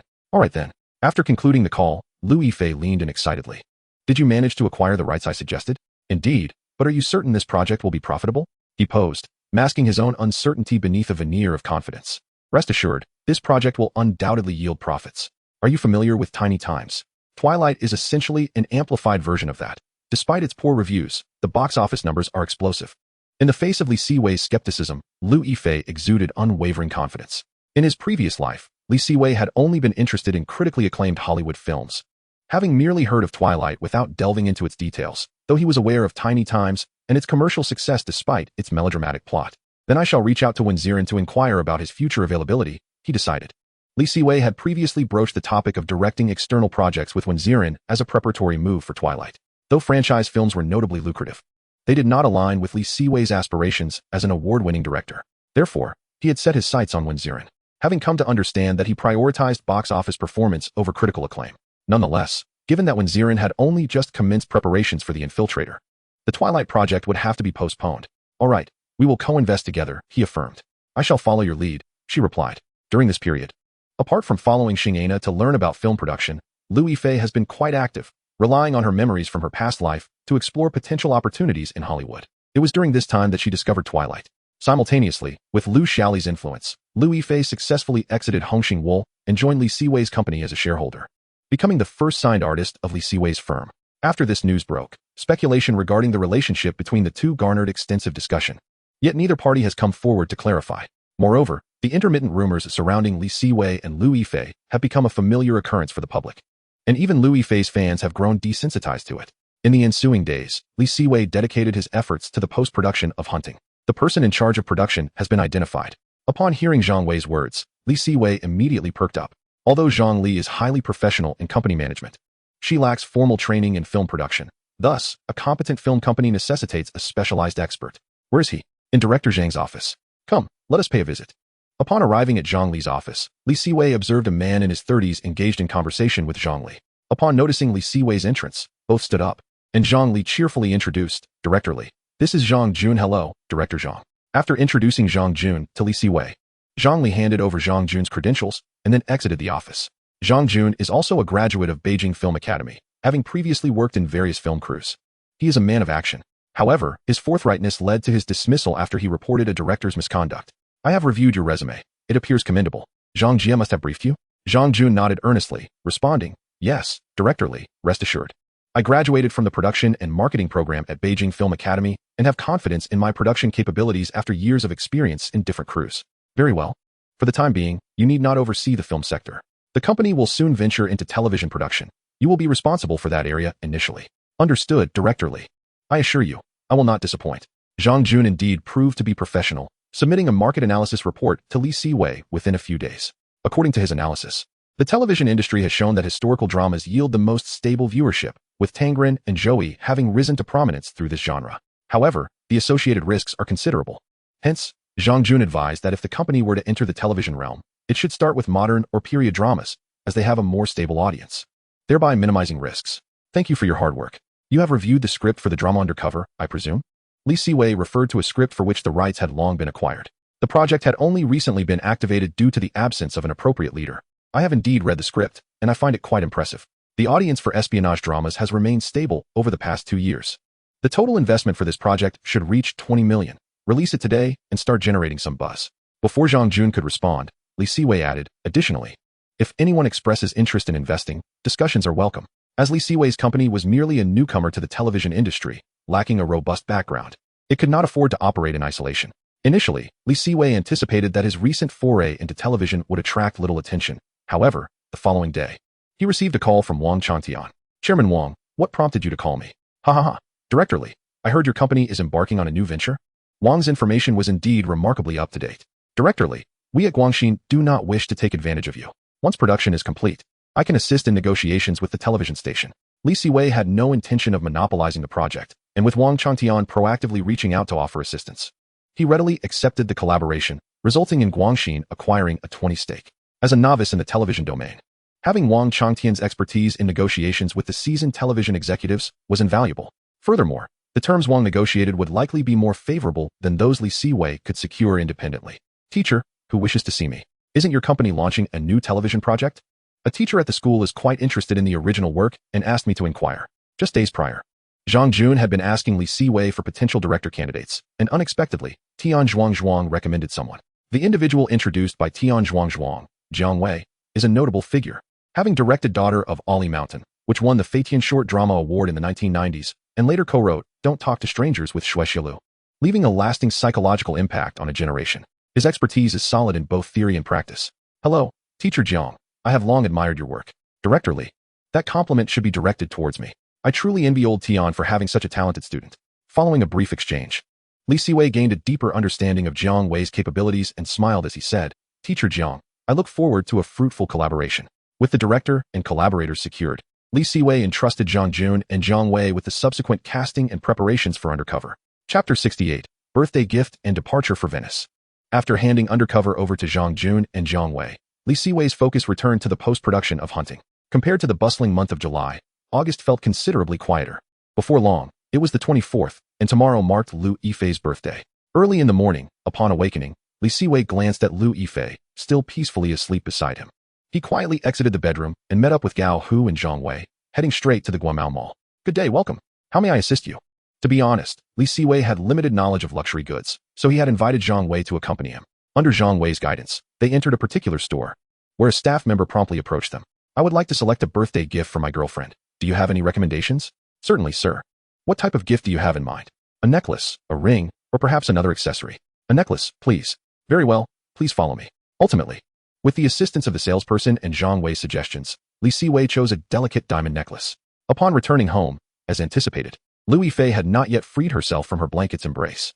However, noticing her slightly trembling eyelids, Li Siwei understood she was feigning sleep.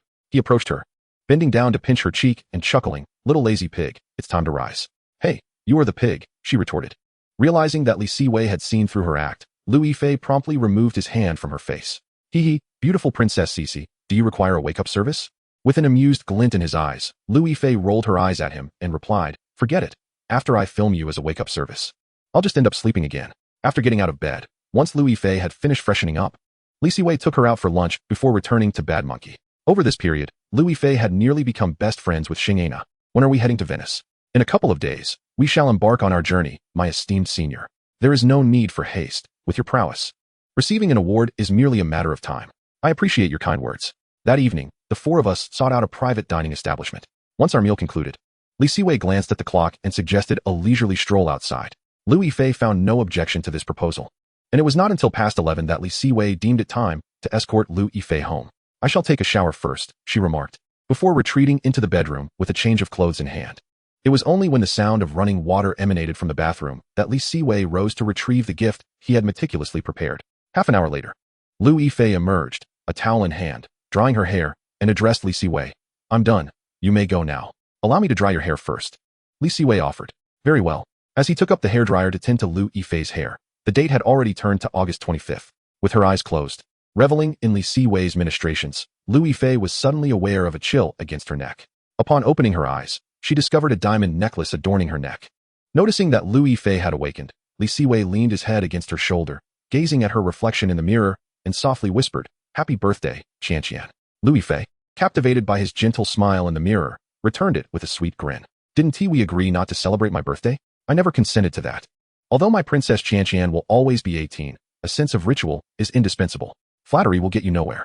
That night, Lu Yifei exhibited extraordinary enthusiasm, and the two explored many new postures together. By the time Lu Yifei nestled into Li Siwei's embrace and drifted into slumber, the dawn had begun to break. 2 days later, in the underground parking lot of Beijing International Airport, Li Siwei turned to Lu Yifei and inquired, Are you truly not coming to Venice with me? Let it be. I have no role in the project, and I have other commitments in the country. Very well, then I shall take my leave. After sharing a kiss with Lu Yifei, Li Siwei set off for Venice with Gao Hu and Zhang Wei. Due to the absence of direct flights from Beijing, they would need to transfer. A week prior, the quaint seaside town of Venice had already begun to bustle with activity, as filmmakers and journalists from around the globe converged upon it. Although only a handful of films were nominated for the main competition, numerous others not in contention would still participate in the festival's screenings. Among the 3 major international film festivals, aside from the awards, the presence of film distributors from all corners of the world is paramount. Even those not nominated come to sell their rights. Hey, boss, welcome to Venice. Tom had arrived even earlier than Li Siwei. Thank you for your hard work, Tom. Upon reuniting with Tom, Li Siwei was pleasantly surprised to encounter a fellow compatriot. Director Jia, what a coincidence. Indeed, Director Li, Jia Zhangke replied, equally astonished. Since their destinations aligned, the group opted to travel together.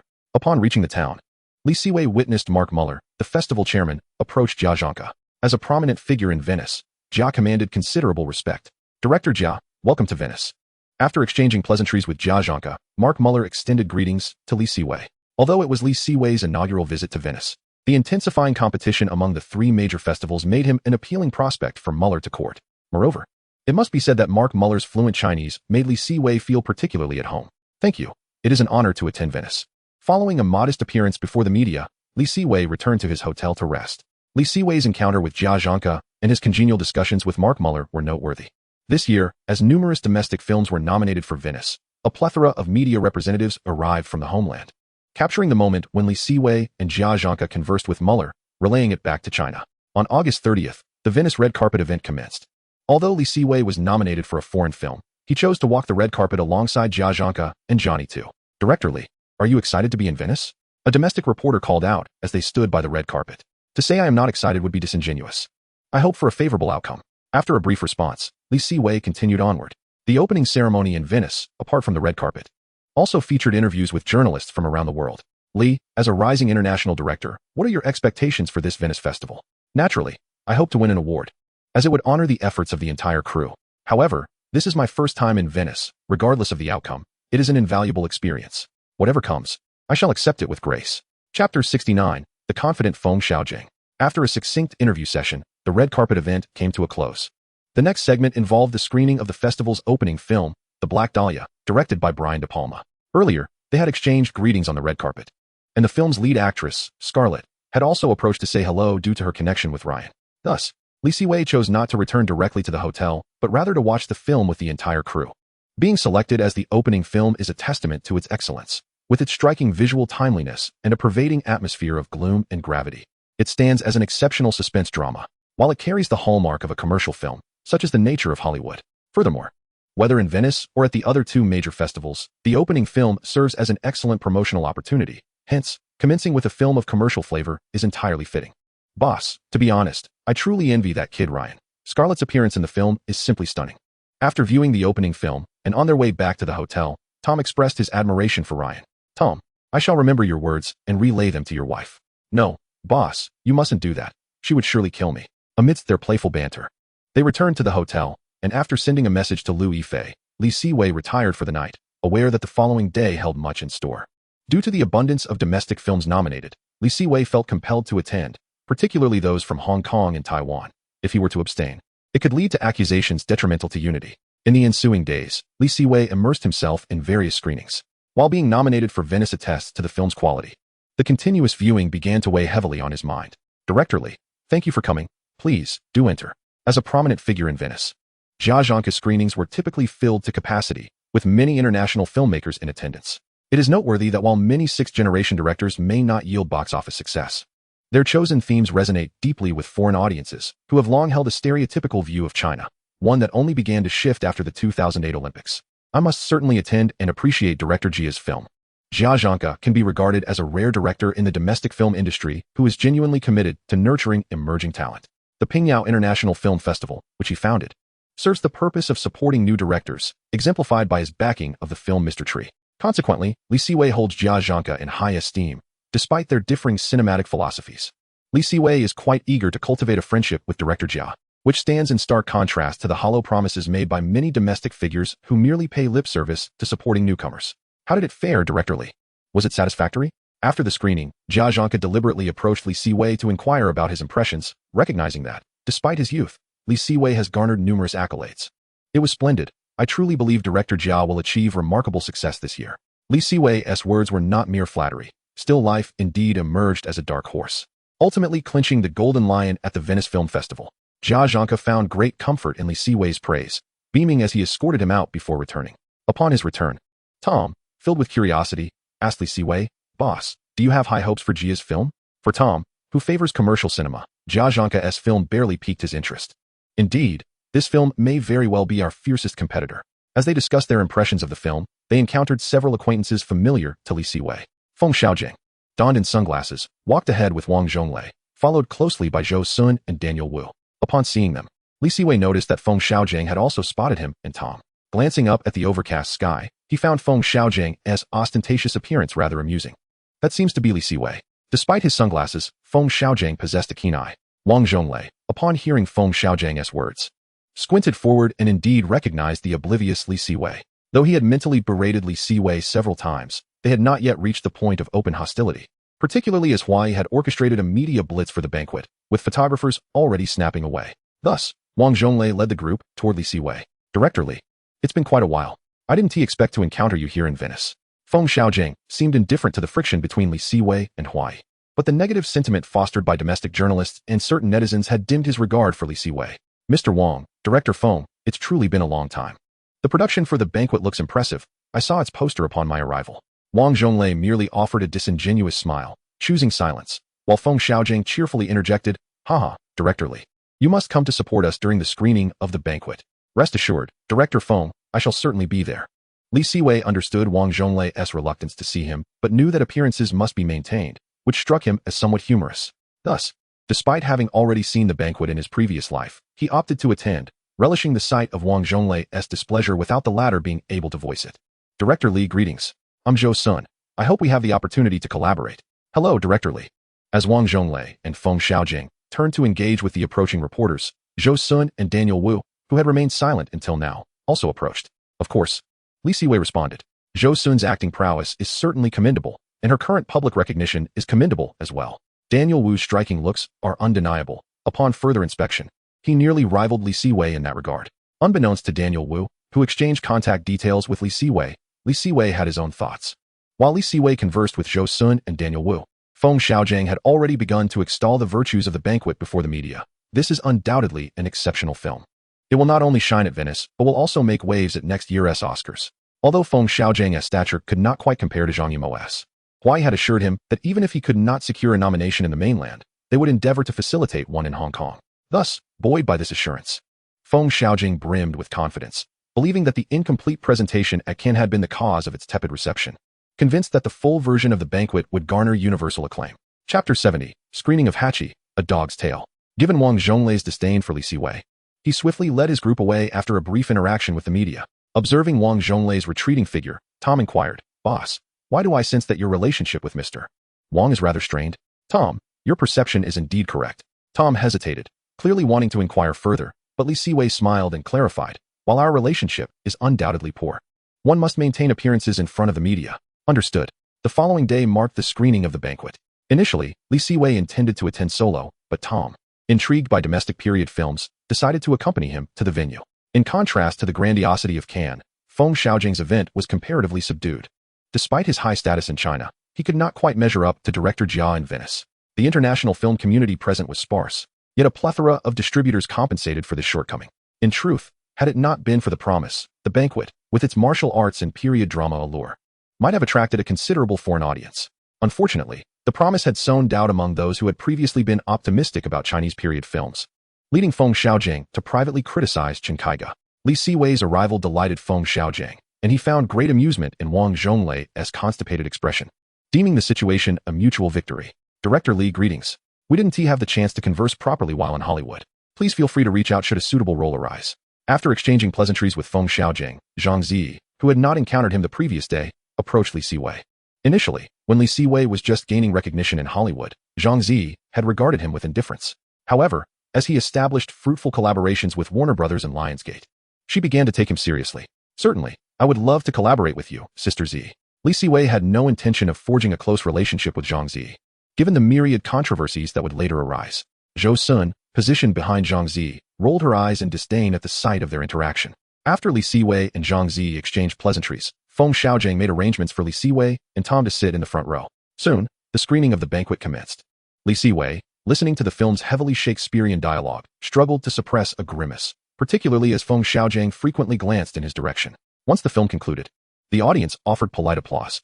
Some foreign media outlets, having been compensated, exclaimed to Feng Xiaojiang, "This film is magnificent." However, most media representatives and distributors opted to remain non-committal.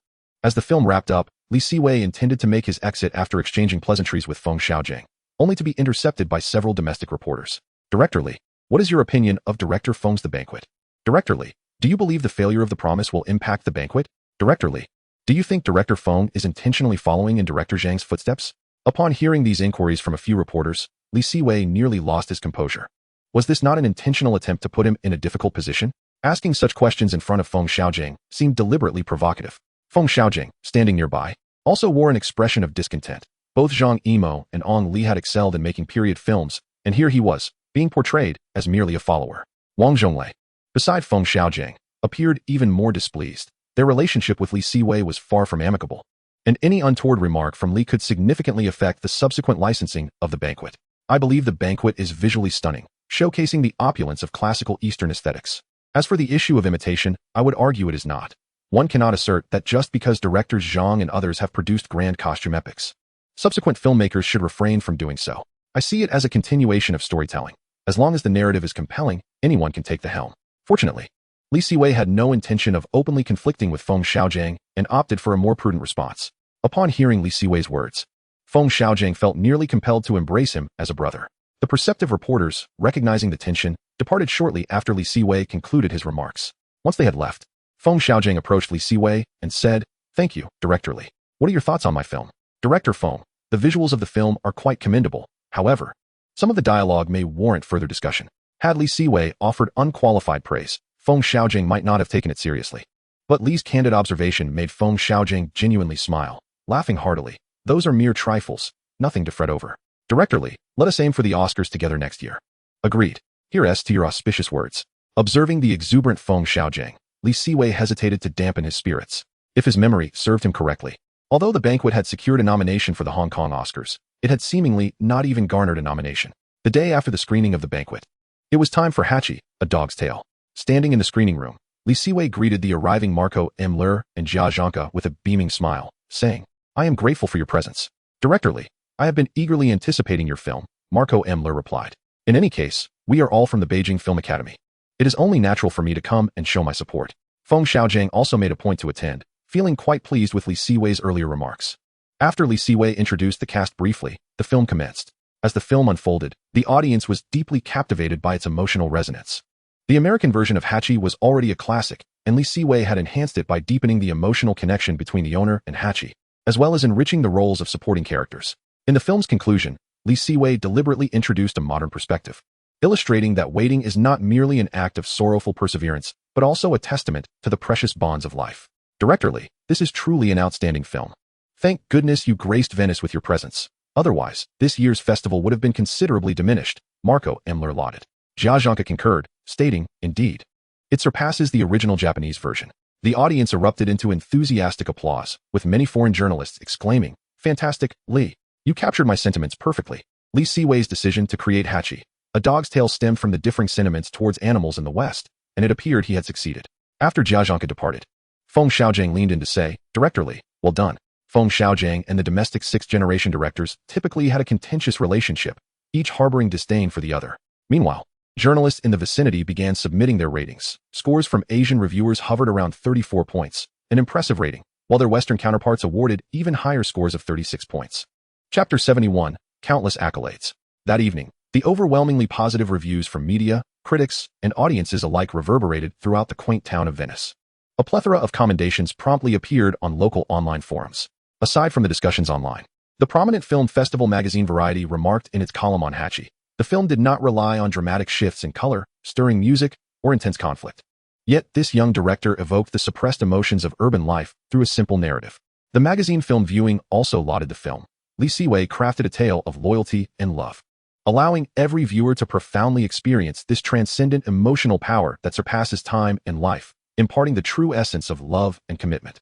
In addition to these magazines, the attending critics showered the film with high praise for its emotional depth. Naturally, where there are accolades, there are also criticisms, albeit in scant numbers. Overshadowed by the overwhelming positivity, domestic journalists swiftly relayed discussions about Hachi back home. Hachi, A Dog's Tale made a stunning debut in Venice. Renowned director Li Siwei's new work received abundant acclaim at the Venice Film Festival. On the premiere day, the venue was fully packed, and Venice's President Marco M. Ler was present. Hachi garnered unanimous praise from critics and media alike. Due to the time difference, it was daytime back home, and upon seeing the news transmitted from Venice, numerous netizens began to engage in fervent discussions on forums. I knew Director Li would excel. I eagerly anticipate the film's domestic release. Director Lee is incredible. Adaptations like this can easily falter. Does this mean Director Lee's victory is assured? Hard to say. Despite high ratings, judges sometimes refrain from awarding popular films to showcase their expertise. Surely not. The Venice judges are not like those at the Golden Rooster. They should not behave that way. Of course, at this moment, Siwei was oblivious to the discussions back home. He had surrendered to slumber. When the sun rose again over Venice, Siwei found himself completely at ease, as the most critical premiere had concluded. However, even though the premiere had ended, the film Hachi continued to screen in other theaters at the Film Palace due to its exceptional reviews. Boss, it seems our chances of winning an award are quite high. Observing the plethora of accolades for Hachi, Tom was convinced of their impending victory. Although Siwei shared Tom's belief in their strong chances, he remained cautious, shaking his head and replying, "The results are not yet out. It is too early to say. You know as well as I do that there is a saying in the three major awards, the popular must perish. This aspect starkly contrasts Hollywood with the European festivals. Abundant praise often serves as part of public relations, laying the groundwork for future award nominations. Oh, let us hope the judges do not play such games. By the way, Warner has already contacted me. They are very pleased with the accolades Hachi received in Venice and would like to know when the film will be released in North America, as the Oscar campaign can commence." The film Hachi, A Dog's Tale, has garnered widespread acclaim at the Venice Film Festival, generating considerable anticipation even among North American audiences. This enthusiasm has prompted Warner Brothers to swiftly reach out to Tom, seizing the current momentum to expedite the film's release, as early screenings might yield impressive box office results. After some contemplation, Siwei remarked that since Hachi leans more towards the artistic side, its box office performance may not soar too high. Thus, he decided on a release date in early November. Prior to his arrival in Venice, Siwei had meticulously analyzed the North American release schedule for the latter half of the year. Although Hachi has received favorable reviews, it is unlikely to compete with major Hollywood blockbusters in terms of box office revenue. Hence, after careful consideration, he opted for a November release. Notably, November presents a dearth of major releases, largely due to Siwei's involvement, as the anticipated Saw 3 has yet to be filmed, eliminating a significant competitor. The only other film in the same time frame is a comedy, which does not conflict with Hachi, making it an optimal choice. Importantly, a November release would also be advantageous for future Oscar considerations, as this period aligns with the time when judges and media professionals are viewing new films, allowing Hachi to gain visibility. Tom, having navigated Hollywood for many years, clearly recognized the advantages of this timing. After a brief reflection, he grasped Siwei's rationale and assured him, "No problem, boss. I will communicate with Warner immediately." Warner Brothers also expressed strong approval of Siwei's chosen timeframe, leading to a swift consensus between the two parties. In the ensuing days, as Siwei observed the continually updated glowing reviews in the festival program, he began to feel a twinge of anxiety, fervently hoping that these critics would turn their attention to other competing films. Can they please refrain from overpraising Hachi? If this continues, I might lose my chance at an award, he lamented. Observing the usually composed Siwei's unease, Tom offered some reassurance. "Boss, worry not. Although the lore of the European Film Festival suggests that a film that garners too much praise often falters, Mark Muller has bestowed high accolades upon your film, so there should be no cause for concern." Despite the comforting words, the prospect of an award was tantalizingly close, and if the judges chose to contradict the critics, it would be a bitter disappointment for Siwei. As time elapsed, some crews, lacking hope for an award, began packing their belongings in preparation for departure. Just as Siwei was anxiously awaiting news, the telephone in his room finally rang. "Hello, yes, it's me. I will be there on time," he replied with excitement. After hanging up, he turned to Tom and the rest of the crew, exclaiming, "Prepare yourselves. We are off to the film festival's closing ceremony." Laughter and cheers erupted, with Tom affirming, "I knew it. Venice will surely honor us with an award." Upon receiving the call, domestic reporters still lingering in Venice discerned Siwei's jubilant demeanor and quickly verified the news, relaying it back home. From Venice News. Renowned director Siwei is invited to attend the closing ceremony of the Venice International Film Festival. Hachi, A Dog's Tale, is set to receive at least one award. In his second bid for recognition from the European Film Festival, Siwei is poised to triumph once again. Alongside Siwei, prominent figures such as Jia Zhangke, Johnny Tu, and Tsai Ming-liang were also slated to attend the ceremony, heightening domestic anticipation for this year's Venice Festival. As Siwei prepared for the closing ceremony, another duo, Feng Xiaojing and Wang Zhonglei, were already making arrangements to return to their homeland. Their experience had yielded mediocre results regarding rights sales, and they had hoped that the complete film showcased at Venice would yield better outcomes. However, despite the buzz from journalists and critics, distributors remained hesitant to make decisions. Even North American distributors exhibited reluctance, leaving Wang Zhonglei and Feng Xiaojing quite frustrated. They found themselves lamenting Chen Kaiga and The Promise. as the latter had contributed to a cautious approach among overseas distributors who had previously been enthusiastic about Chinese period films in Hollywood. While Weinstein and Warner expressed interest in the banquet, both had their stipulations. Wang Zhonglei felt a pang of frustration, knowing the considerable effort they had invested in supporting Feng Xiaojiang's project. Faced with difficulties in the North American market, Feng Xiaojiang remained pensive. After some reflection, he suggested to Wang Zhonglei, since Li Siwei has a solid rapport with Warner, perhaps we should seek his assistance. While Wang Zhonglei acknowledged Li Siwei's connections, he felt reluctant to reach out. However, if negotiations with Weinstein fell through, he would have no choice but to approach Li Siwei, as personal pride would pale in comparison to the potential benefits. Let's discuss further. If it comes to that, I'll talk to Li Siwei, Wang Zhonglei eventually conceded. Recognizing the urgency, Feng Xiaojiang expressed his high hopes for the banquet. As their group prepared to depart Venice, they fortuitously encountered Li Siwei, whose radiant expression indicated that he was assured of at least one award. Considering that they might need Li Siwei's support later, Feng Xiaojiang approached him with congratulations. Congratulations. Director Li. Ah, just a stroke of luck, Li Siwei humbly replied, prompting a scoff from Wang Zhonglei behind him. Meanwhile, Zhou Sun and Daniel Wu could only watch with envy. On the evening of the 9th, outside the Venice Film Palace, the red carpet ceremony for the closing event commenced. Although the star power on the red carpet appeared somewhat diminished compared to the opening ceremony, the atmosphere was undeniably more grandeur. Filmmakers from around the globe eagerly awaited this moment. Stars donned more extravagant attire, compensating for the earlier lackluster display.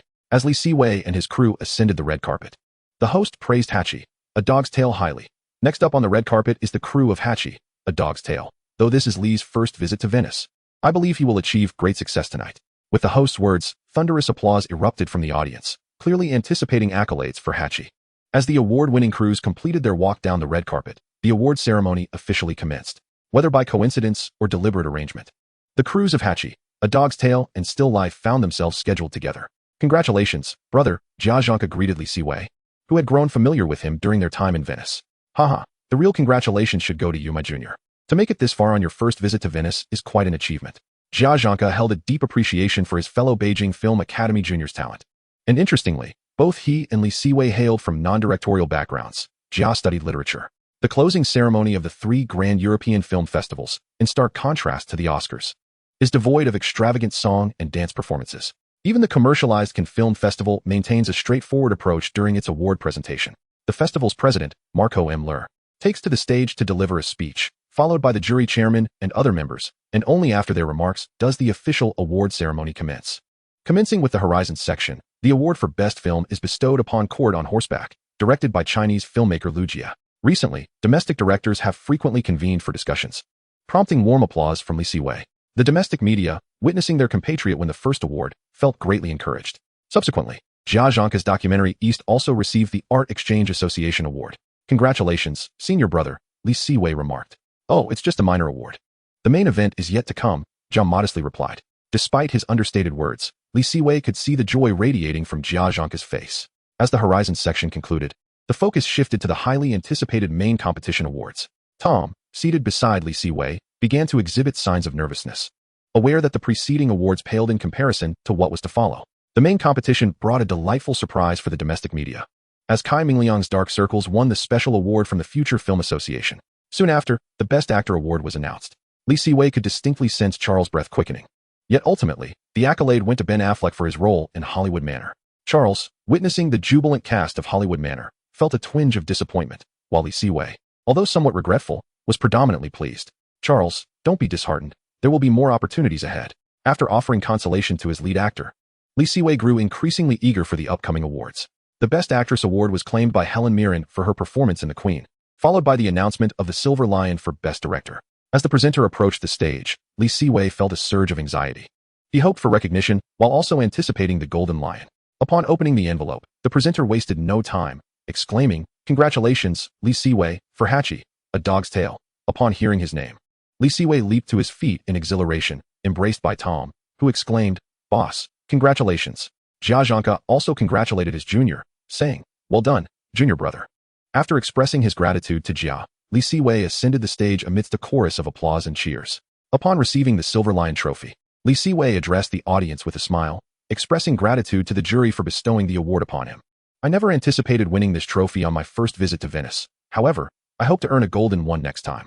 Finally, thank you, Venice, thank you, jury, and thank you to all my supporters."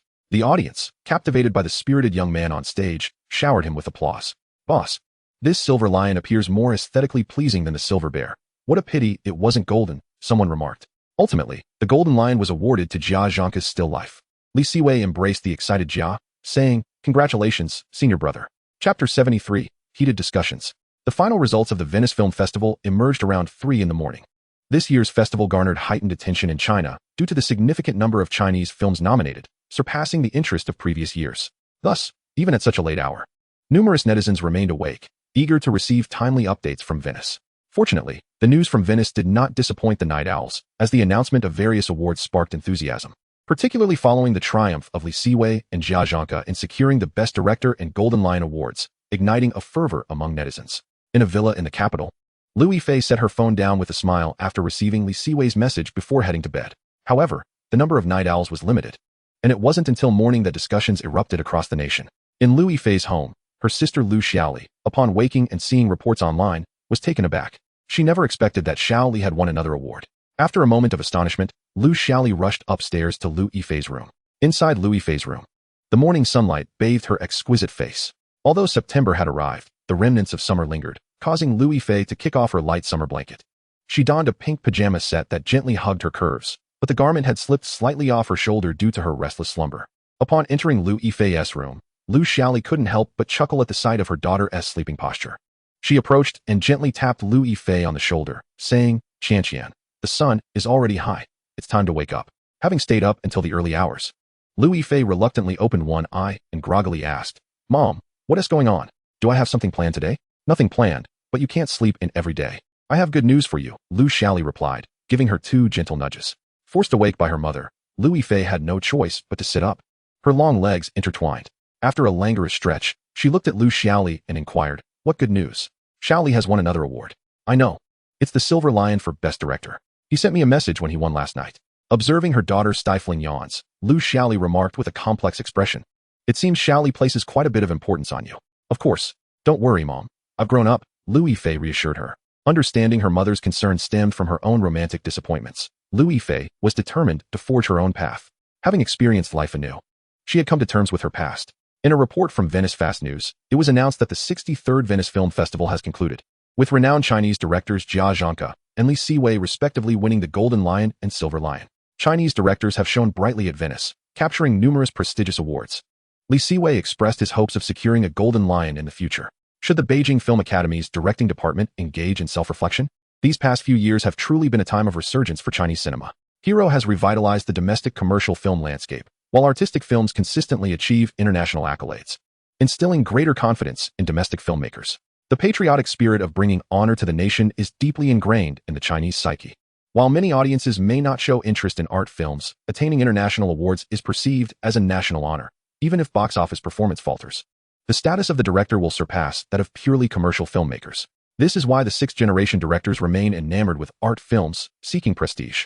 Although Feng Xiaojing boasts impressive box office figures, many netizens regard him with indifference, which explains his pivot to the banquet. Discussions among netizens further reflect this sentiment. Ultimately, it is director Li who excels in both box office and accolades. Jia Zhangke is indeed formidable, possessing the prestigious Golden Lion.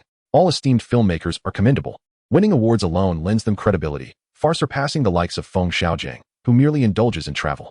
The sentiments expressed above resonate truthfully. However, when it comes to the directors at Beijing Film Academy, one must consider other departments, as the directing program appears to be lacking. In stark contrast to the jubilant online discourse, the current state of the directing department at Beijing Film Academy is somewhat disheartening. Just observe how others perceive our directing program. Perhaps it is time for introspection. The head of the directing department, visibly irate while clutching a newspaper, aptly remarked that while lies may inflict no harm, it is the truth that strikes like a dagger. In recent years, aside from Lu Chuan, our directing department has failed to produce any notable directors. And even Lu Chuan's reputation is rather tarnished. Conversely, other departments boast renowned directors such as Li Siwei and Jia Zhangke, who have gained international acclaim. And even Ning Hao has begun to emerge prominently. The department head's words cast a pall over the faces of the directing faculty. Yet, one individual remained unaffected, Tian Zhuangzhuang. At this moment, pride swelled within him. The more accolades Li Siwei garnered, the more prestige it conferred upon him. Since Li Siwei's rise, Tian Zhuangzhuang's standards had elevated, leading him to politely decline a recent request from Xiao Yinzi to apprentice under him. The department head, noticing Tian Zhuang's composed demeanor, refrained from further remarks, begrudgingly muttering. Old Tian, you should have brought Li Siwei into our directing program back then. I had no authority over that, came the reply. Meanwhile, Lu Yifei, awakened by Lu Xiaoli's incessant chatter, opted not to return to slumber. Instead, she donned a tailored women's suit and drove to Ziyuan Film and Television, the company founded by Li Siwei, where Lu Yifei now held the position of second-largest shareholder. President Lu, welcome, greeted Zhang Jie. Have all the principal actors for infiltration been secured? Since Li Siwei's departure abroad, Lu Yifei had assumed his responsibilities, as Zhang Li excelled in personnel management, while matters within the industry were best entrusted to Lu Yifei. President Lu, we've nearly finalized the main cast, though director Jiang has yet to confirm the leads. While every character in Infiltration shines, the male and female leads are undeniably central. After taking a glance at the list from Zhang Li, Lu Yifei noted that the former male lead, Sun Honglei, and Yao Chen both expressed keen interest in the roles. Despite the current state of the domestic television drama market, where spy thrillers are merely average, far from the fervor witnessed after Infiltration's broadcast, this remains Ziyuan Film and Television's inaugural production, ensuring significant attention and boasting a truly exceptional script. Let us keep these two as potential candidates. For the male lead, let's reach out to Wang Jiwen. And for the female lead, Lu Tao. Understood. Lu Yifei believed Wang Jiwen's acting prowess slightly eclipsed that of Sun Honglei, while she favored Lu Tao over Yao Chun for the female lead. Additionally, I would like the screenwriter to expedite the development of those concepts I previously mentioned. Certainly. The scripts Lu Yifei referred to would later become wildly popular across Asia, including notable works like My Love from the Star, which combine profitability with quality, compelling Lu Yifei to seize the opportunity. After discussing this with Li Siwei, he realized he had become so engrossed in filmmaking that he nearly overlooked such a lucrative project, especially one that involved seizing opportunities from Korean creators, which alleviated any psychological burden. On the second day following his award in Venice, Li Siwei bid farewell to Jia Zhangke and others, returning to Hollywood with Tom. Initially, Li Siwei intended to head straight back to his homeland. However, he needed to stop by both Lionsgate and Warner Brothers, necessitating a brief detour to Hollywood. Upon their arrival in Los Angeles, the afternoon sun bore down intensely. September in Los Angeles is typically sweltering, and under the midday sun, Li Siwei felt as though he might melt away, a sensation he had only experienced in his past life, especially considering the escalating heat in the domestic climate since 2020. Tom, the sun in Los Angeles is exceptionally fierce, he remarked. Tom, appearing even more exaggerated than Li Siwei, was already drenched in perspiration. Boss, you'll need to acclimate. Los Angeles summers can indeed be quite oppressive. After parting ways with the crew of Hachi, A Dog's Tale, Li Siwei returned to the company with Tom. Boss, besides Lionsgate and Warner, Paramount has also extended an invitation for you. Paramount? What could they possibly want from me? We have had no prior dealings, have we? While Li Siwei had established a solid partnership with Warner and Lionsgate, he had never interacted with Paramount before. It seems they are interested in one of your scripts. Very well, I will see what they have to offer. Despite the lack of previous engagement with Paramount, it remained a premier player in Hollywood, having achieved significant success earlier in the year with Brokeback Mountain and acquiring Spielberg's DreamWorks. Collaborating with such an entity would undoubtedly be advantageous. The next day, upon arriving at Lionsgate with Tom, Li Siwei discovered the reason for Lionsgate's urgency. James Wan had already completed filming Infiltration 1, with post-production nearly wrapped. Li Siwei was taken aback by Wan's speed, especially considering that he had barely finished half of the post-production for Hunting. Upon returning, he resolved not to slack off any longer. Hey, Li, don't be so astonished. We are quite adept in the horror genre, James Wan quipped. Through discussions with Lionsgate's executives, Li Siwei understood that the studio's expertise was indeed impressive. More importantly, they were also gearing up for Saw 3, which would have taken precedence had Infiltration 1 not been completed. Director Li, it's great to finally see you.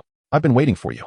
By the way, congratulations on winning the Best Director Silver Lion, James Wan exclaimed upon entering the conference room and spotting Li Siwei, his eyes lighting up.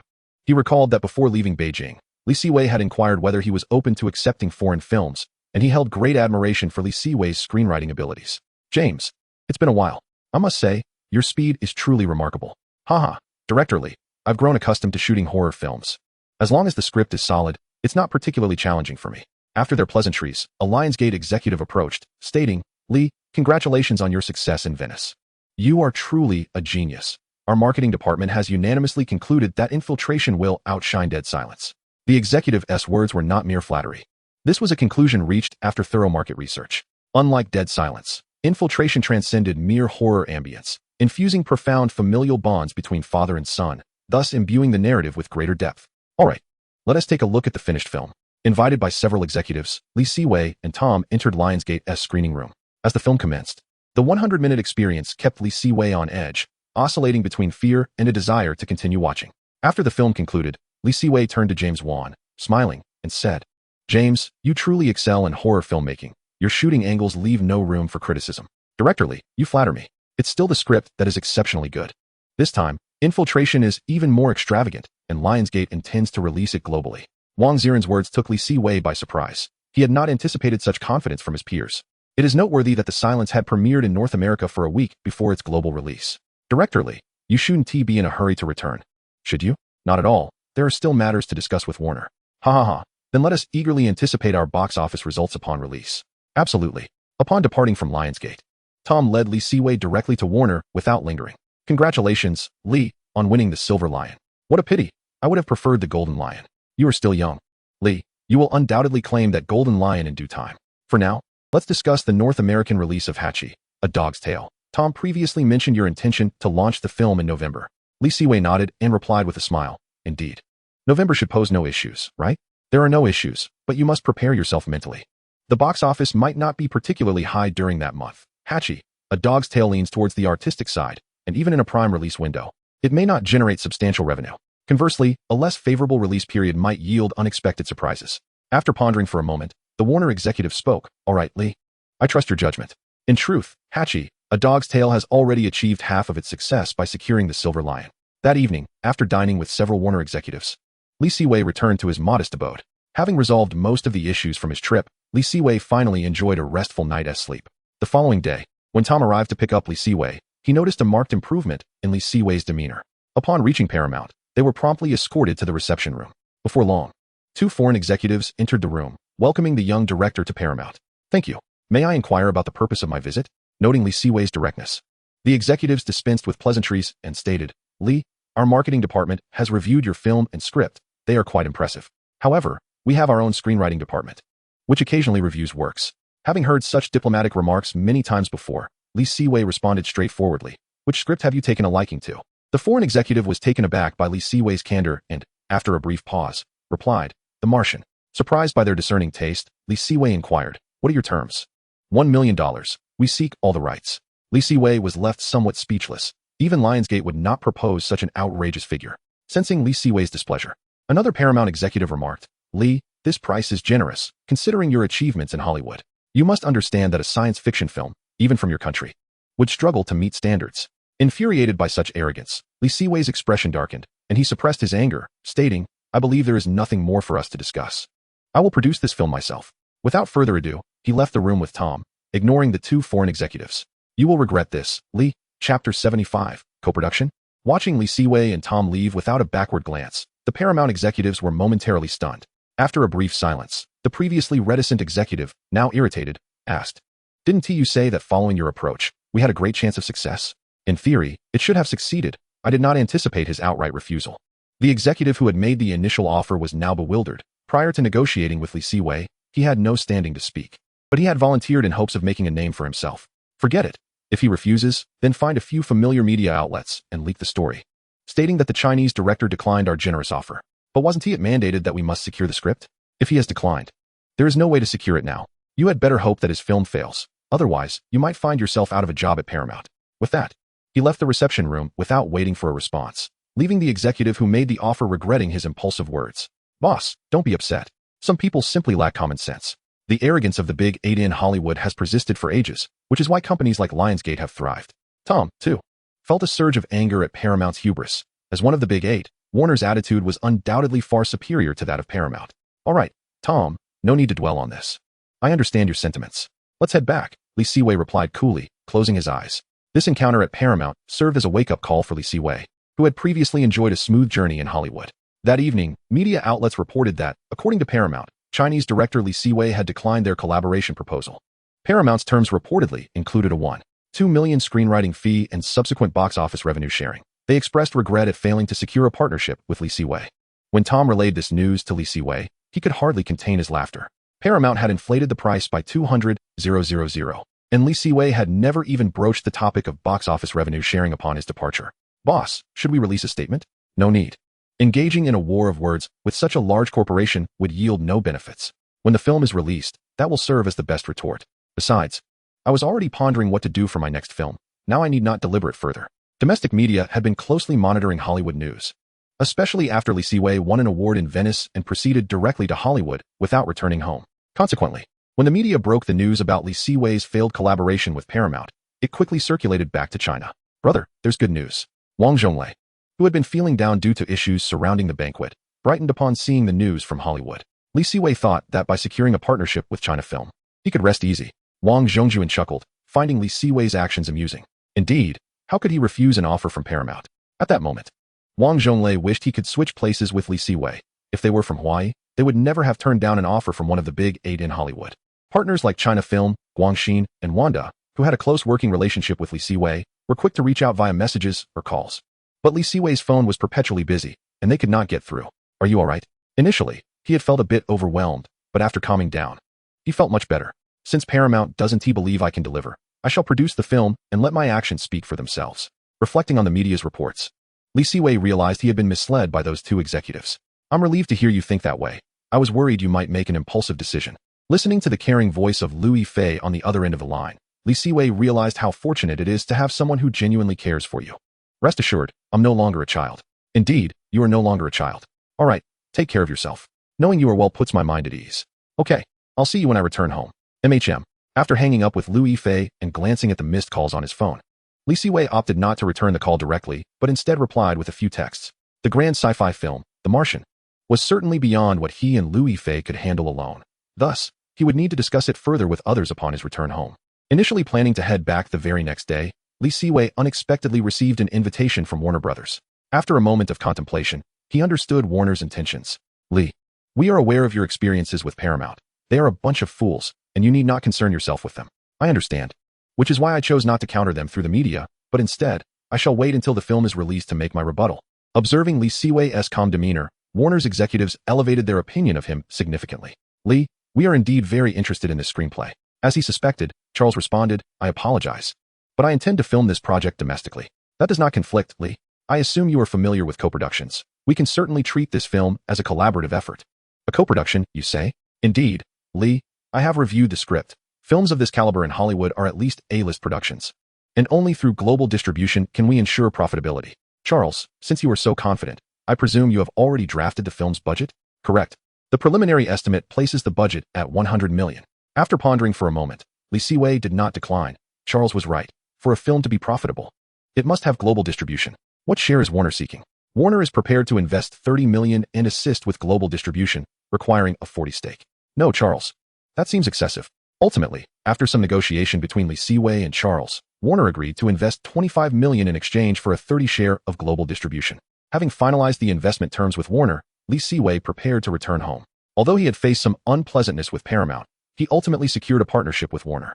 However, before his departure, Warner insisted on holding a press conference with Li Siwei.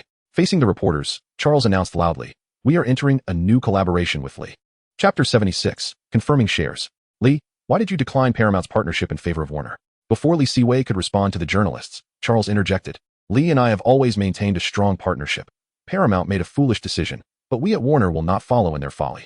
After the press conference concluded, Li Siwei boarded the flight back home. While on the plane, news of Li Siwei's new collaboration with Warner reached domestic audiences. Renowned director Li Siwei has formed a partnership with Warner Brothers, one of the big 8 of Hollywood, with a production cost of 100 million for a Sino-American co-production. This marked Li Siwei's first foray into high-budget filmmaking. As the news spread, it ignited a flurry of discussions among netizens. They say Li had a falling out with Hollywood? How did he manage to secure a collaboration? The fallout was with Paramount. Li is now working with Warner, both of which are part of Hollywood's elite. Wow, 100 million. What kind of film is worth that much? Domestic forums buzzed with discussions about Li Siwei's new film, with a mix of anticipation, astonishment, and, of course, skepticism. Is Warner out of their minds? I thought Li would return in disgrace. Wang Zhonglei grimaced at the media reports, contrasting sharply with his earlier glee. Similarly, the 2 Paramount executives who had previously undermined Li Siwei were taken aback. They never anticipated Warner would proactively collaborate with him. Now, they could only hope that Li's film would turn out poorly. Otherwise, they might have to seek employment elsewhere.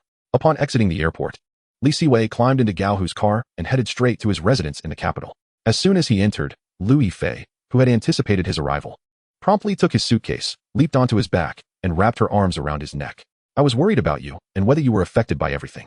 Yet, you secured a collaboration with Warner the very next day without informing me, leaving me fretful for no reason. Supporting Louis Fei with his hands, Li Siwei chuckled. That is unfair. At that time, I had not yet finalized the deal with Warner. I didn't foresee them reaching out to me, and truthfully, your comforting words expedited my recovery. Although she knew Li Siwei was merely trying to amuse her, Lu Yifei couldn't help but laugh, leaning in to whisper in his ear. Well, aren't you charming? Tell me, have you missed me during this time? I have thought of nothing but you. Li Siwei nodded earnestly. Approaching the sofa, he gently released his hold on Lu Yifei, and as she descended, he swiftly turned and embraced her, causing them both to tumble onto the sofa. The combined weight of the two elicited a slight creak from the leather. Nestled in Li Siwei's embrace, Lu Yifei gazed up at him, blinking in confusion. Shouldn't it be always thinking? What do you mean by thought of you? Well, even when I wasn't directly thinking of you, you were still on my mind. Initially bemused, Lu Yifei quickly grasped the implication, playfully swatting Li Siwei twice before swiftly leaping off him to sit at the opposite end of the sofa. After being lightly chastised by Lu Yifei, Li Siwei turned and rested his head on her lap. Looking up at her, he inquired with a smile, so, has our little princess missed me? Not at all. Observing Lu Yifei's feigned indifference, Li Siwei reached for her waist, prompting a playful retaliation from Lu Yifei. After a brief tussle, Li Siwei relaxed once more, content to lay on her lap. As Lu Yifei traced patterns on his face with her fingers, she gently asked, aside from your collaboration with Warner, who else do you plan to work with domestically? For domestic projects, perhaps China Film Group. It's hard to say, let us discuss that tomorrow. Tonight, there are more pressing matters at hand. With that, Li Siwei leaned in and kissed her before she could respond. The following morning, sunlight streamed onto the scattered garments on the carpet, illuminating the room. Li Siwei, now awake, propped himself up on his elbow, gazing down at Lu Yifei, who was still lost in slumber, her skin as fair as freshly fallen snow. Sensing Li Siwei's gaze, Lu Yifei slowly opened her eyes, and upon seeing him, she kicked him lightly and grumbled, you brute, don't you have important matters to attend to today? Hee, there is no rush, the appointment is set for the afternoon. After completing his morning exercise, Li Siwei prepared breakfast before returning to the bedroom. I have prepared breakfast for you. Remember to eat once you wake up. I shall take my leave now. Hurry up and get going. After arriving downstairs, he hopped into Gao Hu's car, heading straight to Ziyuan Film and Television. Director Li, your commotion seems to grow louder with each passing day. As Li Siwei arrived at the company, Han Samping and others followed closely behind. Chairman Han, it's merely a minor ruckus. Director Li, if $100 million is merely a minor ruckus, then we are in grave trouble. What Chairman Wang said holds true. Ha. Let us first take a look at the script. With that, Li Siwei handed the prepared script to Han Samping and the others. After a moment, Han Samping set the script down, astonished, and remarked, Director Li, it is no wonder that Paramount and Warner are interested in this script. It is indeed impressive. We, at China Film, are in. Yes, we at Guangxin have no objections either. Wanda is on board as well. Although no director in the country had previously undertaken such a high-budget science fiction film, they were still willing to take a gamble, especially China Film, which had been under scrutiny due to issues surrounding the promise and was in desperate need of a blockbuster to restore its reputation. Ultimately, after some negotiation, China Film invested $25 million for a 20 stake, while Guangxin and Wanda each contributed $10 million for a 5 share. How did it go? Have you reached an agreement? By the time Lu Yifei arrived at Ziyuan Film and Television, Han Samping and the others had already departed. The negotiations are complete. In a few days, we will make a joint announcement. Although the news had yet to be made public, the presence of representatives from China Film, Guangxin, and Wanda at Ziyuan Film and Television had been captured by some media outlets. Others in the industry were not naive. They understood this was a discussion regarding share allocations. Brother, should we still release news about the King of Kung Fu first? Not just yet. If we announce it before Li Siwei, we would lose all momentum. After much contemplation, Wang Zhongjuan decided to wait until after Li Siwei's announcement to release news about the King of Kung Fu, recognizing that Lionsgate's prestige could not compare to Warner's, nor could its budget. Should we still send an invitation for the premiere of the banquet to Li Siwei? Yes, send one. Chapter 77, Another Seminar. September was initially meant to shine for the banquet and baby plan, with one set to premiere mid-month and the other at the end. Both films' creative teams had engaged in extensive promotion, yet as news of Li Siwei's new film emerged, the spotlight shifted away from the two films. Especially after China Film, Guangxin, and Wanda announced their investments, all attention was drawn to them. Whether among actors in the industry or the general public, everyone was curious about which actors Li Siwei would cast given the substantial investment. Some well-connected actors had already begun to take action. Uncle Lu, am I really going to star in Director Li's film? Upon hearing Lu Jing mention his possible involvement in Li Siwei's new film, Jing Tian was exhilarated. Rest assured, Tian, Wanda is one of the investors. While it may be impossible for you to land the lead role, I can certainly help you secure a supporting role. Lu Jing confidently assured Jing Tian. Meanwhile, other production companies had also begun to take action, with even Emperor Entertainment reaching out to Li Siwei, hoping to provide a chance for their godson, Xie Tingfeng, to audition. Considering that he might need to film in Hong Kong later and understanding it was just an audition opportunity, Li Siwei agreed without hesitation. Moreover, as a newly rising director. His films had not featured any actors from Hong Kong or Taiwan, which had led some to cast aspersions upon him. This opportunity would effectively silence those critics. Qian, I made some modifications to the script. You will play the second female lead. Once The Martian and Inception are completed, your fame will surely soar in Hollywood. As Li Siwei earnestly explained to her, Lu Yifei understood that he was concerned about her overthinking. With a smile, she replied, "It's all right. You need not explain so much. I understand. My reputation may be high domestically, but I am virtually unknown in Hollywood, so let us proceed with your plan." I knew our Qian is the most understanding. As Li Siwei spoke, he pulled Lu Yifei into his embrace. Smooth talker, leaning comfortably against him. Lu Yifei suddenly remembered something and lifted her head, saying, "By the way, I've nearly finished the scripts for those Korean dramas. I want to concern myself with the others. But for you from the stars, you must film it with me." "No way, Qian, you know I cannot act." "Oh, come on. I know you were the one who personally coached Yan's performance in those years in Brotherhood of Blades." Despite her words, Li Siwei, who had never acted before, felt a twinge of reluctance. Noticing his hesitation, Lu Yifei wrapped her arms around his neck and playfully coaxed, "Brother, just agree, will you?" With the soft, sweet sound of her voice. Li Siwei felt himself melt and readily acquiesced. All right, I agree." Once he assured her, Lu Yifei immediately returned to her previous demeanor, declaring, "Then it's settled." "I say, Qian, your mood changes too swiftly." The following day, while Li Siwei and Lu Yifei were working on the post-production of Hunting at Ziyuan Film and Television, Zhang Li entered with an invitation in hand. Since Lu Yifei began studying production with Xing Ana, she had developed an interest in film post-production, which prompted her to overcome her habit of oversleeping and accompany Li Siwei to the company early that morning. "President Li, Director Lu Huai has sent an invitation for you to attend the premiere of the banquet." Li Siwei and Lu Yifei exchanged glances, somewhat speechless. Huai truly had no shame, as they clearly disliked Li Siwei, yet consistently delivered invitations directly to him. "Sister Zhang, could you go in my stead and say I am busy?" Of course. After managing that situation, Li Siwei thought he would be left undisturbed for a while, but unexpectedly, the Film Bureau organized another seminar, specifically requesting his presence. "Chairman Han, why is there another meeting at the Bureau?" "Good news. Domestic filmmakers have achieved great success at Venice, and with the stir you've been causing, the Bureau is eager to hold a seminar." Understanding the rationale, Li Siwei realized he could not evade this obligation. "By the way, prepare yourself. You will definitely need to speak." "I understand, Chairman Han." After hanging up, Li Siwei wore a helpless expression as he looked at Lu Yifei.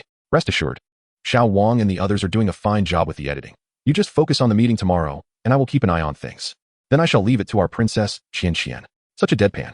The recent seminar was convened in a modest building situated on the eastern side of the headquarters. By the time Li Siwei arrived, Han Samping had already made his presence felt, surrounded by several elder statesmen of the industry. Upon spotting Li Siwei, Han Samping's eyes gleamed with enthusiasm, and after exchanging a few words with his senior colleagues, he approached Li Siwei. "Mr. Han, what is the situation?" Li Siwei inquired. Wiping the sweat from his brow, Han Samping replied, somewhat exasperated, "Just a few old directors seeking additional funding from the China Film Group. They incessantly produce art films that go unnoticed, and the copyrights are virtually unsellable, yet they keep flocking to us for support. You certainly have a tough job, Mr. Han." Li Siwei remarked. It seemed that leading the China Film Group was indeed a formidable challenge. Enduring daily criticisms due to imported films was one thing, but now he also had to contend with the persistent demands of seasoned directors. "Is your speech prepared?" "Rest assured, Mr. Han, it has been ready for quite some time," Li Siwei assured him. Just as they were discussing the upcoming seminar topics, Feng Xiaojing approached with a broad smile. "Mr. Han, Mr. Li, what a coincidence." "Director Feng, you're looking well," Li Siwei responded. "Well, the banquet is about to premiere, after all. By the way, Director Li, you must come to the screening. Consider it a favor for your old pal," Feng Xiaojing insisted. With such a direct request from Feng Xiaojing, Li Siwei felt compelled to acquiesce. Having hoped to delegate the matter to Zhang Li, unexpectedly, Feng had cornered him at the seminar itself. Originally, the banquet was slated for a December release, but due to an undisclosed agreement between Zhang Weiping and Feng Xiaojing, it had been moved to September. Had it remained in December, Li Siwei would have had ample excuses, but now he was left with no choice but to comply. Seeing Li Siwei's agreement, Feng Xiaojing beamed with delight. As they continued conversing, they entered the venue, where Li Siwei noted that, apart from Zhang Yimou's absence due to Olympic commitments, nearly all prominent directors were present, along with various reputable film companies from across the nation. "Good to see you, old leader," Director Li greeted Yu Dong from Bona Pictures, blocking Li Siwei's path as he attempted to take his seat. "Director Li, if you have any projects in the future, we at Bona would be keen to invest," Yu Dong suggested. Hearing his former subordinate attempt to undermine him in such a direct manner, Han Samping swiftly interjected, "All right, Yu Dong, today is for the seminar. We can discuss this later." "Understood, Director Li. We can chat afterward." With Yu Dong gone, Li Siwei settled into his seat. Leaders from the state administration and the Ministry of Culture entered in succession, and the atmosphere in the conference room grew solemn with their arrival. With the door shut, the seminar officially commenced. Tong Gang, observing that everyone had gathered, smiled and addressed the attendees. I am delighted to see everyone here today. The purpose of our gathering is to discuss the current prospects of the domestic film and television industry and identify potential breakthroughs for the future. We shall not dwell on the abstract. Today, we focus solely on tangible projects. As the leading force in the industry, China Film Group should have the first word. Anticipating his turn, Han Samping was unfazed, clearing his throat before calmly stating, "The overall development of the domestic film and television industry is on an upward trajectory and has garnered significant international attention. For instance, directors Li and Jia achieved remarkable success at this year's Venice Film Festival. Furthermore, as a young director, Li has taken up his responsibilities, not only achieving numerous accolades in Hollywood, but also forging agreements with American companies to produce The Martian." As Han Samping spoke, Li Siwei felt the weight of many gazes directed at him. Meanwhile, Wang Zhongjuan's expression darkened. Today was supposed to be a showcase for Hawaii. Having worked diligently to secure a partnership with Lionsgate, he had hoped to make a significant impression, only to find Li Siwei overshadowing him. Zhang Weiping shared similar sentiments. Typically, he and Zhang Yimou would be the center of attention, but with Zhang Yimou preoccupied with the Olympics, he could only sulk silently, thinking, just wait. When Curse of the Golden Flower is released, everyone will be left in awe. While Zhang Weiping's thoughts remained unheard, another leader on stage, having listened to Han Samping, turned to Li Siwei and remarked, "Mr. Han is correct. Director Li's achievements in Hollywood are indeed commendable, and he has also brought home the first Oscar trophy for our country, which deserves recognition. Director Li, please elaborate on the co-production matter." "Certainly. This film primarily narrates a rescue mission on Mars, showcasing the collaborative efforts of global scientists to bring the astronaut back to Earth. The total investment amounts to $100 million, Li Siwei explained, prompting a nod of approval from the leader on stage. "Excellent. It is evident that young people possess innovative ideas and the courage to pursue them. If you require any assistance, do not hesitate to reach out to Mr. Han." This statement elicited envious glances from all present, including Wang Zhongjuan, as it signified that they were now behind the film. Following this, Li Siwei delivered a discourse on cultural exports, and the seminar drew to a close. After emerging from the venue, Ning Hao approached him, expressing admiration. "Now your film has the support of the headquarters." "Senior brother, I didn't see you earlier," Li Siwei remarked, surprised to see Ning Hao. The next day, Li Siwei arrived at the premiere of The Banquet. As a star-studded blockbuster, the red carpet was thronged with media and fans. Feng Xiaojing personally welcomed the cast at the entrance. Upon seeing Li Siwei, Feng Xiaojing approached with a smile. "Director Li, welcome. With Director Feng personally inviting me, how could I not attend?" Li Siwei replied. Zhang Zi then approached him. "Director Li, do you have any plans for casting in your new film? That will be next month. If there are suitable roles, I hope you will consider me," she said. Of course, Li Siwei agreed. After wrapping up with Zhang Zi, he entered the venue. Having already seen The Banquet at Venice, he found himself somewhat disengaged during the premiere. Meanwhile, Liu Yifei was at Ziyuan Pictures, welcoming a filmmaker from Ningxia. "Miss Liu, greetings," the newcomer said. Realizing upon seeing Liu Yifei in the seat of honor that the rumors circulating within the industry about her connection with Li Siwei were indeed true. "Mr. Pang, we at Ziyuan Pictures are very interested in the script you previously submitted," Liu Yifei stated. Before arriving, Pang Hong had mentally prepared for this moment and almost couldn't suppress a smile upon hearing Liu Yifei's words. This script represented the last hope for their Ningxia film studio. If it failed to materialize, they would likely never recover. "You must have discussed this story with several companies before," Liu Yifei continued. Upon hearing this, a wry smile crossed Pang Hong's face as he confirmed, "Indeed. But others rejected it due to certain elements in the script. Mr. Pang, to speak candidly, this script does indeed possess certain flaws." Before Mr. Pang could voice his thoughts, Liu Yifei interjected, "However, modifications can certainly be made. Surely Mr. Pang is aware of Director Li's screenwriting prowess? If you trust him, we could take on the task of revising the script, as it is hardly feasible to produce a supernatural film in our country." Mr. Pang was taken aback by the emotional roller coaster he had experienced in merely 2 minutes. "Miss Liu, we share the same sentiment. It is merely that other companies are reluctant to amend the script." "Very well, let us exchange contact information, and when the new script is ready, we can discuss further collaboration." "No problem." Originally, Ziyuan Film had already been the last hope for Ning Film Studio, and now, with Liu Yifei's assurance, they finally glimpsed a ray of hope. Upon the return of Li Siwei, he was greeted by an elated Liu Yifei. "What is the occasion? Did you find a windfall?" "Indeed I did. Do you know who visited today?" Liu Yifei's words piqued Li Siwei's curiosity. "Mr. Pang from Ning Film Studio." Li Siwei was already aware that Ning Film Studio had been seeking collaboration partners in the capital, yet he remained uninformed about the specifics of the script. Was it a promising one? Absolutely. The script in question is Painted Skin. Hearing this, Li Siwei perked up after the release of The Promise. Domestic cinema had lost faith in such genres until Painted Skin emerged, altering the perception of domestic film companies. Surely, there must be investors for Painted Skin? Therein lies the crux. The current script features supernatural elements, which deters potential investors. Upon hearing Liu Yifei's explanation, Li Siwei's expression shifted to one of disbelief. You cannot be suggesting that I revised the script, can you? Indeed I am. Liu Yifei winked, unabashedly confirming her assertion. Observing the pained smile on Li Siwei's face, Liu Yifei employed her most persuasive charm. Oh, dear brother, I implore you. Li Siwei, utterly defenseless against Liu Yifei's coquettish demeanor, could only acquiesce with a nod. All right. I understand. Thank you, our esteemed directorly. With that, Liu Yifei leaned in and bestowed a kiss upon Li Siwei. Chapter 79. Anticipating the spectacle among industry insiders. Following Li Siwei's agreement, Liu Yifei arranged for Mr. Pang to visit Ziyuan Film. Greetings, directorly. I sincerely appreciate your willingness to assist with the script revision. Mr. Pang was profoundly exhilarated by Li Siwei's commitment to personally amend the script. Although revisions had yet to commence, Mr. Pang could already envision the resurgence of Ning Film Studio. No need for formalities, Mr. Pang. I have great confidence in Yifei's judgment. In truth, it was the financial success of Painted Skin that prompted Li Siwei's collaboration with Ning Film Studio. Otherwise, he would have been reluctant to engage with them. The primary concern stemmed from Ning Film Studio's penchant for gambling. During the production of Painted Skin, they wagered their entire fortune, and it was only by fortune's favor that they emerged victorious, securing several prosperous years. Had they not succeeded, Ning Film Studio would have long since vanished. However, their gambling nature remained unchanged. In 2018, they invested in Ashura, hoping to replicate the miracle of Painted Skin. But fate did not favor them this time, resulting in bankruptcy and the auction of their assets to repay debts. Mr. Pang, I must express a candid concern. If we are to collaborate, surely Ning Film Studio cannot contribute merely a script. Directorly, rest assured. While Ning Film Studio may not be what it once was, we still possess some assets. Indeed, Mr. Pang's words confirmed Li Siwei's suspicions. Ning Film Studio was poised to tread the same path as in their previous existence. Nevertheless, Li Siwei refrained from voicing any objections, as it was not his place to interfere with their internal decision-making. Once the matter of funding was addressed, the subsequent discussions unfolded smoothly. Mr. Pang readily consented to Li Siwei's request for the sequel rights to Painted Skin, with the hope that Ning Film Studio would have the opportunity to participate in the production of the sequel, having already reaped substantial benefits.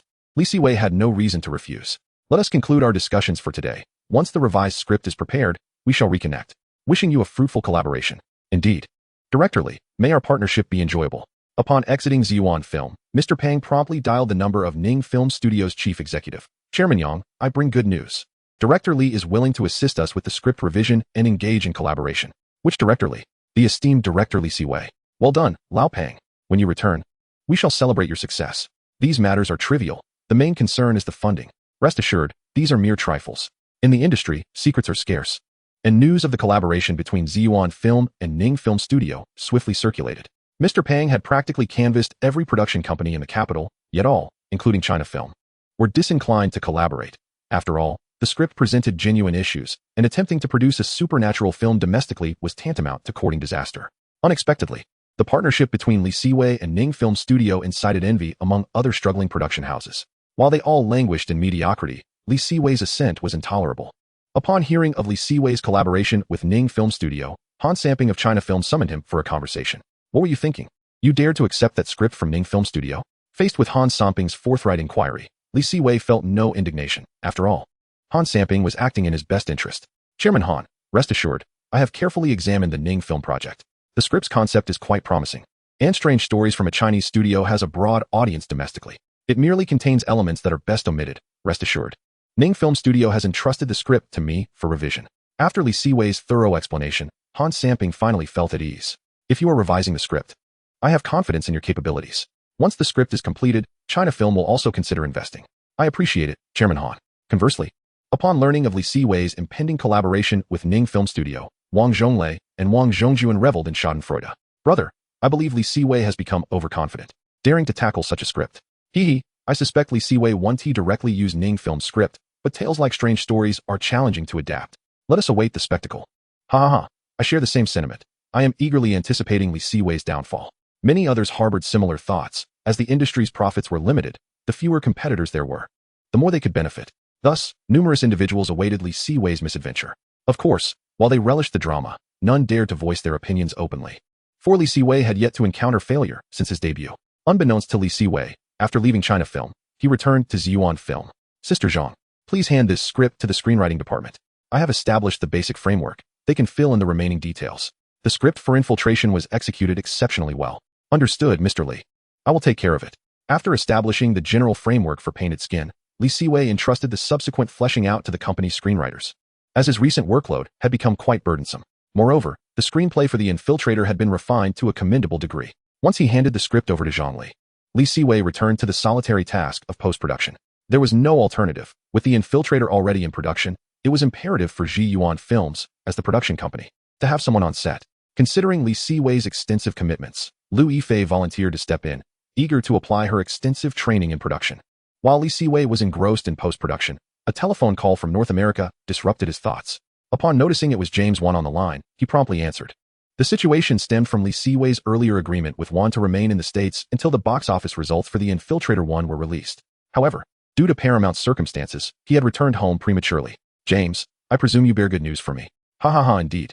According to the analysts at Lionsgate, The Infiltrator 1 is expected to have a higher attendance rate than Dead Silence. Although the box office figures are not yet available, it is virtually assured that the opening earnings will surpass Dead Silence. Congratulations to you, James. Director Lee, you are the true hero here. It's the Paramount fools to blame.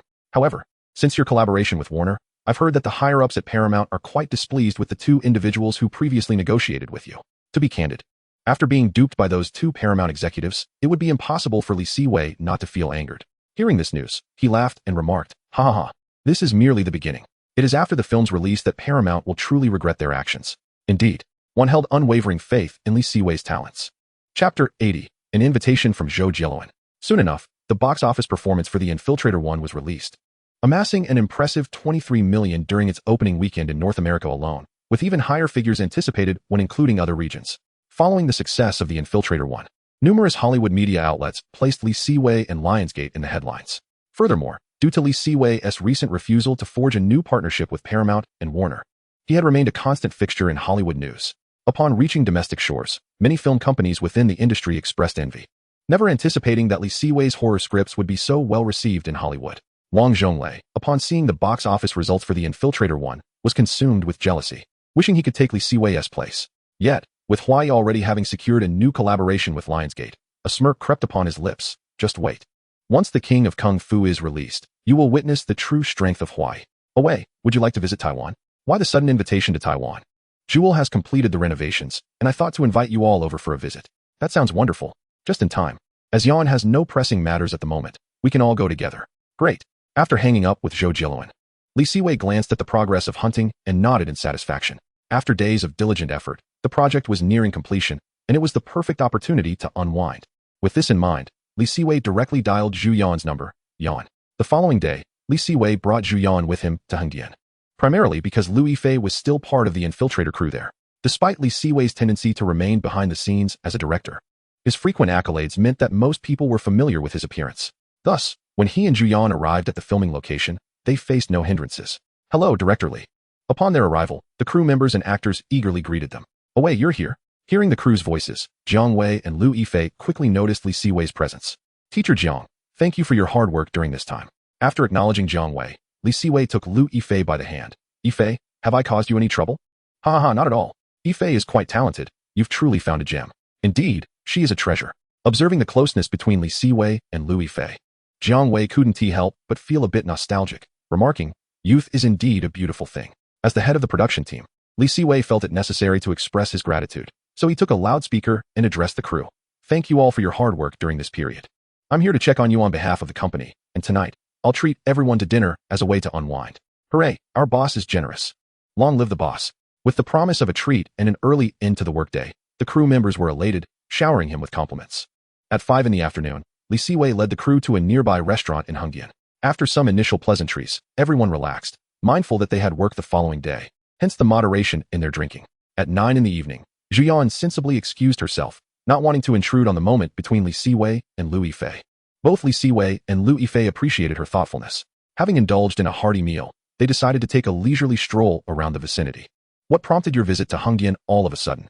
Since the boss lady spends her days here, I had to come and see for myself. At least you have a conscience. But honestly, this recent practical experience has been quite rewarding. I'm glad to hear that. By the way, Jieluan's new company has been renovated. Would you like to check it out? Absolutely. After meandering around Hengdian for a while, Li Siwei and Lu Yifei returned to their hotel. Once in their room, Li Siwei turned to face Lu Yifei. The proximity allowed them to feel each other's breath distinctly. After gazing into Lu Yifei's eyes for a moment, Li Siwei gently lifted her chin with his finger. As she complied and tilted her head up, he leaned in for a kiss. Moments later, as they parted, both found their breaths slightly quickened. Love me, Without the need for further words, Li Siwei kissed her once more. And Lu Yifei instinctively wrapped her arms around his neck, leaping up to entwine her legs around his waist. Once on the bed, they shed their barriers, embracing each other with complete honesty. The next morning, Li Siwei awoke to the sight of Lu Yifei's serene sleeping face. Leaning down, he softly placed a kiss near her lips before slipping out of bed quietly. When Lu Yifei finally arose, they shared breakfast together before bidding farewell to Jiangwei and boarding a plane to Taiwan with Zhu Yan. You finally arrived. Zhou Jieluan's reputation in Taiwan surpassed even that in the mainland. Thus, upon exiting the airport, Li Siwei and his companions were escorted by Zhou Jieluan's assistant, Danny, leading them to meet Zhou Jieluan in a vehicle. Jieluan, you have no idea how much dog food I've consumed on this journey. Before Li Siwei and Lu Yifei could respond, Zhu Yan began to lament. Thank you for your patience, Yan. Zhou Jieluan, ever the supportive friend, gently patted Zhu Yan's shoulder as a gesture of encouragement. Observing the two theatrical personalities begin their performance, Li Siwei remarked with mild annoyance. All right. You two can stop the act now. Let us get moving. All right then, Do and I. You drive, came the reply. Sure thing, Jieluan go. Despite the group's best efforts to remain inconspicuous, they were nonetheless spotted by a paparazzo during dinner that evening. Fortunately, they managed to make a swift exit, or they might have found themselves cornered. Nevertheless, their escapade made headlines that night. Zhou Jieluan dines with friends Li Siwei, Lu Yifei, and Zhu Yan in Taiwan. Thankfully, the reporters refrained from sensationalizing the story, and Li Siwei and his companions chose to ignore the news. The following day at JVR Music's headquarters, Li Siwei found himself seated in Zhou Jieluan's executive chair, rocking back and forth. Lu Yifei, observing his antics, could not help but inquire. What is the point of just one chair? I must say, Jieluan truly knows how to indulge. This chair is quite splendid. I shall purchase one upon my return, he mused. At that moment, Zhou Jieluan entered, stating, you all just stay here and keep an eye out for any promising talent. Coincidentally, Li Siwei and his friends arrived in Taiwan just as JVR was holding auditions for new musical artists. Thus they inadvertently became judges for the event. Many of the aspiring musicians were drawn by Zhou Jieluan's presence, prompting him to take center stage. As Zhou Jieluan stepped outside, Lu Yifei and Zhu Yan each seized a swivel chair. While Lu Yifei focused on the swivel chair and listened to the melodies of the musicians outside, an idea suddenly sparked within her. When Zhu Yan excused herself to the restroom, Lu Yifei grasped Li Siwei's arm and asked, don't you think our current behavior resembles that of a variety show? What kind of show?